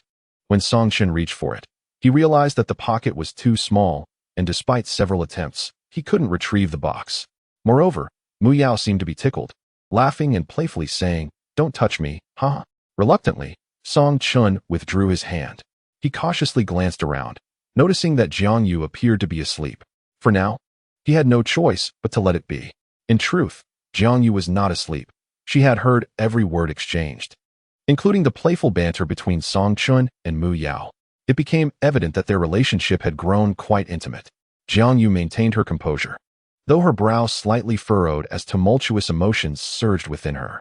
The trio continued to follow the tour guide, exploring the surrounding scenery. Throughout the excursion, Mu Yao clung tightly to Song Chun, either wrapping her arms around his or tugging at his clothing in a playful manner. Despite his attempts to distance himself, Song Chun could not escape her grasp. Meanwhile, Jiang Yu trailed behind, quietly listening to the guide's explanations. To an outside observer, she appeared to be traveling alone, while Song Chun and Mu Yao seemed like a couple in the throes of romance. Deep down, Song Chun felt a sense of unease. This trip was intended to provide comfort to the senior, yet he found himself entangled with Mu Yao. He worried about whether Jiang Yu was feeling neglected, especially after she had inadvertently taken his birthday gift. However, seeing that Jiang Yu wore a neutral expression eased his concerns. That night, while staying at the hotel, all the rooms were fully booked. Song Chun and Jiang Yu had checked in early, so they each had their own room. Mu Yao, in a playful manner, insisted on sharing a room with Song Chun, but he adamantly refused. Ultimately, Mu Yao ended up sharing a room with Jiang Yu. In the middle of the night, Mu Yao was sleeping soundly when she vaguely noticed a figure and jolted awake. To her horror, she discovered her hands bound with fabric strips, and her feet securely tied as well. Her eyes widened in terror as she exclaimed, "What are you doing?" At that moment, Jiang Yu, clad in a nightgown, revealed her voluptuous figure in the soft light, smiling seductively. She approached and casually took a cloth, stuffing it into Mu Yao's mouth. "What are you doing?" Mu Yao mumbled, struggling to speak. Jiang Yu calmly replied, "How could you steal the gift that Chen gave me?" As she spoke, she retrieved a small box from Mu Yao's pocket. Slowly opening it and examining its contents under the light, a fervent smile illuminated her face. "Aiken truly loves me. He knows my preferences. I have an affinity for such dazzling trinkets. With that, she delicately extracted the 2 earrings and adorned her ears with them. Winking at Muyao, she inquired, "Do they look lovely? If so, just nod." Though Muyao felt a surge of defiance, the intensity in Jiang Yu's gaze was strikingly different from her usual demeanor, eerily fervent, reminiscent of a frenzied fanatic. Bound and uncertain of Jiang Yu's intentions, fear gripped her heart, compelling her to nod in acquiescence. Jiang Yu appeared pleased, reaching out to caress Muyao's delicate face, then tracing her fingers over her enchanting almond-shaped eyes. "What a captivating pair of eyes you possess. Tell me, how shall I extract them? I recall there being spoons in this room, or perhaps a comb." After a moment's contemplation, she nodded thoughtfully. Either would suffice. The softness of the eyeball allows for easy removal. Even a fingernail could do the trick, though I do have a touch of germophobia. With that, she turned to depart. Muyao, paralyzed by fear, whimpered helplessly, fully aware that her cries would be futile. The hotel's soundproofing seemed exceptional, for no sounds from other rooms reached her ears. Moreover, her mouth was gagged, rendering her incapable of uttering a single coherent word. Desperately, she pressed her tongue against the cloth, twisting her wrists in a futile attempt to free herself. At that moment, Jiang Yu re-entered, brandishing a comb. The hotel's comb was narrow, and she held it up beside Muyao's eyes, murmuring to herself, "This size is just perfect." One might wonder if this hotel's comb was custom-made for extracting eyeballs. Muyao whimpered in anguish, tears streaming down her cheeks. Jiang Yu paused, momentarily taken aback by her tears. "You don't wish for your eyes to be taken, do you? Then let us save them for last. Let us first ruin this lovely face.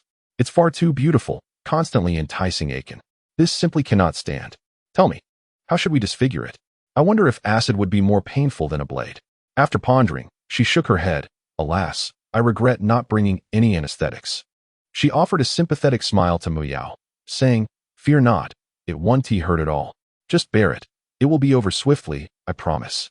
The sincerity in her expression sent a chill down Muyao's spine, and tears continued to flow from her frightened eyes. "Wait here. I shall find some suitable tools and return shortly. Do not fret." With that, Jiang Yu exited the bedroom. Muyao's hands struggled desperately, and after a while, she finally broke free. She hurriedly took out her phone, trembling, and sent a WeChat message to Song Chun. "Song Chun, help me." She was afraid that making any noise would alert Jiang Yu. However, it was already 11 o'clock at night, and Song Chun might have fallen asleep. With this thought, Muyao had no choice but to call him instead. As she dialed, she silently prayed, "Please, pick up. Please pick up." Chapter 57. Aggrieved Muyao thought that if Song Chun did not answer, she would immediately call the police. In fact, Song Chun was not asleep. He had seen Muyao's message for help and initially assumed it was yet another prank. After 2 seconds, her call came through, and Song Chun hesitantly pressed to answer. He heard Muyao's trembling voice, filled with tears, as she whispered, "Song Chun, you must come. Jiang Yu wants to kill me." A chill ran through Song Chun's heart, and his pulse quickened. He immediately got dressed and rushed outside. Jiang Yu and Muyao's room was right next to his. He knocked on the door, but no one answered. He quickly ran downstairs, explained the situation to the front desk, obtained the room key, and then dashed back to the door. After swiping the card and entering the room, he found it eerily quiet. He turned on the light and discovered Jiang Yu lying on the sofa in the living room, seemingly asleep, and proceeded to the bedroom. There, he saw Muyao curled up in the corner of the bed, her face streaked with tears. Song Chun approached, and Muyao suddenly threw herself into his arms. "Song Chun, I'm so scared," she sobbed, tears streaming down her face. Song Chun gently patted her shoulder, softly reassuring her, "It's all right, it's all right." Muyao lifted her head and asked, "What about that lunatic?" "She just said she wanted to gouge out my eyes and ruin my face." In a hushed tone, Song Chun replied, "When I came in, the senior was asleep on the sofa. She must be exhausted." Muyao clung tightly to Song Chun, then leaned in to plant a gentle kiss on his lips, as if seeking solace for her frightened heart. The icy tears soaked Song Chun's face, and he hurriedly pushed her away. "What are you doing? Don't wake the senior." Pouting, Muyao retorted, who knew she would be so terrifying. "She scared me to death, and you must make it up to me." Song Chun shot her a glare. "You insisted on coming along. Besides, the senior's outburst has everything to do with you. What have I done wrong?" Muyao exclaimed, her face a picture of grievance, her eyes reddening again, and the remnants of tears still visible on her cheeks. She looked as if she might cry once more. Song Chun hastily comforted her. Come on. Be strong. Stop crying at the drop of a hat. Mu Yao glared at him, then got up, walked barefoot to the door, and locked it.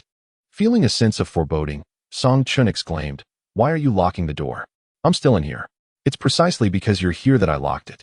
You have to make it up to me. With that, Mu Yao wrapped her arms around Song Chen's neck and leaned in closer. She whispered, Shouldn't we? Song Chen pushed her away. Are you crazy? The senior is still outside. Mu Yao exclaimed with indignation. I want her to hear this, to mend my wounded heart. Song Chen retorted, You truly are something else. He could not resist teasing her. It appears you have not yet been sufficiently dealt with. Mu Yao shot him a glare. What do you mean? Do you like her, or do you like me? I'll have you know, you belong to me, understood? Song Chun observed her feigned ferocity and could not help but chuckle. Just moments ago, she had been frightened to tears, and now, within a few minutes, she was up to her antics again. He laughed. Aren't you afraid of Jiang anymore? Mu Yao huffed. I, Mu Yao, am not easily frightened. Just then, a loud clap of thunder echoed outside. Ah! Mu Yao screamed in fright.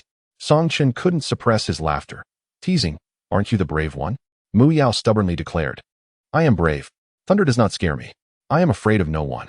Suddenly, there was a knock at the door. Terrified, Mu Yao immediately hid behind Song Chun, her voice trembling. Don't let her in. Jiang Yu's voice came from outside. I'm afraid of the thunder. Can I come in?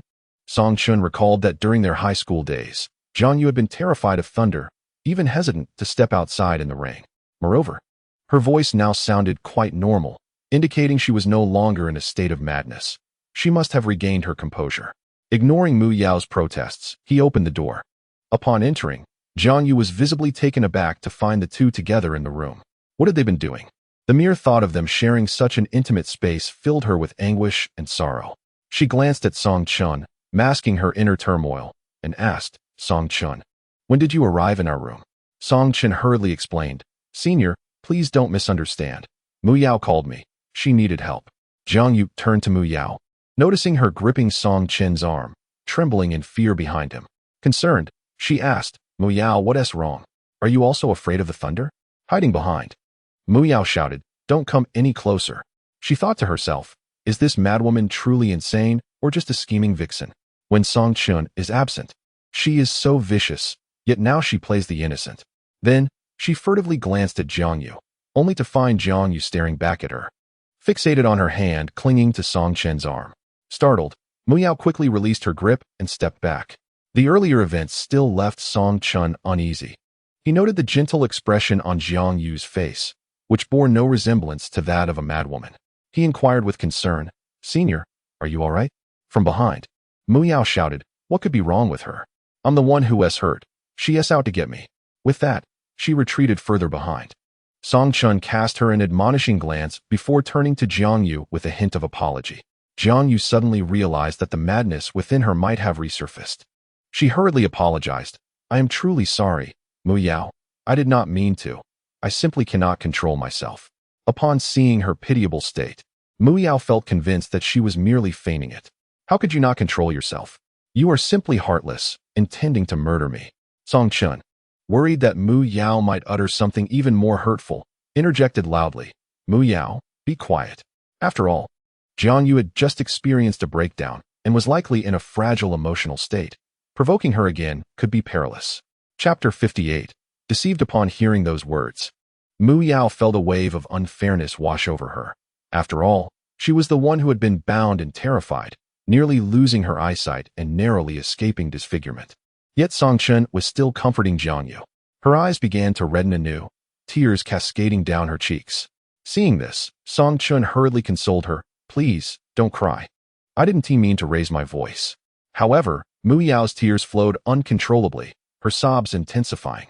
Jiang Yu, observing Song Chun's tender concern for Mu Yao, felt equally aggrieved. Today was supposed to be her birthday, her special day with Song Chun, now ruined by Mu Yao, and yet Song Chun continued to coddle her. With this thought, her eyes too turned red, her heart heavy with both injustice and resentment. Song Chun, realizing the predicament was becoming increasingly difficult to manage, found himself at a loss. He feared nothing more than the sight of two crying girls and had no idea how to comfort them. Please, stop crying, all right? It's all my fault, he said, though he was unsure if that would suffice. Unfortunately, his words had no effect, and both continued to weep sorrowfully. Songchen pondered that some things should not be said in front of both girls. The priority was to separate them. He needed one of them to go to the living room, so he could have a private conversation. After all, it was Jiang's birthday, and given her unstable mental state, he decided it best to temporarily appease Mu Yao. Mu Yao, could you please step into the living room? I need to speak with my senior. He winked at Mu Yao, who reluctantly headed toward the living room. Song Chun then approached and closed the bedroom door behind him, leaving only the two of them inside. For a moment, he was at a loss for words. He had intended to accompany Jiang for a pleasant distraction and celebrate her birthday, but it had all gone awry. Not only had he failed to uplift her spirits, but her turmoil had resurfaced once more. With a hint of remorse, he began, Senior, I am truly sorry. I never anticipated encountering Mu Yao. Perhaps we could find another time to enjoy ourselves? Next time, Mu Yao won't be around, all right? Jiang's fair face, still glistening with tears, only saw her weep more upon hearing Song Chen's earnest attempts to comfort her. In the depths of his heart, Song Chun felt a pang of compassion. Senior, please don't cry. Jiang Yu raised her head, her eyes, now red and swollen, fixated intently on him. So tell me, is Mu Yao your girlfriend? In an instant, Song Chun was reminded of the fervent gaze Jiang Yu had during that chaotic night, sending a shiver through him. He hurriedly denied it. No, I don't have a girlfriend. Really? Jiang Yu pressed, to which Song Chun assured her, truly, I definitely do not. Upon hearing this, a faint smile graced Jiang Yu's lips, illuminating her face with a hint of joy. She wiped away her tears with a finger and smiled, revealing two delightful dimples. It's fine, I wasn't really sad. I just don't know why I suddenly started crying. Her curled eyelashes were damp with tears, and streaks of sorrow adorned her cheeks, yet she managed to smile, prompting Song Chun to breathe a sigh of relief inwardly. That's good, Jiang Yu reminded him. Just don't forget what you said earlier. Next time, it should just be the two of us going out to have fun. You must keep your word. All right, Song Chun replied, moving to the window to glance outside. The rain continued to pour, though the thunder had subsided. He gestured towards the living room. Senior, may I go check on Mu Yao? Jiang Yu nodded in agreement. As Song Chun entered the living room, he found Mu Yao seated on the sofa, clutching a cushion tightly. Tears still glistened on her beautiful face, and her lips were pursed in a manner that spoke of grievance. He sat beside her and said, Don't cry. Yet Mu Yao disdainfully pushed his shoulder, shoving him away. Standing up, he remarked, If you dislike me this much, I shall take my leave. No, Mu Yao exclaimed in a panic. A subtle smile crept across Song Chun's lips as he retook his seat. Now, tell me, what can I do to make you feel better? Mu Yao shot him a glare, replying, Nothing can make me happy, followed by a soft sob. Song Chun reached out, gently wiping the tears from the corner of her eye. However, this only made her sob harder, her tears cascading down like a string of broken pearls. All right, please stop crying, he consoled softly. Then kiss me. Mu Yao seized the opportunity to make her request. Song Chun felt a sense of helplessness. Under normal circumstances, he would never acquiesce to such a demand, but the situation was undeniably unique. He truly wished to avoid escalating matters further, so he relented, just a quick kiss. But can you promise not to cry after? Mu Yao pondered for a few seconds before nodding in agreement. Glancing towards the bedroom, he then turned back and swiftly pressed a kiss to Mu Yao's cheek. She felt a soft sensation on her face, causing her heart to tremble unexpectedly, awakening an uncontrollable feeling within her. Thoughts of her earlier musings flooded back. She wanted to keep Song Chun to herself, to lock him away forever, ensuring that no one else could witness such lips. The mere thought of anyone else laying eyes on him was unbearable. Song Chun belonged solely to her. No one else could lay claim to him. Upon noticing that Mu Yao had ceased her tears, Song Chun softly suggested, Shall we call it a night and retire to the bedroom? Mu Yao nodded, yet her mind was preoccupied with the plan that she needed to start preparing. After escorting Mu Yao back to the bedroom, Song Chun observed that both their emotions had stabilized, and he remarked, You two should rest. I shall return to my own room now. However, Mu Yao abruptly grasped his hand, exclaiming, Don't go. I'm frightened. As she spoke, she cast a fearful glance at Jiang Yu and continued, If you leave, then take me with you. I refuse to sleep in this room. I want to be with you. Concerned that Jiang Yu might overthink the situation, Song Chun hastily pushed her away, saying, No, we can't possibly be together. Following this, he glanced at Jiang Yu and inquired, Senior, are you sleepy? Jiang shook her head, having just awakened from a brief slumber, and felt no inclination to sleep at that moment. With a sense of helplessness, Song Chun sat in silence for a while, as the three of them exchanged wide-eyed glances. He approached the table and noticed a deck of playing cards, which he picked up. Since we cannot sleep, why not play cards? Both Mu Yao and Jiang nodded in agreement. The three of them settled onto the bed, with Mu Yao intentionally positioning herself closer to Song Chun. He glanced at her and remarked, "We must maintain equal distance among the three of us. Mu Yao, please sit further away. What if you peek at my cards?" Though he spoke this way out of concern for Jiang Yu's feelings, he feared provoking her displeasure once more. Arranged in a triangular formation, they ensured equal spacing between one another. Once Mu Yao was settled, she glanced at the two and, seeing that no one noticed, she subtly shifted a little closer to Song Chun. Though Jiang Yu maintained a composed demeanor, an unsettling feeling churned within her. She even began to contemplate that being mad might not be so bad. At least it would keep Song Chun near her. She gazed at him. His face, etched in her memory and yearned for day and night, stirred her emotions uncontrollably. How could she allow anyone to take him away? That would be akin to taking her life. It was a loss far worse than death itself. She could endure living without the world, but not without Song Chun. Even in death, she wished to remain by his side. As Mu Yao played a card, she caught sight of the diamond earrings adorning Jiang Yu's ears. It seemed Jiang Yu sensed her gaze, touching her ear and inquiring, "When did I put these on? I can't seem to recall." Song Chun interjected, "They were a birthday gift for you, senior. Happy birthday." Jiang Yu smiled, a hint of shyness gracing her features. "Thank you for the gift." Noticing Mu Yao's discontented expression, Jiang Yu added, "Do you like them too? I could let you wear them." As she reached to remove the earrings, both Song Chun and Mu Yao simultaneously exclaimed, "No." Mu Yao's fear stemmed from the possibility that even if Jiang Yu offered them to her, she might reclaim them in a fit of madness. It was better not to have them at all, especially since Jiang Yu had already worn them. She had no desire for them. Pouting, Mu Yao shot a resentful glare at Song Chun, declaring, "Some people are just biased." Song Chun also played a card, then picked up his phone and quickly typed a few words. Mu Yao, while playing cards, glanced at her phone. She had received a WeChat message from Song Chun. "Stop glaring at me.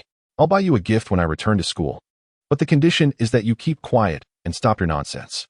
Upon reading the first part, Mu Yao was about to happily boast, but upon seeing the latter half, she silently closed her mouth. The next day, at the Gu Corporation's top-level conference room, Gu Jianing's hand trembled slightly as she held her phone. Song Chun had deceived her. And moreover, he had gone out with another woman, even spending the night at a hotel. Chapter 59, Anger Song Chun Mu Yao? And Jiang Yu took a bus back together. He had arranged for 2 days of rest, allowing him to return today and still have another day off before work tomorrow. Otherwise, it would be too exhausting. Song Chun thought about getting a good night's sleep once they returned to school, as he had played cards until the early hours of the morning and was now quite fatigued. The bus stopped at the West Passenger Station.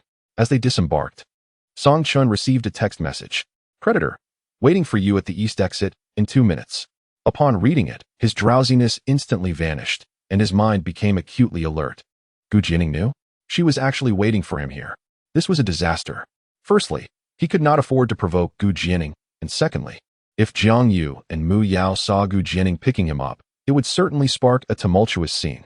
Moreover, he worried about when Jiang Yu might erupt. That lunatic would undoubtedly not spare him. Thinking of this, Song Chun turned to the two and said, "I have an urgent matter to attend to, very urgent. I'll be leaving now, goodbye." With that, he hurriedly made his way to the East exit. On the roadside ahead, a silver-gray Rolls-Royce was parked. Inside, the driver, Lu Yu, dared not even breathe. Ms. Gu had been hosting an international conference at the company early in the morning when she received a message, immediately halting the meeting and rushing to the bus station. The atmosphere in the car was chillingly oppressive, the air thick with a sense of foreboding, as if it had frozen solid. This sensation was utterly unbearable. Lu Yu understood that Song Chun had once again incurred Ms. Gu's displeasure. However, this time was entirely different from the past, for Ms. Gu was a person who placed great importance on her work, no matter how significant the issue. She would not interrupt a meeting. At this moment, Gu Jianing's face bore no expression. Her exquisite and stunning visage was as tranquil as a still pond. Yet this calmness was merely the silence before the storm. The frigid aura emanating from her was chilling to the bone. Gu Jianing closed her eyes, leaning against the back of her seat. Her eyelashes trembled slightly, Her nails dug deep into her palm, the knuckles turning pale from the pressure. Her breathing was nearly imperceptible, yet her heart was engulfed in a raging inferno.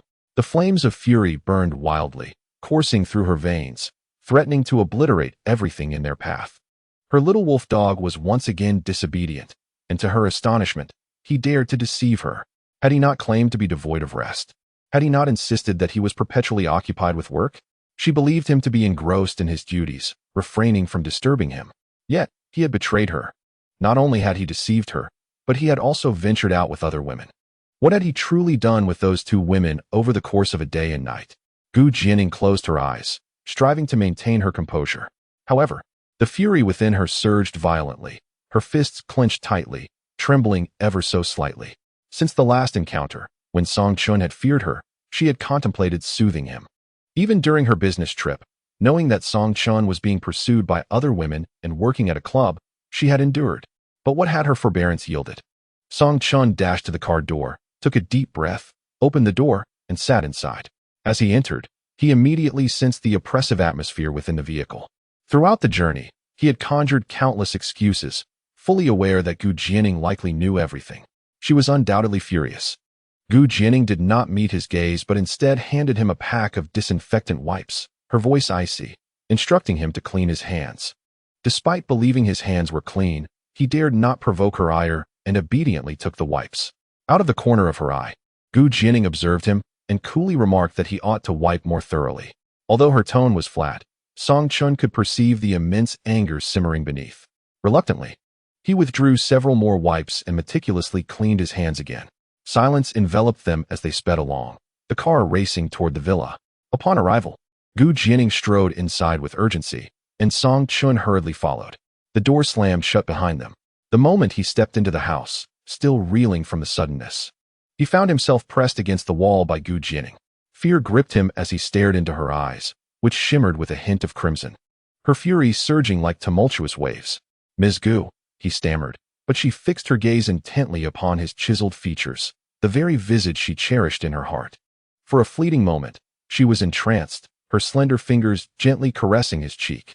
Her eyes glistened with unshed tears, yet she stifled her emotions. After a brief pause, she softly inquired, "Did you enjoy your time with them?" Song Chun hurriedly sought to clarify, "Ms. Gu, please don't misunderstand." But was his hasty explanation merely a desperate attempt to cover up? The very thought of him residing at a hotel with those two women ignited a profound wrath within Jianing. Hatred surged within her, crashing like waves.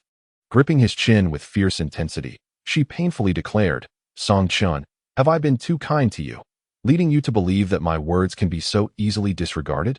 Song Chun winced as his chin was pinched, attempting to evade her grasp, only to be twisted back by Jianing. Her tone carried a hint of coldness as she said, "I am asking you." "I apologize, I did not mean to deceive you," Song Chun replied, avoiding her gaze, offering only a perfunctory response. A flicker of tears glimmered in Jianing's eyes. A wave of profound pain and disappointment surged within her. "Oh, so you are unwilling to speak to me properly? Then I shall compel you to converse sincerely." Slowly releasing his chin, she continued, "I have heard that your family holds Miss Jiang in high regard." A jolt of alarm shot through Song Chun. "Ms. Gu, please do not involve my family," he hastily implored. Jianing chuckled lightly, regaining her icy, aloof demeanor. She lifted her leg and gracefully made her way to the sofa. Elegantly sitting down with her slender legs crossed, casually leaning back against the seat. Her languid posture exuded an air of cold nobility. Song Chun followed, pressing on, "Ms. Gu, please do not harm my family." Jianing glanced at him, her eyes slightly raised, and simply said, "Beg me." Clenching his fists, he eventually relaxed his grip. Taking a few steps forward, he stood before her, whispering, "Ms. Gu, I beg you, do not hurt my family." Jianing smiled softly. "Such pleading is insufficient. What do you wish?" With a hint of indifference, she tilted her chin and commanded, "Come closer." Song Chun stepped nearer. "Too far," she remarked, narrowing her eyes. He approached again, nearly pressing against her leg. With a swift motion, she tugged him forward, causing him to lurch, his hands instinctively bracing against the back of the sofa. At that moment, he found himself seated on her lap, their bodies closely entwined. Jianing's red lips moved. Whispering in his ear, "Continue to plead." Chapter 60. It is you the faint, Cool fragrance emanating from Gu Jianing enveloped Song Chun like delicate snowflakes in early winter, subtly permeating the air around him. The almost imperceptible scent enveloped him entirely, while the softness of her form pressed firmly against him. Feeling a sense of discomfort, Song Chun attempted to rise. But Gu Jianing's arm encircled his slender waist, tightening her grip, drawing him closer once more. He experienced an involuntary and somewhat embarrassing reaction. Gu Jianing clearly sensed this. Her fingers tracing the contours of his handsome face, a look of fascination dawning upon her. She murmured softly, "You belong to me, do you understand?" Song Chun felt an overwhelming sense of unease, struggling to breathe as he forcefully pushed Gu Jianing away, desperate to escape the suffocating pressure. Rising to his feet, he quickly moved aside, his body slightly tense. He fought to control the frantic beating of his heart, taking deep breaths to dispel the heat and chaos within him. The warm embrace was suddenly withdrawn, causing Gu Jianing's body to sway slightly as she leaned against the back. Her posture remained elegant, yet beneath her cool countenance lurked a tinge of resentment. Is it a refusal? Do you truly prefer those two wretches? Even if he deceives me, he still chooses to associate with them. Gu Jianing lifted her gaze slightly, her eyes blazing as they fixed upon Song Chun, a subtle sharpness flickering deep within. Surely, he still carried the lingering scent of those two wretches. Even if he had not touched them, the mere act of conversing or walking with them, or even a glance exchanged, left her feeling tainted, utterly so. She desperately suppressed the emotions within her that threatened to erupt. Her voice husky as she instructed him to shower and then come upstairs. With that, she rose and ascended the staircase. Song Chun remained rooted in place, momentarily lost in thought. An ominous premonition stirred within him. Gu Jianing was unpredictable and capable of anything. Nevertheless, he made his way to the bathroom, rinsing off hurriedly before changing clothes and ascending slowly. As he approached Gu Jianing's bedroom, his breath became somewhat erratic. He was unaware of what awaited him inside. Yet his instincts warned him that Gu Jianing would not relent easily. He took a deep breath and gently knocked on the door, receiving no response. Moments later, he pushed the door open. Before him lay the familiar sight of a large bed. Yet suddenly, Song Chun sensed a change in the atmosphere of her room. He had visited her bedroom once before, feeling tense at the time, but upon entering, he had seen the soft-backed headboard of the bed. Now, however, it had been replaced with iron railings. Turning his gaze aside, he noticed Gu Jianing standing before the wardrobe, her back to him, clad in a silk camisole nightgown. The delicate garment enveloped her exquisite form like a gossamer veil, the soft material adhering to her graceful curves. The hem concealed her alluring backside while perfectly showcasing her long, slender legs. Her smooth, alabaster back was exposed, creating a striking visual impact. It appeared she had bathed as well. Song Chun mused to himself, astonished by the extent of Gu Jianing's fastidiousness. What was dirty? Her clothes were evidently clean, which he found utterly perplexing. He dared not approach. Lingering by the doorway as he called out, "Miss Gu." Gu Jianing turned around, the V neckline of her camisole accentuating her enchanting figure. Tall and slender, she typically appeared quite slim in her attire, yet now, dressed in the nightgown, the deep cleft of her bosom and her full, pert curves made his heart race uncontrollably. He cast a hurried glance before averting his gaze. Gu Jianing slowly approached and closed the door. In the confines of the dimly lit bedroom, the atmosphere felt palpably intimate between the two freshly bathed individuals. The faint scent of her body wash enveloped Song Chun, rendering his breaths somewhat labored. He took a step back and said, "Gu, why don't we move to the living room?" Gu Jianing advanced towards him, inching closer, while Song Chun continued to retreat until he found himself against the wall. She extended her slender finger, tilting his chin, and teasingly remarked, "You haven't finished begging me yet." The fabric of summer clothing was too sheer.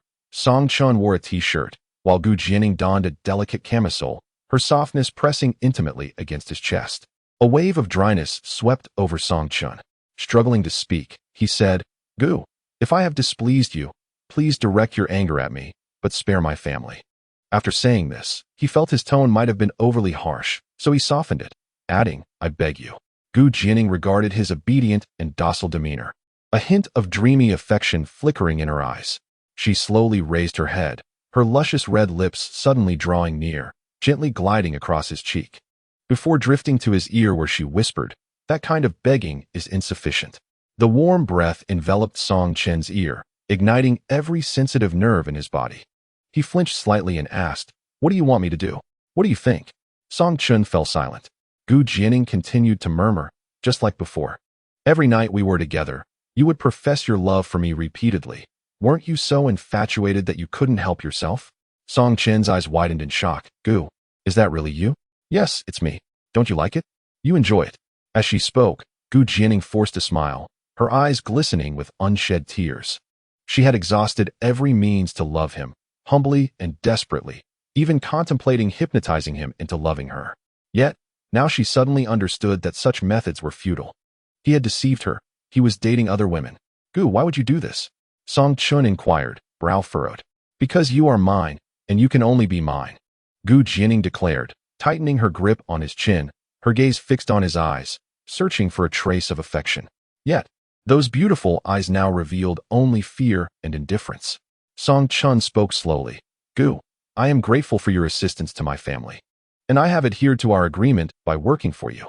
However, I cannot engage in such arrangements. You should seek someone else."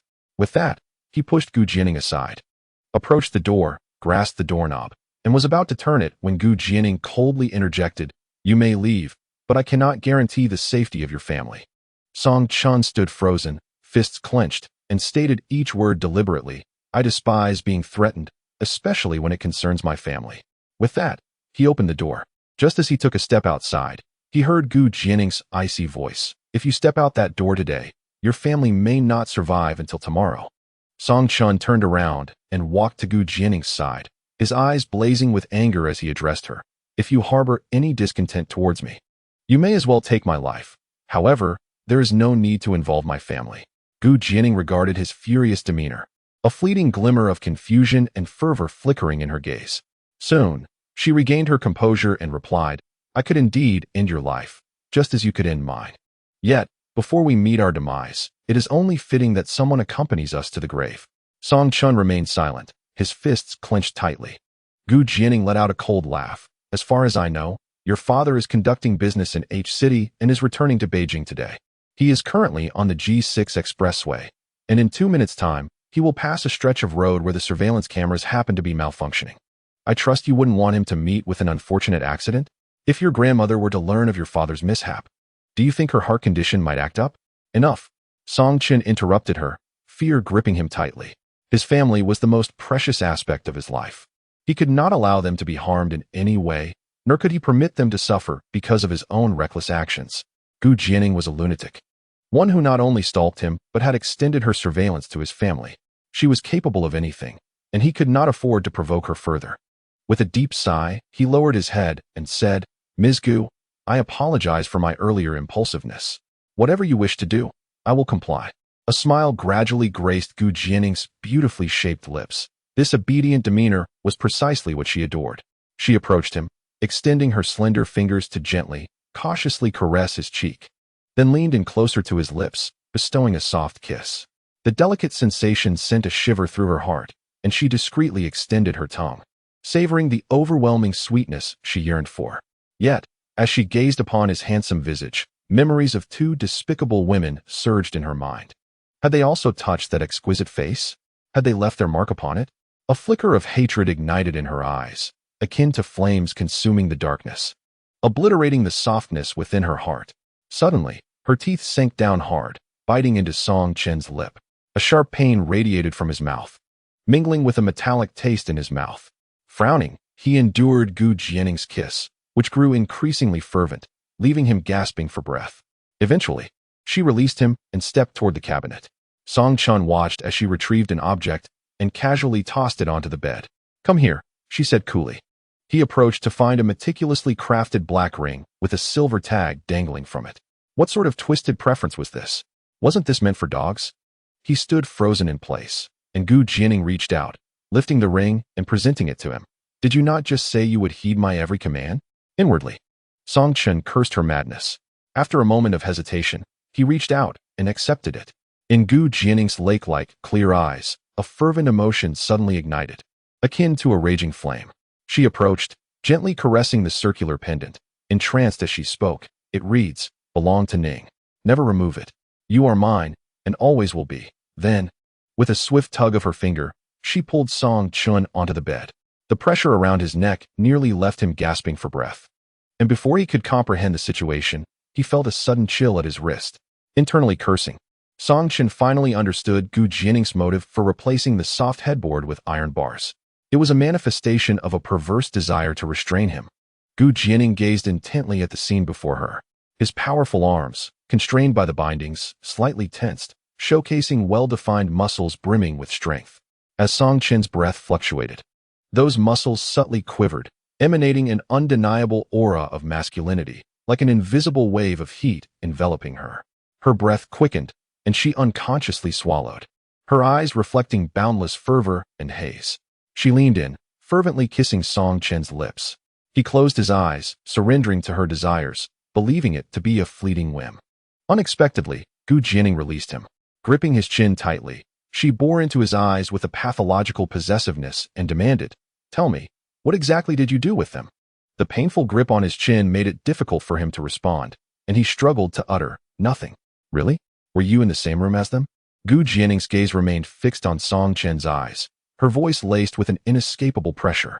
A flicker of panic crossed his eyes but was swiftly masked as he replied, "No." Gu Jianing scrutinized him, her gaze piercing. Was there any physical contact? Song Chun's heart constricted at her words. His eyes momentarily flickered, but he quickly raised his head, responding firmly, "No." After a brief silence, Gu Jianing gradually withdrew her hand, gently releasing him. Song Chun exhaled a sigh of relief within. However, Gu Jianing, with her delicate fingers, softly caressed his face and murmured, "Song Chun, you are misbehaving again. At this point, still lying, aren't you?" A sense of dread washed over him. With a steely gaze, Gu Jianing pressed, "You entered their room, didn't you?" Her voice trembled, filled with palpable anguish and fury. Realization dawned on Song Chun. She had reviewed the surveillance footage. He needed to exercise caution. Before this madwoman, there was no semblance of privacy to be found. He took a deep breath and said, "I merely went to assist. Nothing occurred." Gu Jianing chuckled softly, "Song Chun, you have been disobedient. You shall face punishment." Then, Song Chun was horrified to see a pair of exquisite golden scissors grasped in Gu Jianing's hand. Though diminutive in size, the scissors gleamed brightly, clearly razor-sharp. A sudden shock coursed through Song Chun. He strained against the metallic handcuffs at the head of the bed, which clinked noisily, yet he could not break free. Evidently, the handcuffs Gu Jianing had prepared were of exceptional quality, not easily broken. As the scissors drew closer, Song Chun's pupils constricted sharply, his voice tinged with panic. "What do you intend to do, Miss Gu?" "Do not fear. The scissors have been sanitized and will not soil you." Gu Jianing's voice was gentle, her beautiful face bearing a trace of both sickness and madness. A wave of panic surged within Song Chun. What was this madwoman planning? Though the scissors were small, their potential for harm was undeniable. Where would she cut? That lunatic! Gu Jianing smiled faintly, pressing the pointed tip of the scissors against Song Chun's face. He attempted to evade, but the cold, sharp sensation froze him in place.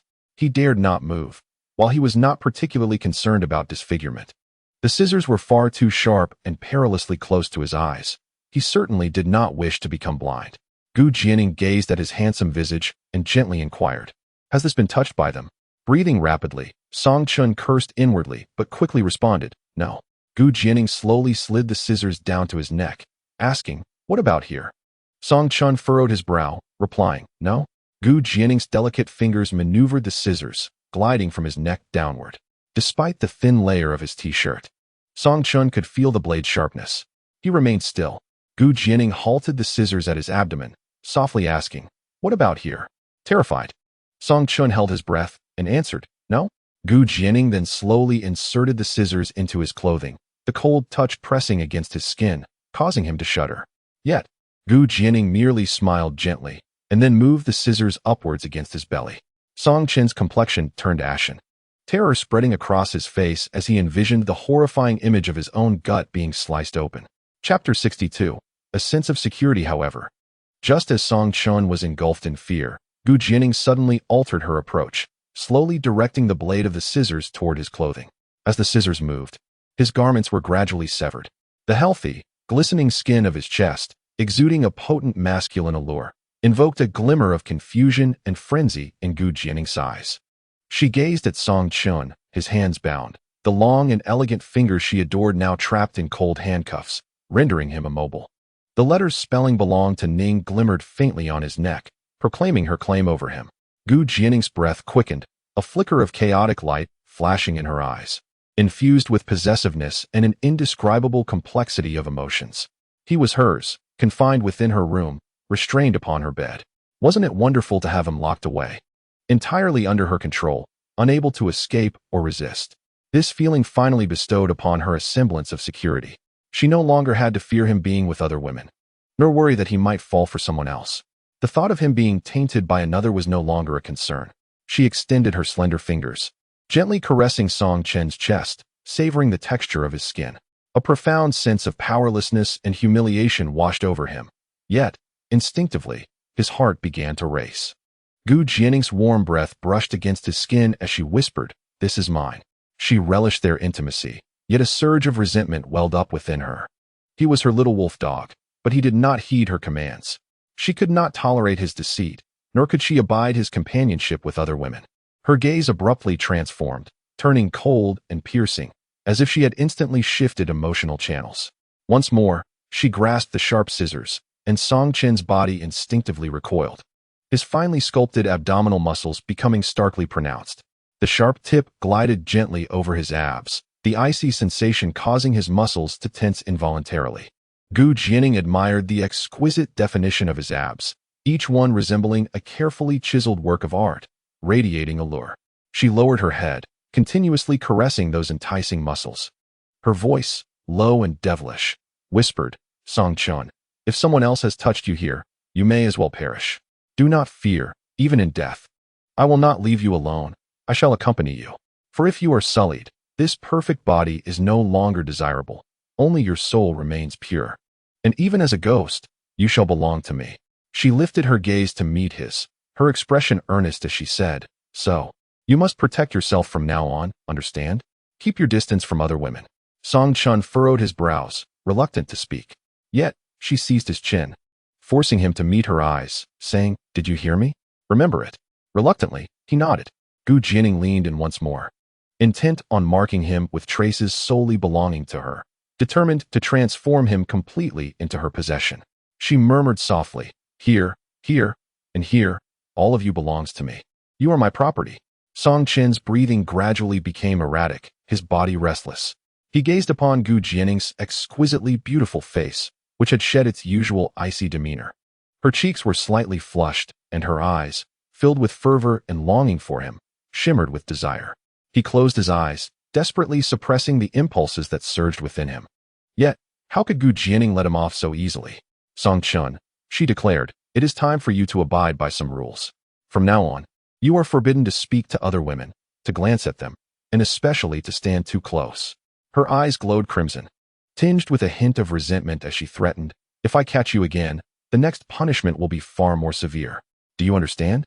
A wave of humiliation washed over Song Chun, and he found himself at a loss for words. But Jianing suddenly tightened her grip around his neck, pulling him closer. "Answer me."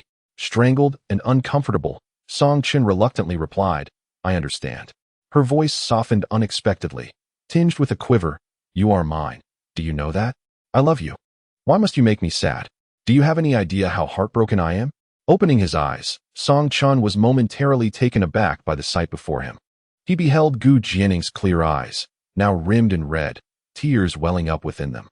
For a fleeting moment, he was lost in thought. In his memory, Jianing was the ruthless madwoman, standing atop the pinnacle of power, a figure never bullied by anyone. She exuded strength and invulnerability, akin to a queen who inspired fear in others. Yet, at this moment, she appeared so fragile, her eyes glistening with an inexplicable sense of grievance and sorrow. Jianing tilted her head back, swallowing her tears, leaving only the redness around her eyes, as if scorched by flames. On her delicate face, she radiated an unparalleled beauty. In that instant, Song Chun found himself believing that Jianing truly loved him with an intensity that pierced to the core. The following morning, after rising, Song Chun stood in the bathroom, staring at the swollen kiss mark on his neck, feeling a surge of annoyance at the memory of the encounter. With his backpack slung over his shoulder, he intended to return to the hotel for work. After taking a few steps, Jianing's voice echoed behind him, "Wait." He halted in his tracks. This chapter has issues with review and has been heavily edited. In truth, this chapter is quite significant, but alas, it conveys the same essence. The intertwining of hatred and love, the mingling of pain and joy. Chapter 63. Interrogation. Jianing donned a light gray professional suit. Simple yet elegant. The suit was impeccably tailored, accentuating her slender waist, while the form-fitting skirt perfectly showcased her exquisite figure. Her chestnut hair was elegantly tied back, revealing her delicate earlobes and graceful neck. With a touch of subtle makeup, her finely sculpted face wore a gentle smile. Today, she appeared less aloof and distant, embodying a newfound softness. She stepped forward, gazing at the collar around Song Chen's neck, her eyes betraying a tumultuous, morbid desire. Steeling herself, she extended her slender, delicate fingers to caress the circular tag on the collar, declaring, "From now on, you shall wear this every day. Without my permission, you are forbidden to remove it. I want the world to know you are mine." Song Chen nodded in understanding. As he watched Jianing's luxury car vanish into the distance, he casually removed the collar, feeling an urge to discard it in a trash bin. The letters inscribed on the tag glimmered in the sunlight. BTN. Internally, he scoffed. What does belong to Ning even mean? It should be Psycho Ning. Subsequently, he tossed the collar into his backpack. In the afternoon, after the bustling lunch hour at the restaurant, he finally had a moment to pick up his phone. At that moment, a call came through, and he recognized the caller as an annoyance. Recalling Jianing's warning from the previous night about not speaking to other women, he chose not to answer. A while later, a WeChat message from Mu Yao arrived. "Woo. Song Chun, I think I'm going to die." Upon reading her message, panic surged within him. He immediately called her back. "Hello? Hello, Song Chun," Mu Yao began, her voice thick with tears. "What happened?" Song Chen asked, his concern palpable. With a tone of grievance and a hint of playfulness, Mu Yao replied, "Do you know the danger I just faced?" "What danger?" Song Chen's heart sank, gripping his phone tightly. "I nearly got hit by a car. It terrified me. How can people be so reckless? I was just following traffic rules at the crosswalk, and that car came barreling toward me as if it intended to hit me. Luckily, it swerved at the last moment and barely missed me. Thank goodness I'm still alive." Song Chun furrowed his brow, remaining silent for a few seconds. A sense of unease crept over him. If what Mu Yao described was intentional, could it have been orchestrated by Jianing? He cautioned Mu Yao, "Be careful in the coming days." "Wait, are you suggesting that someone is after me? I haven't offended anyone. I'm a model citizen. Better safe than sorry." "All right then." After hanging up, Song Chen's worries lingered. He was uncertain whether Jianing was truly behind it. Perhaps he was overthinking it, and it was merely an accident. Yet, his thoughts shifted to Jiangyu. He wondered if she might be in danger as well. It would be prudent to warn her. With that in mind, he dialed her number. After a few seconds, the call connected. Jiangyu's gentle voice greeted him. "Hello, Song Chun." "Hello, Senior." Before he could continue, a few voices conversed in the background. "Dr. Jiang, be cautious these days and avoid getting wet." "Thank you. It is truly disheartening to witness such malicious behavior, as someone carelessly discards objects from a height." Suddenly, Song Chen sensed that something was amiss and hurriedly inquired, "Senior, are you all right? Is everything fine?" "I'm fine. I had to step out for a moment, and as I was returning, a flower pot unexpectedly fell from a high building. Fortunately, I wasn't struck. However, I did sustain a minor injury from the shards of porcelain that splattered on my arm. It's merely a superficial wound, nothing serious." A jolt of alarm coursed through Song Chen's heart, as it seemed this was no mere accident. It was undoubtedly orchestrated by Jianing, who has truly lost her mind. He cautioned her, "Senior, please be vigilant in the coming days and take care of yourself." Jiangyu chuckled softly, reassuring him, "It's all right, I understand. I will be cautious." "Good." After ending the call, Song Chun rubbed his forehead, feeling a chilling apprehension at Jianing's actions. How could she resort to such extreme measures over a trivial outing? A car accident or a falling object may have narrowly missed them, yet that fraction could have cost them their lives. Previously, they had coexisted peacefully. He even reminisced about the tender moments when Jianing bandaged his wounds and prepared breakfast for him. Had she been feigning all along? Was she now discarding the facade? Now, her insatiable desire for control and her madness were fully revealed. A profound sense of helplessness enveloped him, as if he were ensnared in an inescapable vortex. With Jianing as the malevolent puppeteer, he promptly retrieved his phone and called home, relieved to find everything was normal and no untoward incidents had occurred. After a brief contemplation, he decided to call Jianing. The phone rang for an extended period but remained unanswered. He surmised she might be in a meeting. In the conference room of Corporation, the atmosphere was tense and oppressive. Jianing, with her slender fingers gripping her phone, felt a smile gradually spreading across her lips. The surrounding executives stared in astonishment at this icy female CEO who had never exhibited even a hint of a smile in their presence. Now, she smiled as if the ice had suddenly melted. Yet, they merely cast furtive glances before hastily lowering their heads. Although this CEO was more beautiful than celestial beings, her temperament was unpredictable and ruthless. While they harbored desires, they dared not covet her attention, for preserving their lives took precedence. Jianing, clutching her phone, gracefully exited the conference room. Standing on the 39th floor's pinnacle, she gazed out at the scenery beyond the glass facade. Sunlight streamed through the glass, enveloping her in a soft halo. She glanced at her phone, smiling at the missed call from Song Chun, marking the first time he had initiated contact. She dialed back. Upon seeing the call from his creditor, Song Chun quickly stepped outside the restaurant. Taking a deep breath, he answered, "Hello, Ms. Gu." "Yes?" The cold, ethereal voice of Jianing emanated from the phone. Despite an inexplicable dread that gripped his heart, Song Chun summoned his courage and spoke, "Manager Gu, I complied with all your requests yesterday. Why must we harm others?" Upon hearing his words, the smile on Jianing's face vanished as if erased, replaced by an air of haughty indifference. "Others?" she repeated softly, a hint of mockery lacing her tone. "Surely, you understand who I refer to. Was it you who placed Mu Yao and Jiang Yu in peril?" "It was I. Is there a problem?" Her tone remained frigid and flat, as though discussing the most mundane of matters. Was Jianing truly so callous towards human life? An icy chill enveloped Song Chun in that moment. His voice bore a note of pleading. "Manager Gu, I believe it is unnecessary to bring harm to others." Jianing chuckled lightly. "Did you forget what I said just yesterday? Was it not made clear that you were not to converse with other women?" Flustered, Song Chun replied, "I only heard it from others, from male friends." Jianing gazed at her fingertips, as if the lingering sensation of his touch remained there. A sickly desire flickered in her eyes. It seemed this little wolf dog had yet to be properly trained, already restless once more. "So, you called to confront me? Are you advocating for them?" Song Chun hurriedly responded, "No, I am not speaking on their behalf. I simply feel our matters need not involve others." At this, Jianing's brows slowly unfurled. "Our matters? Thus, we are an inseparable pair by nature, while those two wretches remain mere passers-by." Her little wolf dog was rather astute, distinguishing between close and distant relationships. Chapter 64. Warning. Jianing exhibited a modicum of patience in her explanation. "Someone meddled with what belongs to me. I merely issued a warning.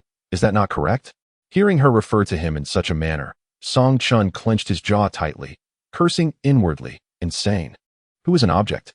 I am a person, an independent, free individual. Furthermore, her assertion of merely issuing a warning seemed to carry a certain confidence. Was she merely intimidating the two without intending to take their lives? After all, a slight miscalculation in a car accident or a fall from a height could easily lead to death. Or perhaps she was utterly indifferent to human life, believing that even taking a life was inconsequential. Song Chun realized she was not only deranged but also chillingly cold-blooded. He forced a smile and said, "Manager Gu, I am concerned for your well-being. After all, harming others is illegal. I do not wish for you to face legal repercussions in the future." He added quickly, "Primarily, I am considering your interests." Upon hearing this, Jianing's lips slowly curled into a smile. "You even consider my interests, that is progress." Her tone softened, "Rest assured. I know my limits." Song Chun continued, expressing his feelings. "I still believe." Jianing indulgently replied, "All right, dear, I must attend to some matters. If you wish to continue our conversation, come to the villa tonight." As Song Chun gazed at the call-ended screen on his phone, he silently cursed. "I must be insane to seek you out." That evening, Song Chun received a call from Yuran. Her voice radiated joy as she excitedly informed him that the Song family's factory had secured an exceptionally large order, initiated by a subsidiary of the Corporation. A sudden tightness gripped Song Chun's heart. Why would Jianing take the initiative to approach his family? Did she intend to continue her pursuit of his loved ones? He attempted to call Jianing, but the call did not connect. Unable to remain seated any longer, He requested leave from his manager the following morning and took a bus home. Upon arriving, he pushed open the door and was taken aback. Jianing, adorned in a warm yellow dress, sat gracefully on his family's sofa. Her makeup was exquisite yet understated, her eyes conveying a hint of cold detachment, softened by a polite smile. His parents and grandmother were also seated on the sofa, all wearing smiles, clearly engaged in conversation with Jianing. Xiaochen, you're back. We have an esteemed guest today. This is General Gu from the Gu Corporation, Yuran cheerfully announced, pulling Song Chun toward the sofa. A forced smile emerged on Song Chun's face, yet his heart raced with unease and even dread. He could not fathom why Jianing had suddenly appeared in his home, and this uncertainty filled him with profound anxiety, especially considering her history of coldness and violence, having threatened his family multiple times. Stealing a glance at Jianing, he attempted to discern any clues from her eyes. However, she sat there with an elegant demeanor and a calm expression, her polite facade obscuring any hint of her true emotions. He could not shake the belief that her presence in his home could only herald misfortune. Panic consumed him, the echoes of her threatening words lingering in his mind. She was a demon. What were her intentions? Subtly, he pressed his fingers into his palm, a slight pain emanating yet failing to quell his inner turmoil. Suddenly, he sensed Jianing's gaze upon him. When he met her eyes, he noticed she was fixated on his neck. A smile danced on her lips, and her expression was nonchalant, as if merely glancing. Yet, an icy chill washed over him. He recalled her earlier words about making him wear that collar. Of course, he had removed it the moment he left the villa. Instinctively, his neck recoiled, as if an invisible cold wind swept through. Jianing's gaze felt like a weight upon him, suffocating him with the sensation of being scrutinized. She was a devil. She would surely not let him escape unscathed. Jianing offered a faint smile, her voice both cool and gentle. The food produced by the Song family factory is quite commendable. Exceptional products deserve robust promotion. In the next 5 years, all related orders for Gu Group will be sourced from here. Furthermore, our media company can assist in providing complimentary publicity. Moreover, she added, I will personally invest 20 million into the factory. Her tone was calm, yet each word resonated like a bombshell among those present. Upon hearing this, Song Chen's parents were instantly illuminated by expressions of astonishment, their eyes sparkling with disbelief. The Gu Group is a colossal and renowned entity on the international stage. Its influence and resource networks spanning the globe. A partnership with such a prestigious corporation would equate to possessing a golden key to wealth, undoubtedly ushering in a continuous stream of orders. Not to mention the invaluable advertising and media resources at Gu Group's disposal, representing a significant opportunity for publicity. For a small factory like the Song family's, collaborating with an international giant like Gu Group seemed an unattainable dream. Furthermore, Jianing's willingness to invest personally served as a powerful endorsement, signaling to all that the Song factory held a unique connection with the Gu family, thus elevating their status in the eyes of others. Song Chen's parents expressed their gratitude repeatedly, yet a flicker of doubt lingered in their hearts.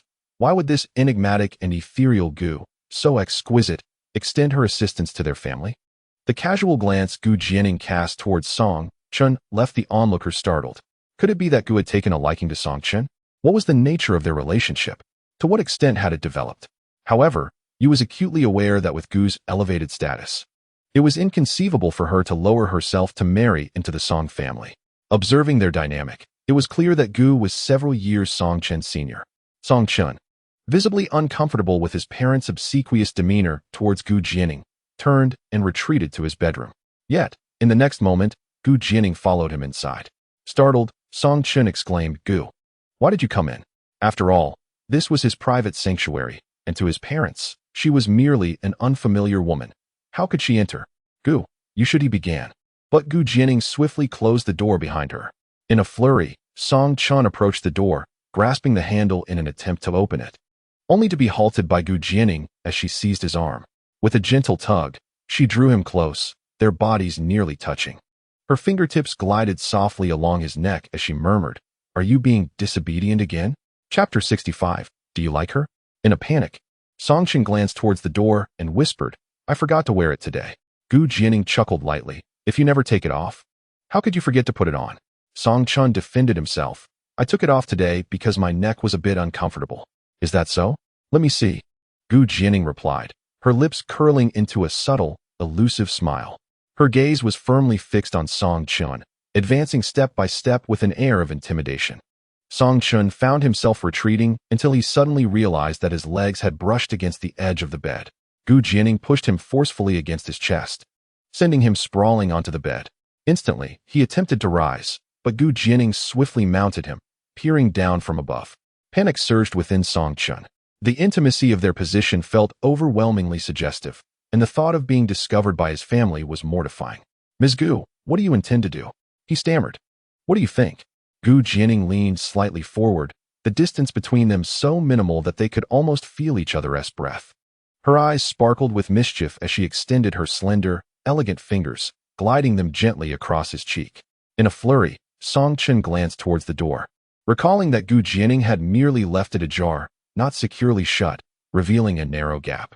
His home was just an ordinary 3-bedroom apartment, compact in design, with poor soundproofing. His parents and grandmother were in the living room, easily able to hear any commotion from his bedroom. A wave of embarrassment and dread surged within him. Noticing his anxious demeanor, Jianing felt a surge of playful temptation. She leaned closer, her crimson lips brushing against his ear, kissing around its perimeter. The warmth of her breath enveloped him, causing every nerve in his body to tighten. Leaning in, she whispered, "Do you remember how you pleaded with me that day at the villa? Here, continue or else. Your family's safety." Song Chun's eyes widened in disbelief. Was Jianing out of her mind? The door was not even properly closed. His family was mere steps away in the living room, and they could easily witness the humiliating scene unfolding in his bedroom. The thought of such disgrace was unbearable, especially in front of his family. "Please, Ms. Gu. I beg you. Not here," he implored softly. A satisfied smile spread across Jianing's face. The sight of his desperate plea was utterly delightful. Still cradling his face, her lips slightly parted, she inquired, "Then, where would you prefer to beg me?" Furrowing his brow, Song Chun glanced anxiously at the doorway once more, suddenly hearing footsteps approaching from the living room. In a rush, he replied, "At your place." Jianing, having also heard the sounds from the living room, remained unfazed, continuing to chuckle softly. Whenever you wish," he responded hastily. She planted a kiss on his earlobe, murmuring, "Tonight." After his agreement, Song Chun pushed Jianing away and rose to his feet. Were it not for her repeated threats involving his family, he would have had no interest in entertaining such a madwoman. As he made his way towards the door, he was taken aback to find Jianing reclining lazily on his bed. She lay there, propped up by her delicate hand, exuding a relaxed and natural posture. Her chestnut hair cascaded like a waterfall over the edge of the bed, shimmering softly, while a hint of a smile graced her exquisitely beautiful cheeks. The posture of lying on her side accentuated the slenderness of her waist, with fluid and elegant lines cascading from top to bottom, delineating a graceful curve. Song Chun cast a glance, then promptly turned away, unable to suppress his astonishment within. Wasn't Jianing extremely fastidious? Her standards for her surroundings were notoriously stringent, insisting on disinfection wherever she went, and she would presumably never recline on a stranger's bed. Yet here she was, lying so effortlessly. Had her obsession with cleanliness waned? "If you're weary, Mr. Gu, do as you please. My home lacks a guest room, so if you wish to lie down, feel free," he remarked, intending to exit. He certainly did not wish to be in the bedroom with Jianing, lest his parents misconstrue the situation. "Aside from you, has anyone else lain on this bed?" Jianing suddenly inquired. Song Chun casually replied, "No, just me," and added, "And you?" The corners of Jianing's mouth gradually lifted as she sat up, declaring, "This place, from now on, shall belong solely to me." Song Chun was rendered speechless. Such an abnormal possessiveness, even over a bed. "With your wealth, surely you can afford a finer one." After Jianing departed, Yuran pulled Song Chun over and seated him on the sofa. Song Chun composed himself and donned a smile. "Mom, why the serious demeanor?" Yuran, with a tender touch to his head, asked, "Son, what is your relationship with Mr. Gu? Why is she helping our family? Does she have feelings for you?" Faced with such a barrage of questions, Song Chun found himself at a loss for words, particularly as his beloved mother scrutinized him intently, her gaze laced with curiosity. He feigned nonchalance, chuckling, "There's nothing significant. We're merely acquaintances, I suppose, friends." He then discreetly observed Yuran's reaction, noting her slight nod. A sigh of relief escaped him. Yuran patted his shoulder gently, speaking with warmth. Do not subjugate yourself. Although we lack wealth, we are not at the point of needing our children to barter their emotions. Song Chen interjected. Mom, what are you saying? It's not that severe. I assure you, she is just a casual friend. You don't have feelings for her, do you? Your gaze towards her seems somewhat different. Yuran posited. Song Chen hastily denied. No, how could that be? I could never like her. After all, she is quite mad. Yuran hesitated. Yet I sense your look at her differs from how you regard Yeya. Inwardly, Song Chen thought, that is disdain and fear. Yuran sighed softly, speaking earnestly. Though both your grandmother and I favor Yeya, believing she would make the best daughter-in-law for our family, your happiness is paramount. If you truly have affections for Mr. Gu, be courageous. Your feelings are what truly matter, my child. Hearing this, Song Chen felt a stirring in his heart. I understand, mother. I do not harbor any feelings for her. After all, I am still quite young. Why the urgency to pressure me into finding a girlfriend? Yuran shot him a glance, exclaiming, how can you not be anxious? If you don't hurry to find someone, you'll end up as a leftover bachelor or bachelorette. It will only become more difficult as you age. Song Chen patted his chest confidently, assuring her, rest assured, with my looks and physique, I have no fear of remaining single. Yuran couldn't help but chuckle, replying, indeed, my son is the best. In the evening, Song Chen took the bus to Gu Jianing's villa. The weather was sweltering, leaving him parched throughout the journey. Upon disembarking, he noticed a nearby milk tea shop and decided to enter, ordering a glass of lemon tea. Soon, the drink was ready, but as the barista handed it to him, the lid was not secured properly, causing it to spill over his hand. The barista, flustered, quickly offered him a tissue, repeatedly apologizing. I'm so sorry. Let me prepare another for you. Song Chen smiled politely, reassuring her, it's quite all right. It was just a small spill. He then exited the shop, lemon tea in hand. Chapter 66. Forbidden. Arriving at Gu Jianing's villa, he picked up that wretched item and put it around his neck. Fortunately, he had not organized his bag recently, so it remained untouched within. Otherwise, it would surely have been discarded in some forgotten corner. Taking a deep breath, he stepped inside. Later that night, in the second-floor bedroom of the villa, Song Chen's wrist remained shackled. He tugged at the restraints, causing them to clatter against the headboard. He couldn't fathom Gu Jianing's peculiar predilection for locking people up. Gu Jianing loomed above him, her gaze piercing downwards. Her eyes shimmered with a morbid possessiveness, radiating fervent intensity, as though she wished to consume him whole. Feeling unnerved under her scrutiny, Song Chen instinctively turned his head away, attempting to evade her fiery gaze. However, Gu Jianing was unyielding. She grasped his chin, forcing him to meet her gaze. Reluctantly, he looked into her eyes, observing her striking features up close. Her skin was fair and smooth, devoid of any imperfection, while her thick, curled eyelashes fluttered gently. Her clear eyes resembled a turbulent lake, exuding fervor and longing. At that moment, she wore only a delicate nightgown, the contours of her form igniting a rapid heartbeat within Song Chen. He felt parched, his breath becoming shallow. Gu Jianing's gaze fell upon him, and she noticed the movement of his throat, a smile gracing her lips. Leaning closer, her soft hair cascaded like a waterfall, brushing against his cheek. Her tender, crimson lips pressed a gentle kiss upon his, before delving deeper into his mouth, savoring his sweetness with abandon. After a brief moment, she slowly withdrew her crimson lips, gliding along his jawline, traversing down his neck, and wandering across his body. Her movements were gentle yet teasing, lingering upon his chest, provoking a shiver throughout his body, before trailing down towards his taut abdomen. The soft, warm breath she exhaled nearly drove him to madness. Song Chen found himself gasping, every cell in his body clamoring for release. He felt as though he might explode. Gu Jianing leaned closer to his ear, whispering seductively, "Do you want it?" With furrowed brows, Song Chen struggled to suppress his urges, forcing out two words, "I don't want to." Gu Jianing smiled slyly, her voice soft yet insistent. "Did you not plead with me earlier at your home? Do you not care for your family's safety?" As she spoke, her delicate fingers traced his neck, a reminder that he had no choice but to submit to her whims. The humiliation coursed through him, and he clenched his jaw. Moments later, he succumbed, whispering, "I beg you." A smirk of satisfaction graced Gu Jianing's lips. "Now, say you love me." After a few silent seconds, Song Chen finally uttered, "I love you."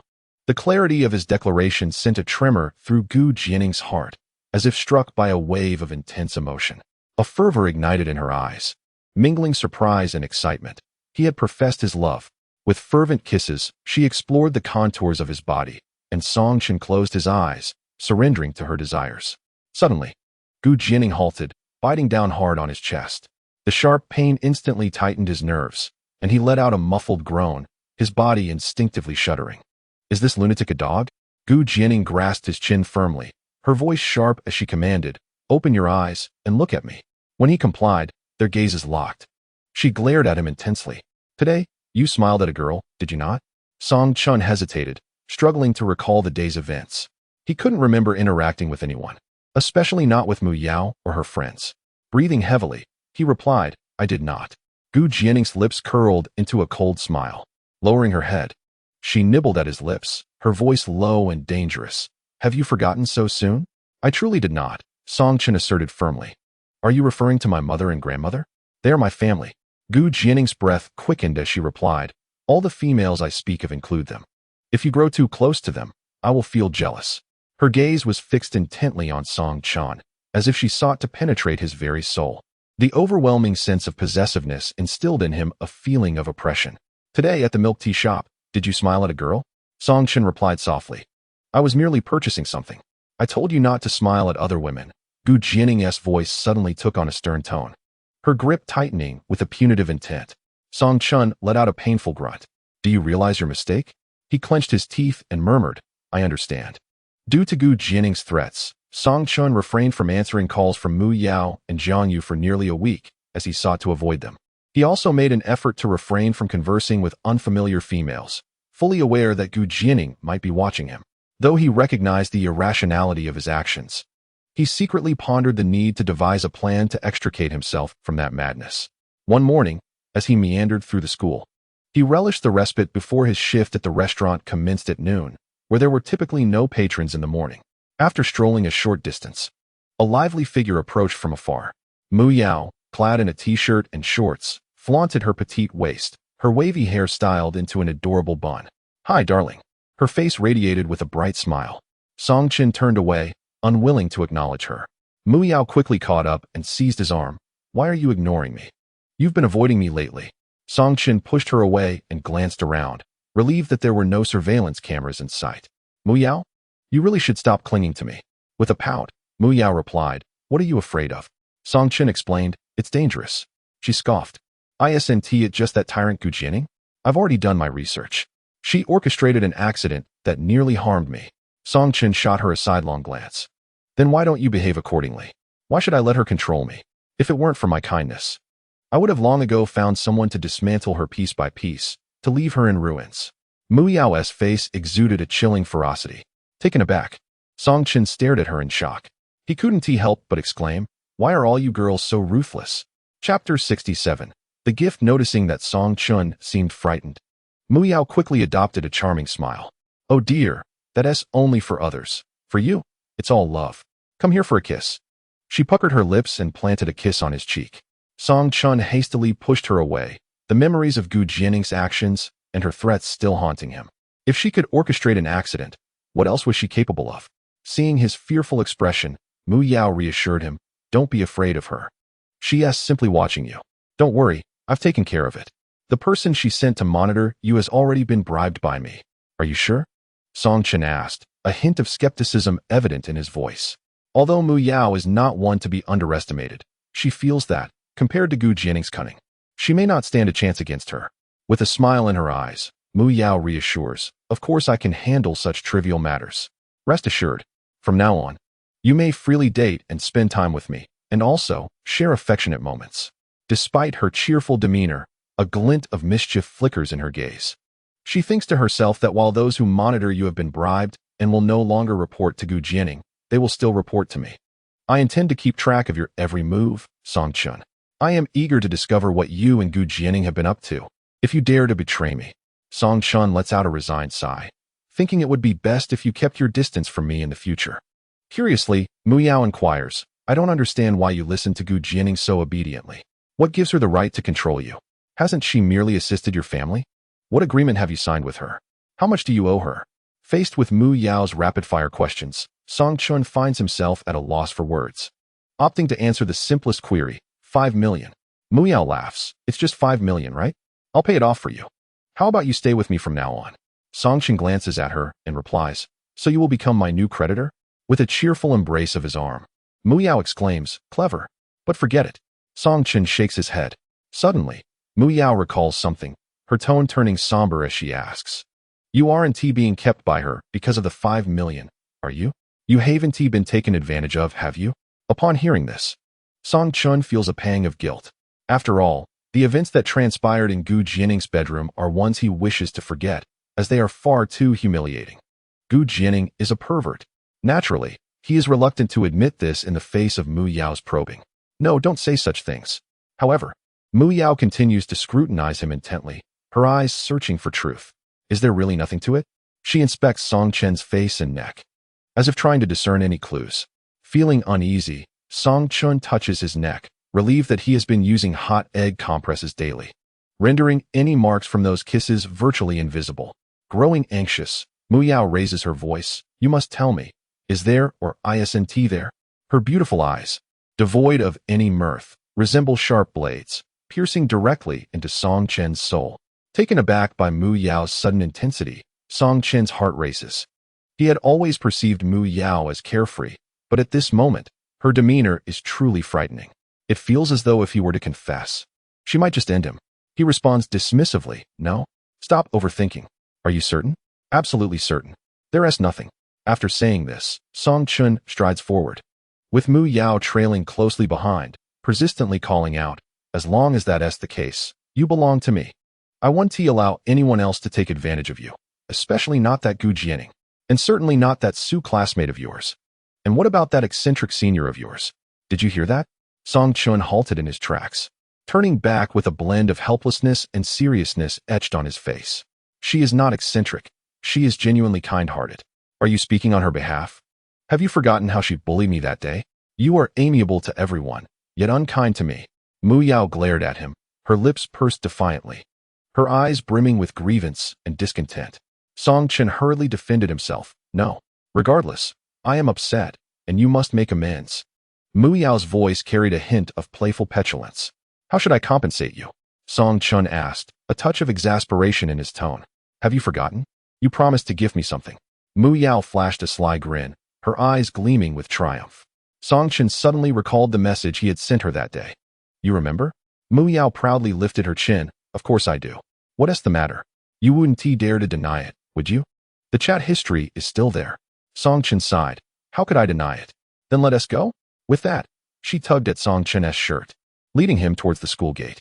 Nearby, there was a bustling commercial street, still lively despite the summer vacation. At the end of this street stood a quaint and exquisite jewelry shop. She practically bounced inside, her face radiating joy. Song Chun awkwardly lingered at the entrance, waiting for her to choose. Mu Yao seized his hand and pulled him inside. Come help me pick. She led him to a counter adorned with an array of earrings, selecting a pair of diamond studs. The design was remarkably intricate, shaped like hearts, with a central blue diamond encircled by a ring of tiny silver stones. These are stunning, Mu Yao exclaimed, mimicking the earrings by her ears, her face alight with anticipation. Beautiful, right? Song Chen nodded. Next, Mu Yao picked up a crystal necklace, its delicate form resembling a teardrop, translucent and radiant, as if it contained a droplet of pure dew, shimmering with brilliance. She carefully held the necklace up to her eyes, examining it with adoration. Is this lovely? Song Chen nodded again. Mu Yao was strikingly beautiful, her slender neck gracing any adornment effortlessly. What should I do? I want them all, Mu Yao murmured. Song Chen suggested, then you should take them all. In the end, he spent over 100 yuan at the register. Yet, Mu Yao clutched her treasures tightly, brimming with joy. Song Chun cast a glance at her, envious of her carefree spirit, finding delight in the simplest of things. As they exited the jewelry store, Song Chun said, you should head home. I'm returning to school. I fulfilled my promise of gifting you. And then? What do you want to do? Mu Yao inquired. We should see each other less and maintain minimal contact. Safety is paramount, dear. Upon finishing his sentence, Song Chen swiftly strode away. Mu Yao stood rooted to the spot, gazing at Song Chen's hurried retreat, her teeth clenched in frustration. Chapter 68. The ringing bell. A few days later, in the evening, at the Gu family villa. Song Chun sat on the living room sofa, his body leaning back against the cushion, his head instinctively tilting backward as he sought to create distance between himself and Gu Jianing. At that moment, Gu Jianing, adorned in a delicate light blue silk nightgown, perched upon his lap. The neckline of her gown was quite low, revealing a glimpse of her radiant figure, her fair and supple skin wafting a subtle, alluring fragrance that lingered around Song Chun.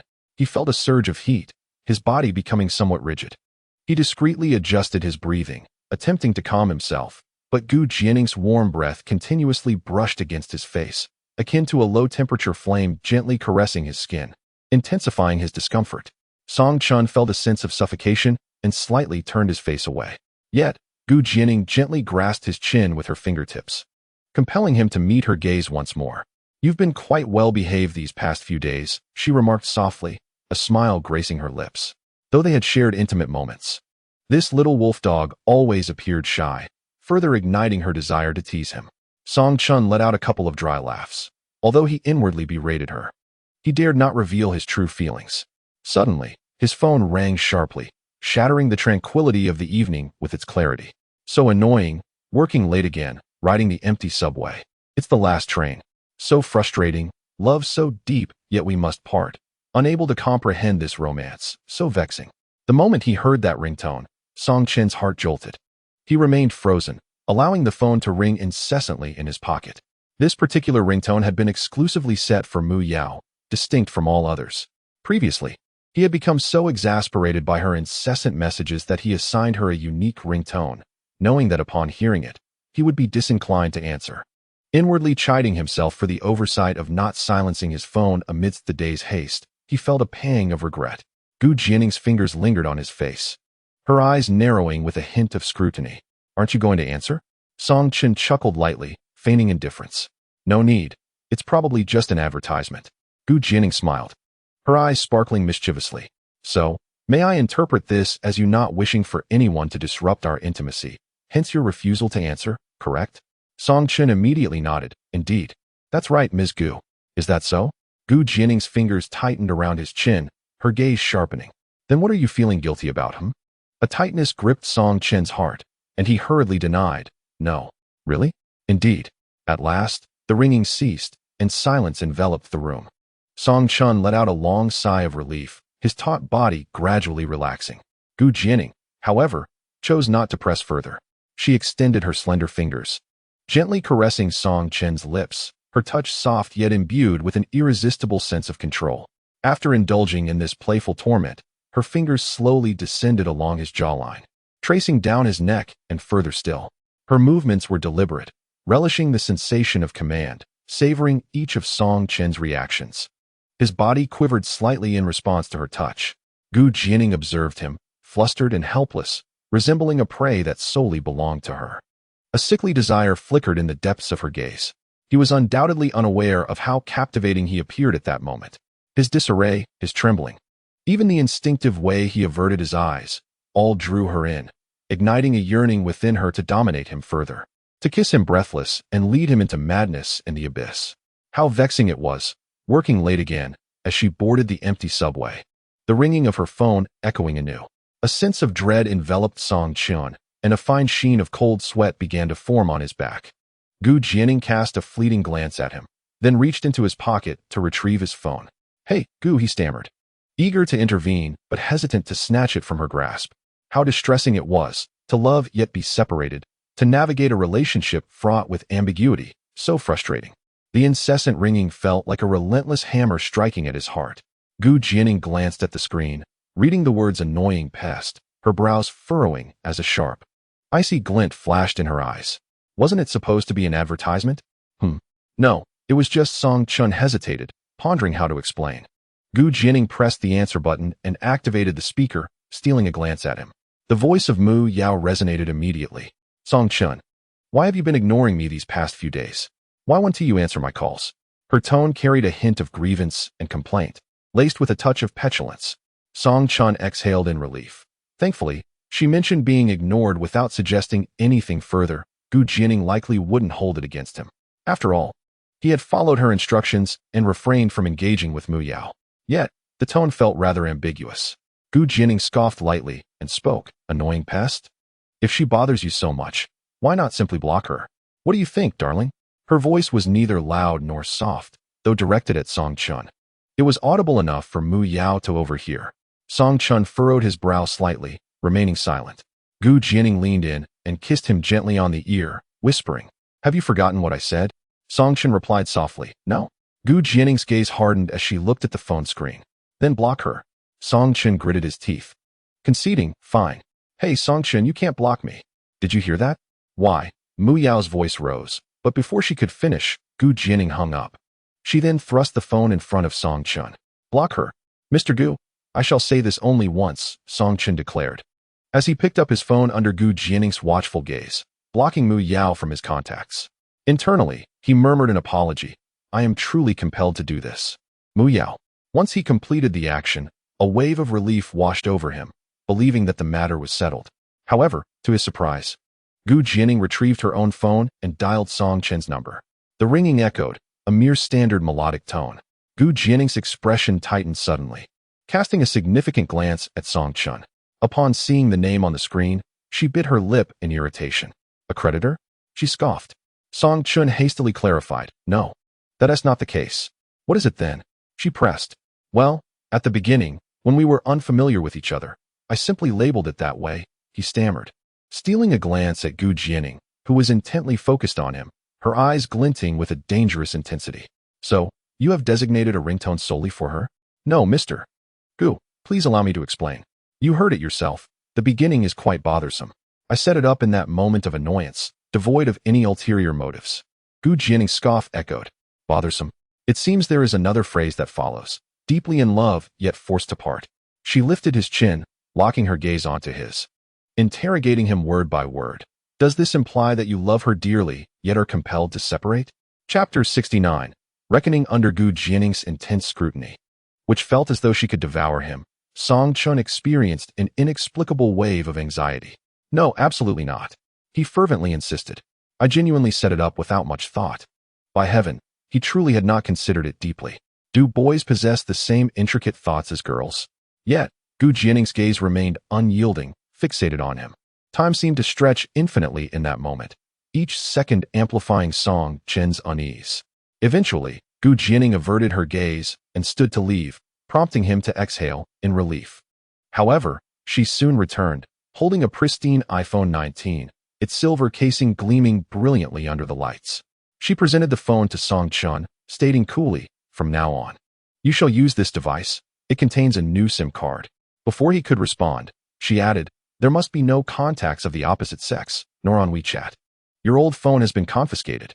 A heavy weight settled in Song Chun's heart. Is this really necessary? He thought. A boy's phone harbors myriad secrets. If she confiscated it, would not everything be laid bare?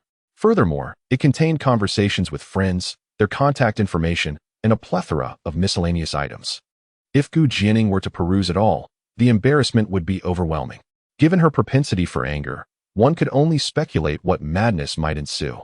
Song Chun deliberated cautiously. "Mr. Gu, there is still a wealth of information on my old phone that I find quite valuable. There is no need to replace it." Gu Jianing cast him a sidelong glance and inquired, "What information?" Song Chun replied earnestly, "There are numerous documents and such that I still require." After a moment's hesitation, Gu Jianing handed the phone back to Song Chun. Her gaze drifted toward the coffee table as she casually remarked, "There is a computer right there. You may extract the data." As Song Chun took the phone and prepared to connect it to the computer, he caught a glimpse of Gu Jianing standing beside him. Her beautiful eyes intently focused on him. He felt a twinge of discomfort and thought, "With you staring at me like that, how can I proceed?" Summoning his resolve, he quickly accessed the phone's settings and initiated a factory reset, while Gu Jianing was momentarily distracted. After all, there were numerous personal secrets contained within, and he had no desire for her to uncover them. Who knew if she might secretly peruse his phone and then confront him about various matters? Such a lack of respect. She was a madwoman. Yet he merely entertained these thoughts in silence, feeling both angry and powerless. Subsequently, he returned the phone to Gu Jianing. Upon opening the device, Gu Jianing idly scrolled through a few screens. Observing the pristine display, a cold smirk crept across her lips. "This little wolf dog thinks he can outsmart me," she mused. With a casual toss, She flung the phone onto the table and leaned closer, tugging at the collar around Song Chun's neck, her voice low and teasing. You've erred again today. Tell me, how shall I punish you? Song Chun's body stiffened slightly, while internally he lamented, not again. The following day, Jianing departed early for a business trip. She did not specify the duration of her absence, but Song Chun surmised it would be quite prolonged. A sigh of relief washed over him, accompanied by a subtle thrill. He was finally able to momentarily escape her clutches. It felt akin to a bird, long confined in a cage, finally breaking free, yearning to soar through the vast skies. He picked up the brand-new phone, intending to pass the time with casual amusement. However, upon navigating to the contacts, he discovered that there was but a single entry, labeled wife, with the phone number belonging to Jianing. To his dismay, he also realized that his WeChat contacts were reduced to just one, similarly annotated as wife. Oh great, now I've lost all my friends and contacts. He silently lamented, utterly speechless. The madwoman's possessiveness was overwhelming. Wife? He scoffed inwardly. She tormented him daily, yet insisted on such a title. He could not fathom a future with someone like her. He would rather remain single for a lifetime. As Song Chun sat on the bus, gazing at the rapidly retreating scenery outside, his emotions were rather tumultuous. Today was his day off, affording him an opportunity to return to school and rest. The mere thought of returning to school reminded him of Mu Yao, filling him with a sense of unease. After all, last night Jianing compelled him to block Mu Yao. He was well aware that Mu Yao, in her usual manner, must be quite upset, and it was likely she would confront him today. The bus finally reached the school stop, and Song Chun alighted, making his way toward the campus. Just as he entered the gates, he spotted a familiar figure seated on a bench along the pathway. It was Mu Yao, clad in a loose-fitting t-shirt and form-fitting jeans. Her arms wrapped around her legs, her head buried in her knees, with her wavy hair cascading around her. For reasons unknown, Song Chun felt a pang of sympathy upon seeing her solitary and curled-up demeanor. He approached quietly, torn between the urge to comfort her and the temptation to pretend he hadn't noticed her, hoping to slip by unnoticed. He stood there for a few seconds, contemplating whether to retreat to his dorm until the storm had passed. Just as he lifted his leg to take a step, he heard, Song Chun, stop right there. He dared not turn around, but moments later, Mu Yao was already at his side. Hey, you jerk. Why do you run away when you see me? She struck his shoulder with some force. Song Chun turned to face her, offering a sheepish smile, but when he beheld her expression, he found himself at a loss for words. Her once beautiful peach blossom eyes, which could illuminate the world with their laughter, were now swollen and red, resembling a rabbitess. A surge of compassion and immense guilt washed over him. Mu Yao scrutinized him with her puffy eyes, taking in his appearance. She thought to herself that he seemed to have been well taken care of at Jianing's villa, looking quite spirited. Did you come from her house? Her voice trembled slightly as she asked, her gaze fixed on his neck, as if searching for some telltale sign. Song Chun felt uncomfortable under her scrutiny and instinctively touched his neck, relieved that there were no marks this time. He nodded in response. Why were you at her house last night? Mu Yao nearly shouted, her voice choked with emotion and anger. Startled by her intense gaze, Song Chun quickly defended himself. I was just working for her. Did she take advantage of you? Under Mu Yao's piercing scrutiny, Song Chun felt a surge of anxiety, yet he continued to deny it. No. Are you sure? Really? Deep down, Mu Yao thought, I'll trust you this once. The person she had bribed only mentioned that Song Chun had gone to Jianing's villa, but no one knew what transpired between them inside. She could only hope that nothing had occurred. The thought of Song Chun being with another woman tormented her. She would feel as though she might die from the pain. She would wish to eliminate that person. Chapter 70. I love you. Song Chun gazed into Mu Yao's red-rimmed eyes, filled with guilt and helplessness, and slowly began to speak. Actually, I wanted to say. What do you want to say? Song Chun sighed, a flicker of complex emotions glimmering in his eyes. He recognized that although Mu Yao could be quite bothersome at times, noisy and occasionally unreasonable, she was, in essence, a wonderful girl. His current predicament was indeed chaotic, and he felt it inappropriate to burden her further. With a tone imbued with seriousness and gravity, he articulated, Mu Yao, the truth is, I am a scoundrel. I am unworthy of your sorrow. In an instant, Mu Yao swiftly placed her hand over his mouth. I have declared that even if you are a scoundrel, I have made my decision, she retorted defiantly. Regardless, I am heartbroken. A tremor of emotion crept into her voice, and though she endeavored to mask her fragility, tears cascaded down her cheeks uncontrollably. I waited for you at school last night, holding out until this morning, yet you did not call or text me. I have been anticipating your message. As she spoke, her tears flowed freely, like pearls strung on a broken thread. A wave of sorrow washed over Song Chun. He could envision her crying deeply the night before, which had led to her now swollen eyes. I am truly sorry. I was compelled, he murmured. Mu Yao sniffled and replied, I know you do not harbor feelings for me. You must loathe me. I truly do not, Song Chun hastily countered. You do. You have criticized my figure and called me ugly. In your eyes, I am inferior to everyone else. You simply do not like me. You always scold me and listen to Jianing, conspiring with her to bully me. Her voice rose in intensity, her emotions surging. No, I genuinely haven't. Please, do not cry, Song Chun said, flustered and at a loss.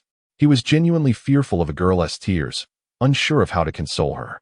Perhaps due to Mu Yao's usual boisterousness and her persistent attachment to him, he had subconsciously regarded her as a close friend, leading him to speak more casually and less courteously than he might otherwise. The teasing remarks he often made were not reflective of his true sentiments.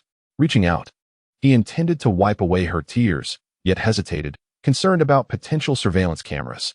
If Jianing were to discover this, it would spell disaster. Mu Yao, in frustration, exclaimed, Why are you so afraid? There are no cameras, and even if there were, they would not reach Jianing. Did I not tell you that I have already bribed her? Drawing closer, Song Chun gently urged, Then please, do not be sad, all right? Pouting unhappily, Mu Yao insisted. Then you must say you love me. With that, her tears began to fall anew. Song Chun felt helpless. If I say it, will you cease your tears? She nodded. Yes. Taking a deep breath, he pondered why girls seemed to crave expressions of love. He quickly uttered the 3 words, I love you. Indeed, Mu Yao ceased to cry, a slight smile gracing her lips, even as tears glistened on her face, hinting at the joy that had begun to blossom amidst her sorrow. She pouted her lips, deliberately elongating her tone, and said, Say it again, adding my name. Song Chun's lips twitched slightly, and with a resigned compliance, he replied, All right, I love you. Mu Yao. Mu Yao placed her hand beside her ear and exclaimed, Speak louder. I can't hear you. Song Chun, with a hint of exasperation, raised his voice. I love you, Mu Yao. A glimmer of light flashed in Mu Yao's eyes, and then, in a playful manner, she said, Now you say, I love you, my wife. Song Chun shot her a glance, exclaiming, Is this never-ending?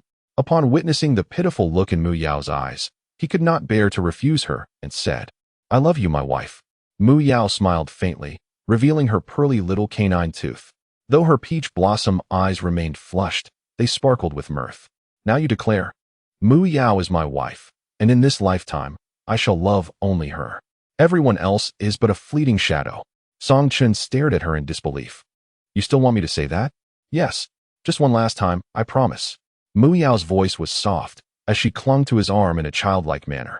Reluctantly, Song Chun repeated, Mu Yao is my wife, and in this lifetime, I shall love only her. Everyone else is but a fleeting shadow. Mu Yao's eyes instantly brightened, shimmering like jewels illuminated by sunlight. Inwardly, Song Chun exhaled deeply, gazing at Mu Yao's radiant smile, thinking how blissful it was to be carefree. Mu Yao extended her hand towards him. Hand me your phone.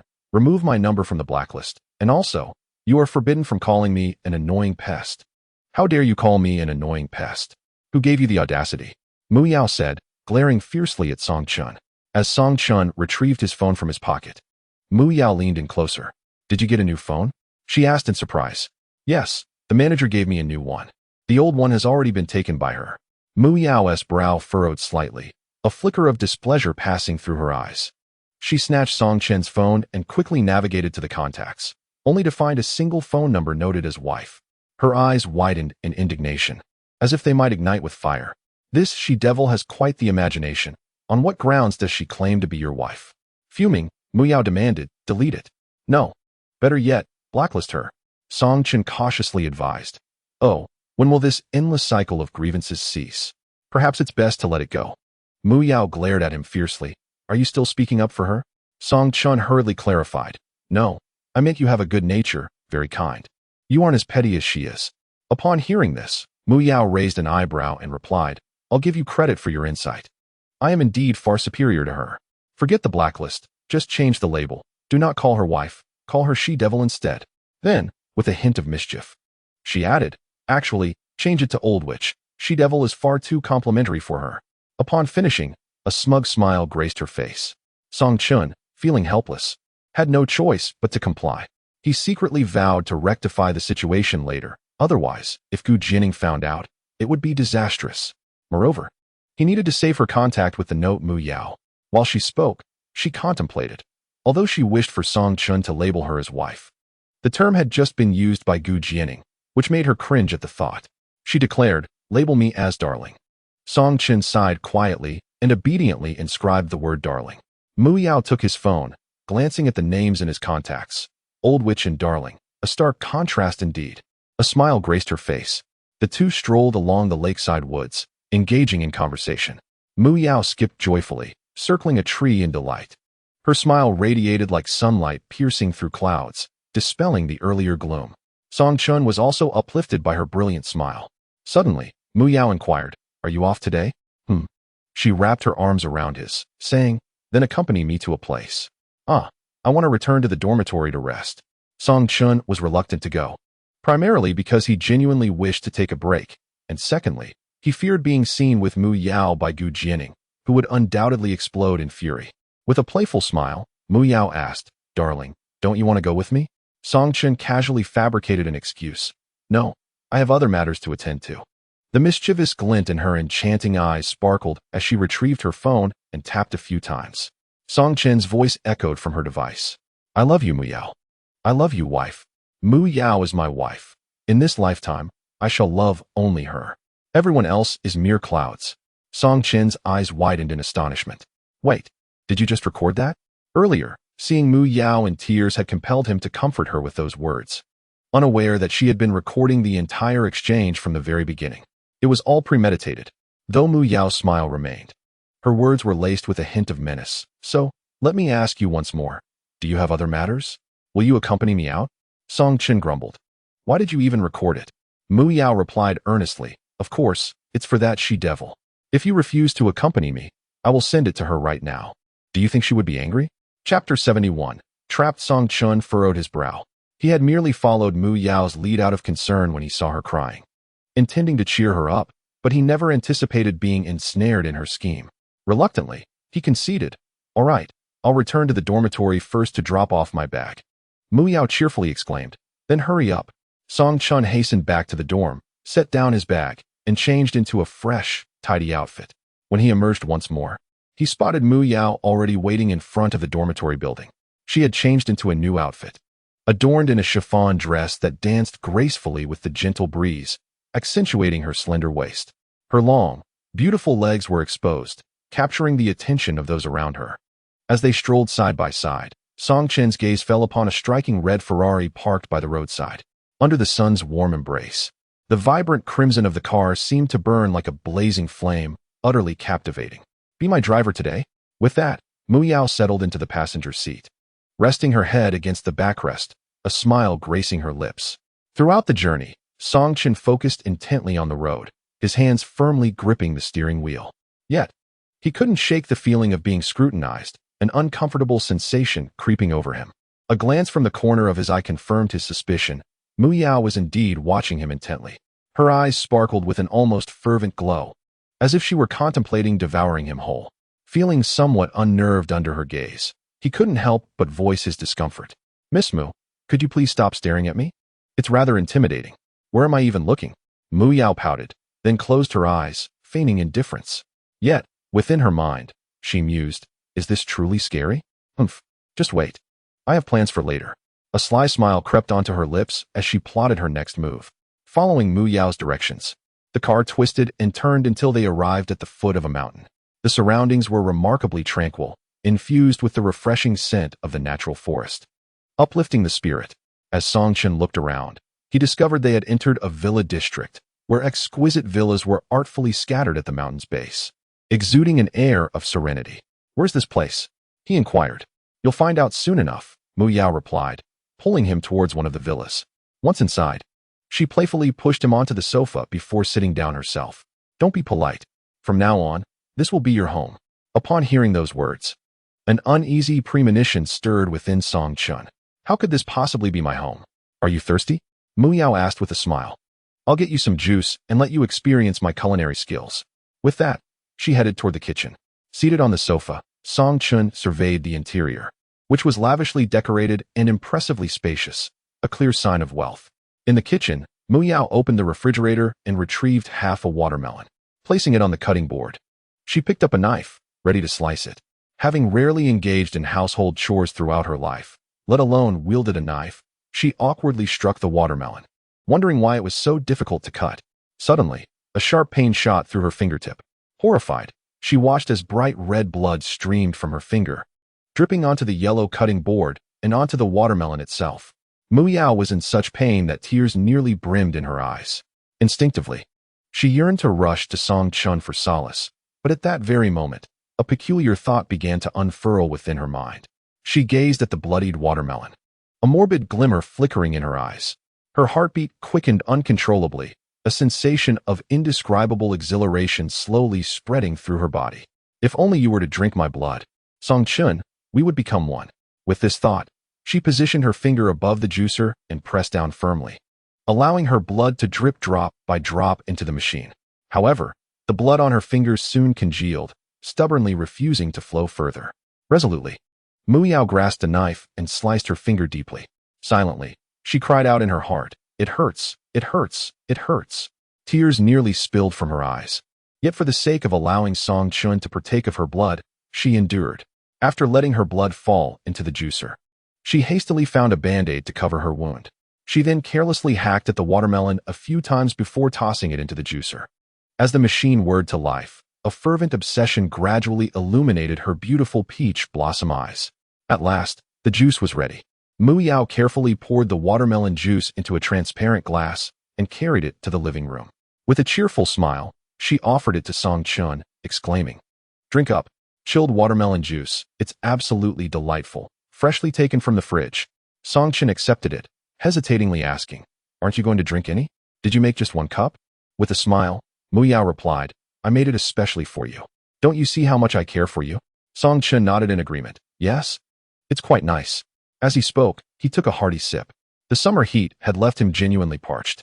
However, as the juice touched his lips, he slightly furrowed his brow. "Why does this watermelon juice taste odd?" Mu Yao leaned in closer, her eyes sparkling with anticipation, and asked, "Isn't it delicious? I'll make it for you again next time." Song Chun gave her a sidelong glance and said, "Never mind, I have my doubts about your culinary skills.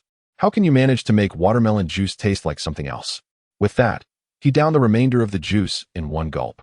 Though it was unpalatable, it was her hard work, after all, and wasting it would be improper. As Mu Yao beheld the emptied glass, an unmistakable thrill danced in her eyes. He drank it. Ha! Her blood entered his body. The intoxicating love born of their mingling blood was utterly captivating. "Come, let me show you around." Mu Yao's voice brimmed with excitement, eager to reveal more to Song Chun. She seized his hand, leading him to another room. As Song Chun stood in the center of the room, his gaze swept around, revealing a look of astonishment on his face. This room resembled an expansive gymnasium, filled with an array of fitness equipment, treadmills, spinning bikes, dumbbells, and barbells, each piece exuding a sense of professionalism and refinement. He inquired in astonishment, "Have you transported the entire gym to your home? Do you like it? I specifically arranged this for you." Mu Yao exclaimed with excitement. Stealing a glance at Song Chun, she reminisced about the day she had seen him running on the playground. At that moment, she had envisioned confining him indoors to run solely for her eyes. "From now on, you can work out here every day. Come, let us explore another room." Mu Yao eagerly pulled Song Chun into another chamber, pushing the door open to reveal a wall of wardrobes. "Look here," she said, as she opened one of the wardrobes. Inside hung an array of clothing, predominantly men's workout gear. The assortment of athletic attire varied in style, with many pieces appearing quite peculiar. Some were ultra-short tank tops, others were snug-fitting shorts, and there were even some quite revealing designs. Mu Yao's gaze swept over the wardrobe before she discreetly glanced at the exposed portion of Song Chun's arm. In her mind, an image began to form. Song Chun adorned in those revealing workout clothes, his physique radiating with masculine vigor. Only she would be privy to such a sight. Song Chen caught a glimpse of Mu Yao's gaze, which resembled that of a ravenous wolf eyeing a succulent piece of meat. A shiver ran down his spine, prompting him to exclaim, "No, Mu Yao, why do I feel your gaze is rather peculiar?" Mu Yao playfully wrapped her arms around his, replying, "What is so strange? I simply adore you too much." As she spoke, her hand gradually slipped from Song Chen's arm, gently gliding over his shoulder before curling around his neck, her body leaning tenderly against him. Instantly, Song Chen was enveloped by a soft and fragrant aura, completely surrounded by the scent emanating from Mu Yao. Both were clad in thin fabric, and he could feel the warmth radiating from her body. Such close proximity left him somewhat flustered.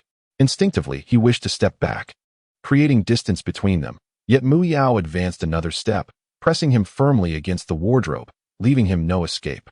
Her breath quickened as she slightly lifted her head, gazing into Song Chen's startled eyes, a barely perceptible smile gracing her lips. In that moment, everything around them seemed to hush, and the empty room echoed only with their disordered breaths. Mu Yao raised her head, her soft lips inching closer to the corner of Song Chen's mouth. Suddenly, clarity struck him. He pushed Mu Yao away and hastily made his way towards the door. "Hey, don't leave," Mu Yao called after him. Reaching the door, Song Chen grasped the doorknob and pulled firmly, only to discover it was locked. Standing in the center of the room, Mu Yao crossed her arms with a sly smile, leisurely stating, "Why the rush to leave? The door is locked. You can't escape today." Song Chen turned around and asked, "What exactly do you want me to do here?" Mu Yao took a few steps forward, her tone laced with a hint of seriousness. "From now on, this will be your home. Look, I've prepared so much fitness equipment for you and bought an abundance of workout clothes. You are to exercise here every day, wearing the attire I've selected for you. Of course, if you prefer not to wear them, I would find that even more delightful."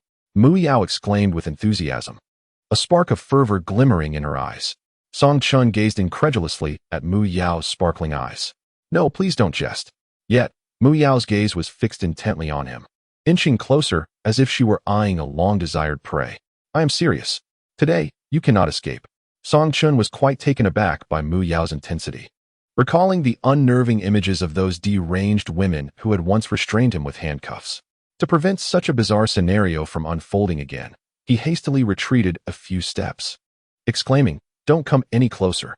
However, Mu Yao seemed even more exhilarated by his reaction, pursuing him while panting, "Don't run. Why are you running so fast? I won't eat you." Song Chen dared not halt.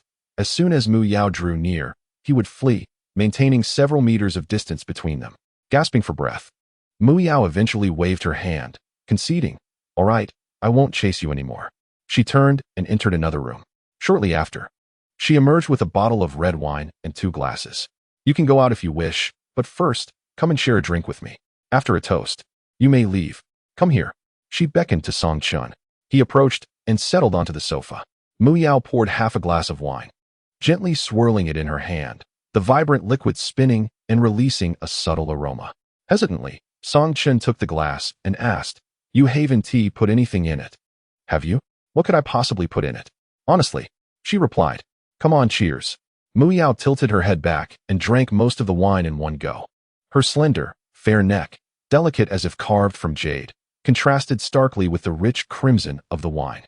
Song Chen found himself irresistibly drawn to her, his heart racing uncontrollably. He instinctively averted his gaze. Mu Yao's cheeks gradually flushed, a soft rosy hue spreading to her ears, enhancing her already enchanting features. Surprised, Song Chen exclaimed, "Wait, you can't possibly be intoxicated after just that much, can you?" Mu Yao set down her glass, chuckling as she shook her head. "Impossible." She lowered her gaze slightly, her long eyelashes fluttering as if concealing her inner feelings. Then, she slowly leaned closer to Song Chen. A faint, alluring fragrance enveloped him, causing him to hold his breath involuntarily, while his heart raced even faster.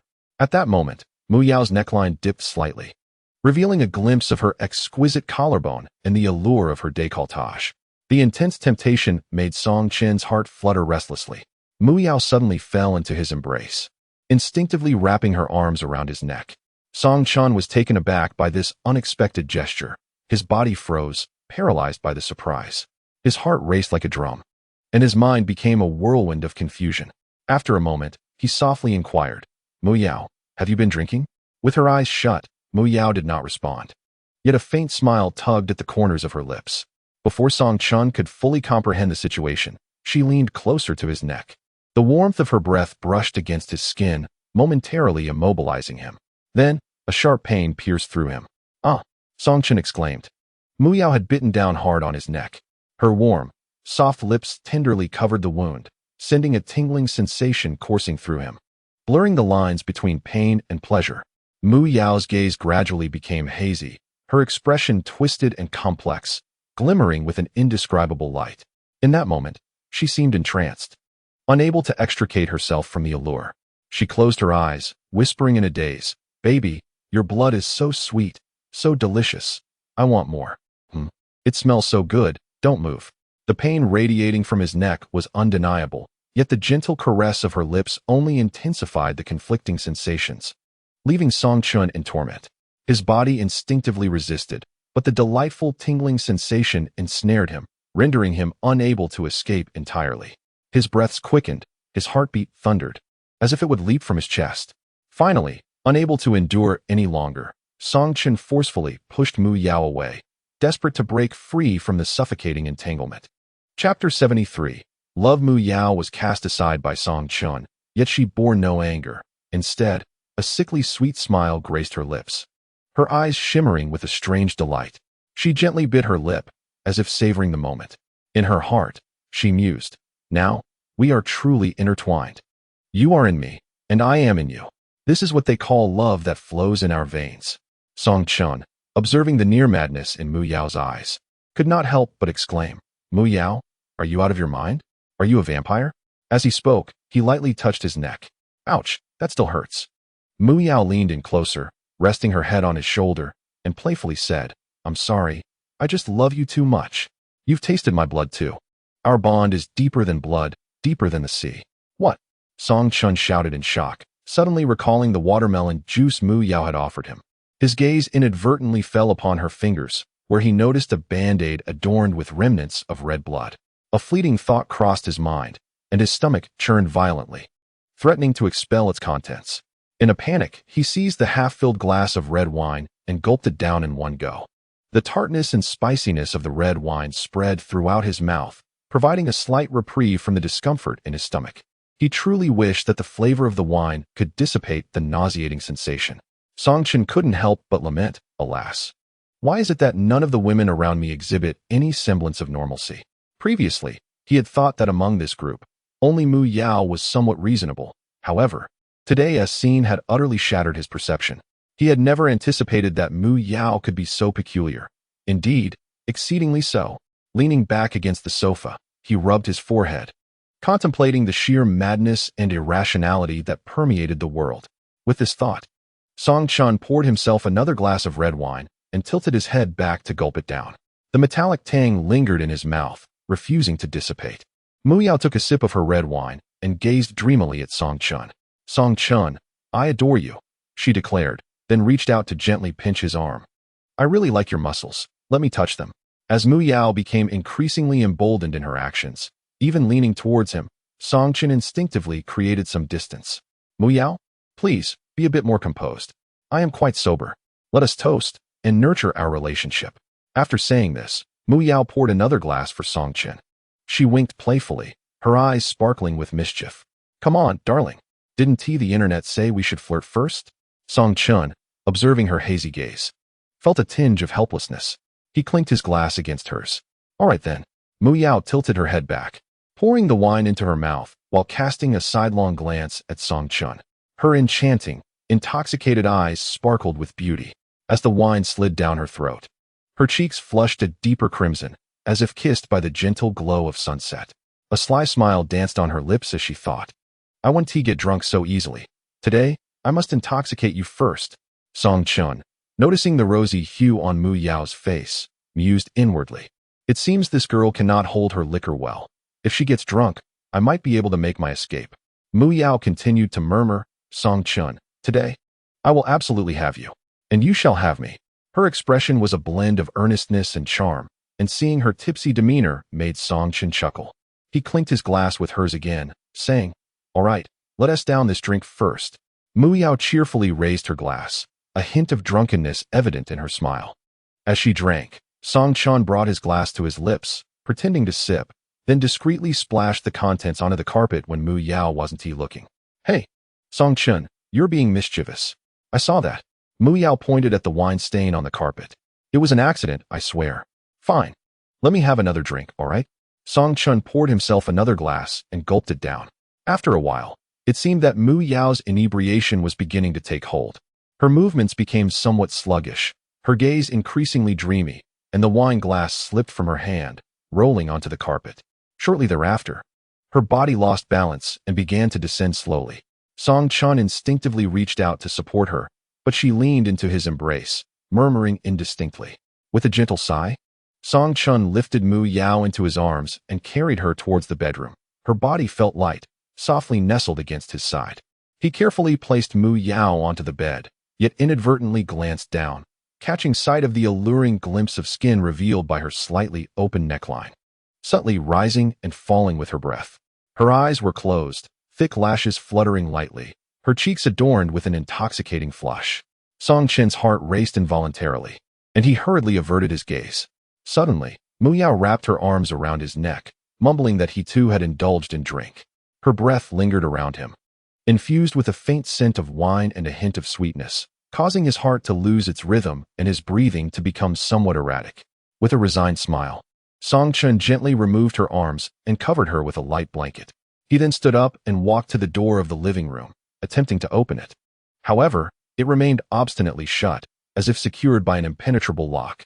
He approached the window, only to find it similarly sealed, unyielding to his attempts to open it. Uncertain whether there was a smart remote control available, he searched around but found nothing. At that moment, he noticed a small ventilation window in the first-floor restroom. A possible escape route. Once his feet touched the ground outside, he brushed off the dust from his clothes, finally exhaling in relief. As he stepped away, he realized he was at the foot of a mountain, with no public transport available, and attempting to summon a ride via his phone yielded no drivers willing to accept the fare. Resigned, he began to run forward, silently vowing never to return to this place again. Mu Yao had truly led him into a predicament. It took him an hour of running to reach a location with a subway station. Chapter 74. Long time no see. The next day, Song Chen arrived at the restaurant for work. After the bustling lunch hour, he was diligently mopping the floor when a colleague hurriedly approached, playfully patting him on the shoulder. Hey, Song Chun, there's a beauty outside looking for you. After saying this, he winked at Song Chun, wearing a distinctly gossipy expression. As Song Chun took a few steps, two more colleagues joined him, teasing, Hey, Song Chun, is that your girlfriend? You lucky dog. She's truly stunning. Upon reaching the entrance, he immediately spotted a beautiful figure. It was Jiang, adorned in a delicate green floral dress that flowed gracefully, standing quietly at the doorway. A gentle smile graced her face, her lips slightly upturned, revealing two shallow dimples, rendering her exceptionally warm and charming. Her soft black hair was tucked behind her ears, revealing a smooth forehead, and her large eyes radiated a hint of tenderness. Her bare arms and beautiful legs were as white as snow, glistening subtly under the sunlight. And the pale green long dress she wore accentuated her delicate and fair complexion. Song Chun, he exclaimed, somewhat surprised to see Jiang. What brings you here, senior? Jiang smiled gently, her voice soft. I called you, but no one answered. It's been several days since I last heard from you, so I decided to come and check on you. A touch of embarrassment crossed Song Chen's face as he scratched his head. I just changed my phone. My old one was stolen, he explained, opting not to mention that his phone had been confiscated. Jiang nodded. That's perfect. You should save my number later. All right, he replied. Shall we take a walk? Jiang suggested. Song Chen hesitated, wondering if Jianing would notice, and feeling that it might not be appropriate to leave his post at work. He glanced back at the restaurant, where several colleagues were huddled together, curiously watching them with expressions of gossip and amusement. They were laughing and joking, but there was a hint of envy in their eyes. A few even gave Song Chen a thumbs up, exclaiming, awesome. Feeling a bit embarrassed, Song Chen chuckled awkwardly, but soon noticed the restaurant manager nearby, who was also observing them with a knowing smile. When their eyes met, the manager nodded and gestured with his eyes, indicating that it was all right for him to step out. Song Chen noticed a hint of fatigue in Jiang Yu's eyes, which were otherwise filled with anticipation. He felt a pang of guilt for not having done anything for her since her last episode.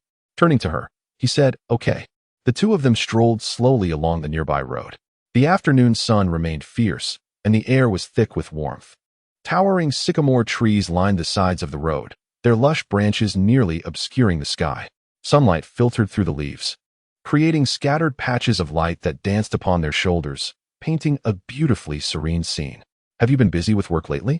Song Chun broke the silence. Jiang smiled faintly and shook her head. "It's been all right, not too hectic." Her tone was casual, as she did not wish to burden Song Chun with her worries. In truth, she had been quite busy, running from dawn until dusk with hardly a moment to rest. Yet, after a long time without hearing from him and unanswered calls, she could no longer resist the urge to take leave and see him. "Senior, have you been happy lately?" Song Chun asked cautiously. He intended to inquire about her mental state and whether she had experienced any episodes, but he felt that such a direct question might come off as impolite. Jiang Yu immediately understood the underlying concern in his words. She smiled lightly, shook her head, and replied in a relaxed tone. "Rest assured, my mental state has been quite stable of late. In truth, during my time abroad, I was not often afflicted by illness. As long as I did not undergo significant emotional upheaval, I could maintain control over my feelings." The two of them strolled leisurely while engaging in conversation. Unbeknownst to them, they crossed the street and arrived at the fountain adjacent to the square. The water of the fountain shot high into the air, cascading down like countless pearls, shimmering with a crystalline brilliance in the sunlight. A lively group of children played around the fountain, their laughter echoing throughout the square, filling it with joy. Observing these carefree youngsters, both Song Chun and Jiang Yu involuntarily wore gentle smiles on their faces. "Back when we were in high school, our school also had a magnificent fountain," Jiang Yu remarked softly, her eyes glimmering with nostalgia. Song Chun too was lost in reminiscence, recalling how many students used to gather by the fountain to memorize English vocabulary. They were so young then, filled with dreams for the future. Those tender moments had become their most cherished memories. "In fact, before I went abroad, I once asked you if you would wait for my return." Jiang Yu paused for a moment before finally uttering softly, "Your promise to wait for me was my greatest motivation during my solitary life overseas." Song Chun strained to recall, remembering that before Jiang Yu left, she had gifted him a book and posed that very question. "Will you wait for my return?" He had casually replied affirmatively, believing at the time that it was merely the sentiment of friendship. However, it was only after Jiang Yu returned and, in a fit of madness, held a knife to his throat that he truly comprehended the depth of her feelings. It was far more profound than mere friendship. Now, as Jiang Yu broached the subject, Song Chun felt a pang of unease. He was aware that her gaze was filled with tenderness, yet he dared not meet her eyes. "Senior, you are exceptional, but I feel that our statuses are not quite compatible. Your family." He hesitated, unsure of how to proceed. He believed Jiang Yu would understand his meaning. Her family was composed of officials, her parents esteemed figures. While he hailed from an ordinary background, their differences too vast. Jiang Yu seemed to anticipate his response, offering a slight smile as she gently replied, "It's all right. My family does not concern themselves with my romantic affairs. Moreover, my grandfather once said that as long as a young man possesses responsibility, family background is of little consequence." "No, in truth, I am not a particularly good person.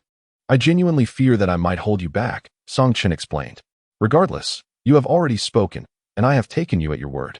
With that, Jiang Yu gazed earnestly at Song Chun. He was taken aback, uncertain of which statement she referred to, the promise to wait for him or the declaration of love she had insisted upon after her moment of madness.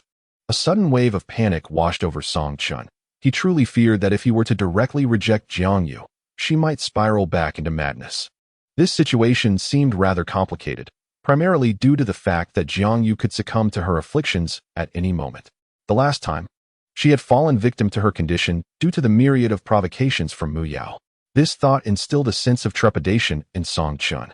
He managed to smile, refraining from uttering any further words. Before long, the Chi-shi festival arrived. On this day, the restaurant buzzed with unusual fervor, bustling with activity.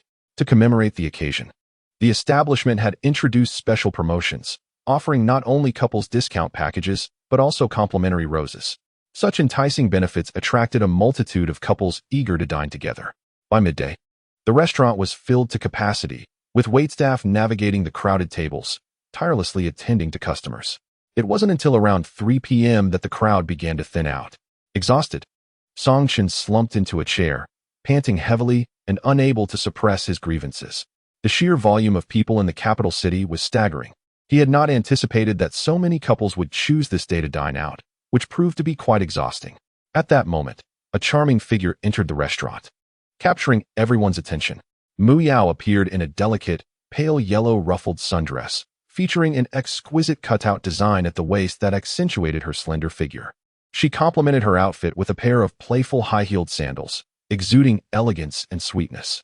Approaching Song Chen, she playfully tapped his shoulder and said in a teasing tone, "Song Chen, today is Chi-shi, you must spend it with me." With a resigned gaze, Song Chen lifted his head and replied, "Miss, I am currently at work. How can I accompany you?" Leaning closer, Mu Yao whispered in his ear, "You must stay with me today. I haven't yet settled the score since you left that day." With that, she swayed her hips and ascended the stairs with a light-hearted gait. Moments later, the manager descended alongside Mu Yao. With a beaming smile, he assured her, "Rest assured, Miss Mu, I will permit Song Chen to accompany you today. He won't be working, and his salary will remain unaffected." Satisfied, Mu Yao nodded and seized Song Chen's arm, leading him toward the exit. He stumbled slightly, struggling against her grip while exclaiming, "Wait, I still have work. Where are you taking me?" Turning back with a playful smile and a wink, Mu Yao replied, "It's Chi-shi. Of course we must go to a place meant for couples." As Song Chen was pulled to the entrance of the restaurant, he caught sight of a familiar figure he hadn't seen in quite some time. Su Jinru stood at the foot of the stairs upon spotting Song Chen. Her large doe-like eyes sparkled with excitement. "Senior, it's been so long." Chapter 75. Chi-shi. Su Jinru was clad in light blue denim overalls paired with a black and white striped t-shirt. Her two braids cascaded over her shoulders, presenting an adorably charming appearance. Song Chen stepped forward in astonishment and inquired, "When did you return, Junior?" Su Jinru's eyes twinkled with delight as she scrutinized him closely. After more than a month apart, the senior seems to have become even more handsome and charming. During her time at home, she missed him dearly, thinking of him every day, which prompted her to return on the Chi-shi festival, eager to spend it together. Gazing at Song Chen's striking visage and robust physique, she was suddenly reminded of their intimate encounters, and a delicate blush crept onto her fair cheeks. Standing nearby, Mu Yao watched them with wide eyes, her lips pouting in discontent. She thought to herself, do these two perceive her as heir? How dare they exchange glances in her presence? Mu Yao shot a glare at Song Chen, then stepped forward to grasp his arm, saying, "Darling, it's Chi-shi today. Weren't we supposed to spend it together?" She then pulled him forward. Song Chen shrugged off her grip, responding, "No, I never agreed to that." Mu Yao whispered, "Don't worry, that fierce girl won't find out. But if you don't accompany me, I shall send her the recording right now." Turning back, she flashed a smile at Su Jinru, Jr. "The senior is off to the mall with the senior sister for Chi-shi. If you have nothing else to do, you can head back to school." Su Jinru smiled, saying, "I haven't been to the mall in ages. I'd like to join you." With that, she walked alongside them. In her heart, she resolved to no longer be the timid and self-deprecating girl she once was. She would bravely pursue what she desired. She would not allow Song Chen to be taken away by someone else. The mall was not far off, just a few hundred meters from the restaurant. They passed by the fountain in the square, where beautiful water jets sparkled under the sunlight, and mist enveloped the surroundings. Couples paused to take pictures in front of the fountain, and the square was bustling with a lively crowd enjoying the day. Walking beside Song Chen, Su Jinru quietly asked, "Senior, did you miss me?" At a loss for words, Song Chen was momentarily speechless. Su Jinru smiled gently. "Senior, it has been 39 days, 3 hours, 26 minutes, and 17 seconds since we last met. You must have missed me." Song Chen looked at her in astonishment. "Wait, have you been counting the seconds?" Mu Yao pinched his arm sharply and shot him a glare, thinking, "Are you two so engrossed in each other that you forget my presence?" Feeling the sting of her pinch, Song Chen glanced sideways and caught Mu Yao's fierce gaze. He awkwardly chuckled. "Ah, Junior, your math skills are impressive." As they reached the entrance of the mall, a voice called out from behind, "Song Chen." Turning around, they saw Jianing. She wore a loose white shirt, casually tucked into her jeans, with the collar slightly open, revealing a hint of her delicate collarbone. Though it was the simplest of outfits, it radiated an extraordinary charm on her. Her graceful figure, with alluring curves, glistened subtly under the sunlight, and her elegant aura seemed innate, making her an astonishing presence amidst the crowd. Jiang Yu approached Song Chen, a smile blossoming on her fair face. "I just went to the restaurant looking for you. The manager informed me that you had just left, so I followed you here." Song Chun nodded with a smile, yet a sense of foreboding stirred within him. Previously, when Mu Yao and Jiang Yu accompanied him, various unpleasant incidents unfolded. Now, with the addition of Su Jinru, the trio of formidable women heightened the pressure considerably. As they conversed, the group entered the shopping mall together. Mu Yao felt a wave of discontent, for today was the Chi-shi festival, and she had envisioned a delightful world for two with Song Chun. However, her plans were thwarted by the presence of these two annoyances. After a few steps, she remarked, "I'm thirsty. I could really use a drink." Coincidentally, a cafe was located on the first floor of the mall, and they all ventured inside. The cafe was bustling, given the occasion, especially with couples. Upon entering, the four friends immediately drew the attention of those around them, as their striking appearances captivated onlookers. Song Chun, tall and handsome, was flanked by three exceptionally beautiful girls, each embodying a different style, but all equally enchanting. One girl noticed her boyfriend staring at the trio with envy and abruptly tapped him on the head, exclaiming, "What are you looking at? Aren't you supposed to be here with me today?" The boyfriend quickly turned his gaze away, stammering that it was nothing. Yet, he couldn't resist sneaking glances at the stunning girls, captivated by their delicate waists, shapely figures, and fair legs, feeling fortunate for every glance. Eventually, they found a vacant table. It was a four-person seat, with Mu Yao and Song Chun sitting closely together, while Jiang Yu and Su Jinru faced them. Each had a cup of coffee before them, yet silence enveloped the table as everyone grappled with their thoughts, creating a rather awkward atmosphere. The most uncomfortable was Song Chun, who found himself at a loss for words. Despite the cafe being lively with conversations, their corner felt eerily quiet. Although the girls remained silent, Song Chun sensed their gazes upon him, as if they were all silently scrutinizing him, sending a prickling sensation down his spine. Attempting to feign interest in his phone, he noticed a WeChat message pop up. It was from Mu Yao. "Dear, let them enjoy their coffee while we discreetly slip away and tend to more pressing matters." Song Chun replied, "What pressing matters?" Mu Yao sent a mischievous emoji in response. "What do you think?" Song Chun responded with a bomb emoji. He had no intention of indulging Mu Yao.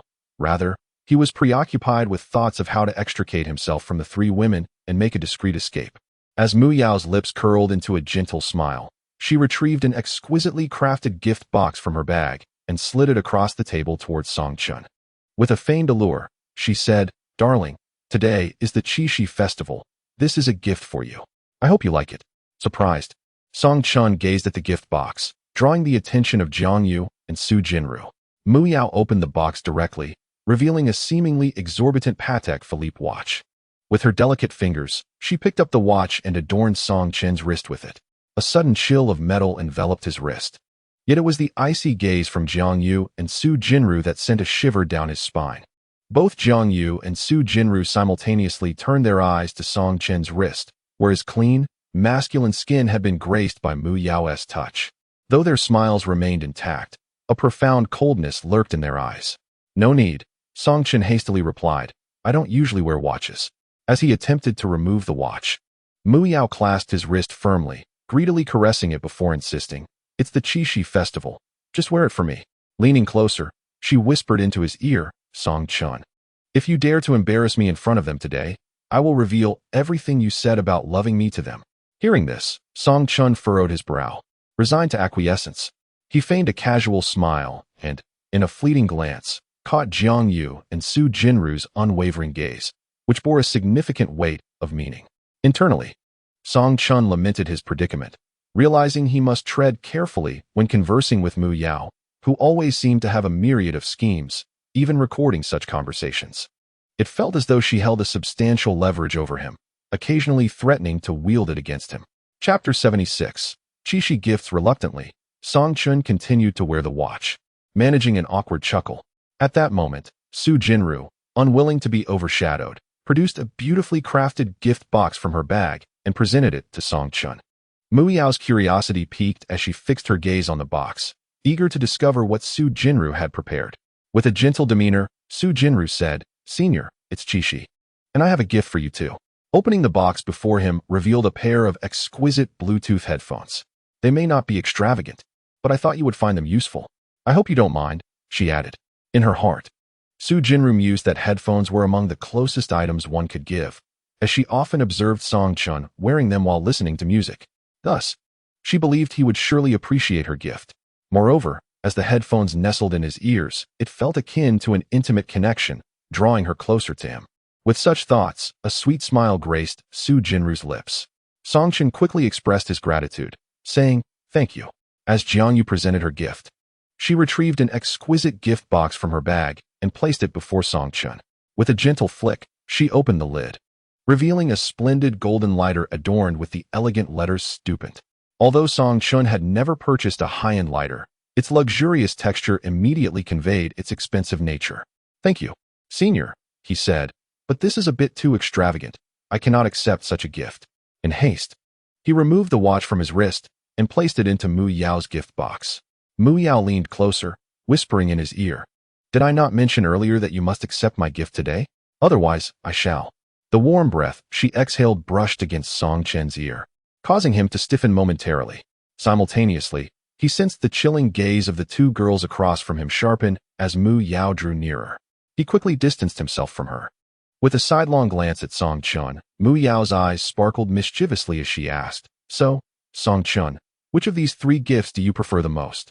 He chuckled awkwardly, internally lamenting that Mu Yao was a source of trouble, ever eager to set traps for him. He felt the intense scrutiny of the three girls, their eyes filled with anticipation. His mind raced, contemplating how to respond without offending these three formidable figures. He offered a vague nod. "They're all quite nice." Yet Mu Yao was relentless in her inquiry, pressing, "Then tell me, what makes my gift stand out?" Song Chun replied, "Well, it certainly looks quite valuable." Upon hearing this, Su Jinyu could not suppress a smile, and Jiang Yu exchanged a knowing glance with Mu Yao. Instantly, Mu Yao's mood soured. She interpreted his words as a veiled mockery, as if he were implying she was merely a nouveau riche. She shot him an irritated glare. Noticing her displeasure, Song Chun hastily added, "It's also quite practical. You can wear it to check the time." At this, Mu Yao's expression brightened, revealing her pearly white canines as she grinned.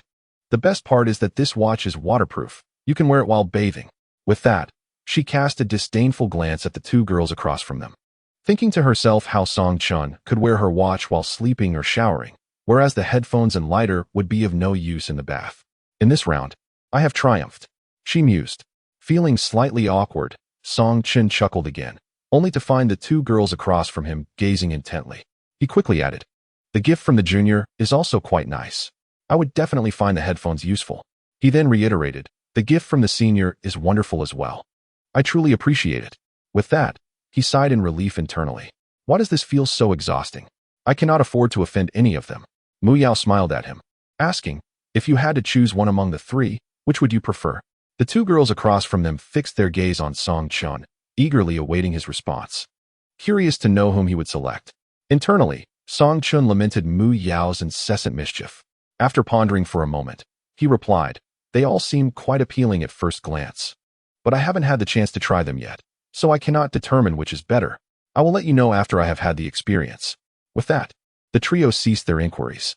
Rising to his feet, Song Chun announced, "I'll step out to the restroom. You may stay here for now." He then made his way to the restroom. After finishing, he stealthily edged along the wall, attempting to slip out unnoticed. However, as he exited, he was taken aback to find the three girls waiting for him at the door, their eyes sparkling with amusement, as if they had caught him in the act. Song Chun helplessly sighed internally, wondering why they were so fixated on him. Pretending to be surprised, he exclaimed, "Oh, you all came out?" Mu Yao leaned in, wrapping her arm around his, saying, "What? Are we supposed to wait for you to run away?" He hurriedly pushed her arm away, whispering, "You shouldn't be so affectionate. There are too many people around. It's inappropriate." Mu Yao playfully pinched his arm, retorting, "What is there to be afraid of? I told you. Gu Jianing's people have already been bribed by me. She won't find out, so don't worry." Song Chun whispered back, "No? You should consider that the senior might be upset. Have you forgotten how she dealt with you last time? Do you wish to be reprimanded again?" Chapter 77. The jewelry store. At this, Mu Yao quickly turned her head to look around. She noticed Jiang Yu and Su Jinru glaring at her and Song Chen's intertwined arms, both wearing displeased expressions. Reluctantly, Mu Yao released Song Chun. The group walked through the bustling hall of the shopping mall. The vast space was teeming with people. and the colossal 3D screen above showcased ethereal visuals celebrating the Chi-shi festival, casting shimmering light and color onto the marble floor like flowing ripples. As the four of them strode through the hall, they instantly became the center of attention. Many young men turned their heads, their gazes fixated on the three girls. Each of these young women was a paragon of beauty, breathtakingly exquisite. Individually, any one of them would captivate, but together, their striking presence left onlookers in awe. Their skin was fair and delicate, their figures harmonious and graceful, each possessing unique traits. Their faces were exquisitely beautiful, their features resembling those of a captivating muse from a painting. Onlookers couldn't help but speculate about the identity of these three enchanting girls. They were more stunning than stars and wondered how they all ended up in the same mall, and to add to the intrigue, they were accompanying that fortunate young man. Song-chen also sensed the curious, envious, and even somewhat jealous gazes directed at them from the surrounding crowd. He furrowed his brow slightly, silently chuckling to himself. Young men, do not envy. You have no idea how difficult it is for the one directly involved. Having two girls appear simultaneously was already quite overwhelming for him. Now, with three individuals encircling him, it felt akin to standing in the midst of a grand battlefield. Furthermore, he had to remain vigilant for any suspicious figures or potential stalkers. Would Jianing discover his situation? If she found out he was shopping with three girls, especially on the day of Chi-shi, his fate would be sealed. He could only hope that Mu Yao would show some resolve and truly manage to win over Jianing's associates. Otherwise, if Jianing learned of this, she would undoubtedly make him pay dearly. At that moment, on the second-floor railing of the mall stood a tall figure.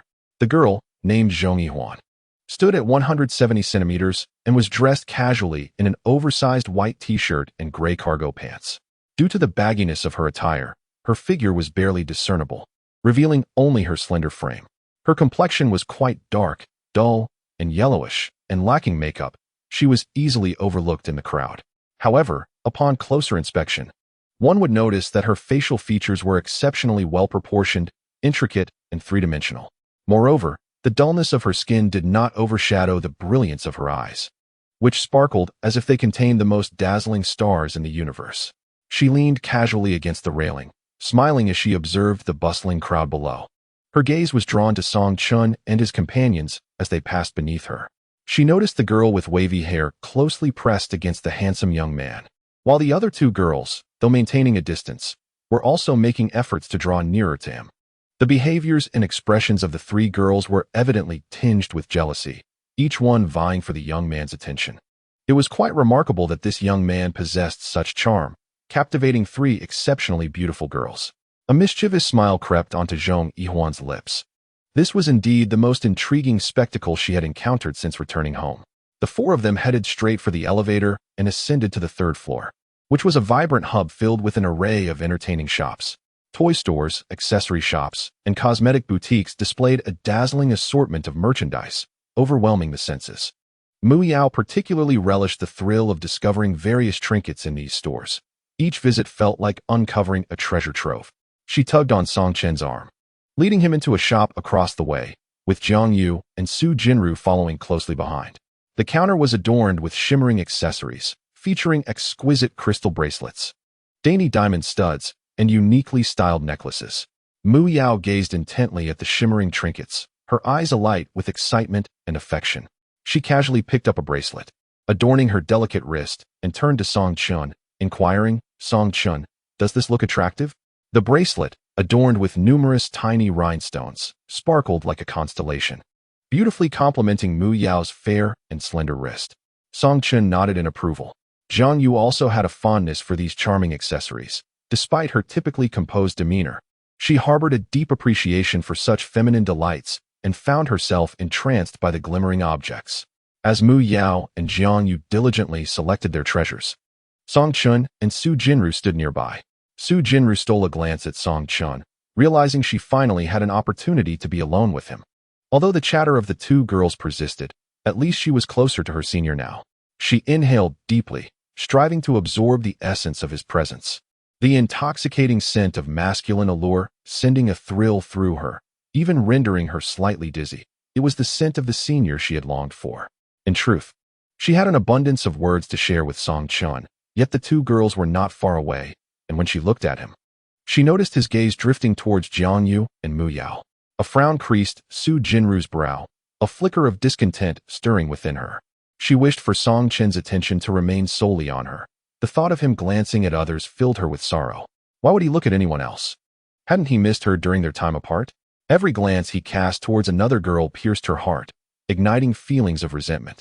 In reality, Song Chen was not intentionally watching Mu Yao and Jiang Yu. Rather, he was contemplating that with the two of them engrossed in their selection, he might seize the opportunity to slip away unnoticed.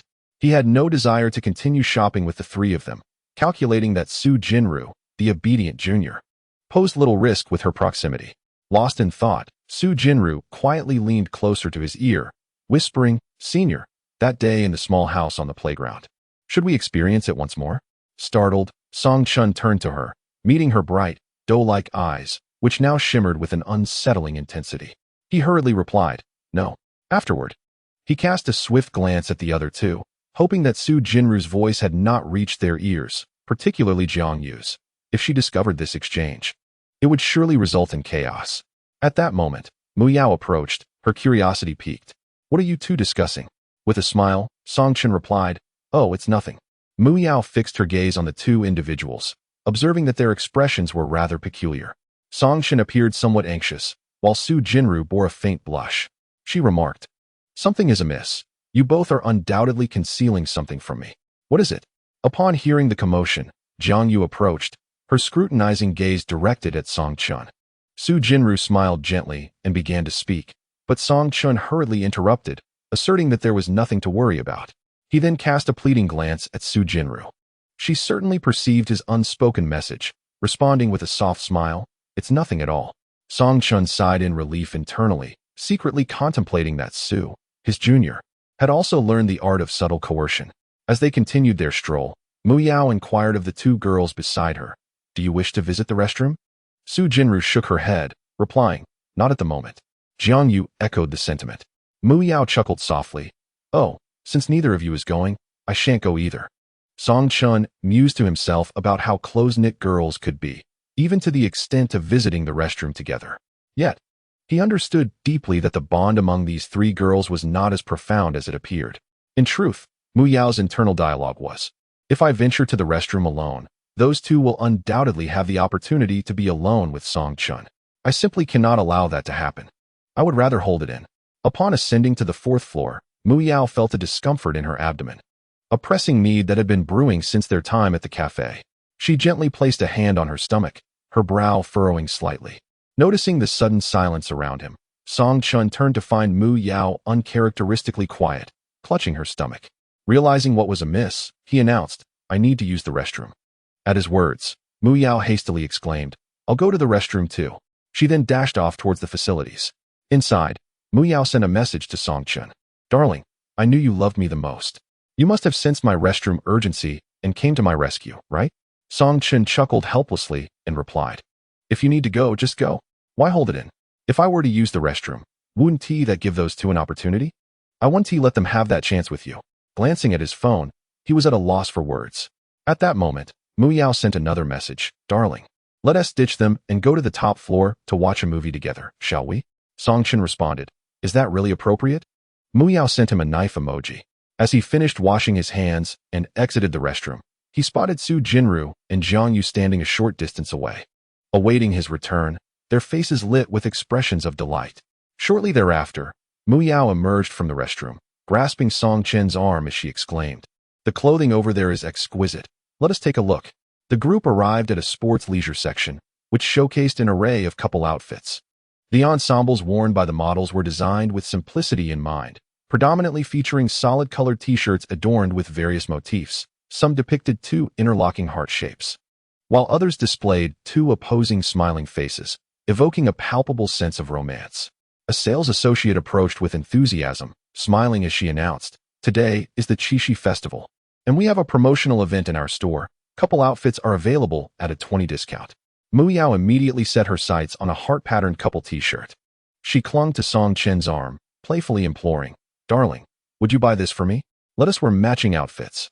Song Chen discreetly disengaged from Mu Yao's embrace, acutely aware that Jiang Yu and Su Jinru were observing him intently, particularly When Muyao mentioned wanting to wear couple outfits, he noticed their gazes turning icy in unison. Gleefully, Muyao accepted the avocado green t-shirt from the sales associate and rushed to the fitting room to try it on. As she stepped out, she captured everyone's attention. Her tall stature and graceful figure, complemented by her fair skin, made the light green t-shirt radiate with vitality and charm. Muyao turned to Song Chun, inquiring, "Do I look good?" He nodded, replying, "Quite nice." Elated, Muyao insisted, "Then you should try on a men's version. I want us to wear matching outfits." Song Chun glanced at Jiang Yu and Su Jiner, both of whom regarded him with gentle expressions and a hint of anticipation. "Do you like it?" he asked. "If you both are fond of it, you may each select one. I shall gift them to you."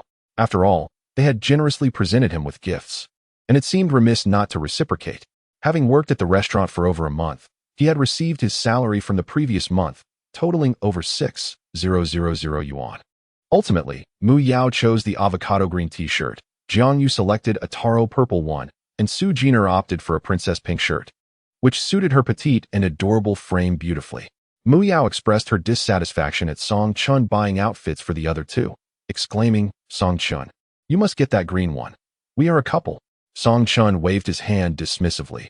"Buying for you three is sufficient. I have plenty of clothes." Upon hearing this, Mu Yao's mood soured. "No, you must buy it. I want it so we can wear matching outfits."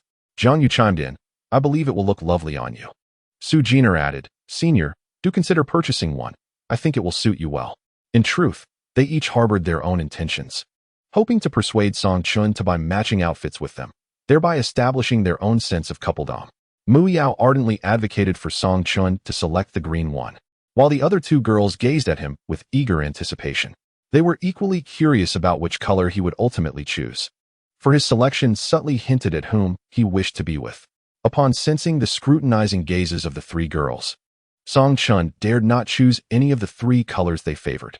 Fortunately, there was a yellow option available, and he opted for that instead. This decision proved advantageous, sparing him from inciting anger among any of them. Upon seeing Song Chun select the yellow, Mu Yao pouted and shot him a fierce glare, while Jiang Yu and Su Jinru breathed a sigh of relief. Although the color he chose differed from theirs, they felt a sense of happiness, as it still constituted a couple's outfit, identical in style, merely varying in hue. Exiting the clothing store, Mu Yao leaned her head against Song Chun's shoulder, playfully declaring her fatigue. "I'm so tired. Song Chun, let me lean on you." Song Chun turned slightly, glancing at her, noticing her fair and slender legs adorned with delicate high heels, which were beginning to show signs of redness. He understood the source of her exhaustion. With a resigned smile, he suddenly felt the intense gazes of the other two girls, causing a chill to run down his spine, and he promptly pushed Mu Yao away. Coincidentally, they found a row of benches nearby and decided to rest for a while. As Song Chun observed, he spotted a vending machine filled with exquisite anime figurines, vibrant in color and diverse in design. Upon closer inspection, he recognized several familiar characters among them. His attention was soon captured by a particular figurine of Zoro, a character from One Piece, a series he cherished, especially Zoro himself. This Zoro figurine was remarkably detailed and differed from the more muscular versions he typically encountered. It was petite and designed in a chibi style, rendering it exceptionally adorable. The figurine depicted Zoro with a broad smile, a grin imbued with a kind of enchanting charm that seemed capable of uplifting anyone who beheld it. Song Chun couldn't help but smile in response, thinking how delightful it would be to place it on his dormitory desk, its presence sure to brighten his spirits daily. Glancing at the price, which was quite reasonable, he decided to purchase it using his phone. After a brief respite, he checked the time and realized it was nearly 6 o'clock in the evening. Rising, he announced, "I must return to the restaurant for my shift. This evening will likely be bustling with diners." Without waiting for agreement from the others, he strode ahead. "Hey, Song Chun, we haven't even seen the movie yet." Mu Yao called out from behind. Song Chun waved his hand dismissively, quickening his pace. He had no desire to watch a film. Accompanying three girls to the cinema certainly promised no favorable outcomes. He sprinted to the restaurant, and indeed, a considerable number of patrons had already arrived. He immediately immersed himself in his duties. Previously, the restaurant would be empty by 10, but this time, he remained occupied until just past 11, as guests gradually departed. With his bag slung over his shoulder, Song Chun stepped out of the establishment, pondering whether to return to his dormitory, knowing it would be locked at this hour. However, he was acquainted with a resident on the first floor of the boys' dormitory, allowing him the option to climb through a window. Just as he took a few steps, he noticed a silver-gray Rolls-Royce parked by the roadside. The headlights flickered twice, and as Song Chen approached, he realized it was Gu Jianing's car. A wave of anxiety washed over him. Did Gu Jianing discover his outing with Mu Yao and the others earlier that day and come to confront him? Wasn't she on a business trip? The news traveled too swiftly. Taking a deep breath, he opened the back door and slid inside. He cast a furtive glance at her. "Ms. Gu, what brings you here?" Gu Jianing reclined slightly against the seat, exuding an air of elegance and detachment. Her features were exquisitely crafted, almost flawless, and her deep, clear eyes briefly met Song Chen's before she closed them, her long eyelashes fluttering gently, concealing the turmoil within. During her business trip, she had been diligently keeping pace, specifically returning on the Chi-shi festival to spend time with her little wolf pup. Throughout the drive, Song Chen sat rigidly, preoccupied with the thought that Gu Jianing might be there to reprimand him. A subtle, elusive fragrance pervaded the car, a signature scent of Gu Jianing, cool and noble. Upon arriving at the villa, they exited the vehicle and entered the house. Before changing her shoes, Gu Jianing entwined her arms around Song Chen's neck. Her movements were gentle and instinctive, accustomed to this familiarity. Yet in that moment, Song Chen felt an inexplicable tension. A certain apprehension lingered in his heart. The last time Gu Jianing found out about his outing with Mu Yao, she had erupted in fury. Thus, he held his breath, bracing himself for the impending storm. "Did you miss me?" Gu Jianing's voice was unexpectedly tender. Song Chen immediately nodded. She leaned in and placed a soft kiss on his cheek. Then, her slender fingers glided lightly across his neck, her tone laced with a hint of melancholy. "You've been disobedient." Song Chen hurriedly explained, "I'm sorry, Ms. Gu." Gu Jianing replied gently, "Didn't I say you should wear it every day?" Realizing she referred to the collar, he felt a sense of relief, having thought she had uncovered something more serious. "Ms. Gu, today is Chi-shi, and the restaurant was quite busy. It was rather inconvenient for me to wear it." Gu Jianing nodded slightly, remaining silent. She then walked over to her handbag and retrieved an exquisite gift box. "From now on, wear this." Gu Jianing retrieved a glimmering ring from the box and gently took Song Chen's left hand, sliding it onto his ring finger. "Wear it constantly, do not remove it," she instructed, adding, "You must also keep the collar on. Though you may forego it during the day, it is imperative to wear it at night while you sleep." Song Chen nodded, a smile gracing his lips. Yet internally he mused, who would willingly wear such an item to bed? It is rather peculiar. Gu Jianing seemed quite fond of gifting him these circular tokens, as if she were intent on ensnaring him. He abhorred such things, feeling they were akin to a restrictive spell. "What about my gift?" Gu Jianing inquired. "Huh." Song Chen was momentarily flustered. Gu Jianing was requesting a gift from him. Did she, perchance, know that he had purchased gifts for others? The memory of their encounter at the mall today left him feeling uneasy. "Today is the Chi-shi festival. Did you not prepare a gift for me?" Gu Jianing raised her gaze, her eyes gradually settling upon him, their clarity reminiscent of an autumn lake, untainted and serene, brimming with tenderness. Song Chen exhaled a sigh of relief, realizing that Gu Jianing was merely asking for a gift due to the occasion. She appeared oblivious to anything amiss. Had she known, she would likely not be so composed. Song Chen found himself in a quandary. He had not anticipated Gu Jianing's return, as she had been on a business trip and had not mentioned it in advance. Consequently, he had no gift prepared for her. Just as he pondered how to navigate this situation, Gu Jianing's beautiful eyes darted toward his backpack. In that moment, Song Chen recalled that he had purchased a Zorro figurine earlier that day.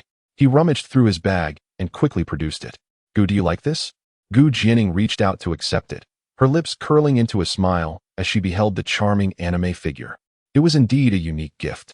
Song Chen silently watched as she took the figurine, feeling a pang of heartache, yet resigned, hoping only that she would not become overly excited. Chapter 80. Intriguing within the presidential suite atop the Cardun Hotel in Jing City, Zhong Yihuan sat poised in front of her laptop. The phone rang, and she answered it. "Boss, we have gathered all the information. Currently, the primary factions in Jing City are the Gu, Jiang, Mu, and Su families. The Gu and Jiang families have a penchant for collecting famous calligraphy and paintings. Perhaps the item you seek may be in their possession." "Understood," she replied, her subordinate suddenly chuckling. "Boss, during my investigation, I stumbled upon something intriguing." The daughters of these families all share a close connection with a man named Song Chun. Is that so? Zhong Yihuan maneuvered her mouse. Her interest peaked as she gazed at Song Chen's photograph on the screen, a smile gracing her lips. Isn't this the man I encountered earlier today? Indeed, it was quite intriguing. Under the soft glow of the lights, having shed the facade she had donned during the day, her true essence began to reveal itself. Her complexion was as fair as freshly fallen snow, pure and delicate. Draped in a white bathrobe, the soft fabric cascaded gracefully, accentuating her exquisite figure. The robe's neckline was slightly open, revealing the alluring contours of her chest, beautifully curvaceous and captivating. Her face was strikingly refined, breathtaking in its beauty. With a prominent nose, curled lashes, and rosy lips, her eyes seemed to harbor the vastness of the cosmos, shimmering with a lively radiance. Those mesmerizing eyes could dim the brilliance of the entire world. Leaning languidly against the chair, her fingers danced lightly as she perused the information displayed on the computer screen. Gu Jianing, aged 24, was the matriarch of the Gu family, characterized by her aloof demeanor and ruthless methods. Unmarried to date, she shared a unique bond with university student Song Chun, even going so far as to assign someone to follow and surveil him. Mu Yao, a 19-year-old heiress of the Mu family, was being courted by the Liang family. Yet she remained entangled with Song Chun and had bribed Gu Jianing's surveillance operative to keep an eye on him.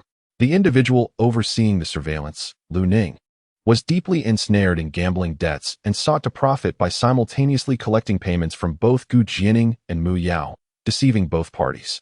Jiang Yu, aged 21, was the eldest daughter of the Jiang family, boasting a prestigious lineage as the daughter of the municipal party secretary of Jing City.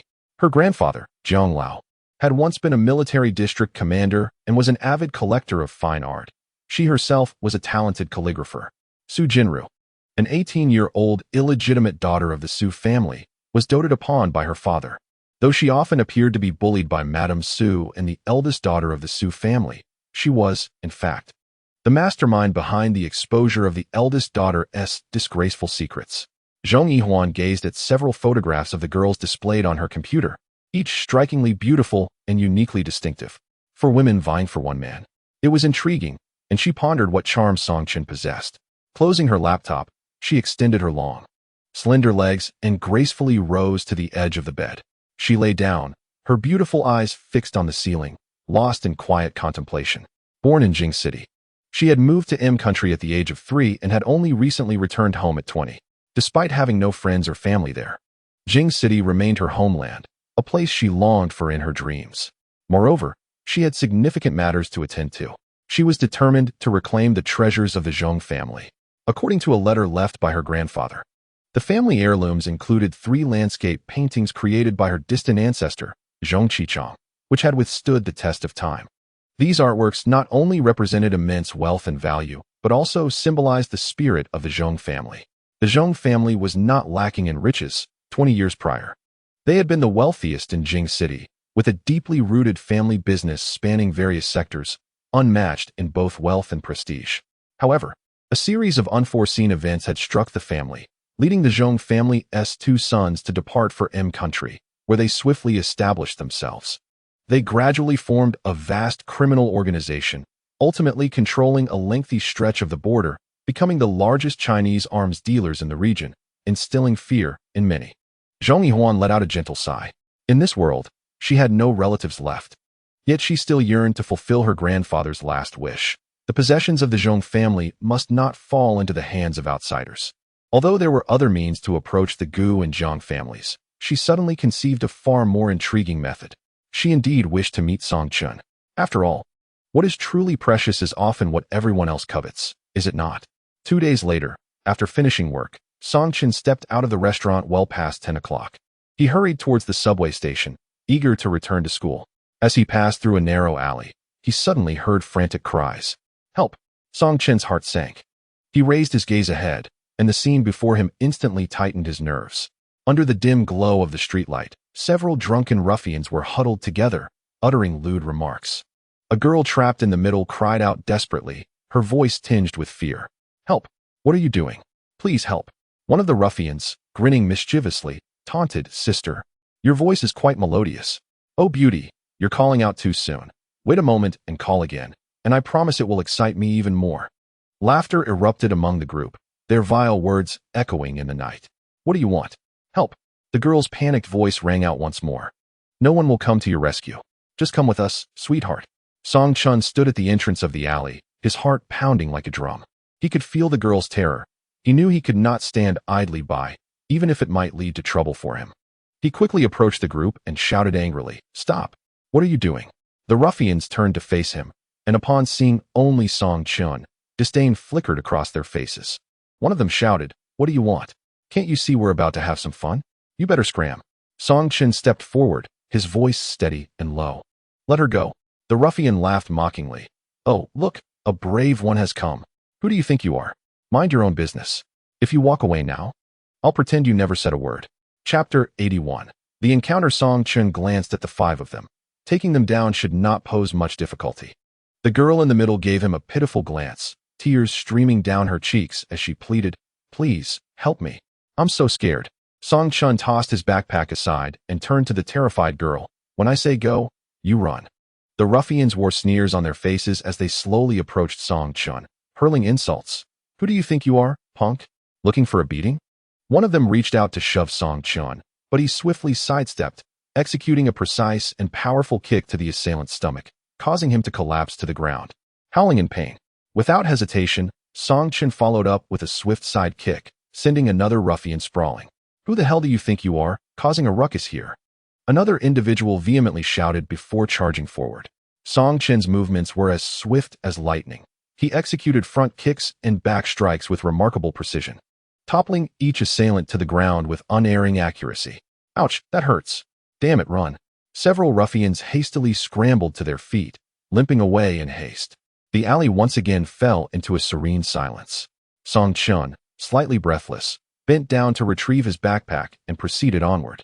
A girl emerged from behind a street lamp, expressing her gratitude with a simple, "Thank you." Song Chun turned to glance at her, and in the glow of the lamp, he discerned her exquisite features, though her complexion was rather dark.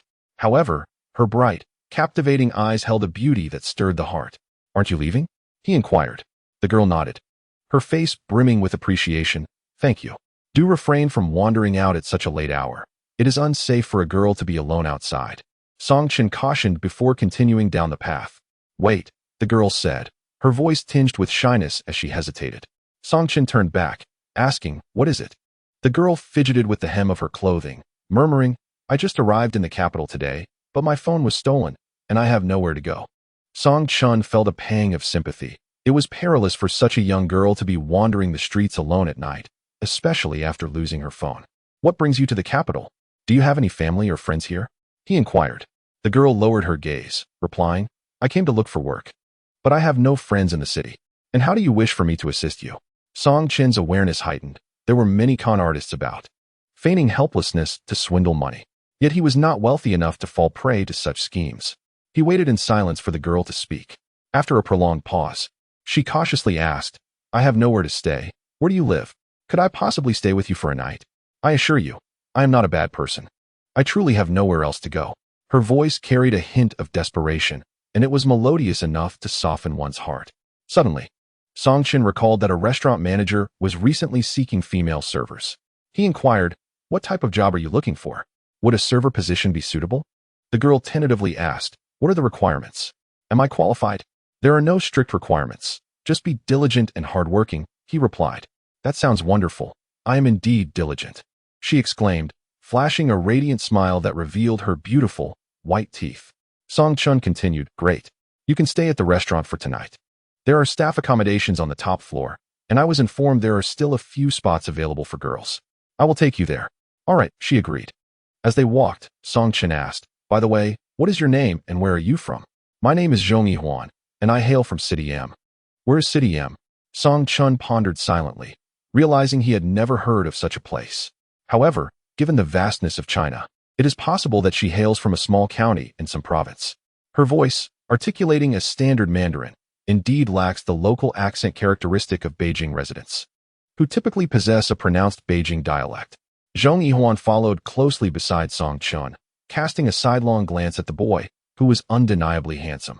Under the flickering lights, His profile was striking and handsome, and his demeanor during the earlier altercation revealed a commendable restraint, embodying an integrity that portrayed him as a well-behaved youth.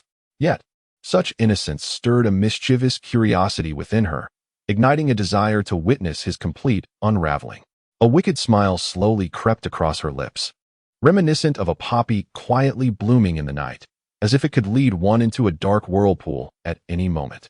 When Song-chun returned to school, it was already past 11:30 at night. Fortunately, he managed to slip in through a window on the first floor. The following morning, while standing on the balcony brushing his teeth, he suddenly spotted a petite figure below. Su Jinru waved cheerfully at Song-chun, calling out, "Senior." As he descended the stairs, he caught sight of Su Jinru dressed in a pure, delicate chiffon dress, her slender, fair legs unconsciously pacing back and forth, while her delicate fingers tightly clutched a plastic bag. Upon noticing Song-chun at the entrance of the dormitory building, she hurriedly approached, her youthful face radiating excitement. Slightly flushed with joy, "Senior," Su Jinru exclaimed, lightly biting her lip. Song-chun gently inquired, "Junior, do you need something from me?" Without hesitation, Su Jinru extended the plastic bag towards him, stating, "Senior, this is something I brought from my hometown, specially made by my mother for you. You must try it. It's exceptionally delicious." Surprised by her words, Song-chun couldn't help but smile and asked, "Your mother knows about me?" Su Jinru nodded earnestly, replying, "Yes. During my time at home, I spoke to my mother about you almost every day, and she really likes you." After a brief pause, she continued, "She mentioned being quite worried about me being alone in Beijing, but ever since I mentioned you, she feels much more at ease. She said that with such a wonderful senior like you around, she need not worry about my well-being." As she spoke, her face glowed with happiness and shyness. "Moreover, my mother also suggested that you could accompany me back to my hometown whenever you have the time." Su Jinru finished her sentence, gazing at Song-chun with eager anticipation, her large eyes sparkling with hope. Deep down, Song-chun was the man she adored, and her mother was her only family. She truly wished for Song-chun to accompany her back home. Suddenly, a wave of pressure washed over Song-chun, for it seemed that Su Jinru's mother had already begun to regard him as a potential future son-in-law. He politely declined, saying, "Junior, to be honest, I am not particularly fond of snacks. Please keep it for yourself. I appreciate your mother's kindness." Su Jinru's eyes immediately dimmed, her expression one of dejection. "But, senior, I traveled such a long distance by train to bring this to you. I was careful all the way, worried that it might break and affect the taste." As she spoke, her eyes began to glisten with unshed tears. Observing her distress, Song-chun comforted her, "No, please don't be upset." Without hesitation, Su Jinru thrust the bag into his hands, declaring, "Well, it's yours now." With that, she dashed away, glancing back at Song-chun, who stood there in a daze, cradling the item she had given him. A smile crept onto her lips as she ran. Returning to his dormitory, Song-chun placed the item on the table. "Sanpang." Curious, inquired, "Chungu, what is this?" Song-chun replied, "It's something Su from our school brought from her hometown." I said no, but she insisted. Sanpang, enviously, remarked, "If someone gives you something, you should just accept it. Besides, Su is such a nice person." With a resigned sigh, Song-chun responded, "She is indeed wonderful, and I understand her feelings, but we really aren't suited for each other." Suddenly, Sanpang recalled what Lin Xian had told him about Su Jinru's circumstances. He sighed, saying, "Is it because Su Jinru comes from a wealthy family that you feel it's inappropriate? In truth, she isn't as fortunate as you might think. She has her struggles." Taken aback, Song-chun asked, "What do you mean?" "Don't be fooled by her being a rich kid. In the Su family, she holds no status at all, and even the servants bully her because she is an illegitimate child. This is what I heard from her roommate, Lin Xian. She is quite unfortunate," Sanpang explained. Upon hearing this, a wave of shock washed over Song-chun. His brow furrowed, and he felt a sudden heaviness in his heart. Memories of Su Jinru's quiet sacrifices for him flooded back, those details of her making yogurt for him, cooking porridge, and her tender, cautious care. He had always assumed Su Jinru was a pampered young lady living a lavish life. In his mind, she resembled a delicate flower in a greenhouse, existing in a realm far removed from his own. However, now that he understood Su Jinru's true plight, the grievances hidden beneath her facade and the hardships she had never spoken of, complex emotions surged within him. Ultimately, he felt a mix of pain and indignation. For Su Jinru, so kind-hearted and always wearing a sincere smile, did not deserve to be mistreated. Days later, at the restaurant, the manager gathered everyone for a meeting, a smile gracing his face as he said, "The young lady that Song Chun brought us, Zhong Yihuan, has performed exceptionally well these past few days. She is articulate, has a pleasant disposition, and is quite likable. Let us give her a round of applause." As the manager finished speaking, the room erupted in applause, everyone smiling at Zhong Yihuan, who stood modestly to the side. Song Chun pondered to himself, indeed. Her character was splendid, radiant, generous, and carefree, always eager to assist others. In just a few days since her arrival, every staff member at the restaurant had grown fond of her. The manager stood in the center of the lobby, directing Xiao Wang to fetch a pile of uniforms. Clearing his throat, he announced, "The custom work attire we ordered a couple of days ago has arrived. Let us all don these outfits. The restaurant industry is fiercely competitive, and we must establish our own distinctive identity. Therefore, casual attire is no longer permissible during work hours. We must wear our uniforms." This not only demonstrates respect for our guests, but also constitutes a vital aspect of our restaurant's image. Should anyone have alternative opinions or face difficulties, please feel free to express them, but I encourage everyone to adapt. Upon the manager's conclusion, everyone hurried to their dorms to change, soon returning to the restaurant lobby. The men's uniforms consisted of crisp white shirts paired with black dress trousers, while the women adorned themselves in fitted white shirts, black pencil skirts, and gray stockings, presenting an overall appearance of immaculate neatness. The staff admired their new attire, engaging in cheerful conversations, remarking how the new uniforms remarkably elevated the restaurant's aesthetic appeal. Indeed. Several male servers, taken aback by the sight of their female colleagues in the new uniforms, were particularly captivated when they beheld Zhong Yihuan. A group of female colleagues encircled Zhong Yihuan, teasingly exclaiming, "Wow, Yihuan, your figure is absolutely stunning. It's true, you've always worn those loose-fitting clothes. And we never realized how fabulous your physique is, so perfect." Expressions of envy radiated from the faces of the girls. The male servers, meanwhile, secretly mused, "Who would have thought?" Despite her slightly darker complexion, Zhong Yihuan possesses a body that's simply mesmerizing, a true silhouette slayer. Song Chun also noticed Zhong Yihuan, her long hair elegantly swept back. She wore a fitted white shirt that accentuated her graceful form beautifully. The shirt, snugly tailored, seemed almost strained at the buttons due to her ample bosom, which appeared particularly alluring. Tucked into her black pencil skirt, it emphasized her slender waist, seemingly delicate enough to grasp. In stark contrast to her trim waist was her curvaceous bottom, the skirt adorably hugging her body, showcasing her curves exquisitely. Her long legs, swathed in gray stockings, appeared even more enchanting. Song Chun silently marveled at Zhong Yihuan's figure, contemplating how captivating her silhouette would be should she let her hair cascade freely behind her, truly the dream companion for many men. However, when his gaze shifted to her face, he was startled to find her bright eyes fixed upon him. Their eyes met, and a sudden tremor coursed through Song Chun, as though struck by an unseen force. Though the girl had a slightly darker complexion, she exuded an alluring charm, particularly with those captivating eyes. A smile graced Zhong Yihuan's lips, while Song Chun, feeling a tad embarrassed, diverted his gaze elsewhere. In the evening, around 8 o'clock, a group of men entered the exquisite private room of a restaurant. They appeared to be engaged in lively conversation, having consumed copious amounts of alcohol, and as their merriment grew, they began to shout for more drinks. "Hey, where's the waiter? Come here quickly." Upon hearing the commotion, Song Chun swiftly entered the room, only to find 4 burly men, their faces flushed from intoxication. Realizing that they were likely inebriated and not entirely coherent, he had no intention of provoking them. He respectfully inquired, "May I ask if you require anything else?" One man, roughly 35 years of age and possessing a rather unsavory appearance, cast a disdainful glance at Song Chun and retorted, "What are you even worth? If we want to order food, we certainly expect a pretty girl to serve us."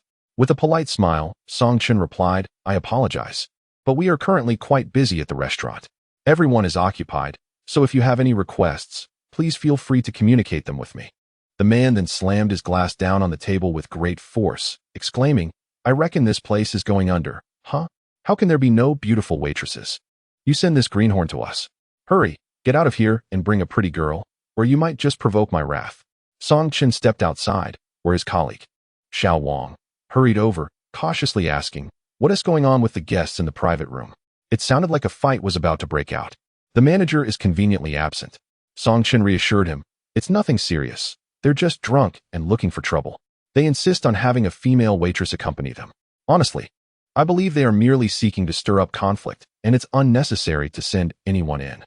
Indeed, Xiao Wang nodded in agreement. They're all intoxicated. If we were to send in a female waitress, who knows what might happen? Let's leave them be for now. After a brief interval, one of the men from the private room emerged, standing at the door and banging on it, loudly demanding, "Where's the female waitress I requested? Hurry up and bring in a pretty one." Song Chun approached with a smile, stating, "Sir, I sincerely apologize, but we are quite busy at the moment. The waitress you requested is occupied. If you have any urgent needs, please feel free to share them with me." Before he could finish, the customer leaned closer, jabbing a finger at Song Chen's nose, and shouted, "Who do you think you are? I want a female waitress, or you better fetch your manager. I'll make sure he fires you." Song Chun took a small step back, as the man's breath reeked of alcohol, and spittle landed on his face.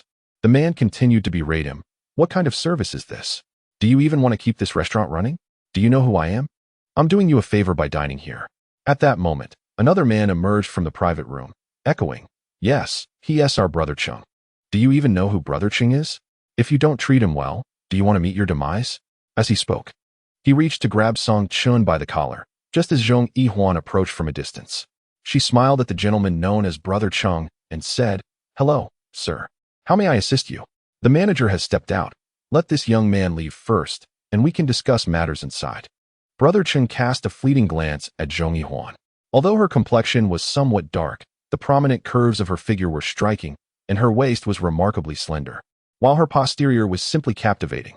His lecherous gaze roamed over Zhong Yihuan as he nodded with a grin, saying, "All right, let's talk inside. You are quite perceptive for a young lady, far superior to those fools." "Hey, Zhong Yihuan." Song Chun and Xiao Wang called out anxiously from the side. Zhong Yihuan turned back, flashed a smile, and made an okay gesture before stepping into the room and closing the door behind her. Brother Chung lounged in a chair, nonchalantly crossing his legs, exuding an air of arrogance. His lewd eyes scrutinized Zhong Yihuan, nearly drooling with anticipation. Zhong Yihuan inquired, "Sir, what would you like?" Brother Chung grinned, revealing yellowing teeth. "I do have some requests, but I worry you might not have what I desire." He then cast a suggestive glance at Zhong Yihuan, prompting laughter from the other older men present, all displaying greasy expressions. With a gentle tone, Zhong Yihuan replied, "Please, sir, do tell me your wishes. How can I assist if you don't share them?" Brother Chung, resembling a wealthy landowner, crossed his arms and declared, "Bring us the finest Moutai and a couple of bottles more, along with several packs of the best cigarettes." Zhong Yihuan smiled and asked, "Is that all?" Brother Chung nodded enthusiastically. "Yes, that will suffice for now. If I need anything else, I'll call for you." She acknowledged with a nod and moved towards the door. However, Brother Chung suddenly reached out with a lewd hand, attempting to grasp her rear, but Zhong Yihuan moved quickly, avoiding his touch. She halted, a glint of determination flashing in her eyes. Moments later, she turned back, feigning shyness with a coy smile. "Oh, sir, please don't bully me." The man, witnessing her alluring demeanor, thought that perhaps he would have a chance that evening. In his mind, he mused that such waitresses were often from the countryside, naive and unacquainted with the wider world, earning only a few thousand yuan in wages. It would be all too easy to deceive them into bed with a little money and a dinner invitation. After all, he had plenty of wealth at his disposal. He retrieved a business card from his pocket and tossed it onto the table, beckoning Zhong Yihuan with a finger. She lowered her head and approached with a smile. Brother Chung whispered, "Tonight, I will book a room at the hotel next door. Come keep me company." Zhong Yihuan, feigning embarrassment, replied, "But I won't finish work until 10. Brother Cheng's face betrayed eagerness, yet he said, 10 o'clock it is. I will await you at the restaurant entrance." Zhong Yihuan shyly nodded in agreement. Cheng Gu scoffed, casting several lingering glances at Zhong Yihuan. Although the young lady's complexion was somewhat darkened, her silhouette was undeniably alluring. Her figure, the ratio of her waist to hips, was simply exquisite, complemented by her ample bosom. He anticipated that he would be left breathless tonight. If he approached her from behind, without gazing upon her face, it would surely be an exhilarating experience. As Zhong Yihuan exited the private room, a few waitstaff gathered around, inquiring with concern about the guests inside. She smiled reassuringly, stating that everything was fine, They merely ordered cigarettes and drinks. A wave of relief washed over Song Chun, who had been apprehensive about potential incidents occurring within. It appeared that Zhong Yihuan was quite adept at conversing with others, possessing a high emotional intelligence, and had likely managed the situation with great finesse. Around 10 p.m., Song Chun made his way to the subway station with his backpack slung over his shoulder. Zhong Yihuan also stepped out of the restaurant, while Chenggu, seated in a car by the roadside, immediately alighted upon spotting her. He approached her eagerly, exclaiming, "Sister, I've missed you terribly. I've been waiting in the car for half the night. I've booked a room at the hotel right here. Come, let us head over." Zhong Yihuan chuckled, "Brother, why the rush? Let us take a stroll first. The night is simply exquisite." Chenggu, already consumed by impatience, longed to seize the moment without delay. "Oh, come on. How about we rest in the car for a bit?" he suggested. Zhong Yihuan remained silent, continuing to walk ahead. Chenggu, resigned, followed her. If she wished to create a romantic atmosphere first, a leisurely walk would suffice. After all, he anticipated an exhilarating encounter later, and cultivating a rapport with the young lady could prove beneficial. As they walked, Chenggu covertly admired Zhong Yihuan, pondering that although her skin tone was rather dark, her figure was explosively captivating, making him feel faint. He considered the prospect of pursuing her further, as long as he could avoid viewing her face. Yet, a troubling thought crossed his mind. If her face was dark, might her body be the same? With a lewd grin, he inquired, "Sister, is your body as dark as your face? I can't wait to see." As he spoke, he reached toward her chest. In a swift motion, Zhong Yihuan sidestepped, and they found themselves in a dimly lit alley. "Sister, why are you hiding? Let your brother take a look." Cheng Ji's voice trembled with excitement as he edged closer. "Get lost." Zhong Yihuan fiercely kicked him in the chest, using all her strength while still clad in stockings and high heels. Chenggu, caught off guard, howled in pain as he fell to the ground, clutching his chest and gasping for breath. The agony was intense, as if his ribs had shattered. After a moment, he struggled to rise, leaning against a nearby tree, and exclaimed, "Damn it, you crazy girl. Are you trying to kill me?" As he spoke, he bent down and picked up a stone from the side, threateningly declaring, "You need to be taught a lesson, don't you? Just wait. I'll make you beg for mercy." To his astonishment, the corners of Zhong Yihuan's lips curled slightly, revealing a wicked smile. The one who ought to be begging for mercy seemed to be him. With renewed vigor, she forcefully kicked Cheng Ji's knee. With a resounding crack, it appeared as though his leg had been twisted out of place, eliciting a piercing scream as he collapsed to the ground. He gasped in pain, howling loudly.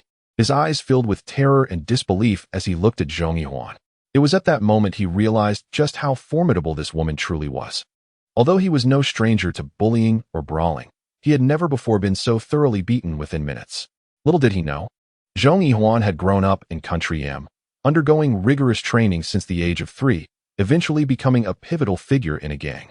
Her combat prowess was indeed formidable. Moreover, her fighting style was precise and ruthless.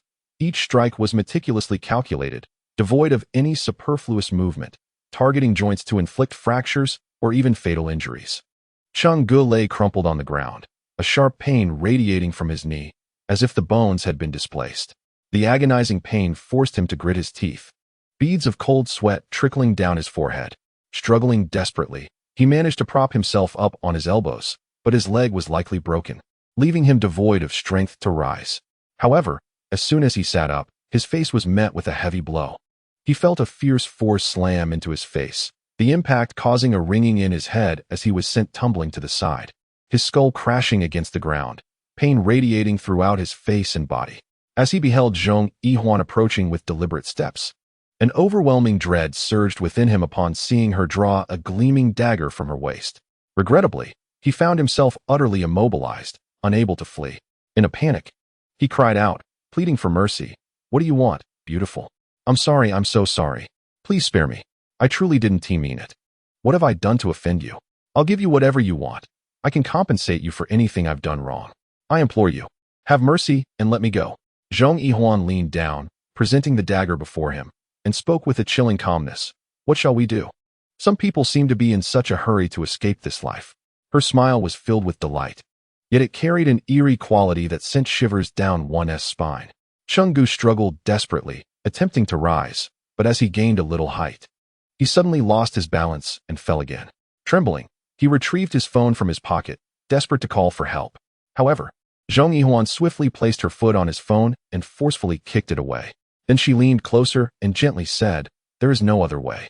My upbringing has taught me to be helpful, even towards those who are wicked. Since you have no desire to live well, allow me to assist you." Chenggu pleaded desperately, crying out, "I beg you, heroine, please let me go. I will do anything you ask. I'll be your servant, your slave, just spare me." Zhong Yihuan seemed momentarily captivated by his words, a faint smile gracing her lips as she replied, "You certainly know how to play the game. To be my slave is not entirely out of the question." Chenggu, sensing a glimmer of hope, his eyes brightened as he exclaimed, "I will do it. Whatever you desire, I shall comply. Even if it means acting like a dog, I beseech you." Zhong Yihuan shot him a cold glance, her eyes revealing an unmistakable disdain. She toyed with the blade, saying, "Unfortunately, I have never taken in a slave. If I were to do so, they must possess beauty, and you, with such lewdness, simply do not qualify." Chenggu immediately responded, I can undergo plastic surgery. I can become handsome. Please, spare me." Zhong Yihuan chuckled softly, "Alas, I have already drawn my knife. It would not do to leave without shedding blood." The cold gleam of the blade reflected in her striking eyes, emanating a chilling light. With a smile curling at her lips, she forcefully plunged the dagger into his abdomen.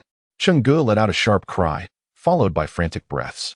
Zhong Yihuan withdrew the dagger, blood dripping from its edge. She gazed at the tip of the knife, suddenly recalling something, and said, "Just now. Which hand did you extend to touch me? How should I forget? Perhaps it would be best to take both hands." She viciously stabbed the dagger into his wrist. Chenggu's face contorted in agony, but he could no longer scream, only emitting a few muffled sounds from his throat. Blood surged from his arms and abdomen, steadily flowing from his body. Zhong Yihuan stood by, silently admiring the scene, a morbid smile creeping into her eyes, as if a strange light emerged from the depths of a dark abyss. The scent of blood is rather fresh, albeit somewhat revolting. Having said that, she wiped the fingerprints off the dagger with a tissue, casually discarded the weapon by the roadside, and turned to leave. Chenggu lay motionless, blood gushing from his wounds, spreading across the ground until it finally flowed into the sewer. Chapter 85. Rooftop. It was the restaurant's anniversary celebration, and numerous promotional activities were launched to attract a large number of customers. From noon onward, the staff was swamped with work, and by the time the last guests departed, it was already past 11 o'clock. Song Chun felt exhausted and decided against returning to school, opting instead to spend the night in the employee dormitory. Upon returning to his quarters, he washed up, changed into clean clothes, and wearily lay down on his bed. As he lay down, he was suddenly engulfed by a pungent odor of feet, instantly extinguishing his desire for slumber. He seldom resided in the staff dormitory, primarily due to the cramped quarters and the multitude of inhabitants, resulting in poor air circulation. Frowning, he pondered the overwhelming scent and the stifling heat of the room, making it arduous to fall asleep. Suddenly, his phone vibrated. It was a message from Zhong Yihuan. "Are you feeling sleepy? If not, I'd like to invite you to the rooftop for a drink to express my gratitude for helping me secure a job." Sitting up, Song Chen thought to himself that since sleep was elusive, he might as well step outside for some fresh air. He ascended the stairs, reaching a small exit at the corridor's end. Opening the door, he emerged onto the rooftop. A gentle night breeze enveloped him, bringing a refreshing coolness that dissipated the fatigue of the day. Zhong Yihuan was already seated on the rooftop bleachers, a can of beer in hand, accompanied by several others. She waved, "Come here." Song Chen approached, accepting the beer she offered and taking a sip.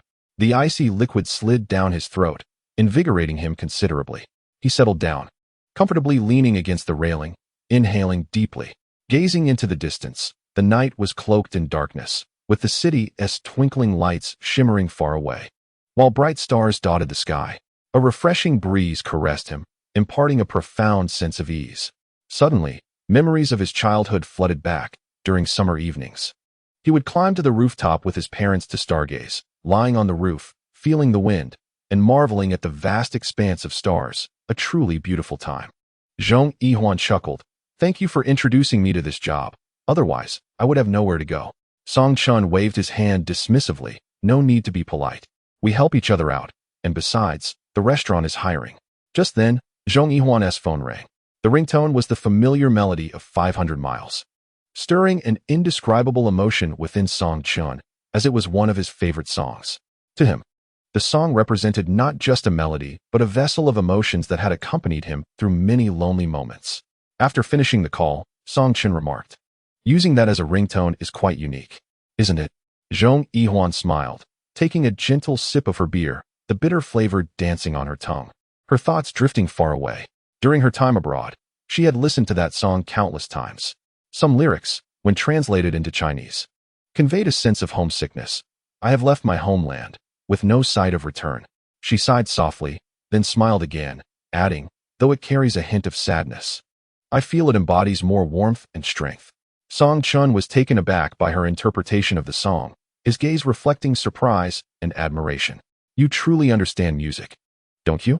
Since I haven't come across any new songs lately, perhaps you could recommend a few." Zhong Yihuan remarked, "I adore Han Lei.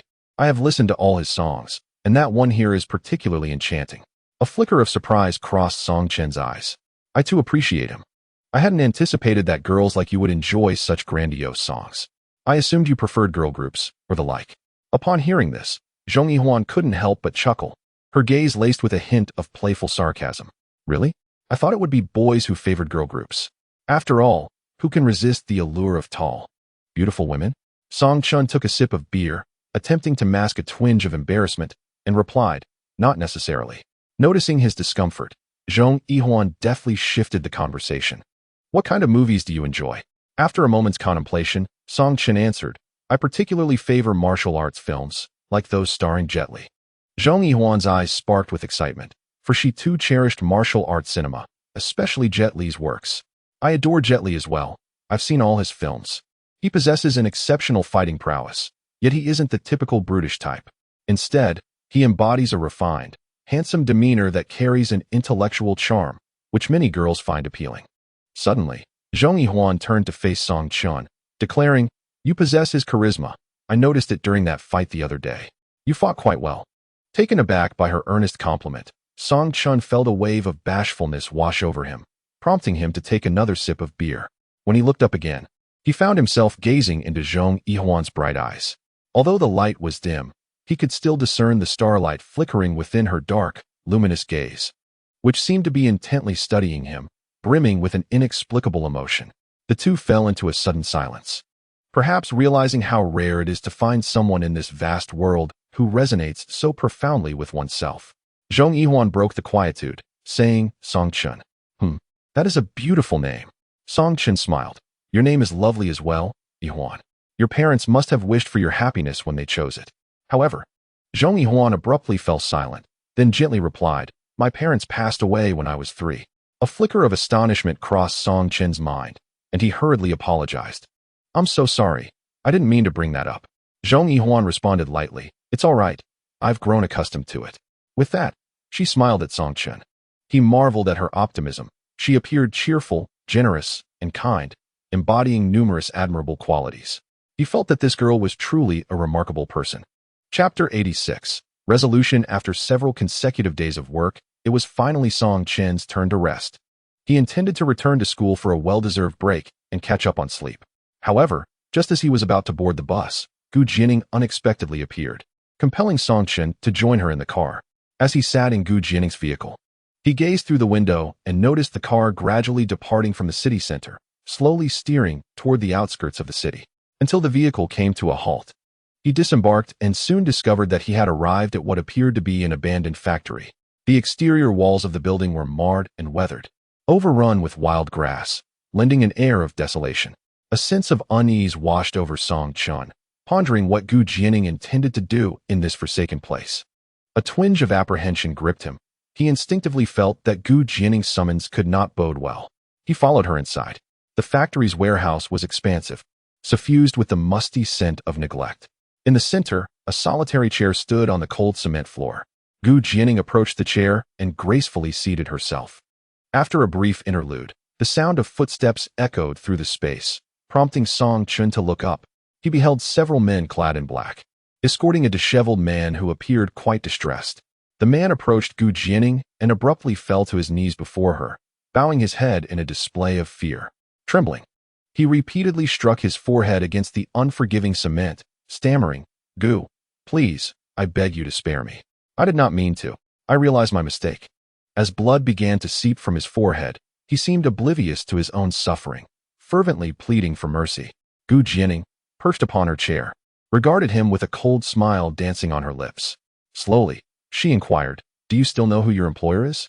The man's heart raced at her words, and in a frantic tone, he exclaimed, "Gu, you are my employer, my benefactor." He lifted his gaze, desperation flickering in his eyes. "I swear, I shall repay your kindness. I will be loyal to you." Gu Jianing cast him a derisive glance, her expression steeped in scorn. With a slight arch of her brow, she replied languidly, "Is that so? Yet, you could not even fulfill this trivial task I entrusted to you. Tell me, what purpose do you serve?" At her words, the man froze. Terror etched across his features. His voice trembled as he stammered, "Gu."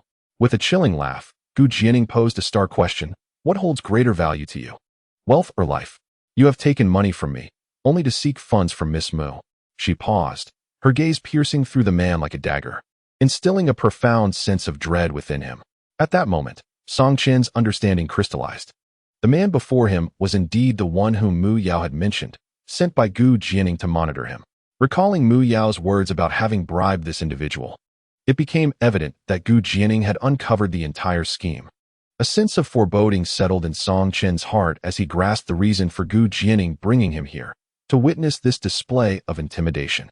The man continued to plead on the ground, his voice quivering with desperation. "Gu, I truly recognize my error. Please grant me another chance." His forehead was now smeared with blood, yet he persisted, repeating his supplications without pause. Gu Jianing's lips curled into a chilling smile, devoid of warmth. Opportunities come but once.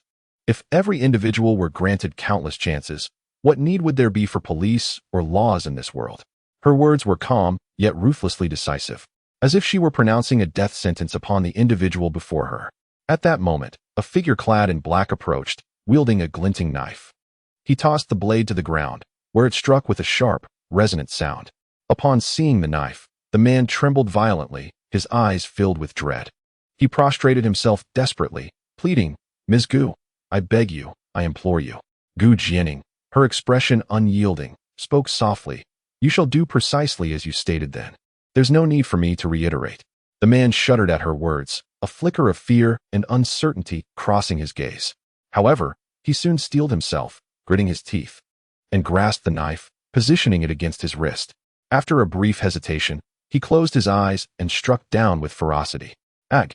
In an instant, blood splattered, painting a gruesome and terrifying scene.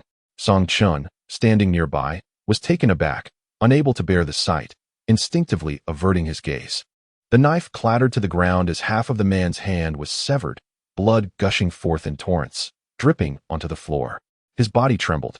A visage of excruciating pain etched upon his face, yet he continued to murmur pleas for mercy. "Ms. Gu, I was wrong. I beg you." Gu Jianing regarded the scene with unblinking eyes, her expression unchanging. She sat quietly in her chair, observing the man's plight with an impassive gaze. A wave of intense nausea surged within Song Chun, nearly overwhelming him. He shifted his focus elsewhere, striving to avoid the horrific tableau. Gu Jianing cast a sidelong glance at Song Chun, a hint of derision gracing her lips. Then, she rose and strode forward, with Song Chun closely trailing behind. The silence between them palpable. A flicker of indignation ignited within him. He understood that Gu Jianing was imparting a lesson. The bloody spectacle and cruel methods were deliberately displayed for his benefit. Yet, her coldness simultaneously ignited a sense of fear and aversion within him. They returned to the Gu family villa, alighting from the vehicle at the entrance. Inside, a beautiful figure awaited. Zhong Yihuan had previously instructed a hacker to disable the villa's surveillance system. Now, she was meticulously searching the study on the second floor, rifling through bookshelves, drawers, and cabinets storing calligraphy and paintings, yet she found none of the 3 artworks her grandfather had mentioned. Where could they possibly be? She gazed at the various pieces of calligraphy and traditional paintings adorning the study's walls, noting that none bore the signature she sought.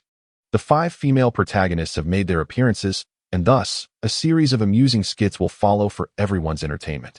Haha. Heartfelt skit. Gu Jianing and Jiang Yu approach each other. Mu Yao, with a cold laugh. Ha! The female tyrant and the mad senior have arrived. Su Jinru, politely greeting. Hello, elder sister. Gu Jianing. with a haughty and indifferent gaze. Some individuals should first learn the principles of courtesy before speaking. Mu Yao, huh? Is that so? Then, greetings to Sister Yu, Sister Huan, and Aunt Gu. Bending and bowing, Gu Jianing, Yu. Clutching her chest, nearly choking with rage. Zhong Huan. Oh dear. Yao Yao, how can you say that? Inner thoughts. Go on, let us see a fight. Su Jinru, smiling silently. Inner thoughts. You all have bullied me. Hurry up and turn on each other. Jiang Yu, gentle version Yao Yao. Director Gu isn't that much older than us. Inner thoughts. Neither of them is a good person. Hurry up and fight. Jiang Yu, mad version who needs a scalpel? I can offer mine. Do you want it? Do you want it? Inner thoughts. Hurry up and fight. Don't dawdle. If you don't make a move soon, I'll step in. Chapter 87.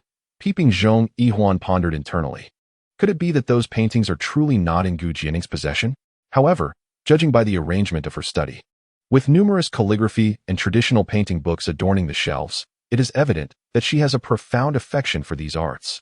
Furthermore, the Gu family wields the greatest influence in the capital, boasting extensive connections and abundant resources, making it highly probable that those paintings have indeed come into her possession.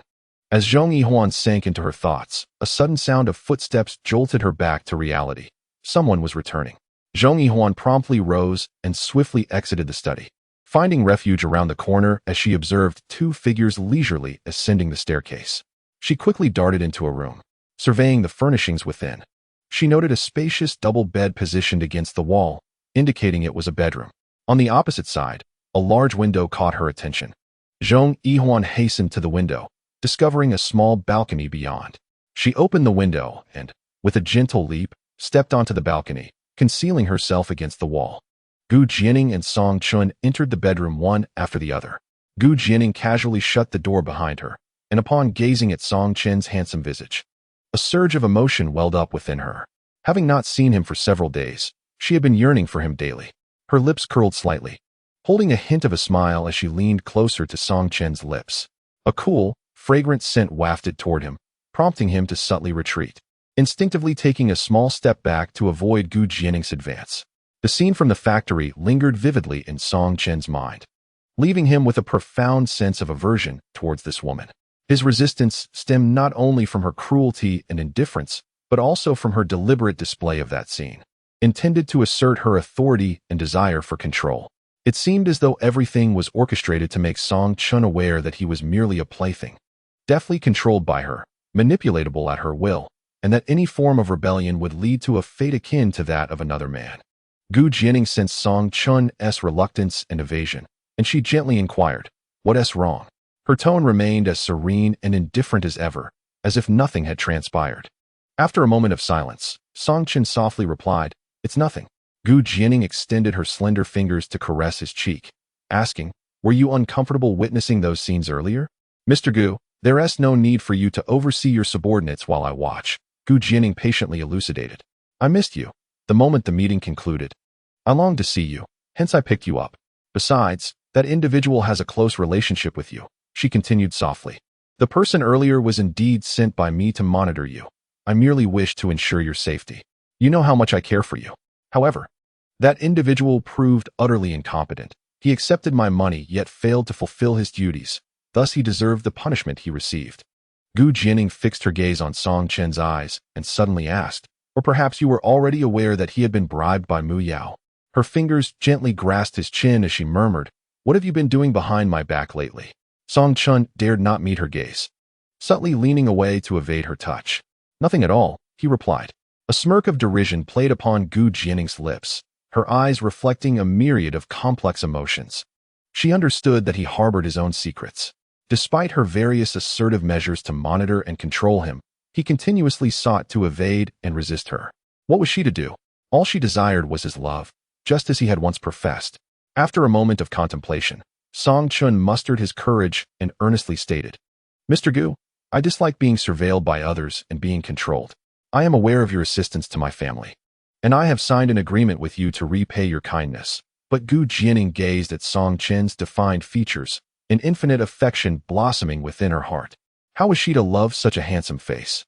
Slowly, she extended her hand, her fingertips delicately tracing the contours of his face and gliding along his brows and eyes. "How could I possibly control you? I love you. Nothing more, nothing less. Her eyes suddenly glistened with unshed tears. Her words were genuine. Simply overwhelmed by her profound love for him. Song Chen slightly furrowed his brow, instinctively shifting away, attempting to create distance between himself and Gu Jianing. His subtle movements still conveyed his resistance. Gu Jianing's hand hesitated momentarily in the air before she let out a self-deprecating laugh. Do not worry. I would never treat you that way.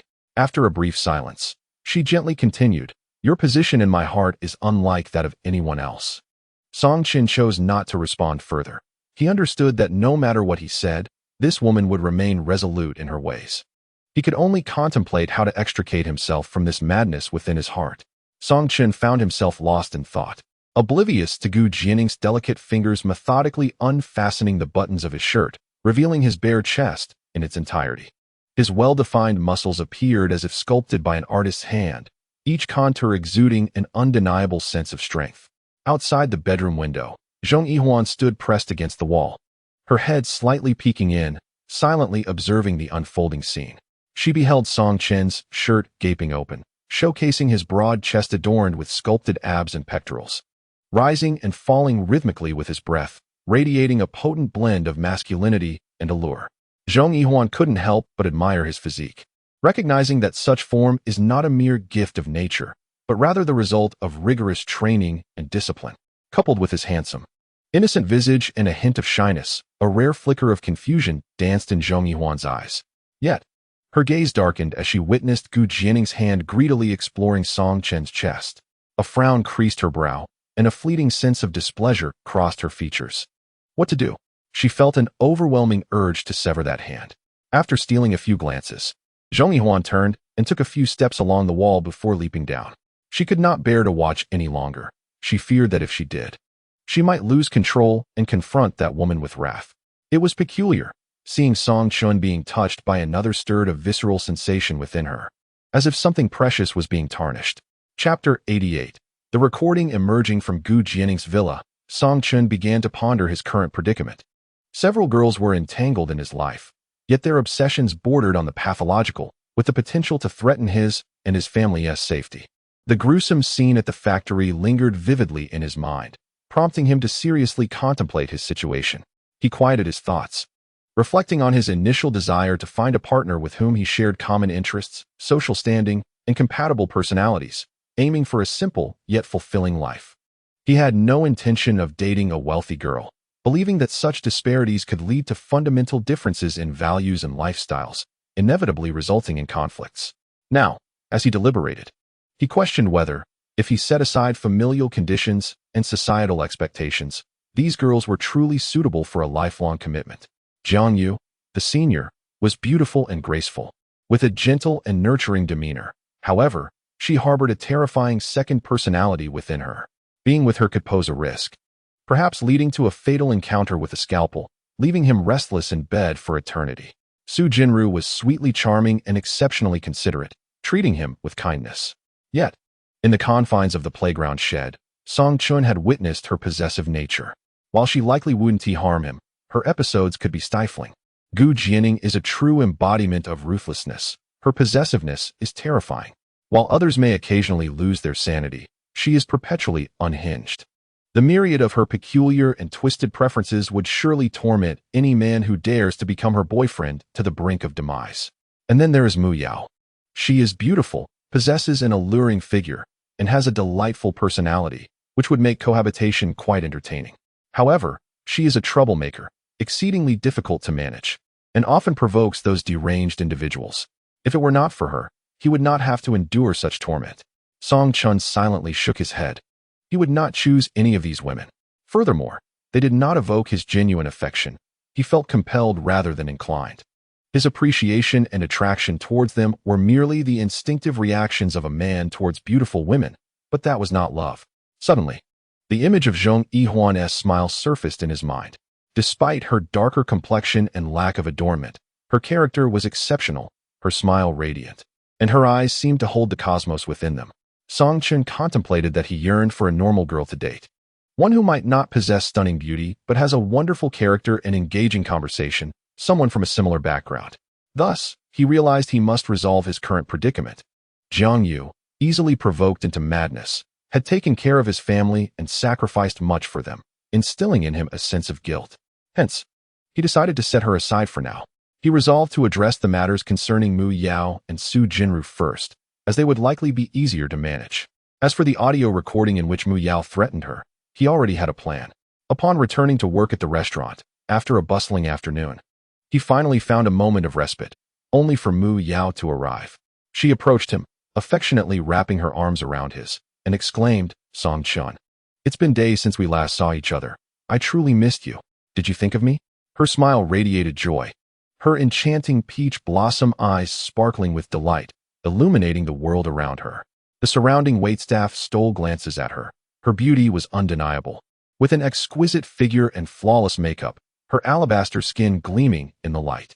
Song Chun discreetly pushed Mu Yao away, stating, "We're at work. We shouldn't be so affectionate. It's inappropriate." Mu Yao pouted and teased, "What is the big deal? Are we not close? Why should it matter?" Song Chun firmly led her outside the restaurant. "Let us discuss this outside. It's too crowded in here." Mu Yao rolled her eyes and retorted, "Why are you so shy? I've been calling you for days, and you didn't answer. I texted, and you didn't reply. Did you really not think of me?" Song Chun shook his head, "No?" Mu Yao's eyes widened in astonishment. "Wait, Song Chun, how could you say that so bluntly? Didn't I tell you that you were my boyfriend? Why is there no sense of boyfriendly awareness?" With her hands on her hips, she threatened fiercely, "If you continue to ignore me, I'll send that recording to that witch." Once again, Song Chun shook his head in resignation. He then took out his phone, tapped a couple of times on the screen, and handed it to Mu Yao. "Yao Yao, please spare me," he declared. "Mu Yao is a villain. I proclaim her a villain. She is exceedingly annoying." The phone was playing a recording of Mu Yao's own voice. Mu Yao, taken aback, exclaimed, "No. How can that be my voice? How did you get my voice on your phone? It sounds just like me." After regaining her composure, she retorted, "You are the real villain. Why are you insulting me? And what on earth is going on?" Song Chun held the phone in front of her, stating, "I am not insulting you. You are berating yourself." Curiously, Mu Yao asked, "What is this? What software is it? How can it mimic my voice so accurately?" With a smile, Song Chun explained, "This is a voice simulation AI software. It captured the phrases you just spoke, and by entering text, it can directly imitate your voice." "Oh," Mu Yao exclaimed, her eyes sparkling with realization. "Song Chun, is it because you miss me so much that you want to save my voice? So that later, when you miss me, you can chat with this AI to keep me company, right?" Casting her a sidelong glance, Song Chun replied, "What are you thinking? I merely want to tell you that you can delete the recordings of me saying I love you that you saved earlier. There is no need to keep them, as they no longer pose any threat to me. You may share them with Mr. Gu or your senior. I am not concerned. For I will simply explain that the recording was created using AI software, and they will surely believe me." "Haha." Mu Yao responded in admiration, "Song Chun, you have become quite resourceful." Song Chun put away his phone, adopting a serious tone. "I simply dislike being threatened, so do not use that recording against me anymore." Upon hearing this, a glimmer of excitement appeared in Mu Yao's eyes.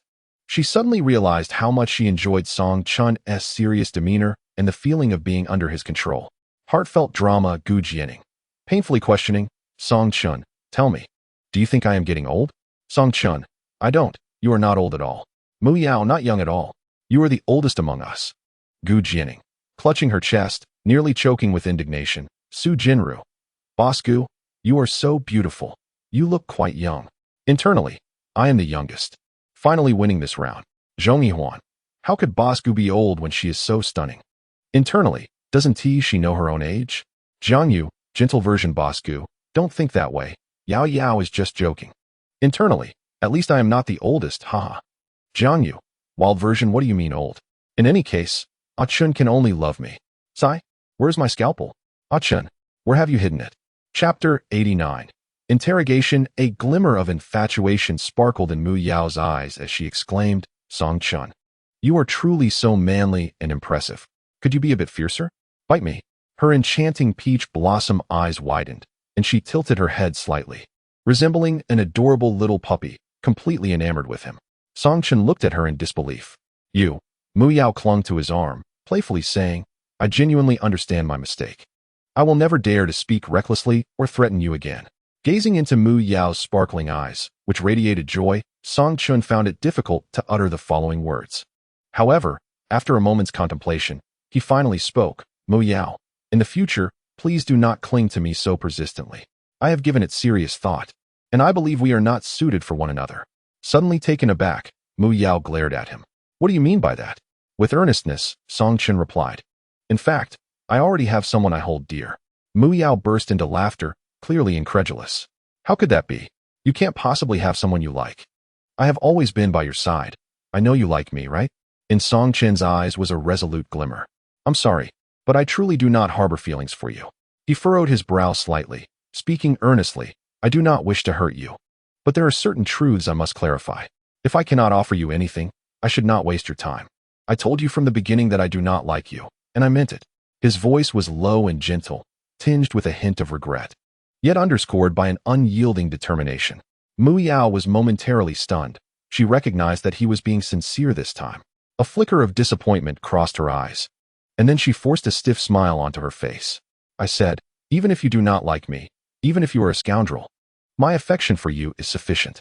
Resolutely, Song Chen continued, please stop bothering me. Your incessant pursuit has caused considerable disruption in my life. My girlfriend will be upset, and I do not wish to create misunderstandings. You see, if a man truly likes you, he will actively pursue you. If he does not, then he genuinely does not. So, please cease your pursuit. I love my girlfriend. As Mu Yao observed the seriousness in Song Chen's expression, she began to believe him. Could it be that he truly had a girlfriend and loved her so deeply?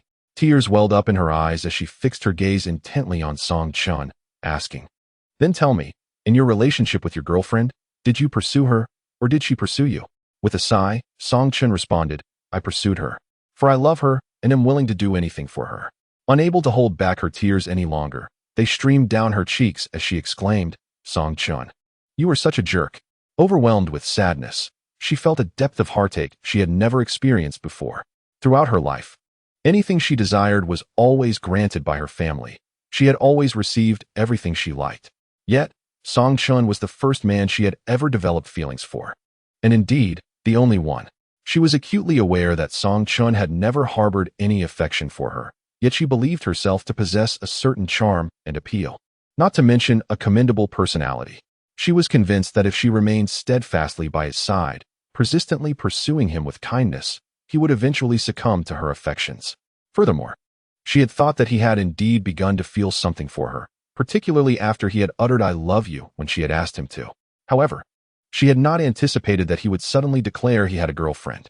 When had this new girlfriend appeared in his life? Mu Yao was aware of Jianing, as well as the junior and senior female students, but she knew that Song Chen held no genuine interest in them. With a heart full of indignation and disappointment, she turned away. As she walked along the street, tears streamed down her face uncontrollably. The more she pondered, the more sorrowful she felt. She vowed never to see this scoundrel Song Chen again. If he loved his girlfriend, so be it. She cursed them, wishing for an unfavorable outcome. Song Chen watched Mu Yao's retreating figure, her arms occasionally reaching up as if to wipe away her tears. A pang of sadness flickered within him as he followed her with his gaze, observing her every step grow distant. He thought to himself that Mu Yao must truly be heartbroken. She had never cried so sorrowfully before. Why then? Did he feel a twinge of pain in his own heart? He clearly had no affection for her. Yet witnessing her distress made his heart feel as though it were being tightly squeezed, aching in sympathy. Mu Yao had left, and he surmised she would no longer cling to him.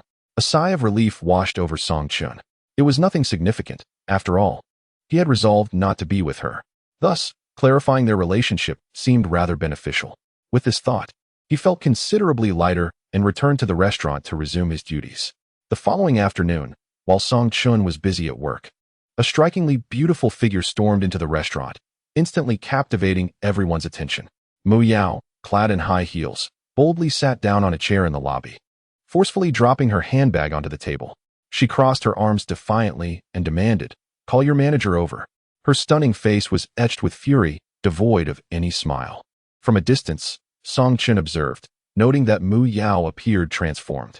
She had always been cheerful and radiated warmth, but now she emanated an aura of anger and repression. Song Chen realized that Mu Yao had come to confront him, presumably incensed by his words from the previous day. However, it was working hours, and he wished to avoid a scene that could disrupt the restaurant's business. even if it was a quiet afternoon with few patrons. He approached her and whispered, "Mu Yao, please don't cause a commotion here." Mu Yao shot him a cold glance and retorted, "I am not here to see you.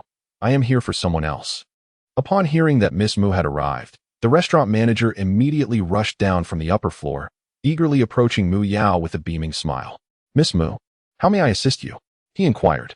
Mu Yao cast a sidelong glance at Song Chun and asked the manager, "Have any young women come looking for Song Chun recently?" The manager, unaware of the situation, hesitated and replied vaguely, "Ah, has there? I haven't seen anyone lately, but perhaps the rest of you have?" The surrounding waitstaff, intimidated, remained silent. Following the manager's gaze, Mu Yao also glanced at the waitstaff nearby. Suddenly, she noticed a particularly attractive waitress. A thought struck her. Could Song Chen's girlfriend be one of the waitstaff? With a cold sweep of her eyes across the female attendants present, she commanded the manager, "Gather all the female waitstaff here at once. I wish to see who has ensnared Song Chun." The manager called out, "Hey, all female waitstaff, please come over. Miss Mu has some inquiries." Instantly, several waitresses gathered around the table where Mu Yao was seated. She instructed them to step forward one by one for questioning. She scrutinized each waitress's face and figure, posing various inquiries with keen interest.